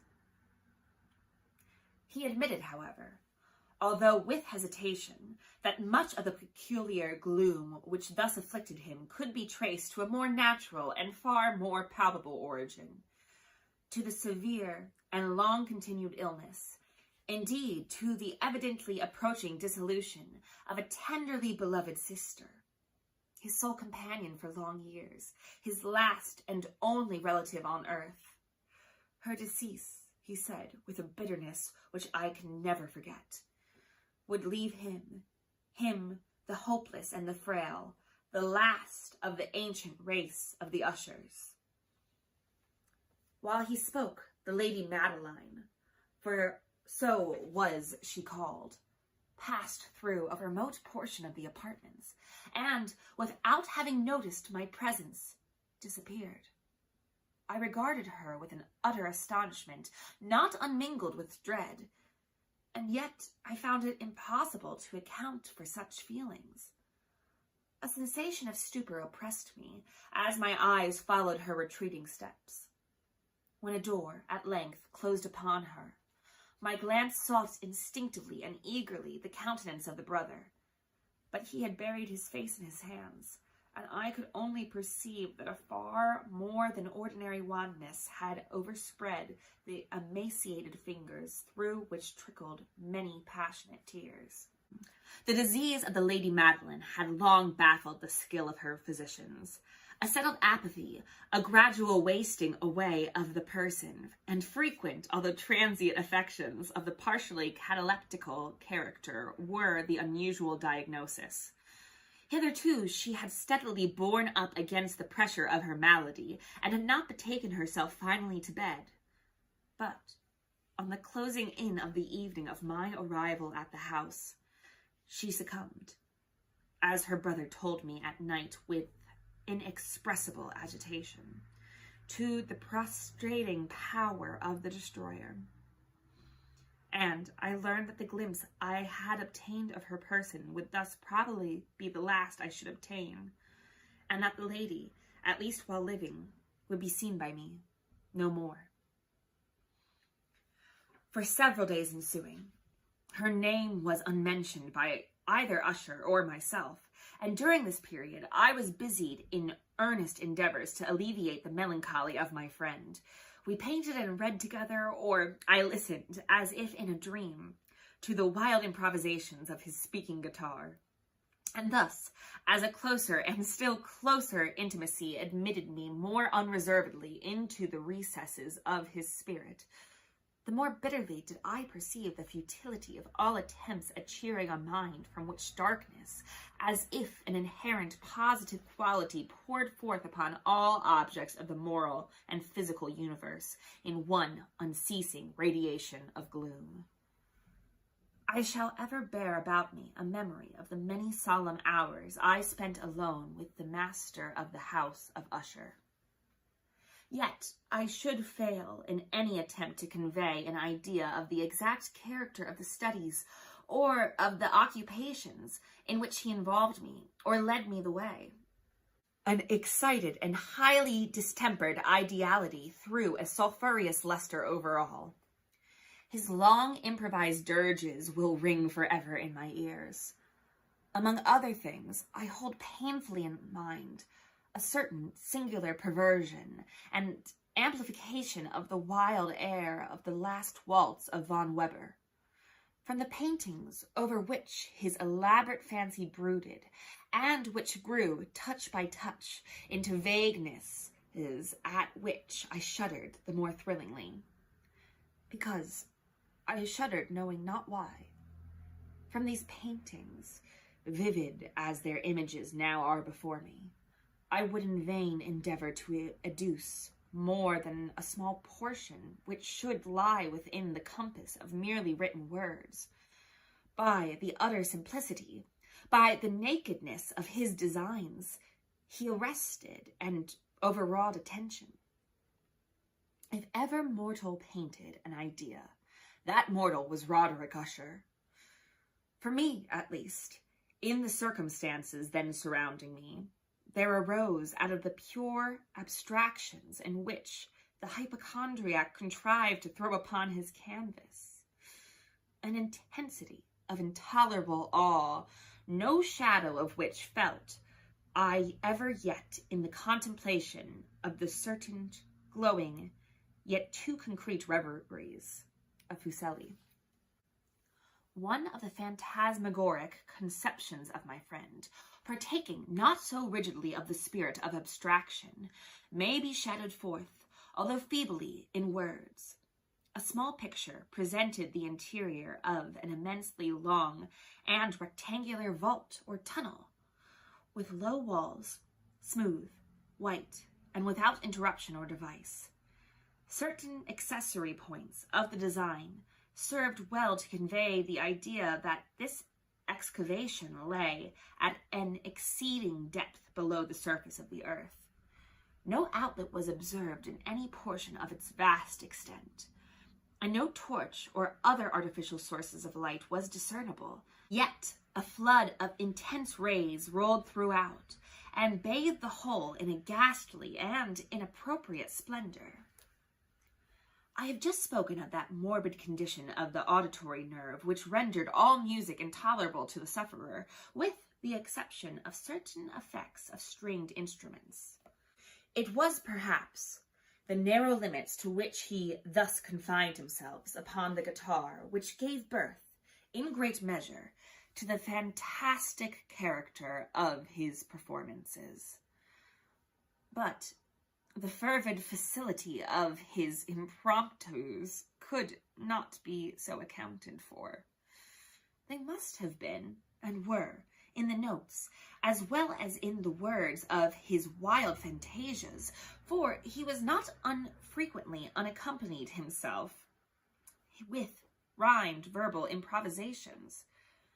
The result of that intense mental collectedness and concentration to which I have previously alluded as observable only in particular moments of the highest artificial excitement. The words of one of these rhapsodies I have easily remembered. I was, perhaps, the more forcibly impressed with it, as he gave it, perhaps, in the under or mystic current of its meaning. I fancied that I perceived, and, for the first time, a full consciousness on the part of Usher, of the tottering of his lofty reason upon her throne. The verses, which were entitled The Haunted Palace, ran very nearly, if not accurately, thus. In the greenest of our valleys, by good angels tenanted, once a fair and stately palace, radiant palace, reared its head in the monarch thought's dominion. It stood there, never seraph spread a pinion over fabric half so fair. Banners, yellow, glorious, golden, on its roof did float and flow. This, all this, was in the olden times long ago, and every gentle air that dallied in that sweet day, along the ramparts plumed and pallid, a winged odor went away. Wanderers in that happy valley, through two luminous windows saw spirits moving musically to a lute's well-tuned law, round about a throne where sitting Porphyrogene, in state his glory well befitting, the ruler of the realm was seen.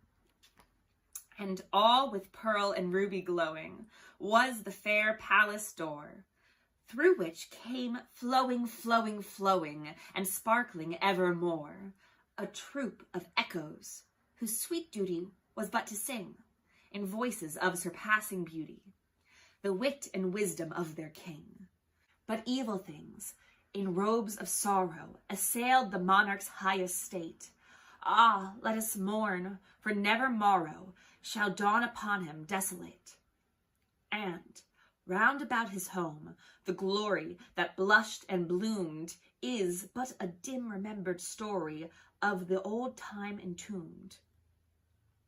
And travelers now within that valley, through the red-litten windows see vast forms that move fantastically to a discordant melody, while, like a rapid ghastly river, through the pale door a hideous throng rush out forever, and laugh, but smile no more.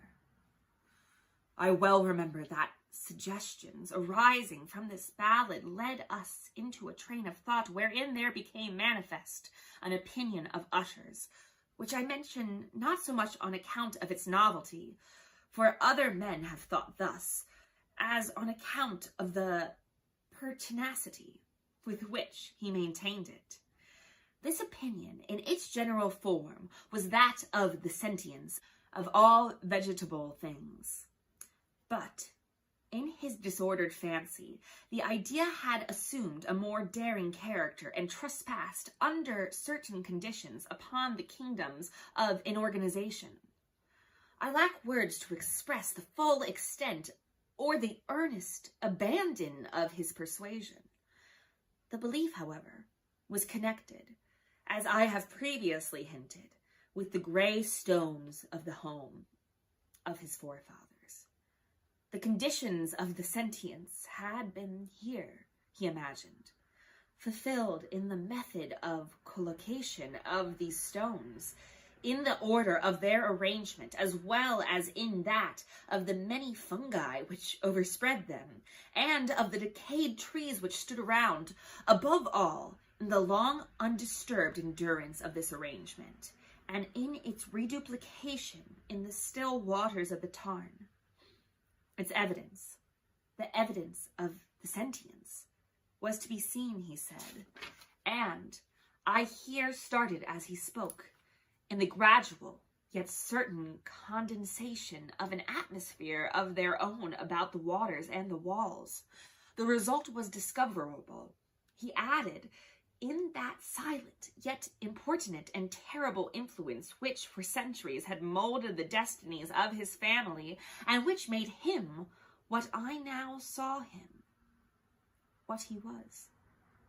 Such opinions need no comment, and I will make none. Our books, the books which, for years, had formed no small portion of the mental existence of the invalid, were, as might be supposed, in strict keeping with this character of phantasm. We pored together over such works as the Vervent et Chartreuse of Rogêt, the Belfry of Machiavelli, Heaven and Hell of Swedenborg, the Subterranean Voyage of Nicolas Klim of Holberg, the Chiromancy of Robert Flood, of Jean de Naugenais, and of Delechambre, the Journey into the Blue Distance of Tieck, and the City of the Sun of Campanella. One favorite volume was a small octavo edition of the Directorium Inquisitorium by the Dominican Aymeric de Giron, and there were passages in Pomponius Mela about the old African satyrs and Egyptians, over which Usher would sit dreaming for hours. His chief delight, however, was found in the perusal of an exceedingly rare and curious book in quarto Gothic, the Manual of a Forgotten Church, the Vigiliae Moratorium Secundum Coram Ecclesiae Magnutae. I could not help thinking of the wild ritual of this work, and of its probable influence upon the hypochondriac, when, one evening, having informed me abruptly that the Lady Madeline was no more, he stated his intention of preserving her corpse for a fortnight previously to its final interment, in one of the numerous vaults within the main walls of the building. The worldly reason, however, assigned for this singular proceeding was one which I did not feel at liberty to dispute. The brother had been led to his resolution, so he told me, by consideration of the unusual character of the malady of the deceased, of certain obtrusive and eager inquiries on the part of her medical men, and of the remote and exposed situation of the burial ground of the family. I will not deny that when I called to mind the sinister countenance of the person whom I met upon the staircase on the day of my arrival at the house, I had no desire to oppose what I regarded as, at best, but a harmless, and by no means an unnatural precaution. At the request of Usher, I personally aided him in the arrangements for the temporary entombment. The body having been encoffined, we two alone bore it to its rest. The vault in which we placed it, and which had been so long unopened that our torches, half smothered in its oppressive atmosphere, gave us little opportunity for investigation, was small, damp, and entirely without means of admission for light, lying at great depth, immediately beneath that portion of the building in which was my own sleeping apartment. It had been used, apparently, in remote feudal times, for the worst purposes of a dungeon keep, and in later days, as a place of deposit for powder or some other highly combustible substance, as a portion of its floor, and the whole interior of a long archway through which we reached it were carefully sheathed with copper. The doors of massive iron had been also similarly protected.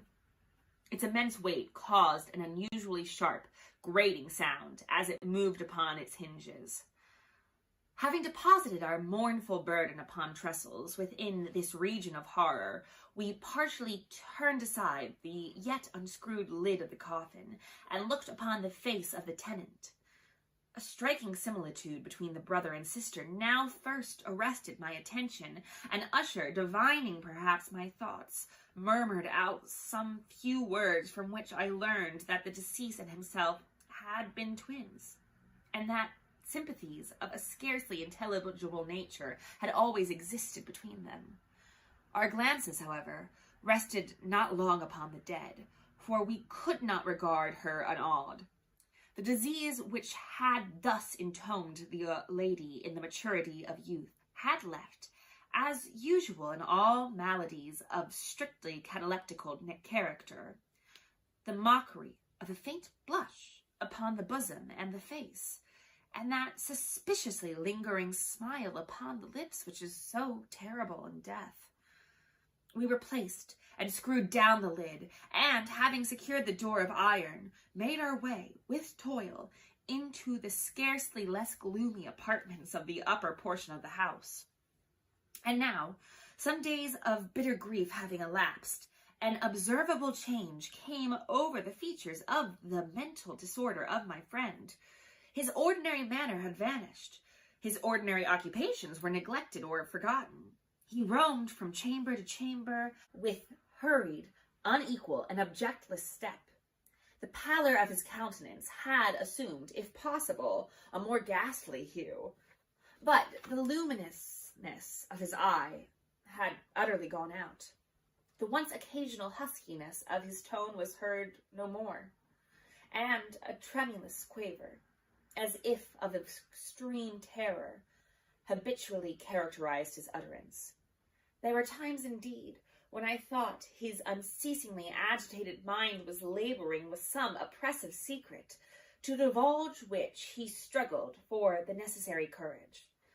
At times, again, I was obliged to resolve all into the mere inexplicable vagaries of madness, for I beheld him gazing upon vacancy for long hours, in an attitude of the profoundest attention, as if listening to some imaginary sound. It was no wonder that his condition terrified, that it infected me. I felt creeping upon me, by slow yet certain degrees, the wild influences of his own fantastic yet impressive superstitions. It was, especially upon retiring to bed late in the night of the 7th or 8th day after the placing of the Lady Madeline within the dungeon, that I experienced the full power of such feelings. Sleep came not near my couch. While the hours waned and waned away, I struggled to reason off the nervousness which had dominion over me. I endeavored to believe that much, if not all of what I felt, was due to the bewildering influence of the gloomy furniture of the room, of the dark and tattered draperies, which, tortured into motion by the breath of a rising tempest, swayed fitfully to and fro upon the walls, and rustled uneasily about the decoration of the bed. But my efforts were fruitless. An irrepressible tremor gradually pervaded my frame, and, at length, there sat upon my heart an incubus of utterly causeless alarm. Shaking this off with a gasp and a struggle, I uplifted myself upon the pillows, and, peering earnestly within the intense darkness of the chamber, hearkened. I know not why, except that an instinctive spirit prompted me to certain low and indefinite sounds which came through the pauses of the storm at long intervals, I knew not whence. Overpowered by an intense sentiment of horror, unaccountable yet unendurable, I threw on my clothes with haste, for I felt that I should sleep no more during the night, and endeavoured to arouse myself from the pitiable condition into which I had fallen, by pacing rapidly to and fro across the apartment. I had taken but a few turns in this manner, when a light step on an adjoining staircase arrested my attention. I presently recognized it as that of Usher. In an instant afterwards he rapped with a gentle touch at my door and entered bearing a lamp. His countenance was, as usual, cadaverously wan, but, moreover, there was a species of mad hilarity in his eyes, an evidently restrained hysteria in his whole demeanour. His air appalled me, but anything was preferable to the solitude which I had so long endured, and I even welcomed his presence as a relief. "And you have not seen it?" he said abruptly, after having stared about him for some moments in silence. "You have not then seen it? But stay, you shall." Thus speaking, and having carefully shaded his lamp, he hurried to one of the casements, and threw it freely open to the storm. The impetuous fury of the entering gusts nearly lifted us from our feet. It was indeed a tempestuous, yet sternly beautiful night, and one wildly singular in its terror and its beauty. A whirlwind had apparently collected its force in our vicinity, for there were frequent and violent alterations in the direction of the wind, and the exceeding density of the clouds, which hung so low as to press upon the turrets of the house, did not prevent our perceiving the lifelike velocity with which they flew careering from all points against each other. Without passing away into the distance, I say that even their exceedingly density did not prevent our perceiving this. Yet we had no glimpse of the moon or stars, nor was there any flashing forth of the lightning, but the undersurfaces of the huge masses of agitated vapor, as well as all terrestrial objects immediately around us, were glowing in the unnatural light of a faintly luminous and distinctly visible gaseous exhalation which hung about and enshrouded the mansion. You shall not behold this," said I, shuddering to Usher, as I led him, with a gentle violence, from the window to a seat. "Those appearances which bewilder you are merely electrical phenomena, not uncommon, or it may be that they have their ghastly origin in the rank miasma of the tarn. Let us close this casement. The air is chilling and dangerous to your frame. Here is one of your favorite romances. I will read, and you shall listen, and so we shall pass away this terrible night together." The antique volume which I had taken up was The Mad Trait of Lancelot Canning, but I had called it a favourite of Usher's, more in sad jest than in earnest, for, in truth, there was little in its uncouth and unimaginative prolixity which could have had the interest for the lofty and spiritual ideality of my friend. It was, however, the only book immediately at hand, and I indulged a vague hope that the excitement which now agitated the hypochondriac might find relief, for the history of mental disorder is full of similar anomalies, even in the extremities of the folly which I should read. Could I have judged, indeed, by the wild overstrained air of vivacity with which he hearkened, or apparently hearkened, to the words of the tale, I might well have congratulated myself upon the success of my design. I had arrived at the well-known portion of the story, where Ethelred, the hero of the tryst, having sought in vain for peaceable admission into the dwelling of the hermit, proceeds to make good an entrance by force. Here, it will be remembered, the words of the narrative thus. And Ethelred, who was by nature of a doughty heart, and who was now mighty withal, on account of the powerfulness of the wine which he had drunken, waited no longer to hold parley with the hermit, who, in sooth, was of an obstinate and maliceful turn, but, feeling the rain upon his shoulders, and fearing the rising of the tempest, uplifted his mace outright, and, with blows, made quickly room in the plankings of the door for his gauntleted hand, and now, pulling therewith sturdily, he so cracked, and ripped, and tore all asunder, that the noise of the dry and hollow-sounding wood alarumed and reverberated throughout the forest. At the termination of this sentence, I started, and, for a moment, paused, for it appeared to me, although I at once concluded that my excited fancy had deceived me, it appeared to me that, from some very remote portion of the mansion, there came indistinctly to my ear what might have been, in its exact similarity of character, the echo, but a stifled and dull one certainly, of the very cracking and ripping sound which Sir Lancelot had so particularly described.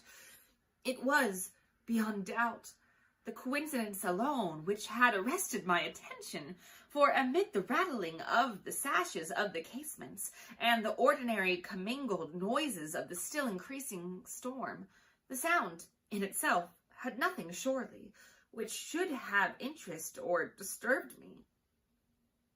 I continued the story.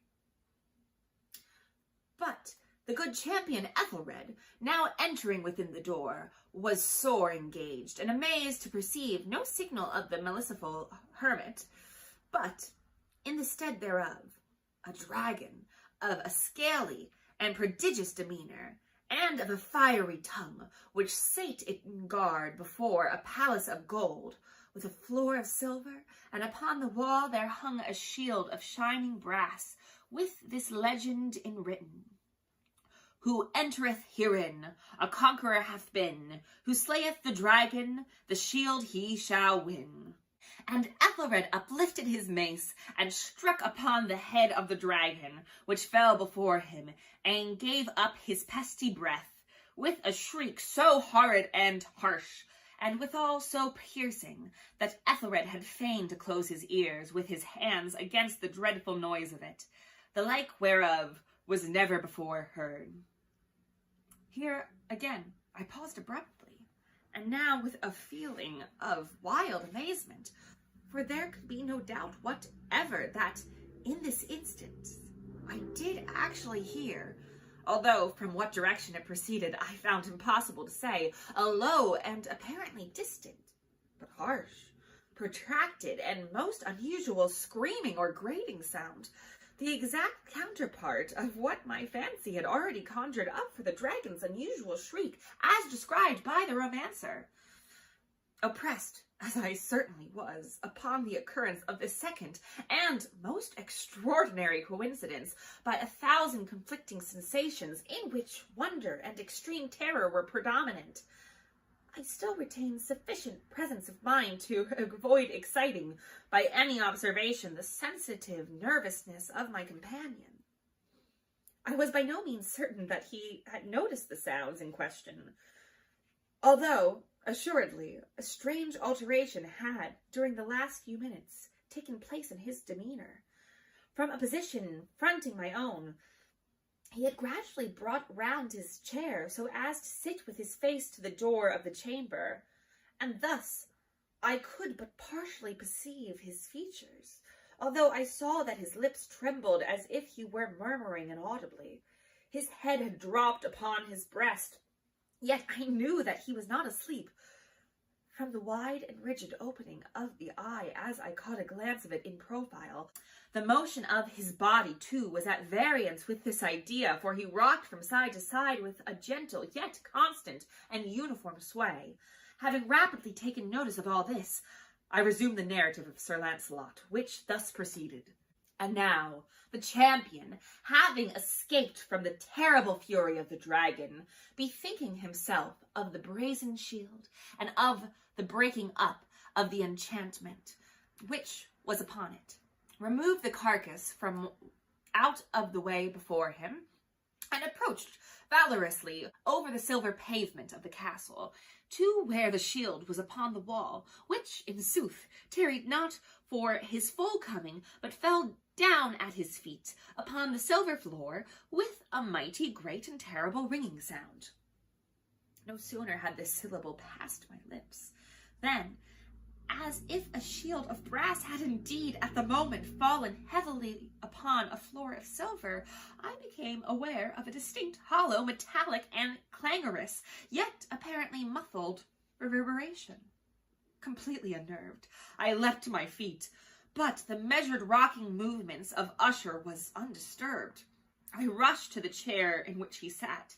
His eyes were bent fixedly before him, and throughout his whole countenance there reigned a stony rigidity. But, as I placed my hand upon his shoulder, there came a strong shudder over his whole person. A sickly smile quivered about his lips, and I saw that he spoke in a low, hurried, and gibbering murmur, as if unconscious of my presence.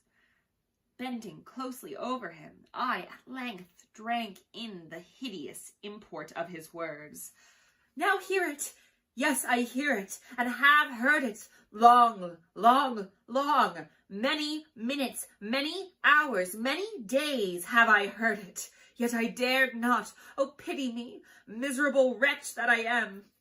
I dared not speak. We have put her living in the tomb. Said I not that my senses were acute? I now tell you that I heard her first feeble movements in the hollow coffin. I heard them many, many days ago, yet I dared not speak.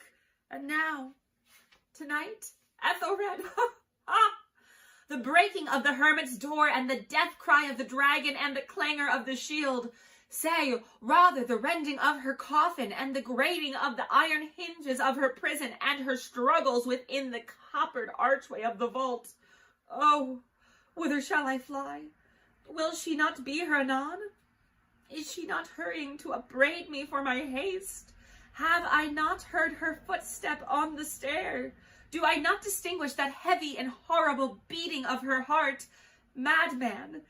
Here he sprang furiously to his feet and shrieked out his syllables as if in the effort he were giving up his soul. Madman, I tell you that she now stands without the door. As if in the superhuman energy of his utterance there had been found the potency of a spell. The huge antique panels to which the speaker pointed threw slowly back. Upon the instant, their ponderous and ebony jaws, it was the work of the rushing gust. But then without those doors there did stand the lofty and enshrouded figure of the Lady Madeline of Usher. There was blood upon her white robes, and the evidence of some bitter struggle upon every portion of her emaciated frame. For a moment she remained trembling and reeling to and fro upon the threshold, then, with a low, moaning cry, fell heavily inward upon the person of her brother, and in her violent and now final death agonies bore him to the floor, a corpse, and a victim to the terrors he anticipated. From that chamber, and from that mansion, I fled aghast. The storm was still abroad in all its wrath, as I found myself crossing the old causeway. Suddenly there shot along the path a wild light, and I turned to see whence a gleam so unusual could have issued. For the vast house and its shadows were alone behind me. The radiance was that of the full setting and blood-red moon, which now shone vividly through that once barely discernible fissure, of which I have before spoken as extending from the roof of the building in a zigzag direction to the base. While I gazed, this fissure rapidly widened. There came a fierce breath of the whirlwind. The entire orb of the satellite burst at once upon my sight. My brain reeled as I saw the mighty walls rushing asunder. There was a long, tumultuous, shouting sound like the voice of 1,000 waters, and the deep and dark tarn at my feet closed sullenly and silently over the fragments of the House of Usher.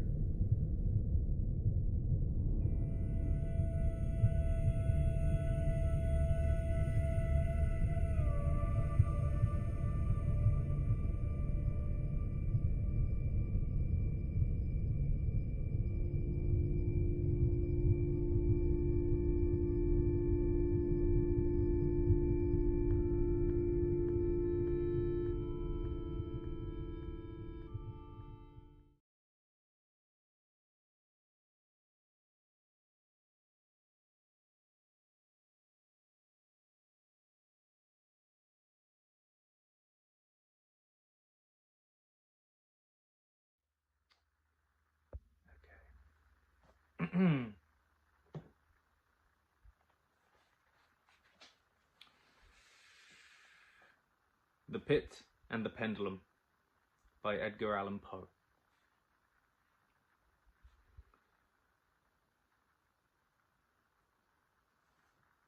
I was sick, sick unto death with that long agony. And when they at length unbound me and I was permitted to sit, I felt that my senses were leaving me. The sentence, the dread sentence of death, was the last of distinct accentuation which reached my ears. After that, the sound of the inquisitorial voices seemed merged in one dreamy, indeterminate hum. It conveyed to my soul the idea of revolution, perhaps from its association in fancy with the burr of a mill wheel. This only for a brief period, for presently I heard no more. Yet for a while I saw, but with how terrible an exaggeration, I saw the lips of the black-robed judges.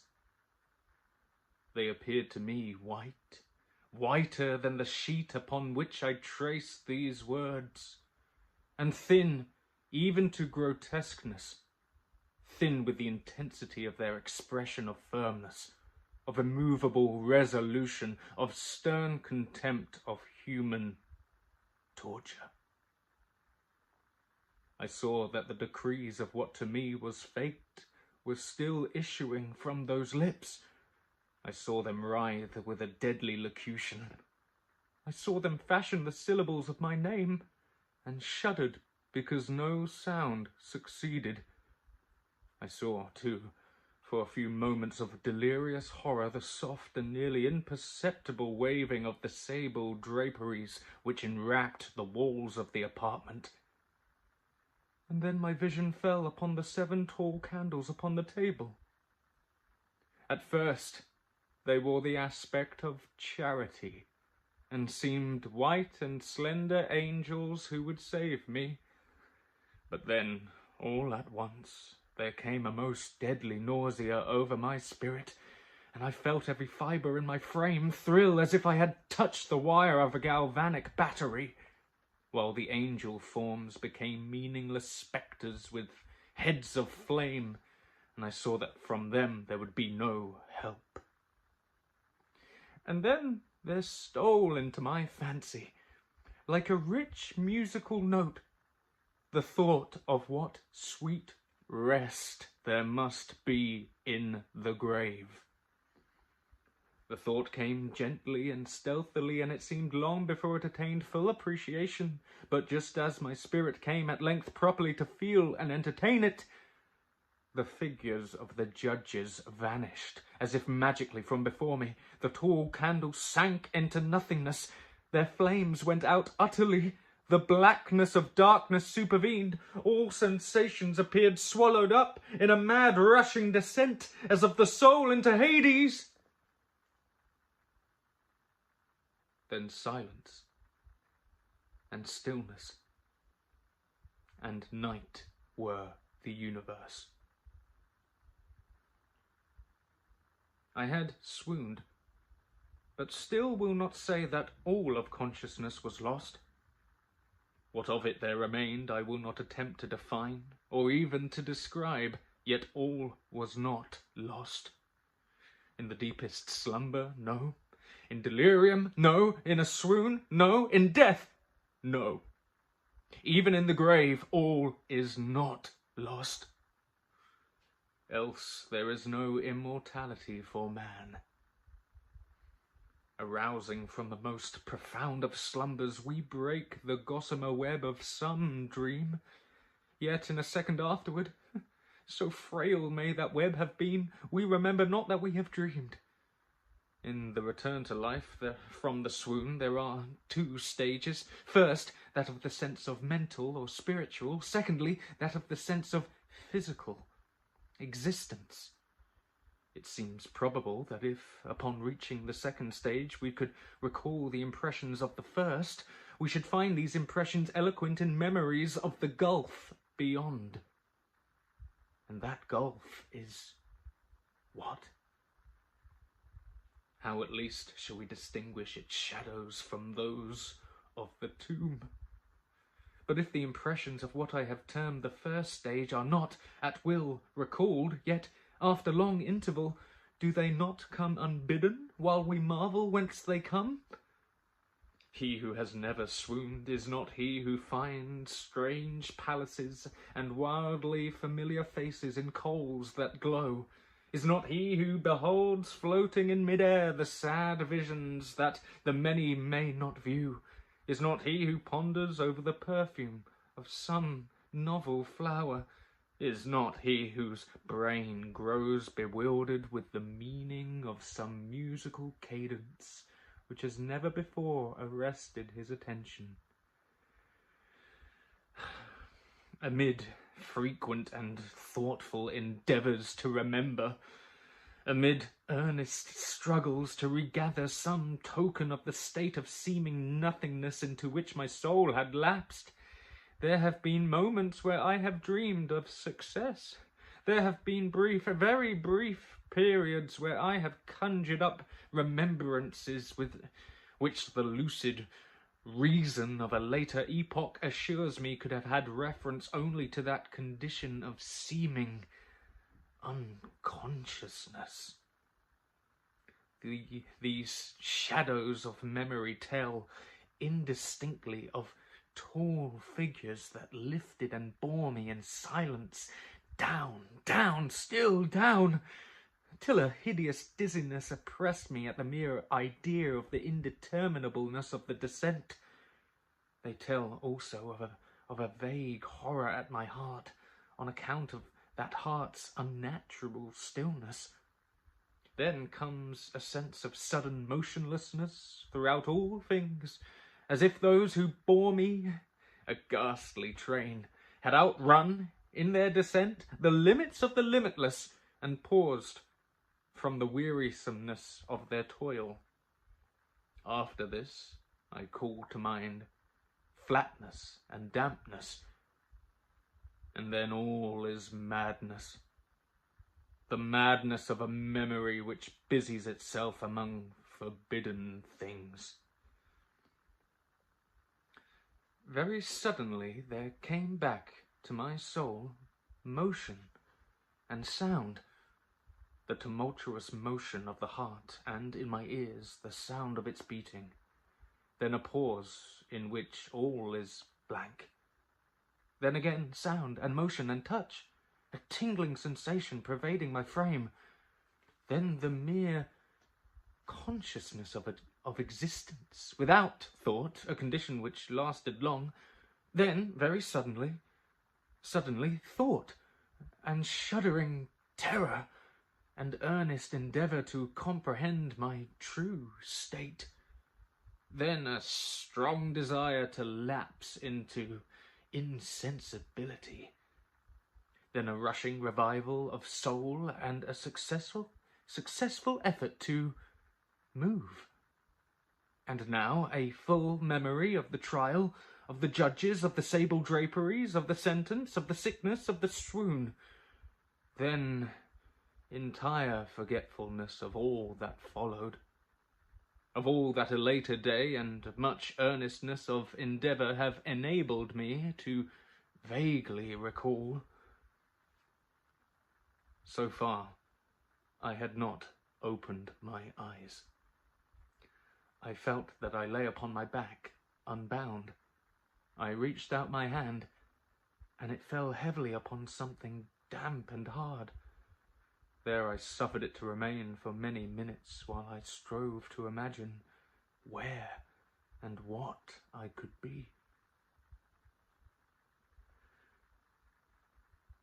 I longed, yet dared not to employ my vision.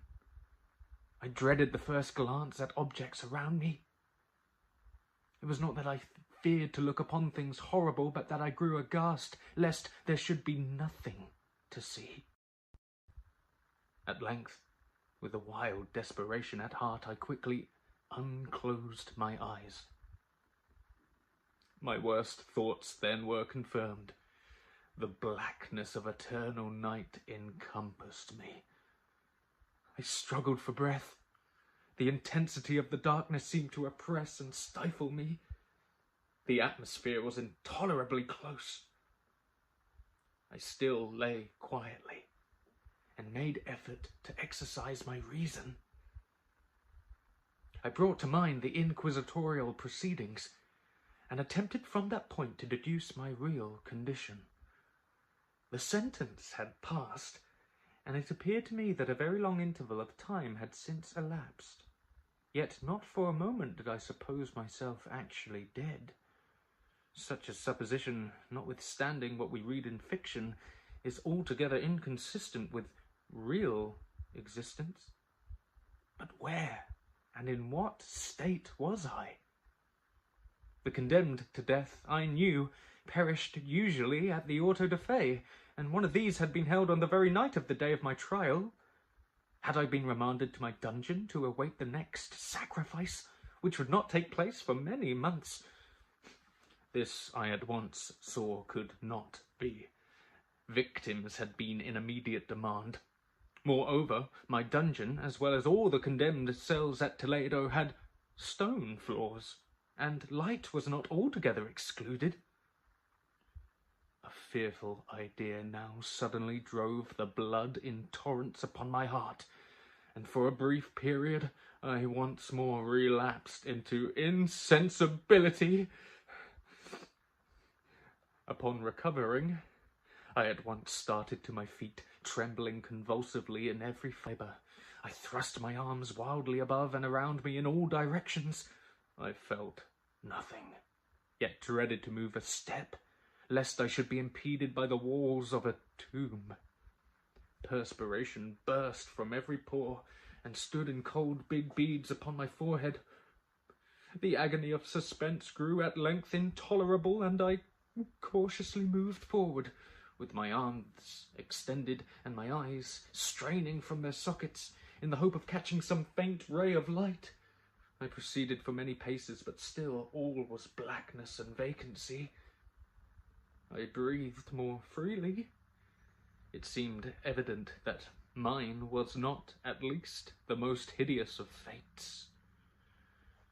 And now, as I continued to step cautiously onward, there came thronging to my recollection 1,000 vague rumours of the horrors of Toledo.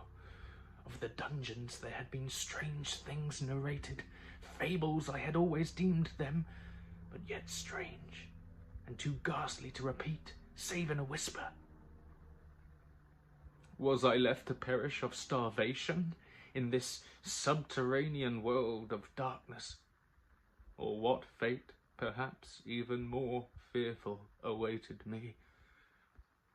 That the result would be death, and a death of more than customary bitterness, I knew too well the character of my judges to doubt. The mode and the hour were all that occupied or distracted me. My outstretched hands at length encountered some solid obstruction.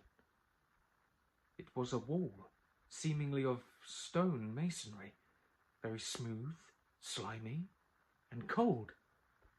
I followed it up, stepping with all the careful distrust with which certain antique narratives had inspired me. This process, however, afforded me no means of ascertaining the dimensions of my dungeon, as I might make its circuit and return to the point whence I set out without being aware of the fact. So perfectly uniform seemed the wall. I therefore sought the knife which had been in my pocket when led into the inquisitorial chamber, but it was gone. My clothes had been exchanged for a wrapper of coarse serge. I had thought of forcing the blade in some minute crevice of the masonry, so as to identify my point of departure.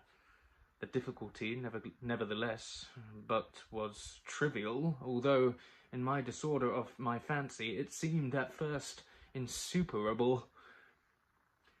I tore a part of the hem of my robe, and placed the fragment at full length and at right angles to the wall. In groping my way around the prison, I could not fail to encounter this rag upon completing its circuit. So at least I thought, but I had not counted upon the extent of the dungeon, or upon my own weakness. The ground was moist and slippery. I staggered onward for some time, when I stumbled and fell. My excessive fatigue induced me to remain prostrate, and sleep soon overtook me as I lay. Upon awaking, and stretching forth an arm, I found beside me a loaf and a pitcher with water. I was too much exhausted to reflect upon this circumstance, but ate and drank with avidity. Shortly afterward, I resumed my tour around the prison, and with much toil came at last upon the fragment of the serge. Up to the period when I fell, I had counted 52 paces, and upon resuming my walk, I had counted 48 more, when I arrived at the rag. There were in all, then, 100 paces, and, admitting 2 paces to the yard, I presumed the dungeon to be 50 yards in circuit. I had met, however, with many angles in the wall, and thus could form no guess of the shape of the vault. For vault I could not help supposing it to be. I had little object, certainly no hope, in these researches, but a vague curiosity prompted me to continue them. Quitting the wall, I resolved to cross the area of the enclosure.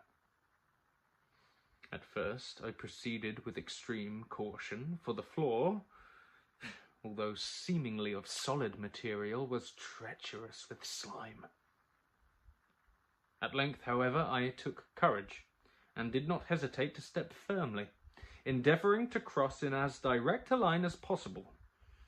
I had advanced some 10 or 12 paces in this manner when the remnant of the torn hem of my robe became entangled between my legs. I stepped on it and fell violently on my face. In the confusion attending my fall, I did not immediately apprehend a somewhat startling circumstance, which yet, in a few seconds afterward, and while I still lay prostrate, arrested my attention. It was this. My chin rested upon the floor of the prison, but my lips and the upper portion of my head, although seemingly at less elevation than the chin, touched nothing. At the same time, my forehead seemed bathed in a clammy vapour, and the peculiar smell of decayed fungus arose to my nostrils. I put forward my arm, and shuddered to find that I had fallen at the very brink of a circular pit, whose extent, of course, I had no means of ascertaining at the moment. Groping about the masonry just below the margin, I succeeded in dislodging a small fragment and let it fall into the abyss. For many seconds I hearkened to its reverberations as it dashed against the sides of the chasm in its descent. At length there was a sullen plunge into water, succeeded by loud echoes.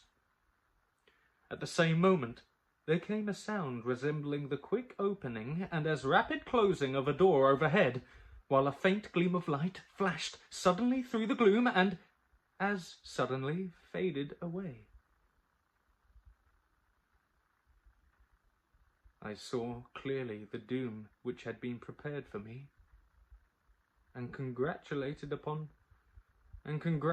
myself upon the timely accident by which I had escaped.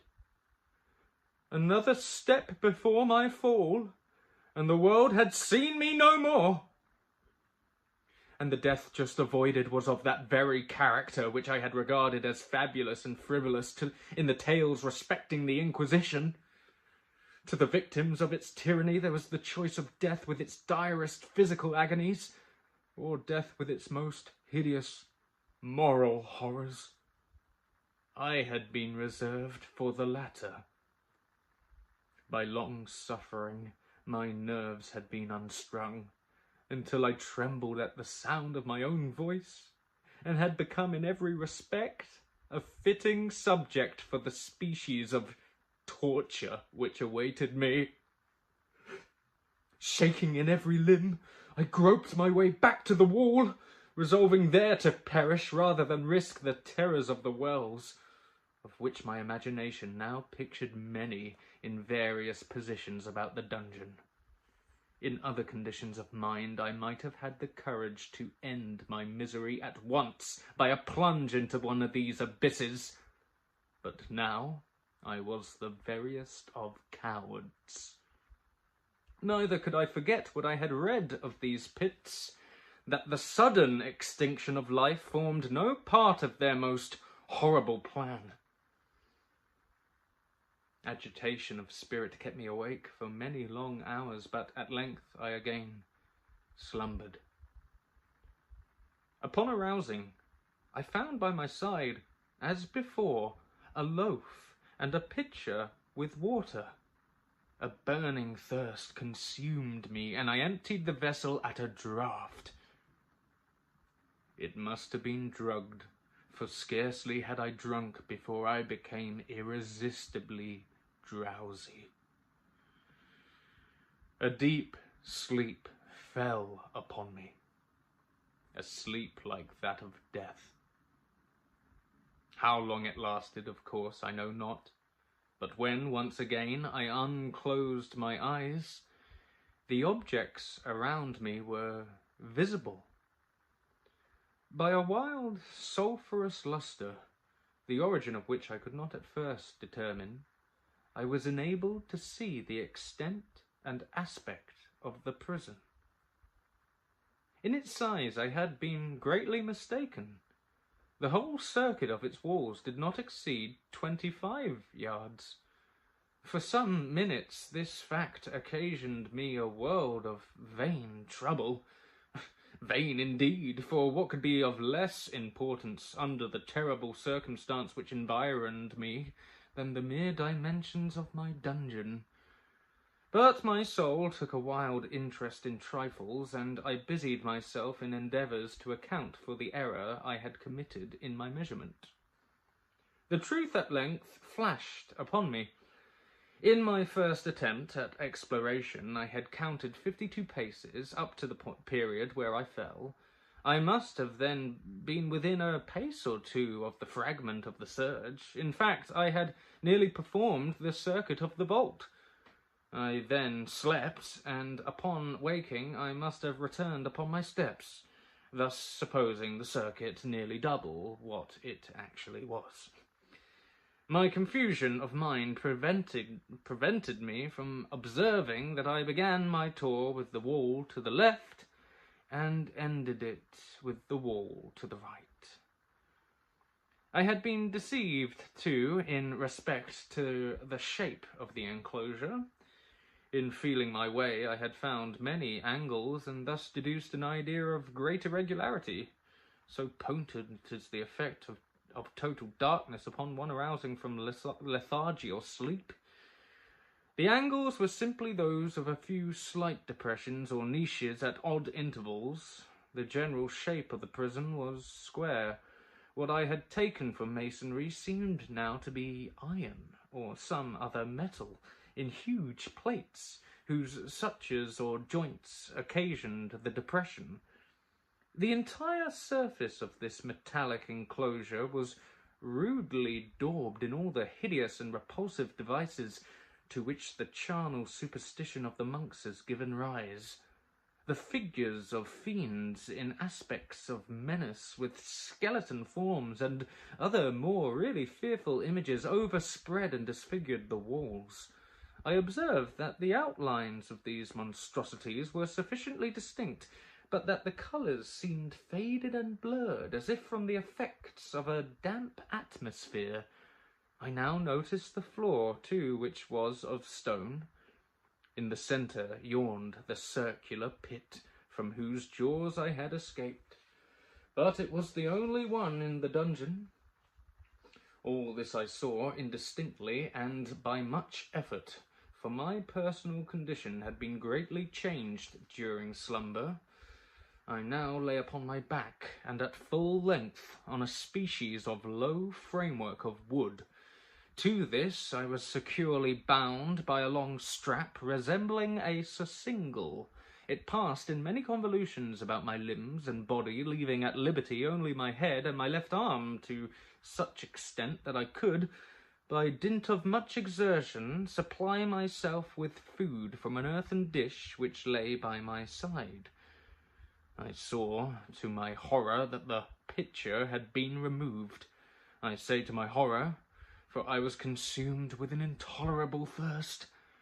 This thirst it appeared to be the design of my persecutors to stimulate, for the food in the dish was meat pungently seasoned. Looking upward, I surveyed the ceiling of my prison. It was some 30 or 40 feet overhead, and constructed much as the side walls. In one of its panels, a very singular figure riveted my whole attention. It was the painted figure of Time, as he is commonly represented, save that, in lieu of a scythe, he held what, at a casual glance, I supposed to be the pictured image of a huge pendulum, such as we see on antique clocks. There was something, however, in the appearance of this machine which caused me to regard it more attentively. While I gazed directly upward at it, for its position was immediately over my own, I fancied that I saw it in motion. In an instant afterward, the fancy was confirmed. Its sweep was brief and, of course, slow. I watched it for some minutes, somewhat in fear, but more in wonder. Wearied at length with observing its dull movement, I turned my eyes upon the other objects in the cell.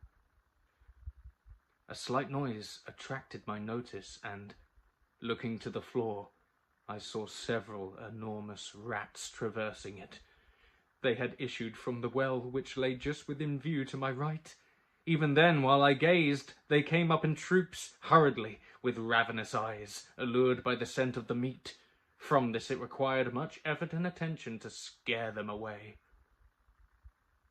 It might have been half an hour, perhaps even an hour, for I could take but imperfect note of time, before I again cast my eyes upward. What I then saw confounded and amazed me. The sweep of the pendulum had increased in extent by nearly a yard. As a natural consequence, its velocity was also much greater. But what mainly disturbed me was the idea that it had perceptibly descended. I now observed, with what horror it is needless to say, that its nether extremity was formed of a crescent of glittering steel, about a foot in length from horn to horn, the horns upward, and the under edge evidently as keen as that of a razor. Like a razor also it seemed massy and heavy, tapering from the edge into a solid and broad structure above. It was appended to a weighty rod of brass, and the whole hissed as it swung through the air. I could no longer doubt the doom prepared for me by monkish ingenuity and torture. My cognizance of the pit had become known to the inquisitorial agents. The pit, whose horrors had been destined for so bold a recusant as myself. The pit, typical of hell, and regarded by rumour as the ultima thule of all their punishments. The plunge into this pit I had avoided by the merest of accidents. I knew that surprise or entrapment into torment formed an important portion of all the grotesquerie of these dungeon deaths.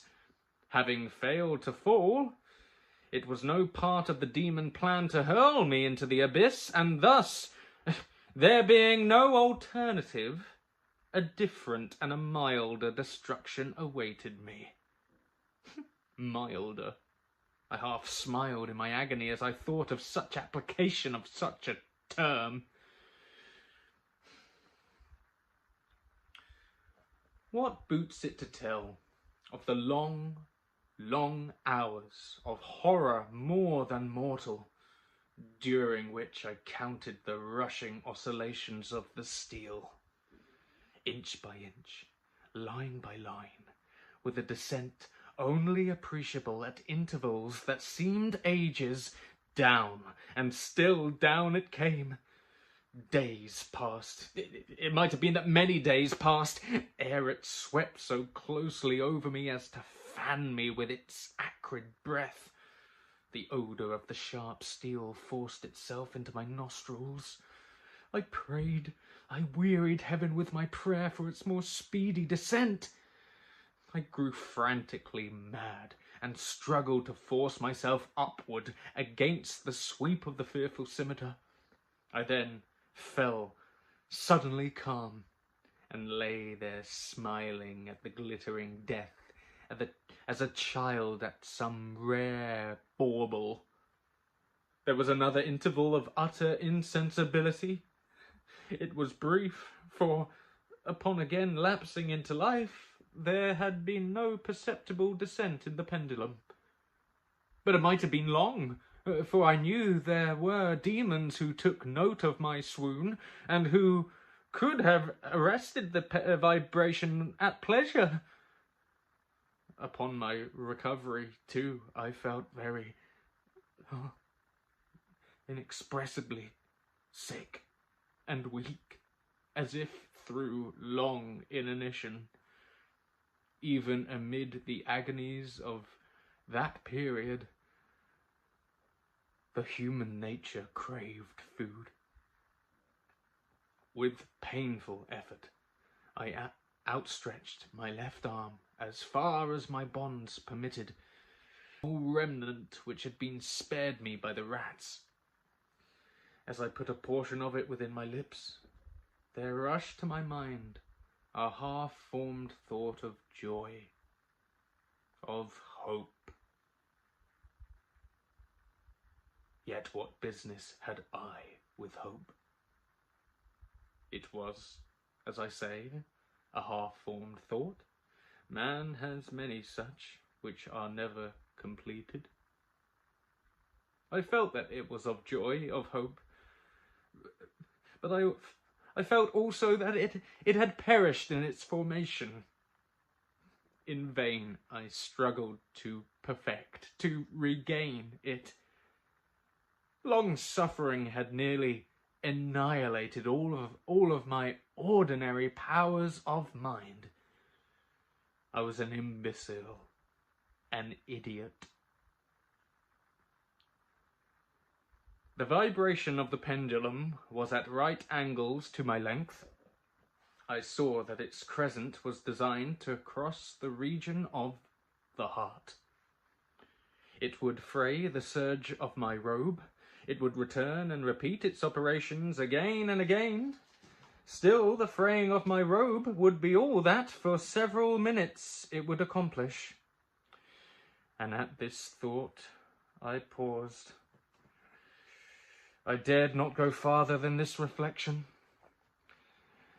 I dwelt upon it with a pertinacity of attention, as if, in so dwelling, I could arrest here the descent of the steel. I forced myself to ponder upon the sound of the crescent as it should pass across the garment, upon the peculiar thrilling sensation which the friction of cloth produces on the nerves.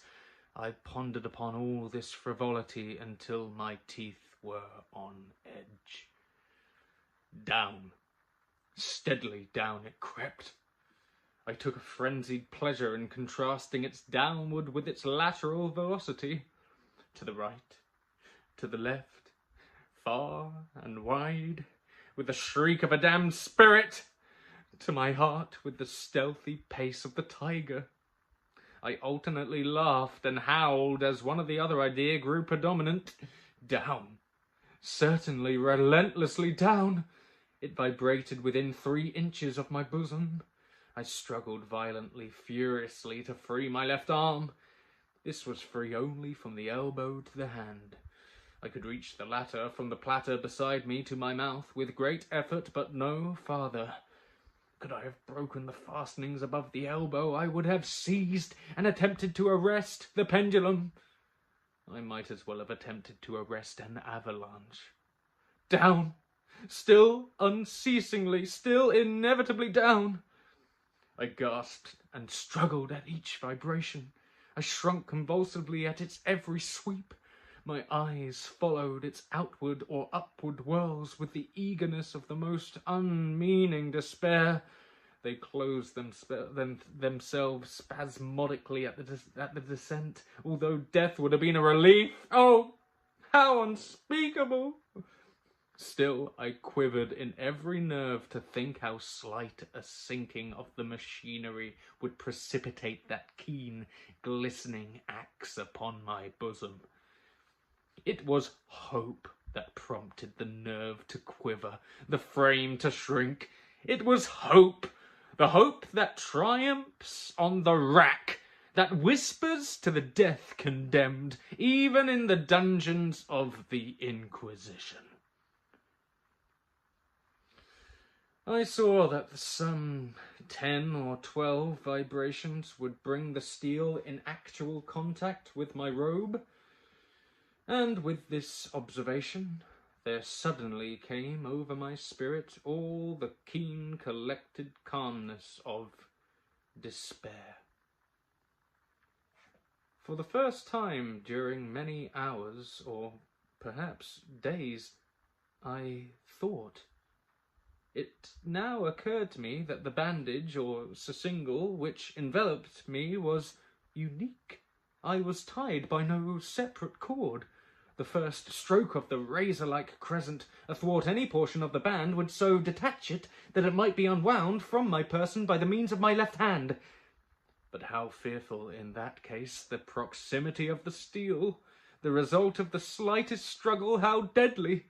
Was it likely, moreover, that the minions of the torturer had not foreseen and provided for this possibility? Was it probable that the bandage crossed my bosom in the track of the pendulum?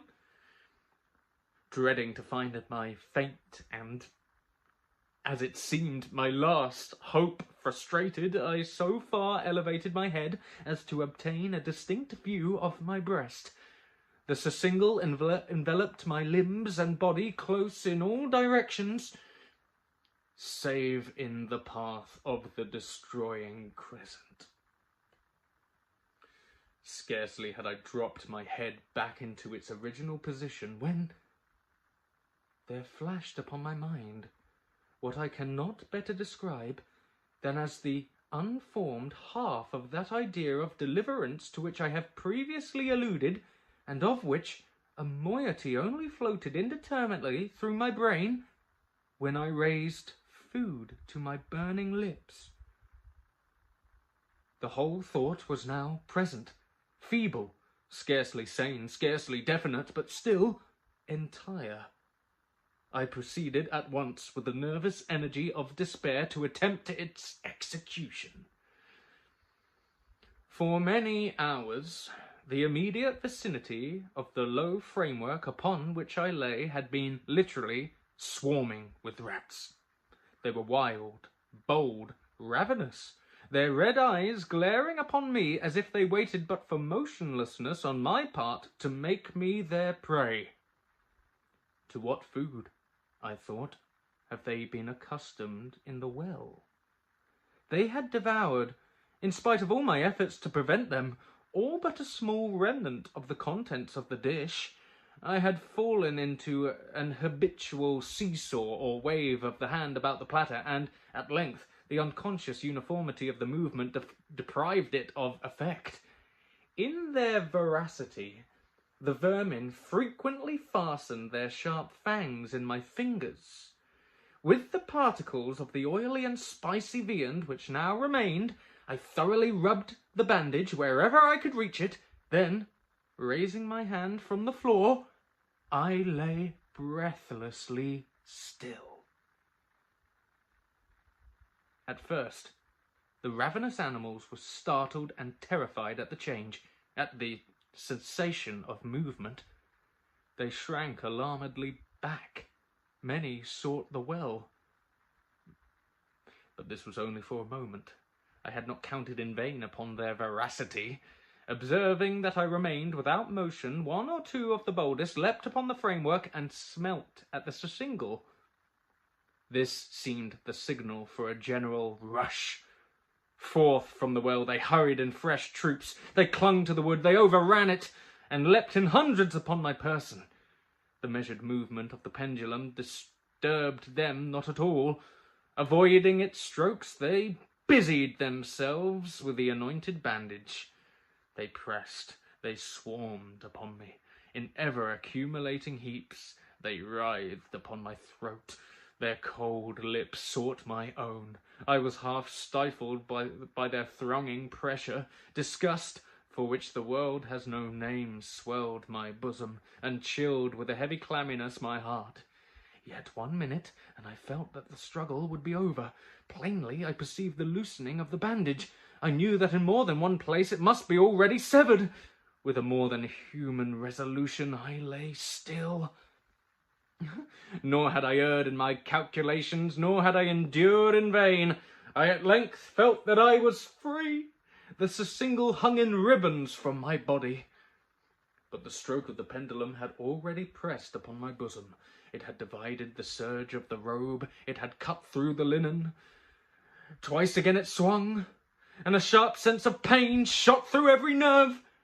But the moment of escape had arrived. Cautious, at a wave of my hand, my deliverers hurried tumultuously away.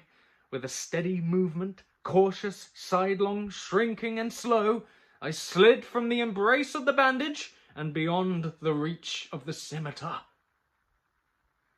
For the moment, at least, I was free. Free, and in the grasp of the Inquisition. I had scarcely stepped from my wooden bed of horror upon the stone floor of the prison, when the motion of the hellish machine ceased, and I beheld it drawn up by some invisible force through the ceiling. This was a lesson which I took desperately to heart. My every motion was undoubtedly watched. Free! I had but escaped death in one form of agony to be delivered unto worse than death in some other. With that thought, I rolled my eyes nervously around on the barriers of iron that hemmed me in. Something unusual, some change which at first I could not appreciate distinctly, it was obvious, had taken place in the apartment. For many minutes of a dreamy and trembling abstraction, I busied myself in vain, unconnected conjecture. During this period, I became aware for the first time of the origin of the sulphurous light which illumined the cell. It proceeded from a fissure about half an inch in width, extending entirely around the prison at the base of the walls, which thus appeared and were completely separated from the floor. I endeavoured, but of course in vain, to look through the aperture. As I arose from this attempt, the mystery of the alteration in the chamber broke at once upon my understanding. I have observed that, although the outlines of the figures upon the walls were sufficiently distinct, yet the colours seemed blurred and indefinite. These colours had now assumed, and were momentarily assuming, a startling and most intense brilliancy that gave to the spectral and fiendish portraitures an aspect that might have thrilled even firmer nerves than my own. Demon eyes of a wild and ghastly vivacity glared upon me in 1,000 directions, where none had been visible before, and gleamed with the lurid lustre of a fire that I could not force my imagination to regard as unreal. Unreal! Even while I breathed, there came to my nostrils the breath of the vapour of heated iron. A suffocating odour pervaded the prison. A deeper glow settled each moment in the eyes that glared at my agonies. A richer tint of crimson diffused itself over the pictured horrors of blood. I panted. I gasped for breath. There could be no doubt of the design of my tormentors. O most unrelenting, O most demoniac of men! I shrank from the glowing metal to the centre of the cell. Amid the thought of the fiery destruction that impended, the idea of the coolness of the well came over my soul like balm. I rushed to its deadly brink. I threw my straining vision below. The glare from the enkindled roof illumined its inmost recesses. Yet for a wild moment did my spirit refuse to comprehend the meaning of what I saw. At length it wrestled its way into my soul. It burned itself upon my shuddering reason. Oh, for a voice to speak! Oh, horror! Oh, any horror but this! With a shriek, I rushed from the margin and buried my face in my hands, weeping bitterly. The heat rapidly increased, and once again I looked up, shuddering as with a fit of the ague. There had been a second change in the cell, and now the change was obviously in the form. As before, it was in vain that I first endeavoured to appreciate or understand what was taking place. But not long was I left in doubt. The inquisitorial vengeance had been hurried by my twofold escape, and there was to be no more dallying with the King of Terrors. The room had been square. I saw 2 of its iron angles were now acute, 2 consequently obtuse. The fearful difference quickly increased with a low rumbling or moaning sound. In an instant, the apartment had shifted its form into that of a lozenge, but the alteration stopped not here.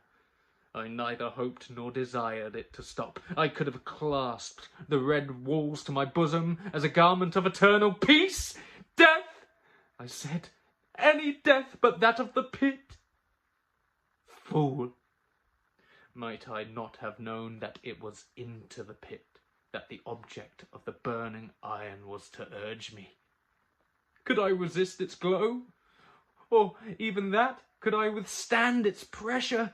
And now, flatter and flatter grew the lozenge, with a rapidity that left me no time for contemplation.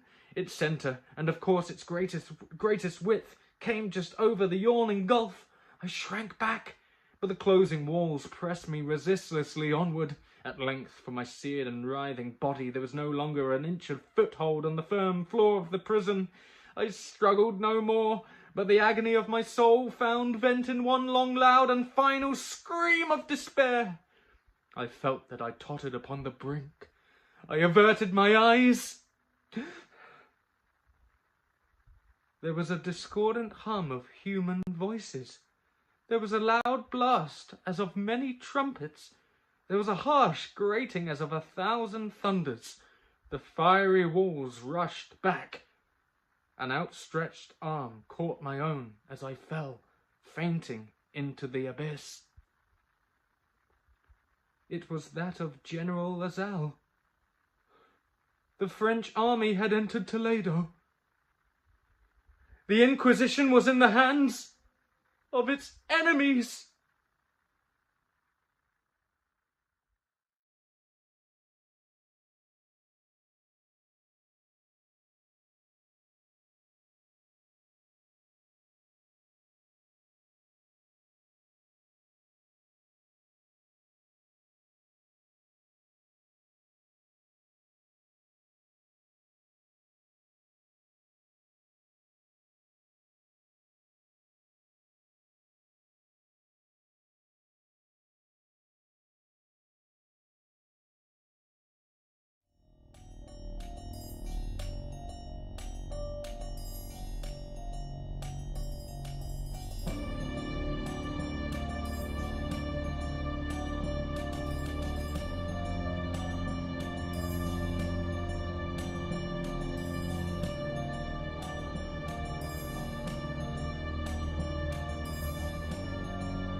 Hello, my name is James Nicolas. I'm an actor based in the north of England.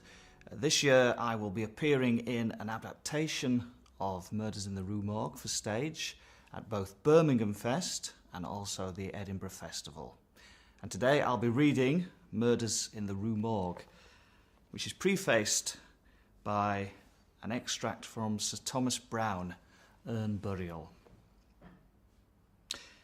What song the sirens sang, or what name Achilles assumed when he hid himself amongst women, although puzzling questions are not beyond all conjecture. The mental features discoursed of as the analytical are, in themselves, but little susceptible of analysis. We appreciate them only in their effects. We know of them, among other things, that they are always to their possessor, when inordinately possessed, a source of the liveliest enjoyment, as the strong man exults in his physical ability, delighting in such exercise as call his muscles into action, so glories the analyst in that moral activity which disentangles. He derives pleasure from even the most trivial occupations, bringing his talents into play. He is fond of enigmas, of conundrums, of hieroglyphics, exhibiting in his solutions of each a degree of acumen which appears to the ordinary apprehension preternatural. His results, brought about by the very soul and essence of method, have in truth the whole air of intuition. The faculty of resolution is possibly much invigorated by mathematical study, and especially by that highest branch of it which unjustly, and merely on account of its retrograde operations, has been called, as if par excellence, analysis. And yet, to calculate is not in itself to analyse. A chess player, for example, does the one without effort at the other. It follows that the game of chess, in its effects upon mental character, is greatly misunderstood. I am not now writing a treatise, but simply prefacing a somewhat peculiar narrative by observations very much at random. I will therefore take occasion to assert that the higher powers of the reflective intellect are more decidedly and more usefully tasked by the unostentatious game of draughts than by all the elaborate frivolity of chess. In this latter, where the pieces have different and bizarre motions with various and variable values, what is only complex is mistaken, and not unusual error, for what is profound. The attention is here called powerfully into play. If it flag for an instant, an oversight is committed, resulting in injury or defeat. The possible moves being not only manifold, but involute, the chances of such oversights are multiplied. And in 9 cases out of 10, it is the more concentrative rather than the more acute player who conquers. In drafts, on the contrary, where the moves are unique and have but little variation, the probabilities of inadvertence are diminished, and the mere attention being left comparatively unemployed, what advantages are obtained by either party are obtained by superior acumen. To be less abstract, let us suppose a game of draughts where the pieces are reduced to 4 kings, and where, of course, no oversight is to be expected. It is obvious that here the victory can be decided, the players being at all equal, only by some Rogêt movement, the result of some strong exertion of the intellect. Deprived of ordinary resources, the analyst throws himself into the spirit of his opponent, identifies himself therewith, and not unfrequently sees thus, at a glance, the sole methods, sometimes indeed absurdly simple ones, by which he may seduce into error or hurry into miscalculation. Whist has long been noted for its influence upon what is termed the calculating power, and men of the highest order of intellect have been known to take apparently unaccountable delight in it, whilst eschewing chess as frivolous. Beyond doubt, there is nothing of a similar nature so greatly tasking the faculty of analysis. The best chess player in Christendom may be little more than the best player of chess, but proficiency in whist implies capacity for success in all these more important undertakings where mind struggles with mind. When I say proficiency, I mean that perfection in the game which includes a comprehension of all the sources whence legitimate advantage may be derived. It is not only manifold, but multiform, and lie frequently among recesses of thought, altogether inaccessible to the ordinary understanding. To observe attentively is to remember distinctly, and so far the concentrative chess player will do very well at whist, while the rules of Hoyle, themselves based upon the mere mechanism of the game, are sufficiently and generally comprehensible. Thus, to have a retentive memory and to proceed by the book are points commonly regarded as the sum total of good playing.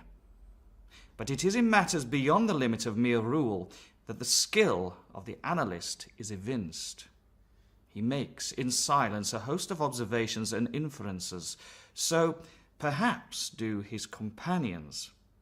And the difference in the extent of the information obtained lies not so much in the validity of the inference as in the quality of the observation. The necessary knowledge is that of what to observe. Our player confines himself not at all, nor because the game is the object does he reject deductions from things external to the game. He examines the countenance of his partner, comparing it carefully with that of each of his opponents. He considers the mode of assorting the cards in each hand, often counting trump by trump and honour by honour, through the glances bestowed by their players upon each. He notes every variation of face as the play progresses, gathering a fund of thought from the differences in the expression of certainty, of surprise, of triumph, or chagrin.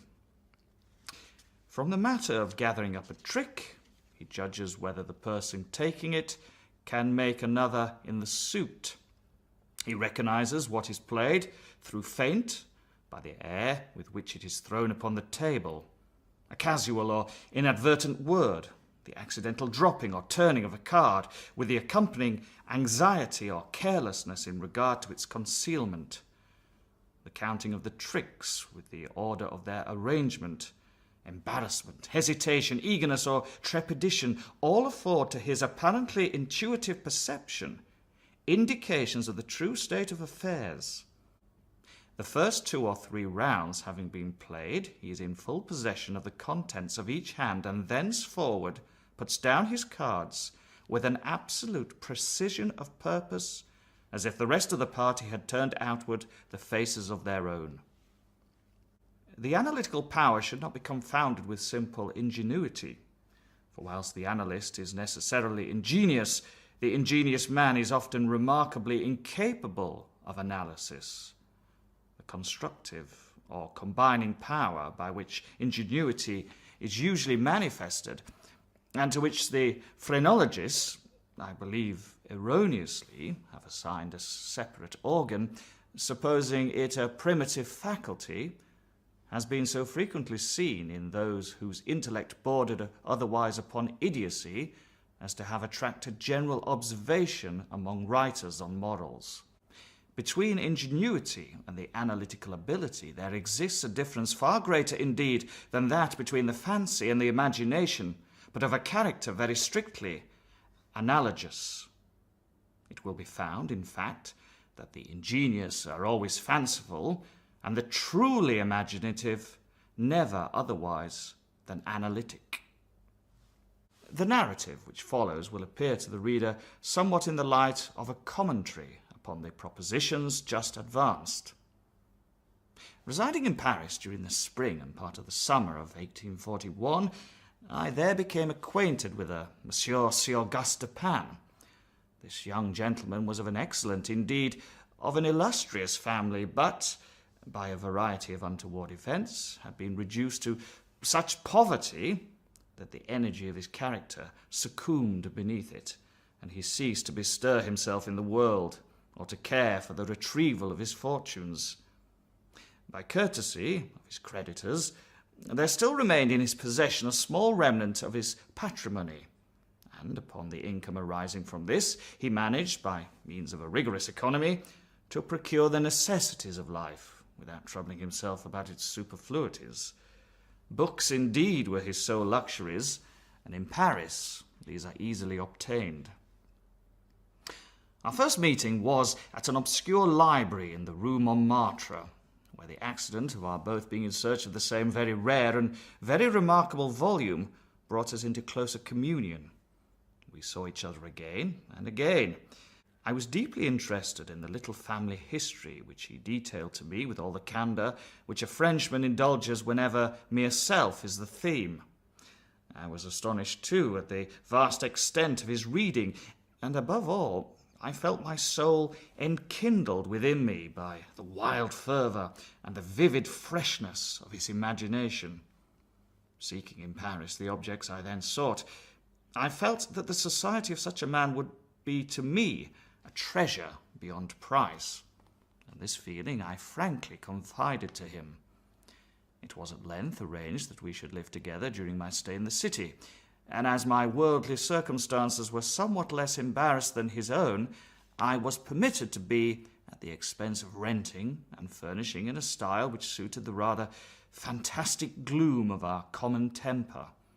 A time-eaten and grotesque mansion, long deserted, through superstitions into which we did not inquire, and tottering to its fall in a retired and desolate portion of the Faubourg Saint-Germain. Had the routine of our life at this place been known to the world, we should have been regarded as madmen, although perhaps as madmen of a harmless nature. Our seclusion was perfect. We admitted no visitors. Indeed, the locality of our retirement had been carefully kept a secret from my own former associates, and it had been many years since Dupin had ceased to know or be known in Paris. We existed within ourselves alone. It was a freak of fancy in my mind, for what else shall I call it, to be enamoured of the night for her own sake, and into this, as into all others, I quietly fell, giving myself up to his wild whims with a perfect abandon. The sable divinity would not herself dwell with us always, but we could counterfeit her presence.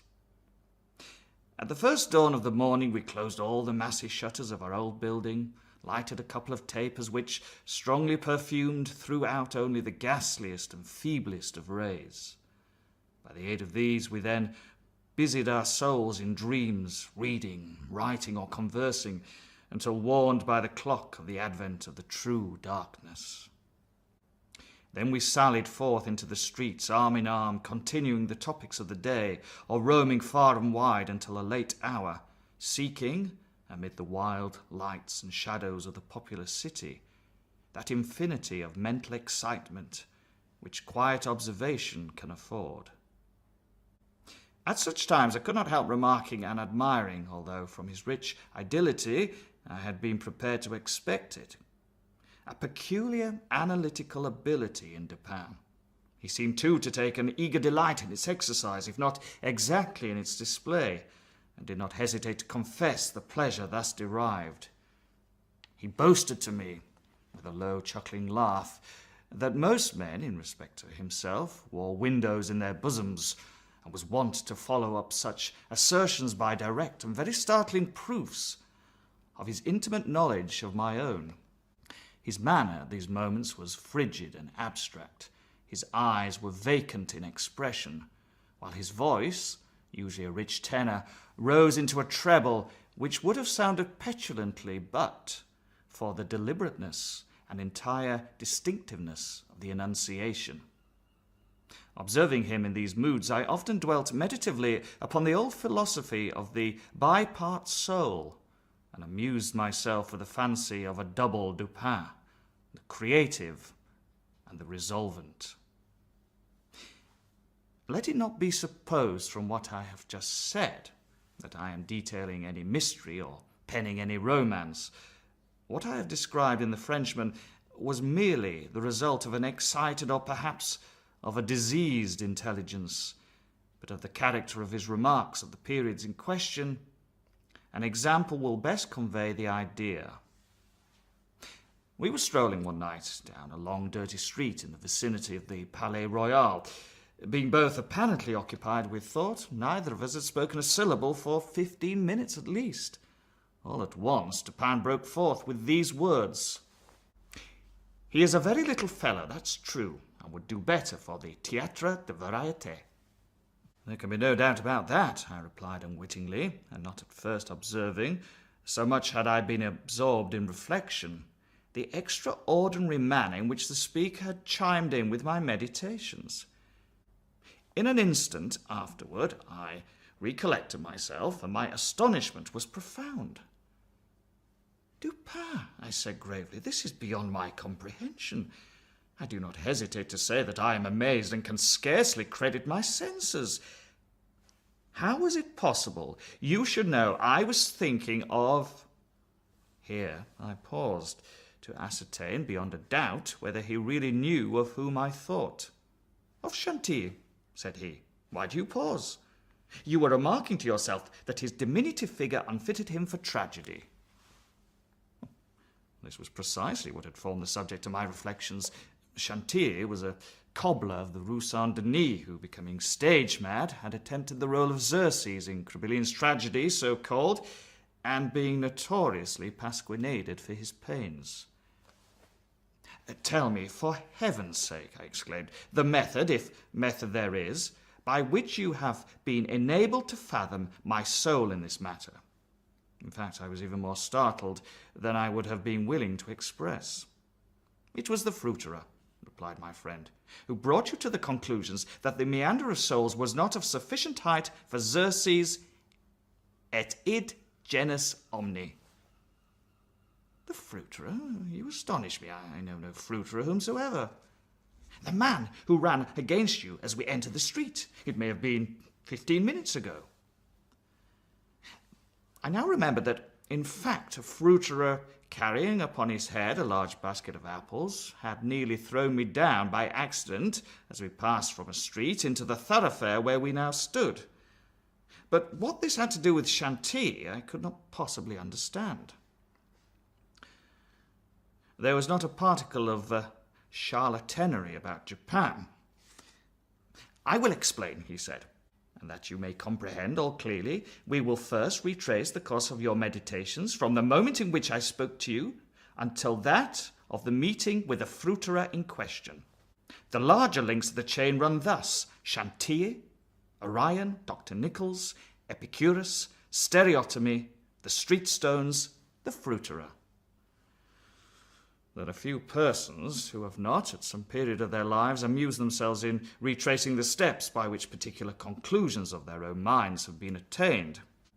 The occupation is often full of interest, and he who attempts it for the first time is astonished by the apparently illimitable distance and incoherence between the starting point and the goal. What then must have been my amazement when I heard the Frenchman speak what he had just spoken, and when I could not help acknowledging that he had spoken the truth. He continued. We had been talking of horses. I remember all right, just before leaving that street. This was the last subject we discussed. As we crossed into this street, a fruiterer, with a large basket upon his head, brushing quickly past us, thrust you upon a pile of paving stones collected at a stop where the causeway is undergoing repair. You stepped upon one of the loose fragments, slipped, slightly strained your ankle, appeared vexed or sulky, muttered a few words, turned to look at the pile, and then proceeded in silence. I was not particular attentive to what you did, but observation has become with me of late a species of necessity. You kept your eyes upon the ground, glancing with a petulant expression at the holes and ruts in the pavement, so that I saw that you were thinking of the stones, until we reached the little alley called La Martine, which had been paved by way of experiment with the overlapping and riveted blocks. Here your countenance brightened up, and perceiving your lips move, I could not doubt that you had murmured the word stereotomy, a term very effectively applied to this species of pavement. I knew that you could not say to yourself stereotomy without being brought to think of atomies, and thus the theories of Epicurus, and since, when we discussed this subject not very long ago, I mentioned to you how singularly, yet with how little notice, the vague guesses of that noble Greek had met with confirmation in the late nebular cosmogony, I felt that you could not avoid casting your eyes upward to the great nebula in Orion, and I certainly expected that you should do so. You did look up, and I was now assured that I correctly followed your steps. But in that bitter tirade against Chantilly, which appeared in yesterday's Musée, the satirist, making some disgraceful allusions to the cobbler's change of name upon assuming the buskin, quoted a Latin line about which we have often conversed. I mean the line, perditit antiquum littera prima sonum. I told you that this was in reference to Orion, formerly written U-R-I-O-N. And from certain pungencies connected with this explanation, I was aware that you could not have forgotten it. It was clear, therefore, that you would not fail to combine the two ideas of Orion and Chantilly. That you did combine them, I saw by the character of your smile which passed over your lips. You thought of the poor cobbler's immolation. So far you had been stooping in your gait, but now I saw you drew yourself up to your full height. I was then sure that you reflected upon the diminutive figure of Chantilly. At this point I interrupted your meditations to remark that as, in fact, he was a very little fellow, that Chantilly he would do better at the Théâtre de Variété. Not long after this, we were looking over an evening edition of the Gazette de Tribunaux, when the following paragraphs arrested our attention. Extraordinary murders. This morning, about 3 o'clock, the inhabitants of the Quartier Saint-Roch were aroused from sleep by a succession of terrific shrieks, issuing apparently from the 4th story of a house in the Rue Morgue, known to be in the sole occupancy of one Madame L'Espanaye and her daughter Mademoiselle Camille L'Espanaye. After some delay, occasioned by a fruitless attempt to procure admission in the usual manner, the gateway was broken in with a crowbar, and 8 or 10 of the neighbours entered, accompanied by 2 gendarmes. By this time the cries had ceased, but as the party rushed up to the first flight of stairs, 2 or more rough voices in angry contention were distinguished, and seemed to proceed from the upper part of the house. As the second landing was reached, these sounds also had ceased, and everything remained perfectly quiet. The party spread themselves and hurried from room to room. Upon arriving at a large back chamber in the 4th story, the door of which, being found locked with the key inside, was forced open. A spectacle presented itself which struck everyone present not less with horror than with astonishment. The apartment was in the wildest disorder, the furniture broken and thrown about in all directions. There was only one bedstead, and from this the bed had been removed and thrown into the middle of the floor. On a chair lay a razor besmeared with blood. On the hearth were 2 or 3 long and thick tresses of grey human hair, also dabbled in blood and seeming to have been pulled out by the roots. Upon the floor were found 4 Napoleons, an earring of topaz, 3 large silver spoons, 3 smaller of metal d'Alger, and 2 bags containing nearly 4,000 francs in gold. The drawers of the bureau, which stood in one corner, were open and had been apparently rifled, although many articles still remained in them. A small iron safe was discovered under the bed, not under the bedstead. It was open with the key still in the door. It had no contents beyond a few old letters and other papers of little consequence. Of Madame L'Espanaye no traces were here seen, but an unusual quantity of soot being observed in the fireplace, a search was made in the chimney, and, horrible to relate, the corpse of the daughter, head downward, was dragged therefrom, it having been thus forced up the narrow aperture for a considerable distance. The body was quite warm. Upon examining it, many excoriations were perceived, no doubt occasioned by the violence with which it had been thrust up and disengaged. Upon the face were many severe scratches, and upon the throat dark bruises and deep indentations of fingernails, as if the deceased had been throttled to death. After a thorough investigation of every portion of the house, without further discovery, the party made its way into a small paved yard in the rear of the building, where lay the corpse of the old lady, with her throat so entirely cut that upon an attempt to raise her, the head fell off. The body as well as the head was fearfully mutilated, the former so much as to scarcely retain any semblance of humanity. To this horrible mystery there is not as yet, we believe, the slightest clue. The next day's paper had these additional particulars. The tragedy of the Rue Morgue. Many individuals have been examined in relation to this most extraordinary and frightful affair. The word affair has not yet in France that levity of import which it conveys with us. But nothing whatsoever has transpired to throw light upon it. We give below all the material testimony elicited. Pauline Jubor, laundress, disposes that she has known both the deceased for 3 years, having washed for them during that period. The old lady and her daughter seemed on good terms, very affectionate towards each other. They were excellent pay, could not speak in regard to their mode of means of living.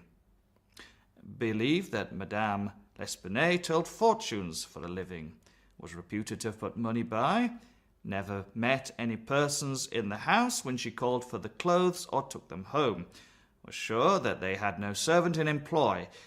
There appeared to be no furniture in any part of the building except in the 4th story. Pierre Moreau, tobacconist, disposes that he had been in the habit of selling small quantities of tobacco and snuff to Madame L'Espanaye for nearly 4 years, was born in the neighbourhood, and has always resided there. The deceased and her daughter had occupied the house in which the corpse was found for more than 6 years. It was formerly occupied by a jeweller who underlet the upper rooms to various persons. The house was the property of Madame L'Espanaye. She became dissatisfied with the abuse of the premises by her tenant and moved into them herself, refusing to let any portion. The old lady was childish. Witness had seen the daughter some 5 or 6 times during the 6 years. The two lived an exceedingly retired life, were reputed to have money, had heard it said amongst the neighbours that Madame L'Espanaye told fortunes, did not believe it, had never seen any person enter the door except the old lady and her daughter, a porter once or twice, and a physician some 8 or 10 times. Many other persons, neighbours, gave evidence to the same effect. No one was spoken of as frequenting the house. It was not known whether there were any living connections of Madame L'Espanaye and her daughter. The shutters of the front windows were seldom opened. Those in the rear were always closed, with the exception of the large back room, 4th story. The house was a good house, not very old. Isidore Musset, gendarme, disposes that he was called to the house about 3 o'clock in the morning and found some 20 or 30 persons at the gateway endeavouring to gain admittance. Forced it open, at length with a bayonet, not with a crowbar. Had but little difficulty in getting it open on account of its being a double or folding gate and bolted neither at bottom nor top. The shrieks were continued until the gate was forced, and then suddenly ceased. They seemed to be the screams of some person or persons in great agony, were loud and drawn out, not short and quick. Witness led the way upstairs. Upon reaching the first landing, heard 2 voices in loud and angry contention. The one a gruff voice, the other much shriller, a very strange voice. Could distinguish some words of the former, which was that of a Frenchman. Was positive that it was not a woman's voice. Could distinguish the words sacre and diable. The shrill voice was that of a foreigner. Could not be sure whether it was the voice of a man or a woman. Could not make out what was said, but believed the language to be Spanish. The state of the room and of the bodies was described by this witness as we described them yesterday. Henri Duval, a neighbour, and by trade a silversmith, disposes that he was one of the party who first entered the house, corroborates the testimony of Musset in general. As soon as they forced an entrance, they reclosed the door to keep out the crowd, which collected very fast, notwithstanding the lateness of the hour. The shrill voice, the witness thinks, was that of an Italian. Was certain it was not French, could not be sure that it was a man's voice. It might have been a woman's. Was not acquainted with the Italian language, could not distinguish the words, but was convinced by the intonation that the speaker was an Italian. Knew Madame L'Espanaye and her daughter, had conversed with both frequently, was sure that the shrill voice was not of either of the deceased. Odenheimer, restaurateur. This witness volunteered his testimony.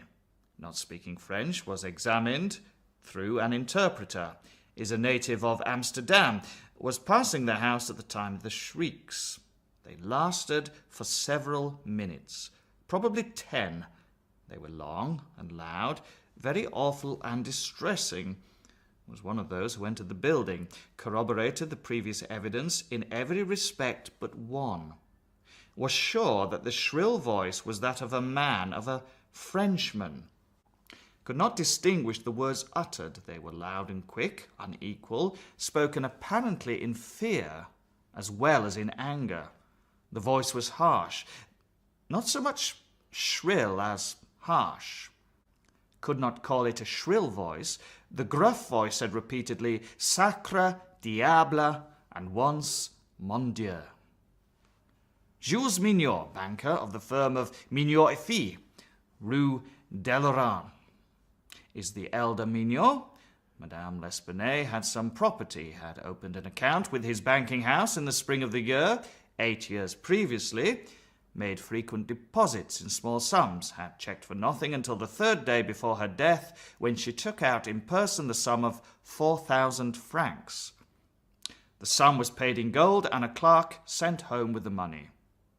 Adolphe Le Bon, clerk to Mignot et Fils, disposes that on the day in question, about noon, he accompanied Madame L'Espanaye to her residence with the 4,000 francs put up in 2 bags. Upon the door being opened, Mademoiselle L'Espanaye appeared and took from his hands one of the bags, while the old lady relieved him of the other. He then bowed and departed. Did not see any person in the street at the time. It is a by-street, very lonely. William Bird, tailor, disposes that he was one of the party who entered the house. is an Englishman. Has lived in Paris 2 years, was one of the first to ascend the stairs. Heard the voices in contention. The gruff voice was that of a Frenchman. Could make out several words, but cannot now remember all. Heard distinctly sacre and mon Dieu. There was a sound at the moment as if of several persons struggling, a scraping and scuffling sound. The shrill voice was very loud, louder than the gruff one. Is sure that it was not the voice of an Englishman, appeared to be that of a German. Might have been a woman's voice, does not understand German. 4 of the above-named witnesses, being recalled, deposed that the door of the chamber in which was found the body of Mademoiselle L'Espanaye was locked on the inside when the party reached it. Everything was perfectly silent, no groans or noises of any kind. Upon forcing the door, no person was seen. The windows, both at the back and front room, were down and firmly fastened from within. A door between the 2 rooms was closed, but not locked. The door leading from the front room into the passage was locked with the key on the inside. A small room in the front of the house on the 4th story at the head of the passage was open, the door being ajar. The room was crowded with old beds, boxes, and so forth. These were carefully removed and searched. There was not an inch of any portion of the house which was not carefully searched. Sweeps were sent up and down the chimneys. The house was a 4-story one with garrets. A trap-door on the roof was nailed down very securely. It did not appear to have been opened for years. The time elapsing between the hearing of the voices in contention and the breaking open of the room door was variously stated by the witnesses. Some made it as short as 3 minutes, some as long as 5. The door was opened with difficulty. Alfonso Garcio, undertaker, disposes that he resides in the Rue Morgue. He is a native of Spain, was one of the party who entered the house, did not proceed upstairs, is nervous and was apprehensive of the consequences of agitation. Heard the voices in contention. The gruff voice was that of a Frenchman, could not distinguish what was said. The shrill voice was that of a Englishman. Is sure of this, does not understand the English language, but judges by intonation. Alberto Montani, confectioner, disposes that he was among the first to ascend the stairs, heard the voices in question. The gruff voice was that of a Frenchman, distinguished several words. The speaker appeared to be expostulating, could not make out the words of the shrill voice, spoke quick and unevenly, thinks it is the voice of a Russian, corroborates the general testimony, is an Italian, never conversed with a native of Russia. Several witnesses recalled, here testified, that the chimneys of all the rooms on the 4th story were too narrow to admit the passage of a human being. By sweeps were meant cylindrical sweeping brushes, such as were employed by those who cleaned chimneys. These brushes were passed up and down every flue in the house. There is no back passage by which anyone could have descended while the party proceeded upstairs. The body of Mademoiselle L'Espanaye was so firmly wedged up the chimney that it could not be got down until 4 or 5 of the party united their strength. Paul Dumas, physician, disposes that he was called to view the bodies about daybreak. They were both then lying on the sacking of the bedstead in the chamber where Mademoiselle L'Espanaye was found. The corpse of the young lady was much bruised and excoriated. The fact that it had been thrust up the chimney would sufficiently account for these appearances. The throat was greatly chafed. There were several deep scratches just below the chin, together with a series of livid spots, which were evidently the impression of fingers. The face was fearfully discoloured, and the eyeballs protruded.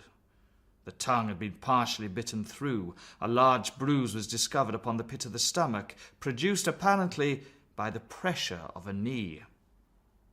In the opinion of Monsieur Dumas, Mademoiselle L'Espanaye had been throttled to death by some person or persons unknown. The corpse of the mother was horribly mutilated. All the bones of the right leg and arm were more or less shattered, the left tibia much splintered, as well as all of the ribs on the left side. Whole body dreadfully bruised and discoloured.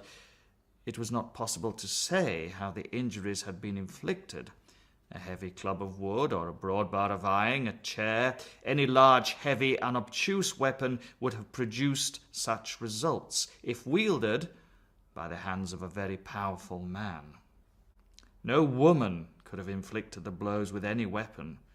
The head of the deceased, when seen by witness, was entirely separated from the body, and was also greatly shattered.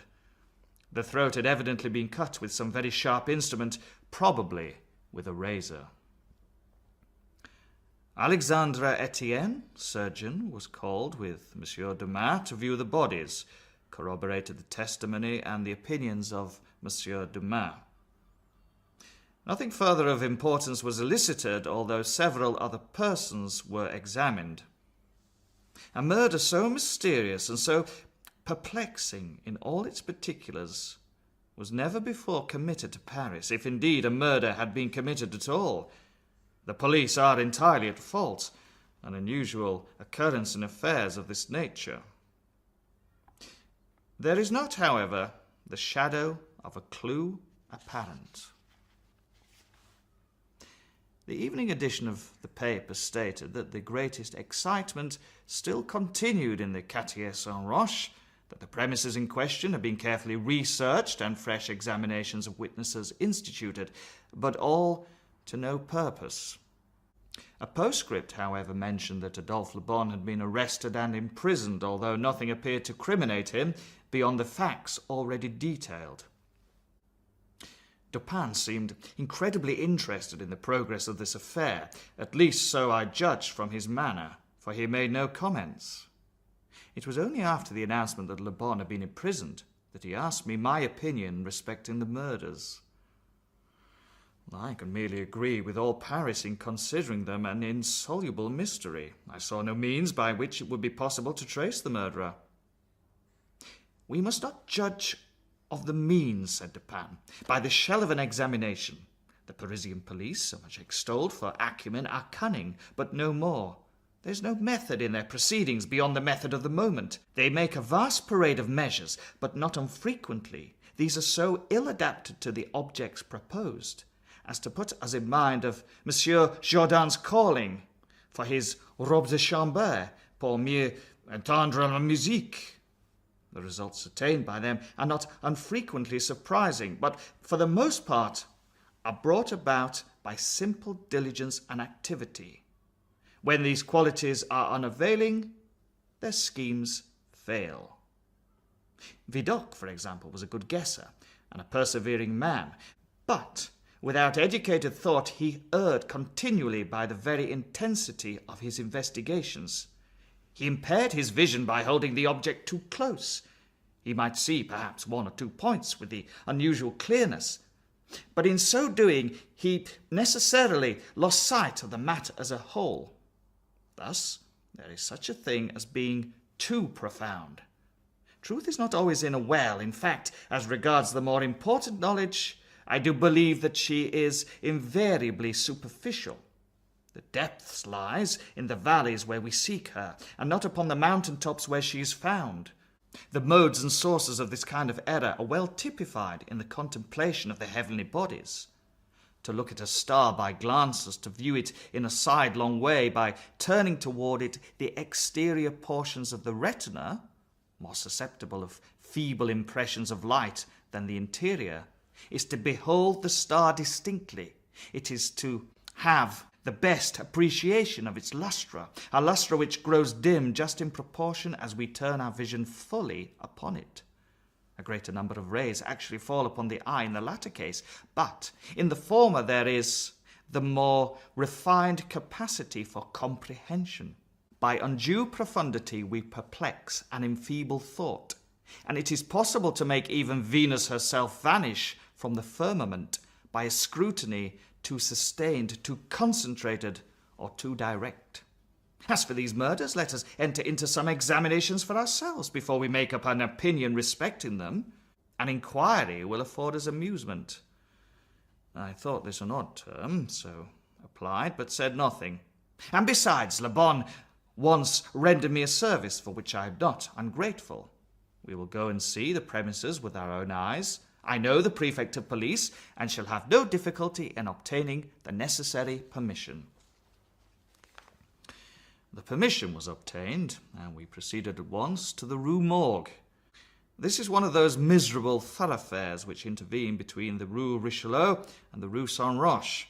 It was late in the afternoon when we reached it, as this quarter is at a great distance from that in which we resided. The house was readily found, for there were still many persons gazing up at its closed shutters with an objectless curiosity from the opposite side of the way. It was an ordinary Parisian house, with a gateway, on one side of which was a glazed watch-box, with a sliding panel in the window.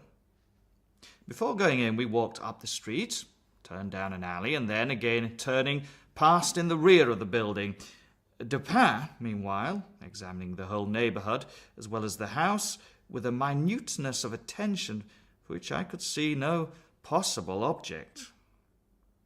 Retracing our steps, we came again to the front of the dwelling, rang, and, having shown our credentials, were admitted by the agents in charge.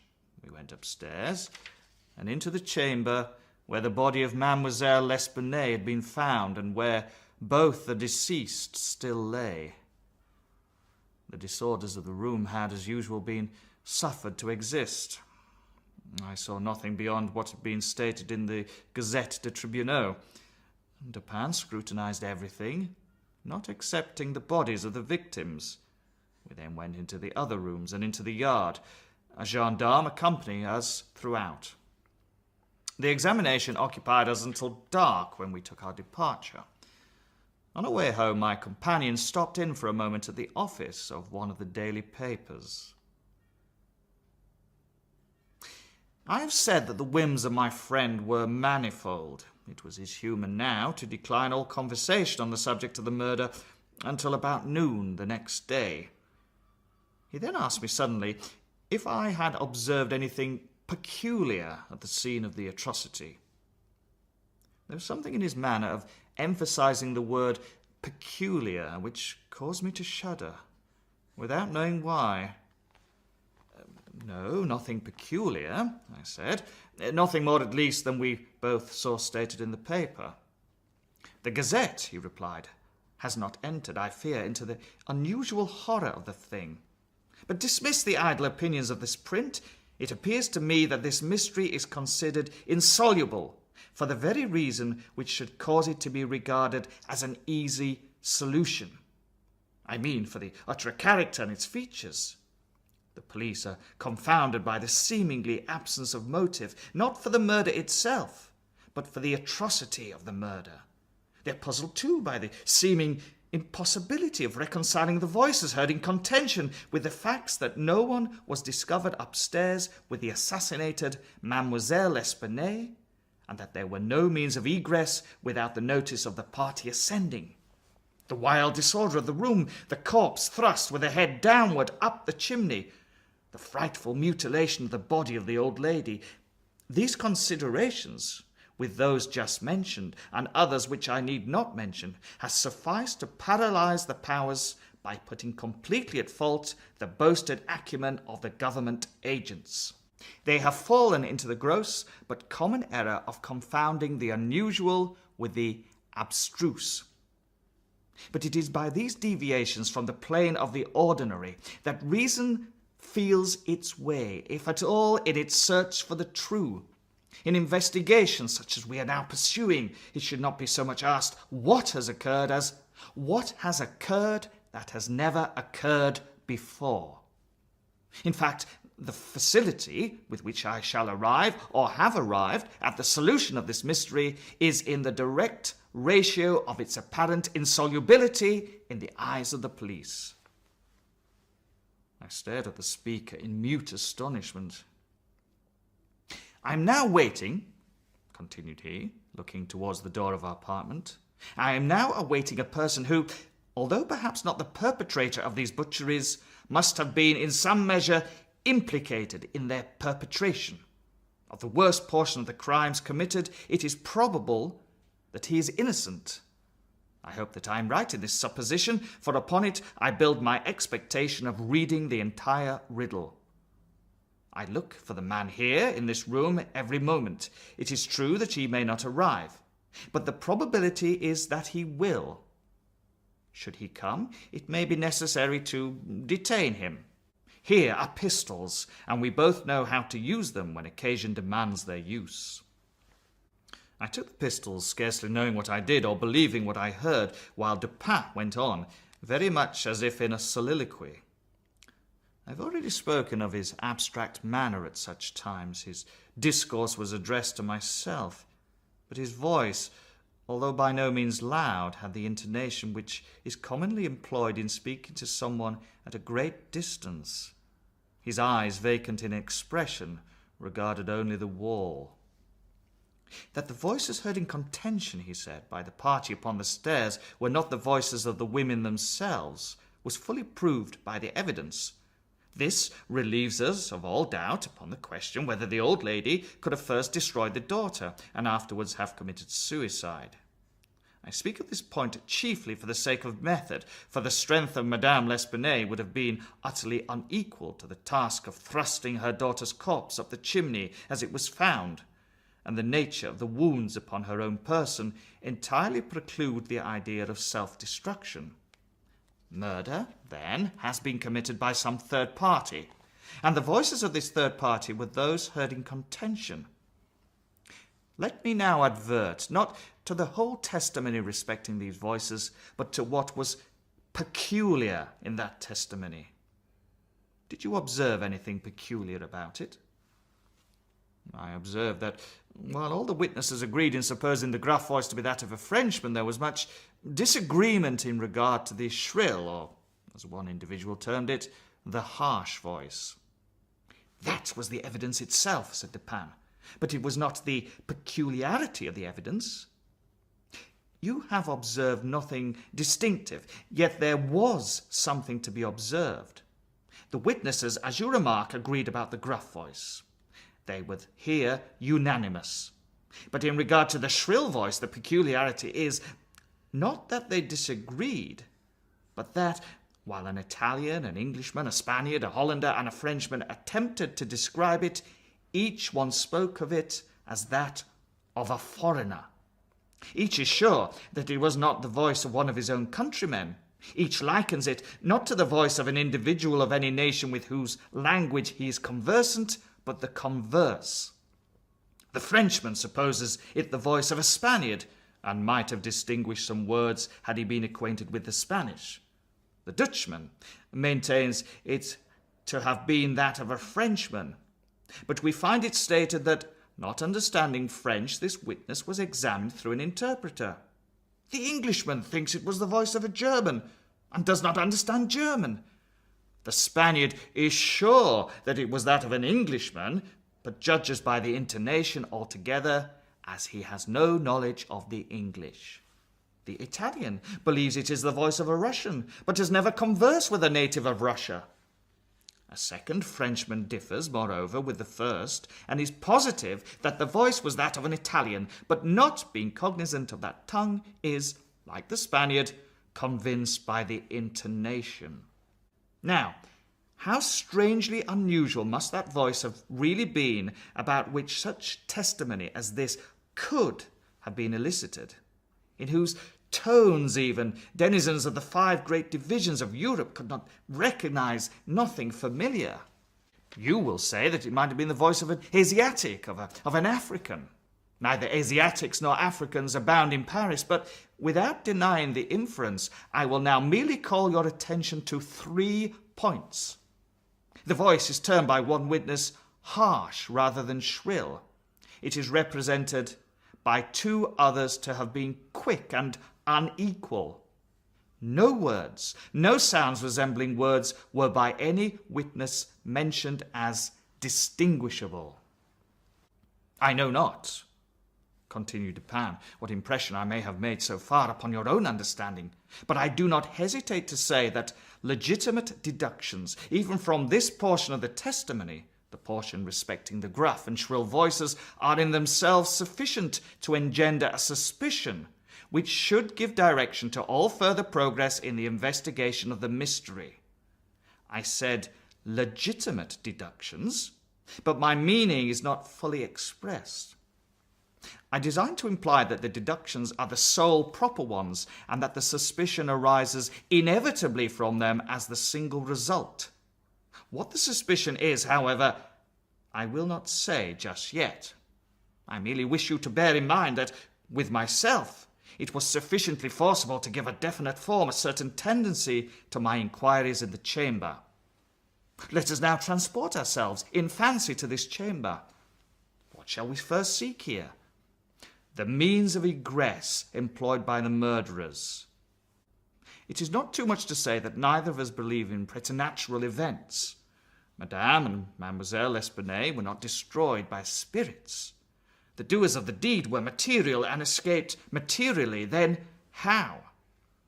Fortunately, there is but one mode of reasoning upon the point, and that mode must lead us to a definite decision. Let us examine, each by each, the possible means of egress. It is clear that the assassins were in the room where Mademoiselle L'Espanaye was found, or at least in the room adjoining, when the party ascended the stairs. It is then only from these two apartments that we have to seek issues. The police have laid bare the floors, the ceilings, and the masonry of the walls in every direction. No secret issues could have escaped their vigilance. But not trusting to their eyes, I examined with my own. There were then no secret issues. Both doors leading from the rooms into the passage were securely locked with the key inside. Let us turn to the chimneys. These, although of ordinary width, for some 8 or 10 feet above the hearths, will not admit, throughout their extent, the body of a large cat. The impossibility of egress, by means already stated, being thus absolute, we are reduced to the windows. Through those of the front room, no one could have escaped without notice from the crowd in the street. The murderers must have passed, then, through those of the back room. Now brought to this conclusion in so unequivocal a manner as we are, it is not our part as reasoners to reject it on account of apparent impossibilities. It is only left for us to prove that these apparent impossibilities are in reality not such. There are 2 windows in the chamber. One of them is unobstructed by furniture and is wholly visible. The lower portion of the other is hidden from view by the head of an unwieldy bedstead which is thrust close against it. The former was found securely fastened from within. It resisted the utmost force of those who endeavoured to raise it. A large gimlet hole had been pierced in its frame to the left, and a very stout nail was found fitted therein nearly to the head. Upon examining the other window, a similar nail was similarly fitted in it, and a vigorous attempt to raise this sash failed also. The police were now entirely satisfied that egress could not have been in these directions, and therefore it was thought a matter of supererogation to withdraw the nails and open the windows. My own examination was somewhat more particular, and was so for the reason I have just given, because here it was I knew that all apparent impossibilities must be proved to be not such in reality. I proceeded to think thus. The murderers did escape from one of these windows. This being so, they could not have refastened the sashes from the inside as they were found fastened. The consideration which put a stop, through its obviousness, to the scrutiny of the police in this quarter. Yet the sashes were fastened. They must then have the power of fastening themselves. There was no escape from this conclusion. I stepped to the unobstructed casement, withdrew the nail with some difficulty, and attempted to raise the sash. It resisted all my efforts, as I had anticipated. A concealed spring must, I now knew, exist, and this corroboration of my idea convinced me that my premises at least were correct. However mysterious still appeared the circumstances attending the nails. A careful search soon brought to light the hidden spring. I pressed it, and satisfied with the discovery, forbore to upraise the sash. I now replaced the nail and regarded it attentively. A person passing through this window might have reclosed it, and the spring would have caught, but the nail could not have been replaced. The conclusion was plain, and again narrowed in the field of my investigations. The assassins must have escaped through the other window.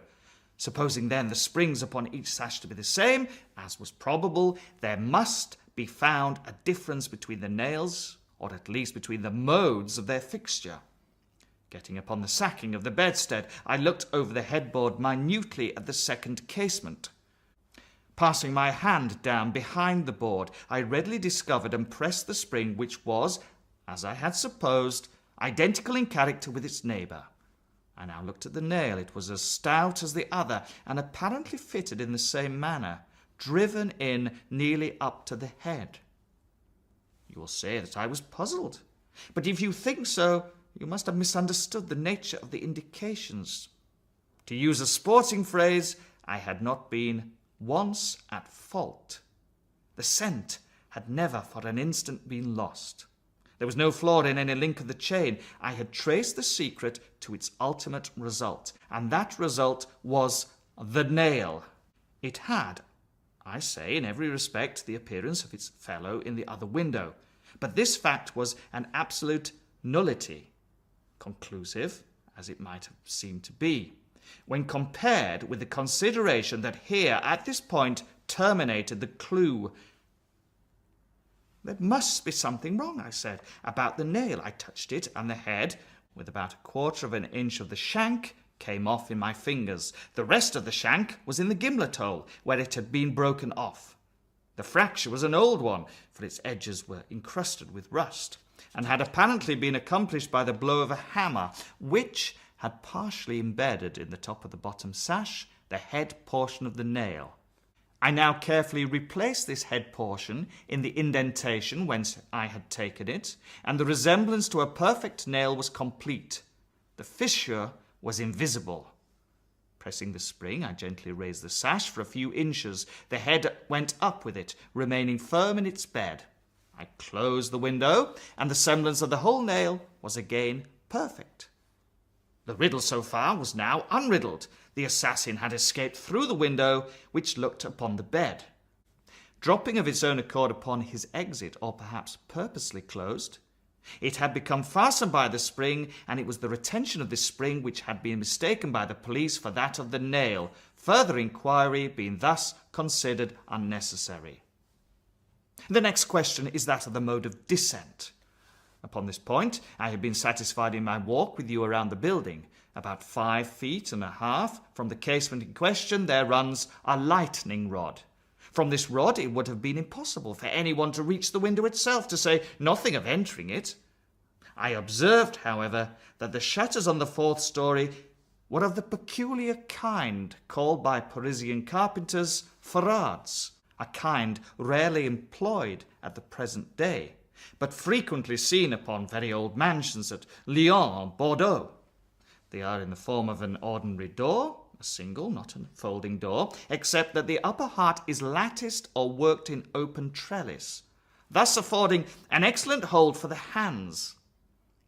In the present instance, these shutters are fully 3.5 feet broad. When we saw them from the rear of the house, they were both about half open, that is to say, they stood off at right angles from the wall. It is probable that the police, as well as myself, examined the back of the tenement, but if so, in looking at these ferrades in the line of their breadth, as they must have done, they did not perceive this great breadth itself, or, at all events, failed to take it into due consideration. In fact, having once satisfied themselves that no egress could have been made in this quarter, they would naturally bestow here a very cursory examination. It was clear to me, however, that the shutter belonging to the window at the head of the bed would, if swung fully back to the wall, reach to within 2 feet of the lightning rod. It was also evident that by exertion of a very unusual degree of activity and courage, and entrance into the window from the rod might have been thus effected. By reaching to the distance of 2.5 feet, we now suppose the shutter open to its whole extent, a robber might have taken a firm grasp upon the trellis work, letting go then his hold upon the rod, placing his feet securely against the wall, and springing boldly from it, he might have swung the shutter so as to close it, and, if we imagine the window open at the time, might even have swung himself into the room. I wish you to bear especially in mind that I have spoken of a very unusual degree of activity as requisite to success in so hazardous and so difficult a feat. It is my design to show you first that the thing might possibly have been accomplished, but secondly and chiefly I wish to impress upon your understanding the very extraordinary, the almost preternatural character of that agility which could have accomplished it. You will say, no doubt, using the language of the law, that to make out our case, I should rather undervalue than insist upon a full estimation of the activity required in this matter. This may be the practice in law, but it is not the usage of reason. My ultimate object is only the truth.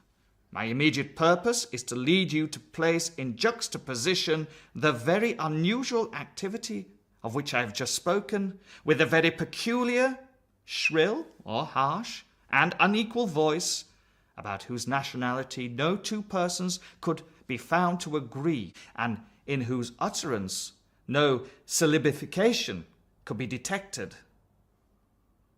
At these words, a vague and half-formed conception of the meaning of Dupin flitted over my mind.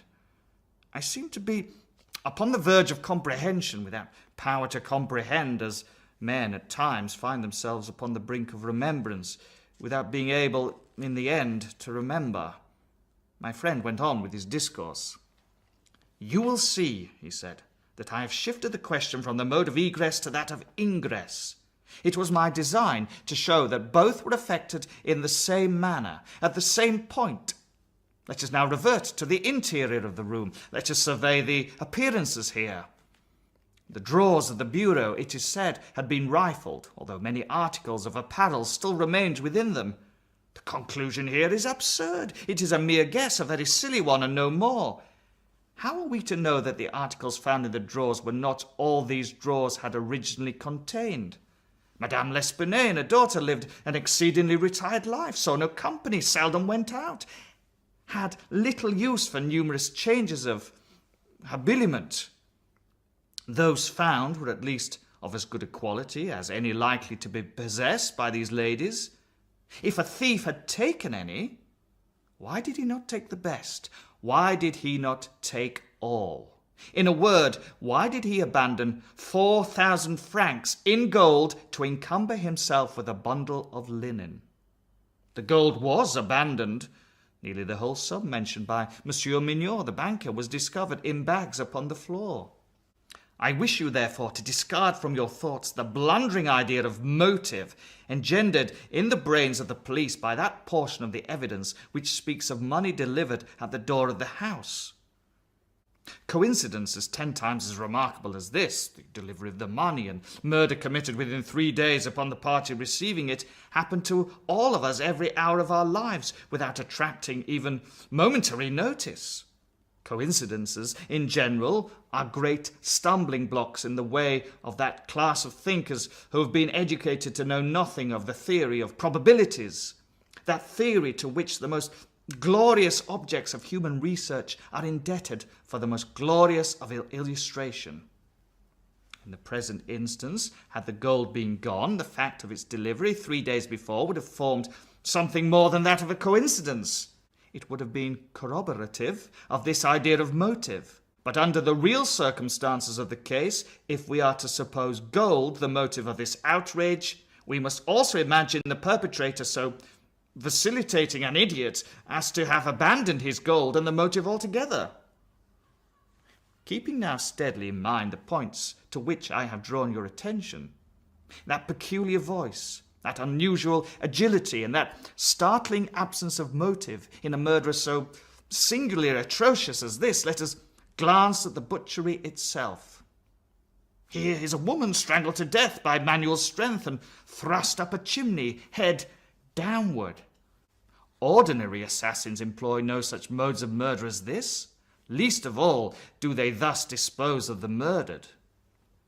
In the manner of thrusting the corpse up the chimney, you will admit that there was something altogether irreconcilable with our common notions of human action, even when we suppose the actors the most depraved of men.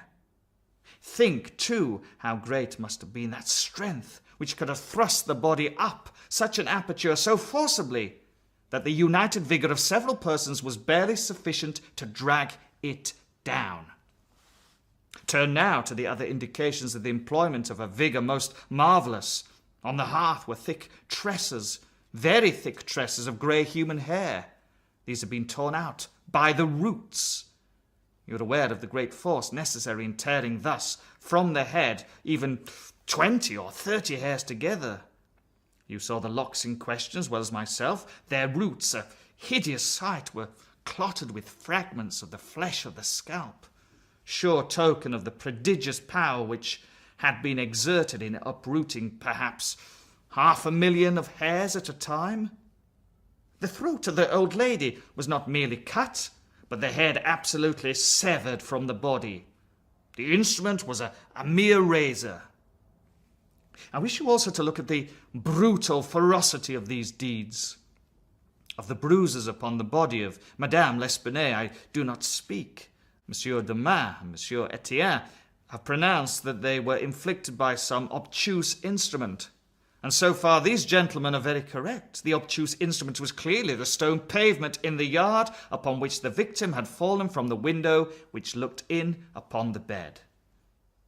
The idea, however simple it may now seem, escaped the police for the same reason that the breadth of the shutters escaped them, because by the affair of the nails their perceptions had been hermetically sealed against the possibility of the windows having been opened at all. If now, in addition to all these things, you have properly reflected upon the odd disorder of the chamber, we have gone so far as to combine the ideas of an agility outstanding, a strength superhuman, a ferocity brutal, a butchery without motive, a horror absolutely alien from humanity, and a voice foreign in tone to the ears of men of many nations and devoid of all distinct or intelligible syllabification. What result then has ensued? What impression have I made upon your fancy? I felt a creeping of the flesh as Dupin asked me the question. A madman, I said, has done this deed. Some raving maniac escaped from a neighbouring maison de santé. In some respects, he replied, your idea is not irrelevant, but the voices of madmen, even in their wildest paroxysms, are never found to tally with that peculiar voice heard upon the stairs. Madmen are of some nation, and their language, however incoherent in its words, has always the coherence of syllabification. Besides, the hair of a madman is not such as I now hold in my hand. I disentangled this little tuft from the rigidly clutched fingers of Madame L'Espanaye. Tell me what you can make of it. Dupin, I said, completely unnerved. This hair is most unusual. This is no human hair. I have not asserted that it is, said he. But before we decide this point, I wish you to glance at the very little sketch I have here traced upon this paper. It is a drawing of what has been described in one portion of the testimony as dark bruises and deep indentations of fingernails upon the throat of Mademoiselle L'Espanaye, and in another, by Messieurs Dumas and Etienne, as a series of livid spots, evidently the impression of fingers. You will perceive, continued my friend, spreading out the paper upon the table before us, that this drawing gives the idea of a firm and fixed hold. There is no slipping apparent. Each finger has retained, possibly until the death of the victim, the fearful grasp by which it originally embedded itself. Attempt now to place all your fingers at the same time in the respective impressions as you see them.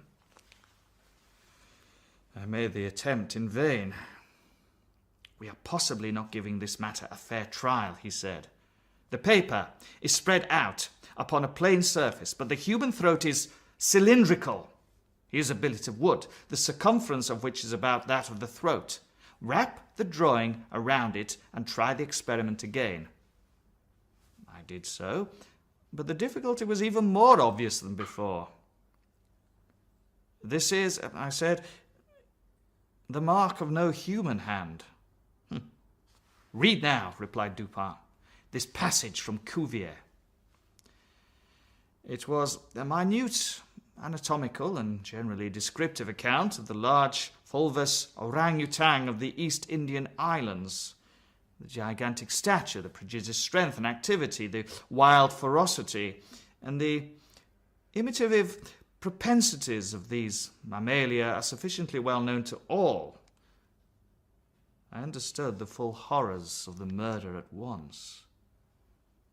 The description of the digits, said I, as I made an end to the reading, is in exact accordance with this drawing.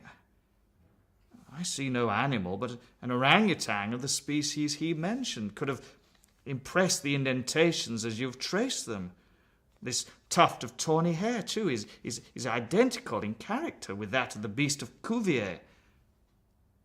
But I cannot possibly comprehend the particulars of this frightful mystery. Besides, there were two voices heard in contention, and one of them was unquestionably the voice of a Frenchman. True. And you will remember an expression attributed almost unanimously by the evidence to this voice, the expression, mon Dieu. This, under the circumstances, has been justly characterized by one of the witnesses, Montani, the confectioner, as an expression of remonstrance or expostulation. Upon these two words, however, I have mainly built my hope of a full solution of the riddle. A Frenchman was cognizant of the murder. It is possible, indeed, it is far more than probable, that he was innocent of all participation in the bloody transactions which took place. The orangutan may have escaped from him. He may have traced it to the chamber, but under the agitating circumstances which ensued, he could never have recaptured. It is still at large. I will not pursue these guesses, for I have no right to call them more, since the shades of reflection upon which they are based are scarcely of sufficient depth to be appreciable by my own intellect, and since I could not pretend to make them intelligible to the understanding of another. We will call them guesses, then, and speak of them as such. If the Frenchman in question is indeed, as I suppose, innocent of this atrocity, this advertisement, which I left last night upon our return home at the office of Le Monde, a paper devoted to the shipping interest and much sought by sailors, will bring him to our residence. He handed me a paper, and I read thus. Caught in the Bois de Boulogne, early in the morning of the murder, a very large tawny orangutan of the Berenice species. The owner, who is ascertained to be a sailor belonging to a Maltese vessel, may have the animal again upon identifying it satisfactorily and paying a few charges arising from its capture and keeping.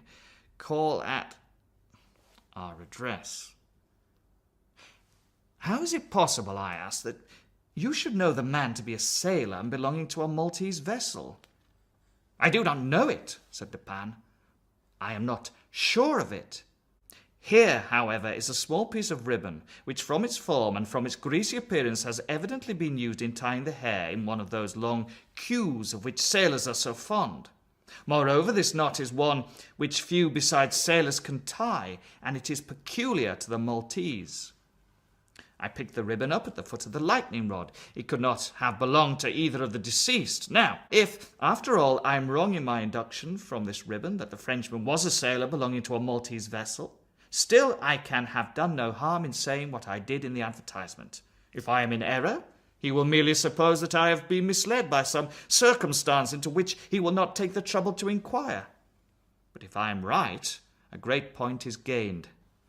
Cognizant, although innocent, of the murder, the Frenchman will naturally hesitate about replying to the advertisement, about demanding the orangutan. He will reason thus: I am innocent, I am poor, my orangutan is of great value, to one in my circumstance, a fortune of itself. Why should I lose it through idle apprehension of danger? Here it is within my grasp. It was found in the Bois de Boulogne, at a vast distance from the scene of the butchery. How can it ever be suspected that a brute beast should have done the deed? The police are at fault. They have failed to procure the slightest clue. Should they even trace the animal, it would be impossible to prove me cognizant of the murder, or to implicate me in guilt on account of that cognizance. Above all, I am known. The advertiser designates me as the possessor of the beast. I'm not sure to what limit his knowledge may extend. Should I avoid claiming a property of so great value, which it is known that I possess, I will render the animal at least liable to suspicion. It is not my policy to attract attention either to myself or to the beast. I will answer the advertisement, get the orangutan, and keep it close until the matter has blown over. At this moment we heard a step upon the stairs. "Be ready," said Dupin, "with your pistols, but neither use them nor show them until a signal from myself." The front door of the house had been left open, and the visitor had entered without ringing and advanced several steps upon the staircase. Now, however, he appeared to hesitate. Presently we heard him descending. Dupin was moving quickly to the door, when we again heard him coming up. He did not turn back a second time, but stepped up with decision and rapped at the door of our chamber. "Come in," said Dupin, in a cheerful and hearty tone. A man entered. He was a sailor, evidently, a tall, stout, and muscular-looking person, with a certain daredevil expression of countenance, not altogether unprepossessing. His face, greatly sunburnt, was more than half hidden by whiskers and a moustache. He had with him a huge oaken cudgel, but appeared to be otherwise unarmed. He bowed awkwardly and bade us good evening. "Sit down, my friend," said Dupin. "I suppose you have called about the orangutan. Upon my word, I almost envy you the possession of him. A remarkably fine and no doubt a very valuable animal. How old do you suppose him to be?" The sailor drew a long breath with the air of a man relieved of some intolerable burden, and then replied in an assured tone, "I've no way of telling, but he can't be more than 4 or 5 years old. Have you got him here?" "Oh, no, we had no convenience for keeping him here. He's in a livery stable at the Rue du Bois, just by. You can get him in the morning. Of course you are prepared to identify the property." "To be sure I am, sir." "I shall be very sorry to part with him," said Dupin. "I don't mean that you should be at all this trouble for nothing, sir," said the man. "Couldn't expect it. I'm very willing to pay a reward for the finding of the animal, that is to say, anything within reason." "Well," replied my friend, "that is all very fair, to be sure. Let me think. What should I have? I will tell you. My reward shall be this. You shall give me all the information in your power about these murders in the Rue Morgue." Dupin said these last words in a very low tone and very quietly. Just as quietly, too, he walked towards the door, locked it, and put the key in his pocket. He then drew a pistol from his bosom and placed it, without the least flurry, upon the table. The sailor's face flushed up, as if he were struggling with suffocation. He started to get to his feet and grasped his cudgel, but the next moment he fell back into his seat, trembling violently, and with the countenance of death itself. He spoke not a word. I pitied him from the bottom of my heart. "My friend," said Dupin in a kind tone, "you are alarming yourself unnecessarily." "You are indeed. We mean you no harm whatsoever. I pledge you the honour of a gentleman and of a Frenchman that we intend you no injury. I perfectly well know that you are innocent of the atrocities of the Rue Morgue. It will not do, however, to deny that you are in some measure implicated in them. From what I have already said, you must know that I have had means of information about this matter, means of which you could never have dreamed. Now the thing stands thus. You have done nothing which you could have avoided, nothing certainly which rendered you culpable. You were not even guilty of robbery, when you might have robbed with impunity. You have nothing to conceal. You have no reason for concealment. On the other hand, you are bound by every principle of honour to confess all you know. An innocent man is now imprisoned, charged with that crime of which you can point out the perpetrator. The sailor had recovered his presence of mind in a great measure while Dupin uttered these words, but his original boldness of bearing was all gone. "So help me God," he said, after a brief pause. "I will tell you all I know about this affair, but I do not expect you to believe one half I say. I would be a fool indeed if I did. Still, I am innocent, and I'll make a clean breast if I die for it." What he stated was, in substance, this. He had lately made a voyage to the Indian archipelago. A party, of which he had formed one, landed at Borneo and passed into the interior on an excursion of pleasure. Himself and a companion had captured the orangutan. This companion dying, the animal fell into his own exclusive possession.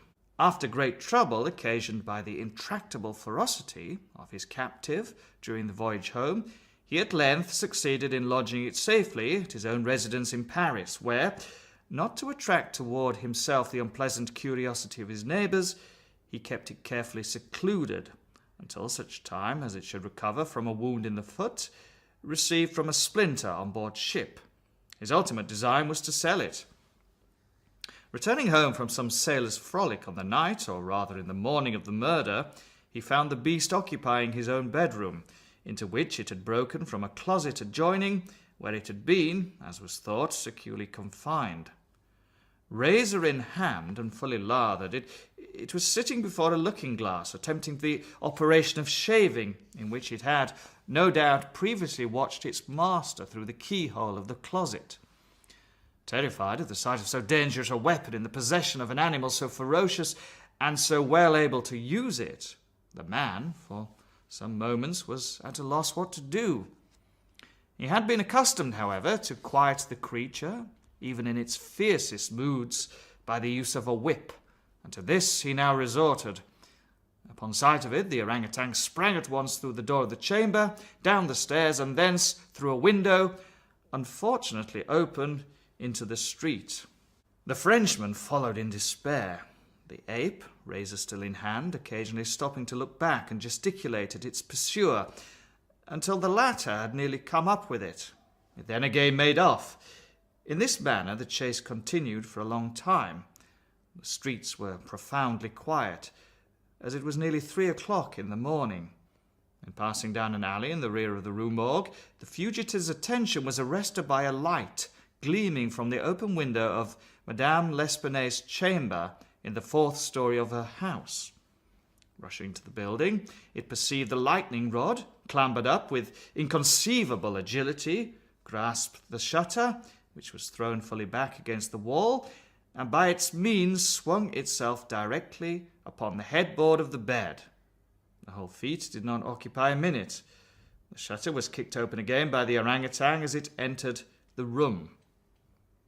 The sailor, in the meantime, was both rejoiced and perplexed. He had strong hopes of now recapturing the brute, as it could scarcely escape from the trap into which it had ventured, except by the rod, where it might be intercepted as it came down. On the other hand, there was much cause for anxiety as to what it might do in the house. This latter reflection urged the man still to follow the fugitive. A lightning rod is ascended without difficulty, especially by a sailor, but when he had arrived as high as the window, which lay far to his left, his career was stopped. The most that he could accomplish was to reach over so as to obtain a glimpse of the interior of the room. At this glimpse he nearly fell from his hold through excess of horror. Now it was that those hideous shrieks arose upon the night, which had startled from slumber the inmates of the Rue Morgue. Madame L'Espanaye and her daughter, habited in their night clothes, had apparently been arranging some papers in the iron chest, already mentioned, which had been wheeled into the middle of the room. It was open, and its contents lay beside it on the floor. The victims must have been sitting with their backs towards the window, and from the time elapsing between the ingress of the beast and the screams, it seemed probable that it was not immediately perceived. The flapping to of the shutter would naturally have been attributed to the wind. As the sailor looked in, the gigantic animal had seized Madame L'Espanaye by the hair, which was loose as she had been combing it, and was flourishing the razor about her face in imitation of the motions of a barber. The daughter lay prostrate and motionless. She had swooned. The screams and struggles of the old lady, during which the hair was torn from her head, had the effect of changing the probably pacific purposes of the orangutan into those of wrath. With one determined sweep of its muscular arm, it nearly severed her head from her body. The sight of blood inflamed its anger into frenzy. Gnashing its teeth and flashing fire from its eyes, it flew upon the body of the girl and embedded its fearful talons in her throat, retaining its grasp until she expired. Its wanderings and wild glances fell at this moment upon the head of the bed, over which the face of its master, rigid with horror, was just discernible. The fury of the beast, who no doubt bore still in mind the dreaded whip, was instantly converted into fear. Conscious of having deserved punishment, it seemed desirous of concealing its bloody deeds, and skipped about the chamber in an agony of nervous agitation, throwing down and breaking the furniture as it moved, and dragging the bed from their bedstead. In conclusion, it seized first the corpse of the daughter, and thrust it up the chimney as it was found, then that of the old lady, which it immediately hurled through the window headlong. As the ape approached the casement with its mutilated burden, the sailor shrank aghast to the rod, and rather gliding than clambering down it, hurried at once home, dreading the consequences of the butchery, and gladly abandoning, in his terror, all solicitude about the fate of the orangutan. The words heard by the party upon the staircase were the Frenchman's exclamations of horror and affright, commingled with the fiendish jabberings of the brute. I have scarcely anything to add. The orangutan must have escaped from the chamber, by the rod, just before the breaking of the door. It must have closed the window as it passed through it. It was subsequently caught by the owner himself, who obtained for it a very large sum at the Jardin des Plantes. Le Bon was instantly released upon our narration of the circumstances, with some comments from Dupin, at the bureau of the Prefect of Police. This functionary, however well disposed to my friend, could not altogether conceal his chagrin at the turn which events had taken, and was fain to indulge in a sarcasm or two about the propriety of every person minding his own business. "Let them talk," said Dupin, who had not thought it necessary to reply. "Let him discourse. It will ease his conscience.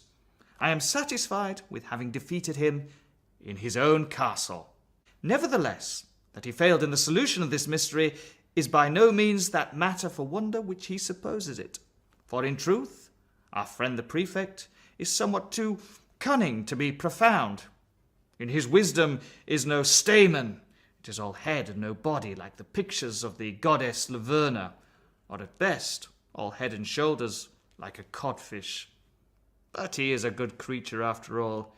I like him, especially for one master stroke of cant, by which he has attained his reputation for ingenuity. I mean, the way he denies that which does exist, and explains that which does not.